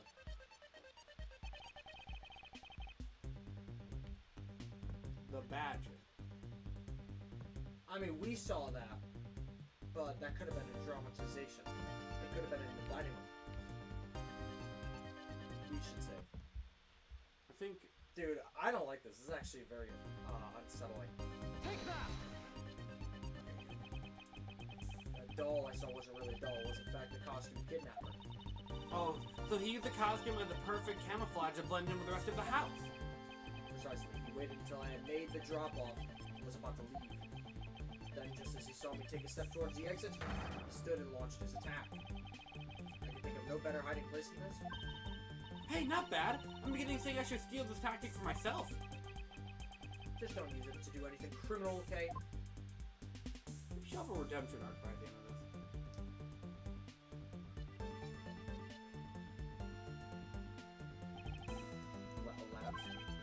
Well, What are you asking me for? as one of the kidnappers, I figured I should give you the chance to confess first. I was one of the kidnappers, but I don't know anything. I did come up to the haunted house, but I never set foot inside. I left Oliver in charge of picking up the ransom money. You didn't set foot inside? Is he telling the truth or is this another lie? And then you're claiming it was Mr. Deacon who assaulted you. Yes, I'm sure it was him. Okay, inputting the new info now. Mr. Deacon was the Bad Badger, right? Since the Bad Badger has a gun attached to his right hand, I'll have to change it so the weapon is in his left hand. Is that right? Yeah, that's his right now. No, I'm asking. Oh, yes. I mean, like, is that... No fucking way. No, it was the creepy-ass Badger. It was a creepy ass badger. That's what scared us. If we saw that But come how out... would we prove that? Sure. No, fair. I mean, remember my theory about how the eyes looked like shades? Okay. We just apply that here.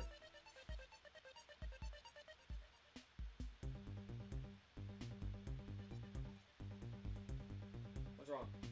Did we ban somebody? That's what he said.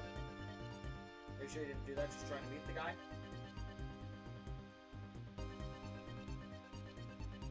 Well, I guess now is not time to worry about it. Whatever.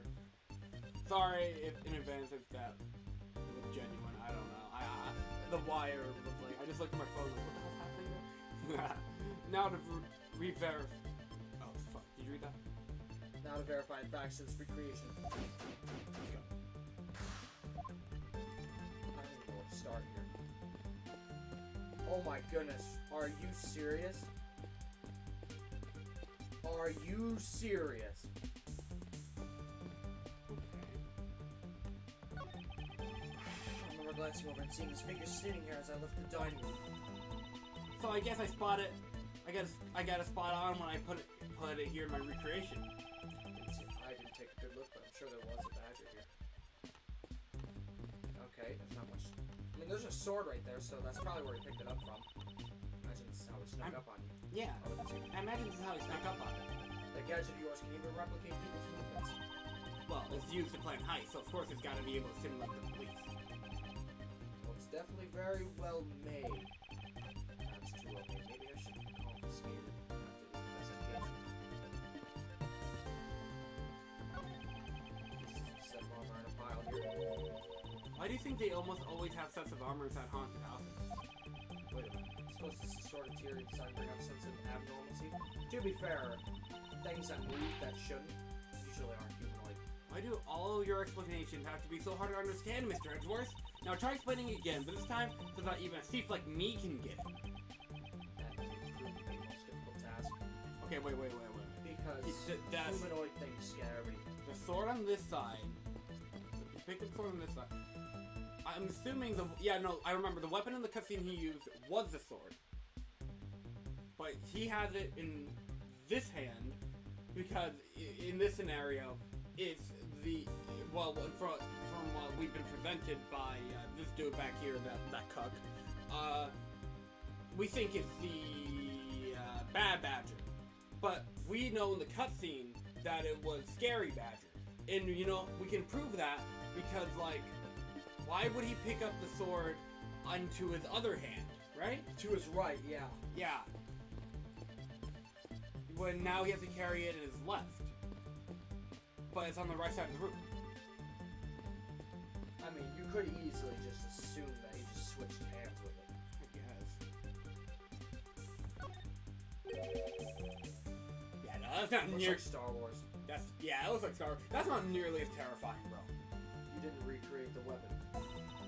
Well, I can't exactly recreate something I know nothing about. So tell me, what were you hit with? The attack came from behind, so I have no idea, but I doubt it was someone's bare hands. Okay. So where were you? So then where were you hit? I was hit on the right side of my head, just above my temple. So the hand lines up. There was a bit of blood, but it wasn't anything serious. Ouch! Sounds painful. Why are you smirking like that when you say it? It's just your imagination. Now let's see. I wonder if there's anything in the hallway that could have been used as a weapon. A sword. Yep. The sword. Take that! Oh, I never thought it was the same sword. Yeah, it did. I have it. There was indeed one such. Oh, that would explain how that one guy propped the sword in the door and made it look like he was trapped. Yep. Guess he still had it the whole time. Damn. Yeah, so that is that bad. Hell yeah, I have it. There's indeed one such object lying here in this hallway. A prop sword. Are you talking about this thing here? Yes. Although we did find it at the kidnapper's hideout. Wait, yes, it's possible that the culprit took it with him after using it on me. To leave no evidence behind, right? Correct. Maybe worth more through examination yet. Okay, so what do you test with luminal dust for prints? Dusting for prints won't do anything. So test for luminol, which is my own blood. Time, so fingerprint analysis is useless. Ah, yeah, I called it. Let's run a luminol test. It's possible that some of my blood found its way onto this. Agent Lang, may I ask for your cooperation in this matter? Like I have a choice? Shouldn't you? Call the lab boys. Understood. Put it down on one side would appear that the blade is spotless. So it must have been the left side of the prop sword that hit you then, right? Right, it's the left side of the sword that hit him. Oh my goodness, that's really fucking specific. So it's held like this. It's on the left. And he had to strike him like... Because the left side would have to hit. So if this is the head, this would be the only way to make sense. Yeah. What side did Edgeworth say it was on? His right or his left? He said it was on his right. This would be his right, which means the killer was right-handed. Oh my goodness, we are fucking smart. Okay, I'll recreate... Okay, I'll see the recreation of this new piece of info. Hang on, if it's right-handed. But that doesn't prove it's that guy! Hold on. Because he said he was left-handed.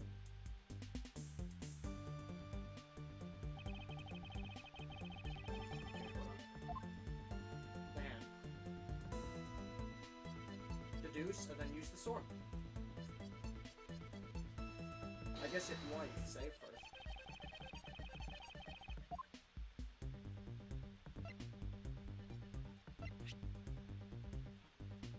Oh shit, wait. Wait! Oh my goodness, that could work too, because it should be a gun in that hand! Wait, is it? I mean, there's a gun in his... Is that, or is it just a shadow? That's a gun. That's a gun. Okay, because it's in his right hand. Yeah, that's his right. You know, forget that. If the blood is on the left, this already still doesn't make sense, and that's what we just tested for. Yeah. What would be the point of testing if we're just going to use the gun anyway? That's right for us, but that's his left. Yeah, that's his left. And Edgeworth said it was on his right, so if he hit him swinging like that, it would hit his left side first. It has to come the other way around. So yeah, present the sword. Eureka! What? I think you're... Okay, we're gonna have to save. We're gonna have to save. Yeah. I was expecting them to regenerate us a little bit.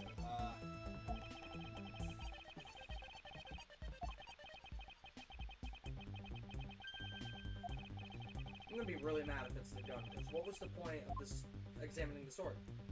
Hang on, save right here. Save state. Okay, now. Either way, we're gonna have to deduce something. Oh, maybe we had it the wrong way. Maybe the sword should be in that one. Son of a bitch! It's okay. Okay, hang on. Did the blood on the sword make another piece of evidence? Am I stupid? Hold on, let's check the organizer real quick. Yeah. Okay, no, it didn't. Let's look at the updated evidence. Check the details. Look. Okay, we can't analyze it, but we just know that it's there. Yep, it's on that side. Okay, so maybe it is we're supposed to present the gun because the gun's in the wrong place for the sword to make sense, rather than the sword's in the wrong place for it in itself to make sense. So present the gun here. Or It's either present the gun there or present the gun in this other. Either way, it's a gun in a hand. Wish this was a little easier to pick up on. Not that one. Yeah, okay, it's the other hand then. Process of elimination. Unless I was a little off with where I pointed. No, this game's been not very specific with that. They're usually good with leniency. Really? Maybe we are overthinking it. I'm gonna try the sword again in this hand just because. Alright, I guess. We tried the sword and the gun in both hands. I was off. I was just off. That is the first time That's ever specific. Yeah, that's the first time it's ever been really specific. Finally, I found a clear contradiction in facts about the sword. Except for a bit on the left side, this prop sword is absolutely spotless. However, if the culprit didn't use his left hand, the blood should be on the opposite side. The opposite side? Huh. The culprit held his sword in his left hand.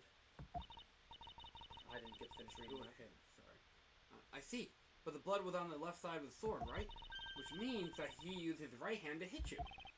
Exactly. This prop sword has a large hand guard attached to the hilt. It would be impossible to hold it with two hands while wearing a costume with such big hands. Therefore, it couldn't be the left hand or both hands. It must have been the right. Oh. I'll change the data to reflect the right hand swing. Not yet, Kay. There's no sense in changing anything yet. If you change the parameters to your right hand, it'll only create a new contradiction. Because the gun is in the other hand. Now you can present the gun. I'm gonna save just in case. Yeah. I'm scared. Save in the first slot.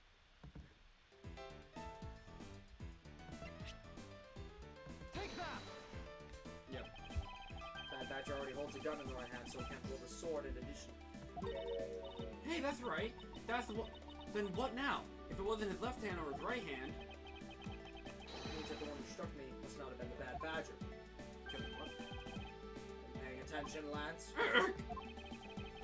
Mr. Deacon could not have been the one who struck me. Which leaves only you as our primary suspect. Fine, it was me. I hit you. Here's that you lied to me yet again? See how quickly they catch up to you, Lance? Wait, isn't Lance left-handed? Yes, but that's what makes this deception all the more interesting. He used his right hand to make it look like Mr. Deacon had been the one to strike me. That is a really fucking small detail that guy somehow would have remembered. Yeah. Because think about it. If you're using your non-dominant hand, I don't care who you are. Your non-dominant hand is never going to be as strong as your dominant hand. And the fact that he managed to knock Edgeworth out in one blow, I'm not saying Edgeworth's like some superhuman, but knocking out someone in one blow, you had to have been using your dominant hand. True. Unless this dude's just fucking ripped under there. Well, you consider the fact that, like, Edgeworth was, like, off guard, you know? Kind of, like, wasn't expecting an attack from behind. I suppose, but that's the quickest way to rush a man's adrenaline, is to attack them from behind. You ever notice that? Yeah, but if you take them down in one hit, that adrenaline can't kick in. Well, adrenaline can straight up prevent you from dying. But I suppose that is a lost for one. Maybe I'm just thinking, trying too hard. Try not to give him as much credit. For you see, firing a gun with one's non-dominant hand is difficult. The level of dexterity isn't required to swing a proper sword. Okay, yeah, alright. I suppose Edgeworth right on. Okay, please input this new data. What hit me from behind was Lance. Or should I say, Proto-Badger. Scary ass Proto Badger, dude. You got it. Here I go. Woo! Look at this. Scary Badger. Oh my good. They did that on purpose. They designed an extra badger to look terrifying on purpose. Oh yeah, of course. Freaking douchebags. Alright, faithful recreation of the situation around the tackle. Alright, all we have to do is examine this new recreation and... Not so fast! What's your problem now? What exactly is so funny, Agent Lang? That amusing little gadget sure packs a punch, right, Cheyenne? Sheena. Sheena? Yes, that was all I could do to hold my laughter in. Hey, don't make fun of little thief, you mean old werewolf! He and Mr. Edgeworth bring out the best in each other. You've had your little fun, but now's my turn. I've sat quietly by listening, but the crude conclusions you two keep spewing don't whet this wolf's appetite. There's no guarantee that your toy will always show the real situation at any given time. And all it displays is whatever information you put in there, right? But when you put it that way, your suppositions are wrong. It's not your fault, so I'm not going to let you... So I'm going to let you in on So I'm going to let you in on this. There's a trick to this haunted house. that. Mirrors. He's gonna argue mirrors. And what may that be exactly? Trick beyond what your tiny imagination can produce. Sheena! Here you are. Now then, what you miss, girly, is written right here in this pamphlet.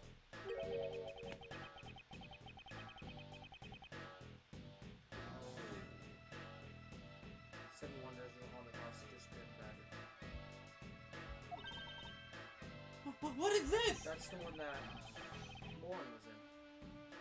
I say that someone around here is fond of theatrics. As you can see, they set a doll down at the end of this hallway for that purpose. He simply replaced it by being himself. Yep. Basically, the blue badger you saw was just a stupid doll. No, Lance confessed. He confessed, yeah. How can this be? Guess that throws your whole theory about it being your attacker right out the window. But that can't be right. Maybe the culprit hid the doll somewhere. And then he laid down and pretended to be it instead. Not so fast. If the criminal couldn't even hide himself in the hallway, how could he hide a giant doll? Do you get it now? Thanks to your presumptions. It's a dark haunted house. That's actually not much of a stretch. Your logic started off weak and led you to the completely wrong conclusion. Get off your high horse, Mr. Edgeworth.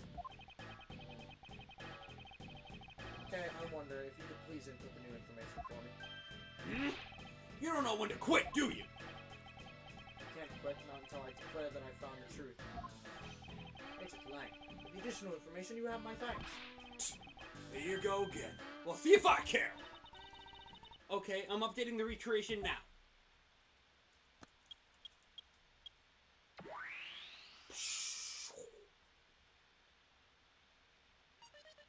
Okay. Did we see a doll? Was he hiding behind the doll? Was he hiding behind... Is it smoke and mirror? That looks really weird. Look at how it changes from the blue badger into the proto badger all of a sudden. The assault double badger is just a doll. Where is my attacker hiding? I think behind one of those walls. Well, that's what we're gonna find out, right? So come on, Mr. Edgeworth, let's go. Yes, let's. This recreation can't be right. This means there's a contradiction somewhere.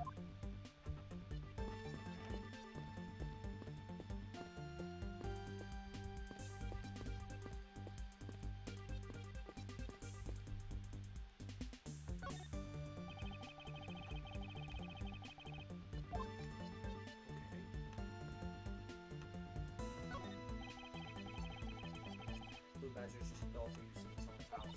I bet the one who killed this blue badger was a bad badger, right? According to Blue Badger book that says that they're each other's worst enemy. All because one's an ally of justice, and the other's a vile criminal with a gun? Perhaps they're just destined to battle each other. That's what this gives Samurai the evil magistrate. The Wolverine. Hell yeah.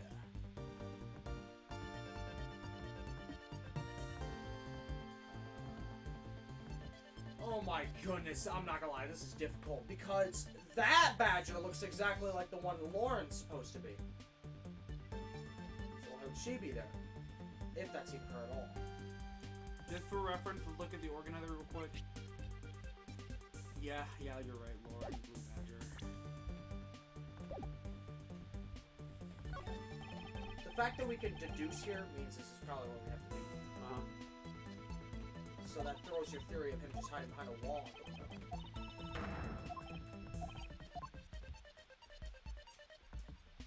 I love how it's green, by the way. It's like night vision. Yeah.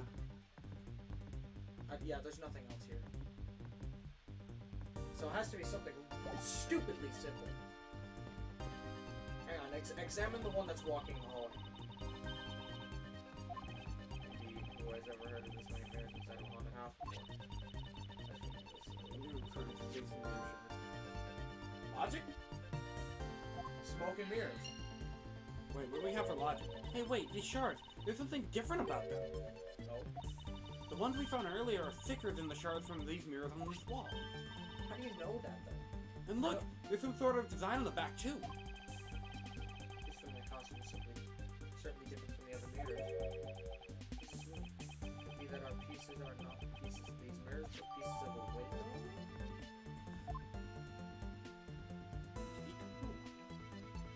That's really fucking creepy.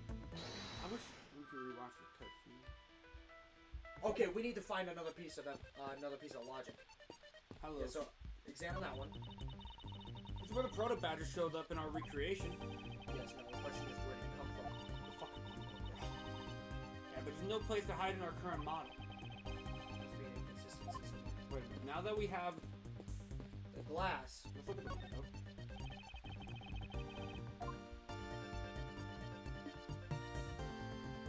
We can deduce. Yeah, I said that.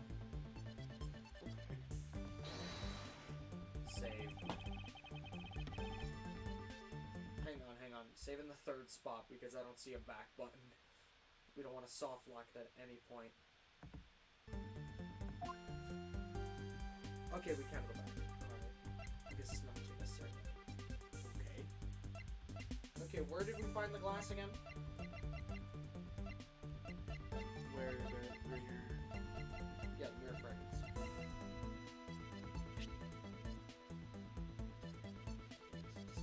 Discovered it in front of the main gate. Inside of a super, which I don't even remember what suit. Fuck it, present it. I don't even care anymore. Yeah, I didn't think so.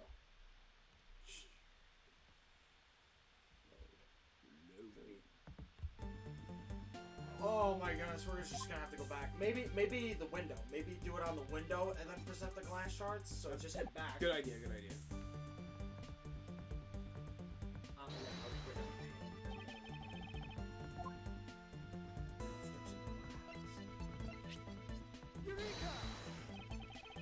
Yeah. Oh, this is... Okay, there's no reason why we'd get one random piece of logic unless there's at least Another one more. one. We gotta find that one more. So let's get out of this real quick. I mean, I did notice now that in this simulation there's no sword. Yeah. There's no sword in the armor. Let's go look I at guess the try examining that again. Pile here. Why do you think the other one's not? Oh, it's the same thing. Wait, it's the... I guess it doesn't matter. Yeah. You gotta look at that mirror. Look around, it almost feels like more like a house of mirrors. Okay, we already read this.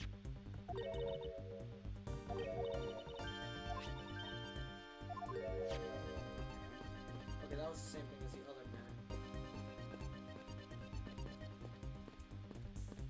Wait, can you examine that on the ground right there? No, Tom, okay. Can we talk to him? He's just gonna... We probably can, but obviously that's not gonna help us. Maybe not. Maybe it can give us some logic. You know what? If you want to, you go ahead. I don't think it's gonna work though. Where do you think? Okay, before I do that, we should eat them in a second. Because myself, You were totally oblivious to what was behind you, huh? yes, I suppose I'm also to blame for what happened. I was quickly gone, which is all the more reason I should have been more alert. I'm not going to be caught by surprise again. And we'll have yet to prove that, I suppose. Quarterbacks struck me. I suppose I should really say this that. Ooh, are you gonna get him back? I need not resort to violence when the lawsuit I plan to bring to court was so. Really? Because I would have totally decked him right back. If someone steals from me, I steal something from them. If I get hit, I hit them back.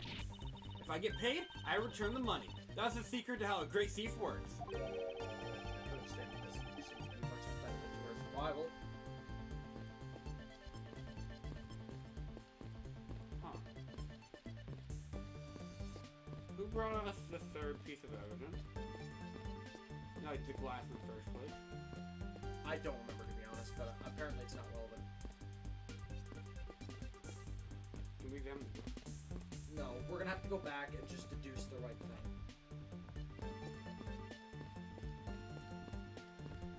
What about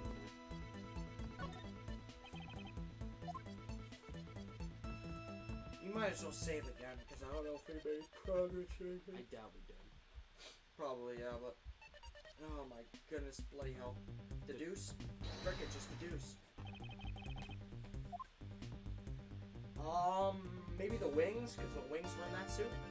So how would that be her?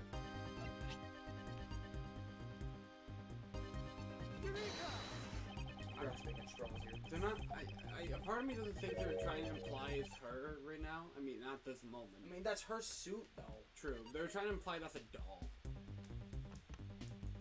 But then that brings the question in their argument: where the fuck did Edgeworth's attacker come from? How did Edgeworth get knocked out? They haven't answered that. Yeah, well, I don't think we're gonna get the answer to that unless we figure out what the hell's wrong here. Because apparently there's something wrong here. This is the only option.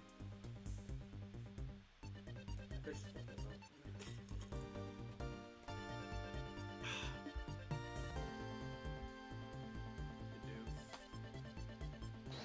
Cause, like, anything. Really, nothing here. Okay. Maybe stolen costumes? You know what? Try that. Why not? That would prove the Lord theory in a different retrospect. Nope. Okay then. Dude, I'm genuinely at a loss.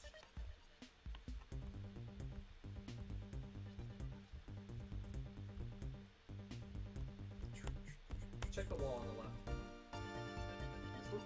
Yeah, all the way left. Nothing? Okay. Dude, what the hell? Even if I look this up, I'd probably be like, oh, that was stupid minor detail. If you want to look this one up, you can.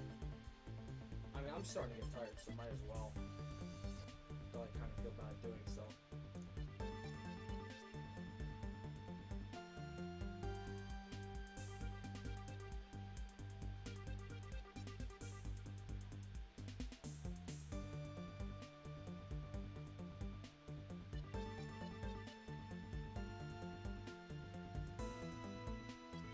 Belt? Oh, wait. Deduce the belt, it says. The Blue Badger Bible. What? What's in it? Oh, it's the opposite way. Oh. What? What the fuck? I don't know how is this helping? Hold on a second here. There's something wrong with this Blue Badger. Huh? Like what? The way the belt is on him is the opposite of how it should be. Did you make a mistake? This can't be. I inputted the image exactly as it is in the pamphlet. So then why is the blue badger dressed up in reverse? Okay, well, those are other pieces of logic. Regardless what the hell it is, we're gonna have to piece those two together. How is this helping? I have no bloody clue. Oh, it's a mirror. You gotta be kidding me. Okay, do you remember what you said earlier? Oh my gosh. What I said earlier about what? About how this building might as well have been a house of mirrors? Oh my gosh. It's a disappearing mirror trick. A house of It's mirrors? a disappearing badger because when you look in the mirror, he's not there. Oh. Simply because it's not a mirror, it's a window. Yeah. Because, I mean, it's a clear trick. You make a duplicate room that looks like a hallway that goes to a certain extent, probably accessible by the dining room, because it's magic. So people will look at through the window, see that there's no badger there, and be like, wow! But he's disappearing because you just have somebody acting there. So somebody who's dressed up can just simply sit there like the badger, and then people will look away or whatever, and he'll walk off. Boom. Badger disappears. So where did he come from? He came from the mirror. That is absolutely terrifying. A house of mirrors. Oh, that would explain the reverse or mirrored image. Yes, this blue badger might be nothing more than a reflected image of the real one. Then what was the blue badger you thought was just a reflection? Like then that's how I thought it was perfectly straight. However, if there was a mirror, that is a big ass mirror. Oh, then it would actually form an L shape, right? Precisely. As you see, the hallway was almost pitch black. There was a beam at the end that obstructed my view of the other hallway. Wait, but why did this place look like that? It sounds pretty pointless to me. Wait, hang on. If she imprinted the blueprints, we should have known this from the get-go. Without the smoke and mirrors. You're right. This house is just another attraction at an amusement park. Created a mirror wall for a very specific purpose, one that I can point out to you. This was the reason they built a mirror wall. Can you present the new thing that guy was talking about? The disappearing trick, right? It's right here, right? Yeah. Because that's different now. I'm a little afraid. Take that! We're good. Yeah, it was what I just explained. Yeah. The main draw of the attraction. The mystery of the disappearing badger. You mean they built the mirror for that trick alone? You said you saw the badger, so it's definitely still there. That's true. At the same time, however, doing this allows someone to make the blue badger disappear in a flash. Move the mirror wall. Or, I guess, move the blue badger? It could be either of these, damn it. I don't think it's dim the lamps. I doubt it. Lights have nothing to do with it. Yeah, it was already dark anyway. All they would have to do is move the blue badger. You think someone could really do that? Well, it's an expensive problem, so perhaps it is possible. Doesn't that kind of ruin the whole point of having a mirror in the first place? I suppose it does. Okay, so it's the mirror. Yeah, so to move the mirror. It's kind of how mirrors work, I guess. Makes sense. To move a reflected image, simply move the mirror. First, the mirror was constructed so that it would be moved. And beyond where the mirror was, an empty hallway had to be created.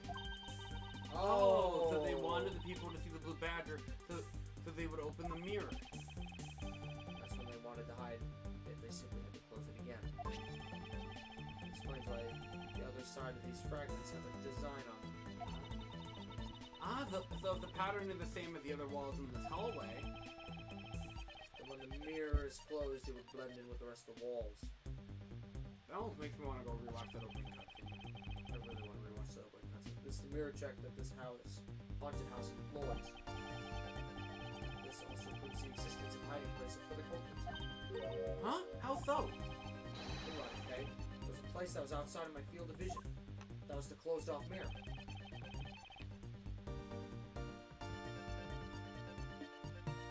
Here. Yeah, because you would push it open to open it, so he could walk straight. That's clever. That is actually really clever. Take that! There's a very large blind spot, one I cannot not see beyond it. It was here. My assailant hit on the other side of the movable mirror. Then you wouldn't be able to see him. He didn't even need to do anything to the blue badger doll. Exactly. All he had to do was wait for me on the other side of the mirror. Wait, hold on. I just thought of something. How would he know when Edgeworth turned around? I think that's what she's about to bring up.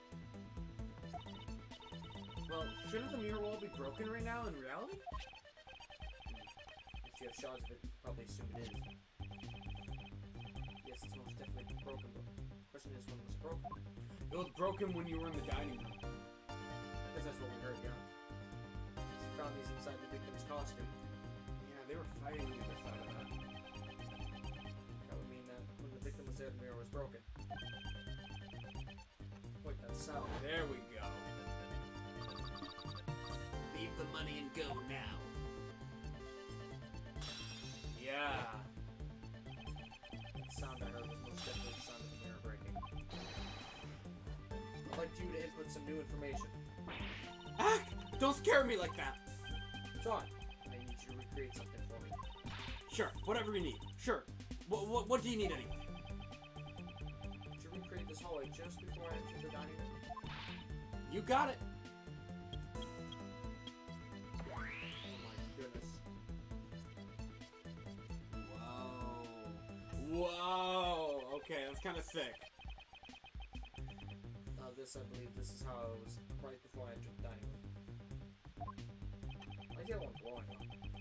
Although at the time I thought it was a single straight hallway. Yeah.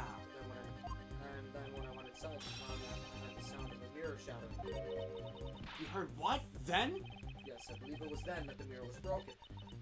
Okay, so then you stepped outside into the hallway again. The mirror wall should no longer exist. Okay, please recreate that. Got it. Shazam! So if the mirror was broken and she killed that guy, she could have just thrown the body with the other one. Wait, but with the mirror gone, the culprit lost his hiding spot. So where'd he go in his proto-badger suit, Mr. Edgeworth? Right at the end of the hallway. That's easy enough. With the mirror gone, he simply hit himself in the branch hallway. Oh. That's fucking terrifying. That is fucking creepy. I hate the proto-badger. I think this is about wraps it up. Looks like we finally solved everything. No, not yet. Even larger contradiction has now reared its head. Huh? Perhaps you did not notice, but this recreation contains a very troubling inconsistency. Oh, if he killed the guy rather than hiding the body, he just used the body as a doll. Oh my god. That is creepy as hell. So the doll's right here now. I wouldn't click that close to the corner. Yeah, more like right there, I guess. Or maybe in the middle? I don't know. I'm Yeah, not same. trusting. Yeah, apparently sometimes it's precise, sometimes it's not. Okay, we're good. Okay, we're fine. Take a good look at the end of the hole. Oh, there's no blue badger there. Exactly. The blue badger that I saw in reality is not there. This is the final point in a long chain of logic. The last remaining contradiction. Oh my god, I forgot we were outside. I know, right? So let me get this straight. When you came out of the dining room, you saw a badger, right? And that's precisely where the final contradiction lies. Something that shouldn't exist was there before me. Who or what do you suppose it was? It was a dead body. The real identity of our mysterious badger. Save. Because there's like 6 answers here. There's literally 2 bad badgers. Victim. Is this a victim? Oh, yeah, I'll go with the victim's costume. Take that! Yep. Yup. The badger I saw was in actuality the dead victim's body. What? I love how he's just like, Agent Lang, the entirety of my complete logic is my final decisive piece of evidence. His logic is the evidence! The murder happened in the hallway in the haunted house at the time of the drop-off. And you can consider the moment I heard the mirror breaking to be the real time of death for Mr. Deacon. No! What the hell? Maybe it was due to their fighting, or perhaps it was a life-shattering bullet. But no matter what the cause was, the hallway mirror wall was broken. You know what's funny? his word is technically evidence here because he was a victim of a kidnapping, which makes him a witness. That's fucking awesome. Dude, Edgeworth is fucking so much cooler. Okay, wait. That makes me wonder something. Shot from ABD through shoulder. The abdomen. Yeah. Through the shoulder. Dude, I'm sure it wasn't that hard to take his body out of the suit and just wheel it somewhere. No. I'm wondering about how he. Oh, he shot him? Yeah, like he had to be. Think about it. If they're in an altercation, you take his gun and jam it into him like that. So like you're pointing are it you into saying him. like maybe Lance started the assault, Deacon started overpowering him, then he shot him? I mean, there's a struggle, so they could have been going back and forth, but eventually he got the gun, yes, pointed it into him like that to make sure it was accurate, especially because he probably wasn't using his dominant hand, and he shot him. Something like that. I don't think that matters right now. Okay, I think Not so fast! something- Ha! You were in the house at the time, right? Are you telling me that you? I knew it! Yup, you missed the sound of a gunshot. He actually has a point, though! I'm with him! This is fucking awesome. Are you telling me that you missed the sound of a gunshot? That bothered me right before he said that too. That's why you brought it up. There were a variety of sound effects playing at the time. All for theatrics, I presume. The gunshot must have blended right. Aye! That stands? No fucking way! I'm I'm sorry. even surprised. Hang on, let him finish. Now then, I'd like you to go. Oh. What? That's kind of bullshit. I mean, the glass was. I mean, think about it. A mirror that size.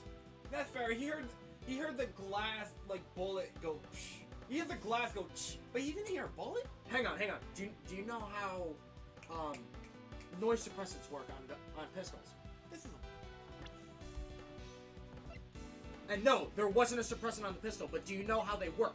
Do you know how a suppressor works? He just reduced the. They reduce the sound of gun. Do you know how?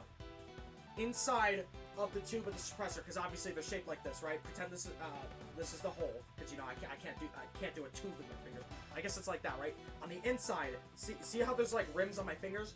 It's like that. There's multiple pyramids almost. So as the bullet passes through, the sound bounces off between each of those layers. So it's literally a hallway shaped like this, a miniature hallway shaped like that in a suppressor.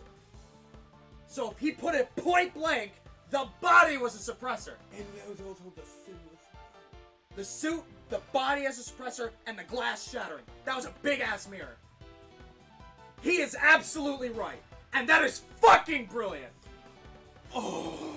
I know, it's hard to understand because it wasn't actually a suppressor, and it was a revolver. So it could have echoed within the costume, it could have echoed within the body, but it does make sense, especially because he was on the phone, and his voice was being changed on the phone, right? It's not really, like, evidence, but it's a testimony. And if we treat people's testimonies like gold randomly, I still think Edgeworth is absolutely right. I mean, think about it. He's on his last leg here. He's using untested science, right, and all this stuff, just to prove a point. And we're the players. We know Edgeworth is right? So when he says there's a conglomerate of sounds all happening at once, there's the phone, the glass shattering, the suppressed bullet, which they haven't mentioned, but I guess that's just a natural logic or something. I mean, they didn't really have a way of explaining it clearly. So we're just gonna have to accept that explanation that the body itself and the suit were a natural suppressor, and the glass mirror was a big mirror. Now then, I would like you to recall something for me. Who was it that was with the victim in the haunted house? Who was the one who had the opportunity to rob the victim of his gun and use it on him? It was you, Lance Amano. Oh. Cope, cry about it. Cope. I'm sorry. Shut the fuck up, man. You're awful. Bro, you're awful. He's a horrible person. It's not like I had a choice. Oliver turned on me all of a sudden. That still makes sense, because remember, he's betraying his daughter. He snapped and turned violent right after I hung up with you. He shoved me to the ground and straddled me. I fought back as hard as I could, grabbed his gun, and I shot him. The bullet must have went through his body and shattered the mirror. That kind of makes sense. If I hadn't taken his gun and shot him first, I would have been the one. I would have been the one you found. He's a hardened criminal. He escaped from jail. See, that's justified self-defense. My boy was only trying to protect himself. That remains to be seen, and it will have to be resolved in court. Whoever your attorney is, good luck. Agent Lang, I leave the rest to you. As if you were the one in charge around here. Guys, arrest these two. Get them out of my sight. Wait, I had nothing to do with the murder. The only person you should be arresting is Lance. Dad! Oh, he's gone. Well, at least the woman's not being arrested. Sorry, but you're not slipping away that easily, Mr. Ernest Amano. You tampered with evidence so that you could cover for your son. Oh, that's absolutely right. What a great dad you are, willing to risk it all. Truly touching. I'm growing a great amount of respect for Lang as we go. By the way, do you know why I'm really here? And how could I possibly know the answer to such an asinine question? You wouldn't. I came all the way across from the sea just to see you, you know. You came to see me? What's that supposed to mean? I have a few things to ask you, Mr. Amano, about a case from 10 years ago. Case from 10 years ago. Oh, what's the name that you used here for that case? Sheena! Sheena, I'm so sorry. Oh, no! Oh my gosh! No! It's another DL6! KG8 incident. DL6, SL9, same. But now it's a KG8. It almost looks like KJB. He's a fucking good man. Close friends with Mon Carmen. Dude, that was like a red flag. That's a shame. I thought he was kind of cool. Red flag right out the gate. I mean, I guess the money strapped to his chest should have been something. KG8 incidents. Oh, so you remember it? Good. Then you'll recall that trigger in that case was the Amano Grip scandal. Specifically, the charge of an internal smuggling ring. Smuggling. Where's that word again?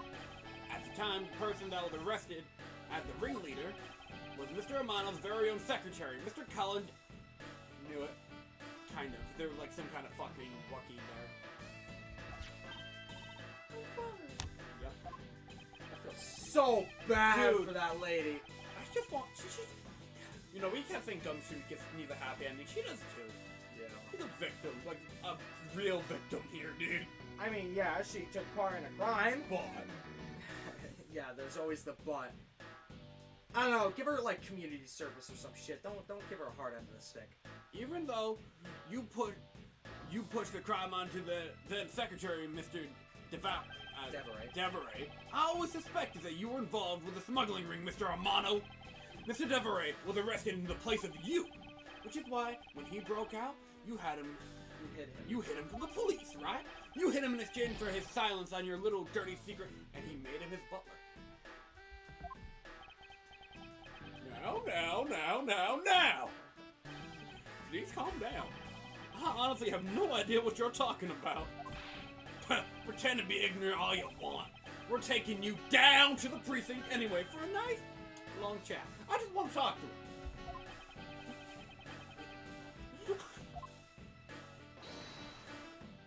Who? Uh-oh. Who said hold it? What the? Who the heck was that? Now who? You son of a bitch! We got you fair and square! How are you here? I'll take him down the precinct if you don't mind. And who the heck are you? I hate this guy. I'm Jack Portsman, and I'm the prosecutor in charge of this Jack case. Sportsman. Jack Portsman, I'm the prosecutor in charge of this case. Oh, Jack, things good. Did you buy him out? He bought a bail. Already? What the hell? Hang on. Let Edgeworth react. Edgeworth better do something. Don't jerk me around! This is an Interpol case, so keep your paws off my suspect. Sorry, but I can't comply. I've got the backing of the prosecutor's office. I am the prosecutor's office! Well, you're not the chief prosecutor yet. Neither's he! I have seniority! See, in this country, we prosecutors work with the police to bring cases to court. You were accused of murder literally the other day!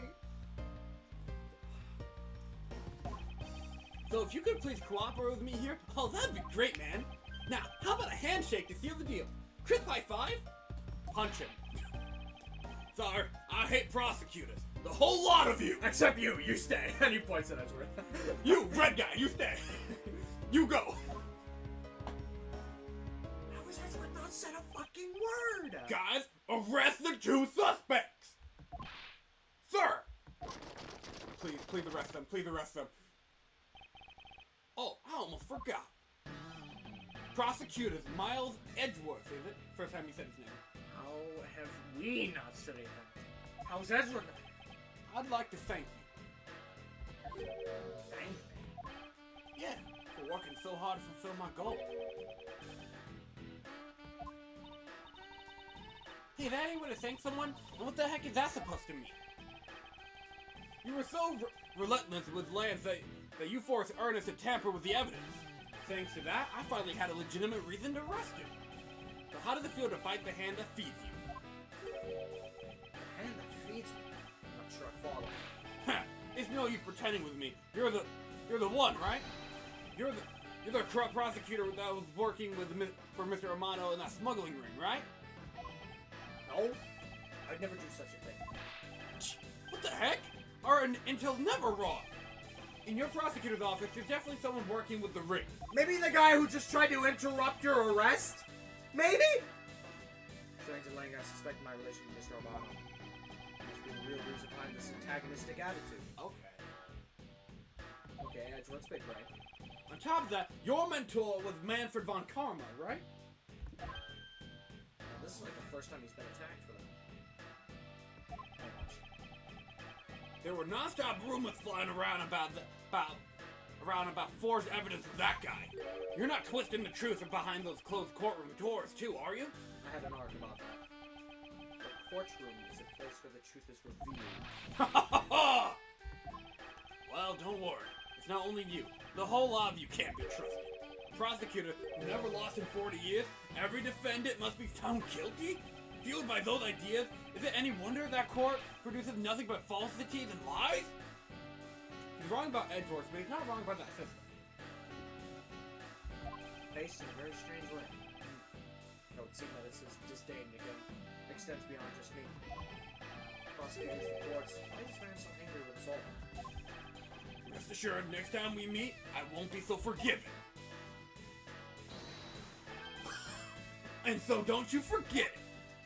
He totally bangs her. He totally bangs her. He fucks. Please wait. Agent Sheena. Why does Agent Lang hate all the prosecutors so? Lang is the head of the long-honored House of Lang and Zhengfa. The head of all police-related divisions in that country were of Lang blood. Were? What do you mean by that? Aren't they still? They were revered, but that was long ago. They don't hold that sort of sway anymore. It was all because of the courts. How can that be? A prosecutor once withheld and tampered with the evidence one of the Lang detectives found. That evidence purity was tarnished, and the cost of Lang's family its honor and trust. So the prosecutor that was working with that dude, the Manfred von Karma? Maybe. But not all prosecutors are like that. That's a broad generalization. Even so, Lang will never respect the court again, or any prosecutor. So Agent Lang is a man who hates all of courts and is unwilling to forgive prosecutors. Man, what a piece of work that guy is. What the fuck are you doing here? Yeah, what the actual hell are you doing here? Come on, Jim. We'd better catch up. Jim? Faith? This Is still a flashback? is still flashback? Huh? Oh yeah, this is still flashback! Because the call that we got for Edgeworth to help that guy out happened at the end of episode 2. And episode 2 in itself was a flashback. Oh. That should have been clarified. That should have been clarified a little bit. And then I hope episode 4 is not a flashback. Let episode 4 happen after episode 1, please. Wait, hang on. That means we know her in the first case. Yeah. Where the hell was she? I guess that she just didn't go with Edgeworth at that time. She was in his office, remember? All I had to do was ask. Remember, she left a card in his office. And he's like, what the hell? Why is this here? And then he gave his backstory on who the frick the Yadagarasu is. It was very brief, but it was there. It's But freaking weird. Why didn't he just clarify her name? Maybe because that's someone trying to take up her name? I don't think that was actually Kate. I don't know. I guess we'll figure it out later. Yeah. So, yeah, wait, I guess him being here should have been an indicator for us. To be honest, I didn't recognize him at first, but he did throw me off that he was even there, but I didn't get to look at him long enough. Okay, so yeah, this only makes sense because flashback. Okay, game. Yeah, okay, game. That threw us off. Yeah, We've still got to deliver that thing to the old man after all.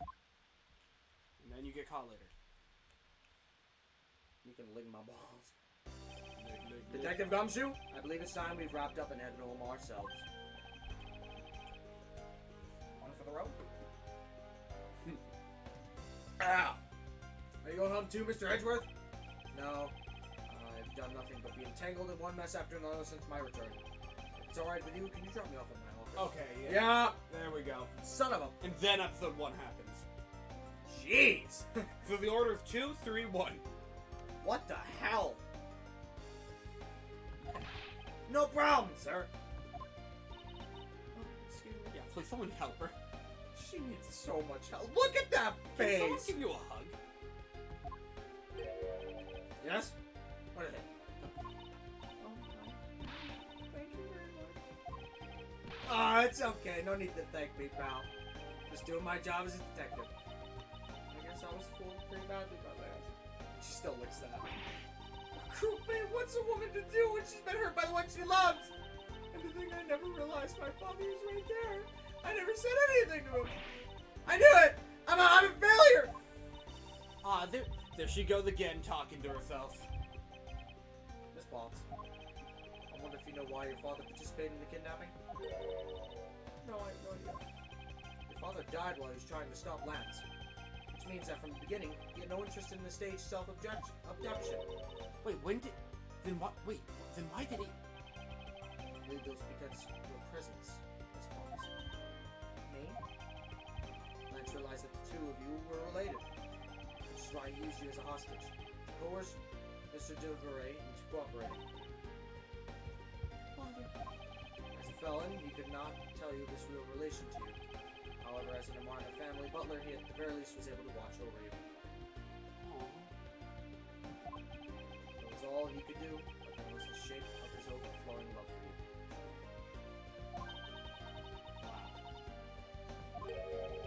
Go on, speak your mind.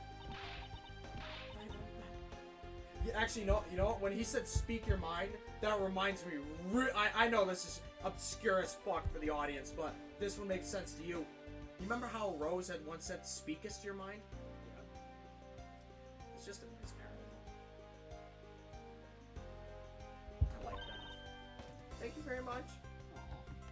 You're welcome. Although there is no need to thank me. No, stop. I mean, this man's so much older than you. It's a little weird. That's a little weird. Skip. She's still a stiff though. Yeah, she's a nice schizo.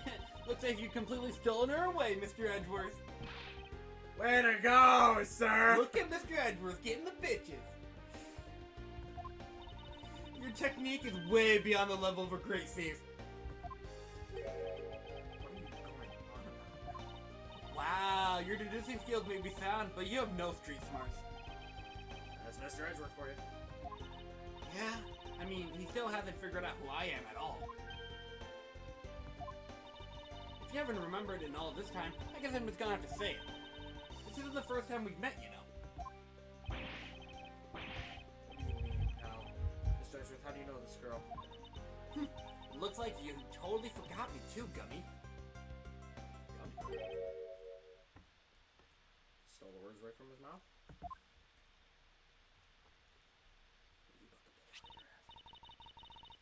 Here, maybe this will jog your memories. I promised I'd return this to you one day, remember? That's... That single piece of cloth took me back far into my past. To that fateful day 7 years ago when I first met the then child K.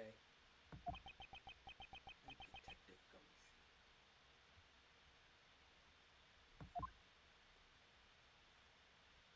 Oh, no way. What the hell is that Fuck supposed you! to mean? You son of a bitch! Turnabout reminiscence? Another fucking flashback? Why? That one the raw flashback. So I guess the order goes 4, 2, 3, 1. 4, 3, 2, 1. Wait, 4, 2, 3, 1. Yeah, wait. What? Oh, cool. Gumshoe's the one for this one. Oh! Okay, so this is just a hunch, but do you remember how, like, in the original trilogy, Gumshoe, like, oh, Mr. Edgeworth, like, once saved me in court once, then he was loyal to him ever since or something? Or something? Wouldn't that have been one of the cases with Mia, though? Because this didn't exist at the time. So what the hell would he have been talking about? I think he was just referencing a random ass trial, and this game's going to explore that. I don't feel like dealing with that. So we got... This case was stolen from me. What do you mean? They put them in there for fan service and nothing else. Where did she go? Where did fucking old bag go? What happened to either of them? Nobody... What happened to them? That guy's just like, I'm gonna just take him away, and blah, blah, blah, blah, blah, blah. And she's like, that's right! And then we never... She called for our help, and we ditched her. I mean, what was he gonna do? Who cares? I wanted some, like, closure. I don't think that's gonna be the last time we see her in this game. It fucking better not be, or I'm not gonna put this game very high on my tier list. I don't care how cool and smart Edgeworth is, pulling fucking suppressor technology out of his ass. Yeah. You have to admit, that was a pretty damn good deduction, though. But why? I'm going to go home, and I'm never going to think about this again. So it looks like this one's going to be another flashback. The furthest flashback. Yeah, save here. Because we're not starting the episode, I don't know what that's going to do. It just makes me feel better. You can put it wherever you want. Why? Holy crap. Why? I gotta say, out of the episode 3, that was pretty good, though. That was a good episode 3. That was an intense episode. Until this game's done, I'm not talking about it, other than that I'm pissed. Well, I had fun.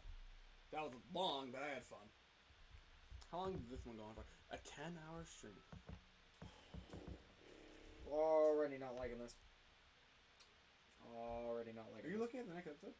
I looked at the summary and just skimmed the characters. I do not see Emma Skye.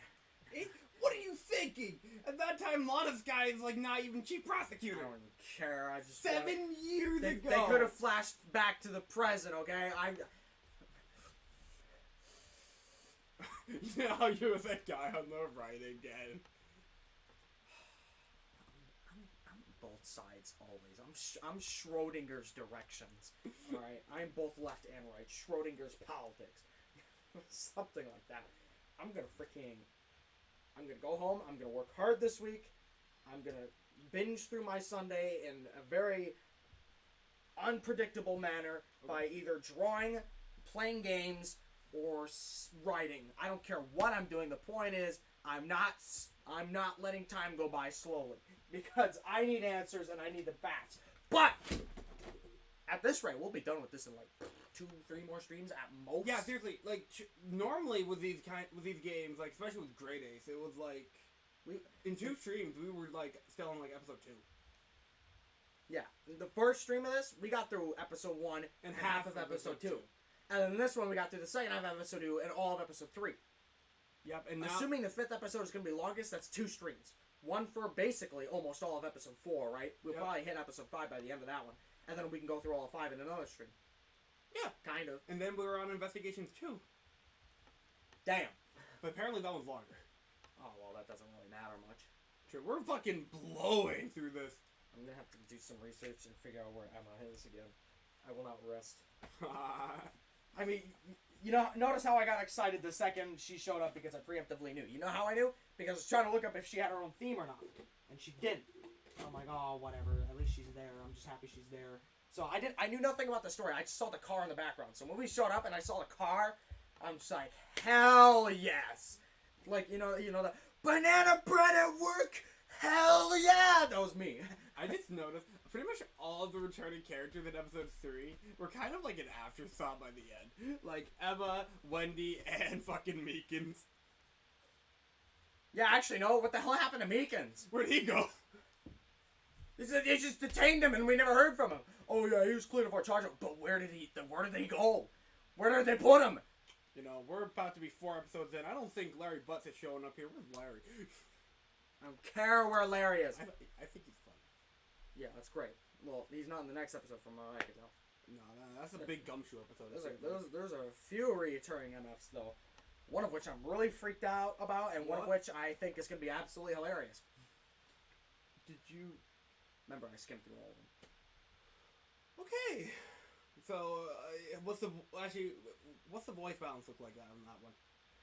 All me. Do I get anyone? I don't know. I mean, there was 1 or 2 names I didn't recognize, so they're obviously new characters.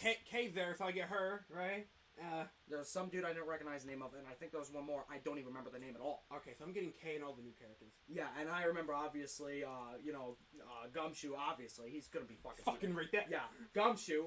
The 2 characters that I did see, one of which I'm freaked out about, one of which I think is gonna be absolutely fucking hilarious, and then there's, I don't know, like 2 more or something like that. Okay. I forgot Francisco was earlier in this stream. This is a wild ride, bro. But, it's a wild ride that we're gonna have to continue next week. That was a 10-hour stream. Holy shit.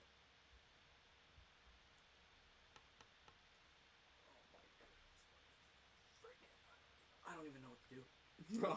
I'm angry. I'm sad. I'm tired. All of which is pointing toward.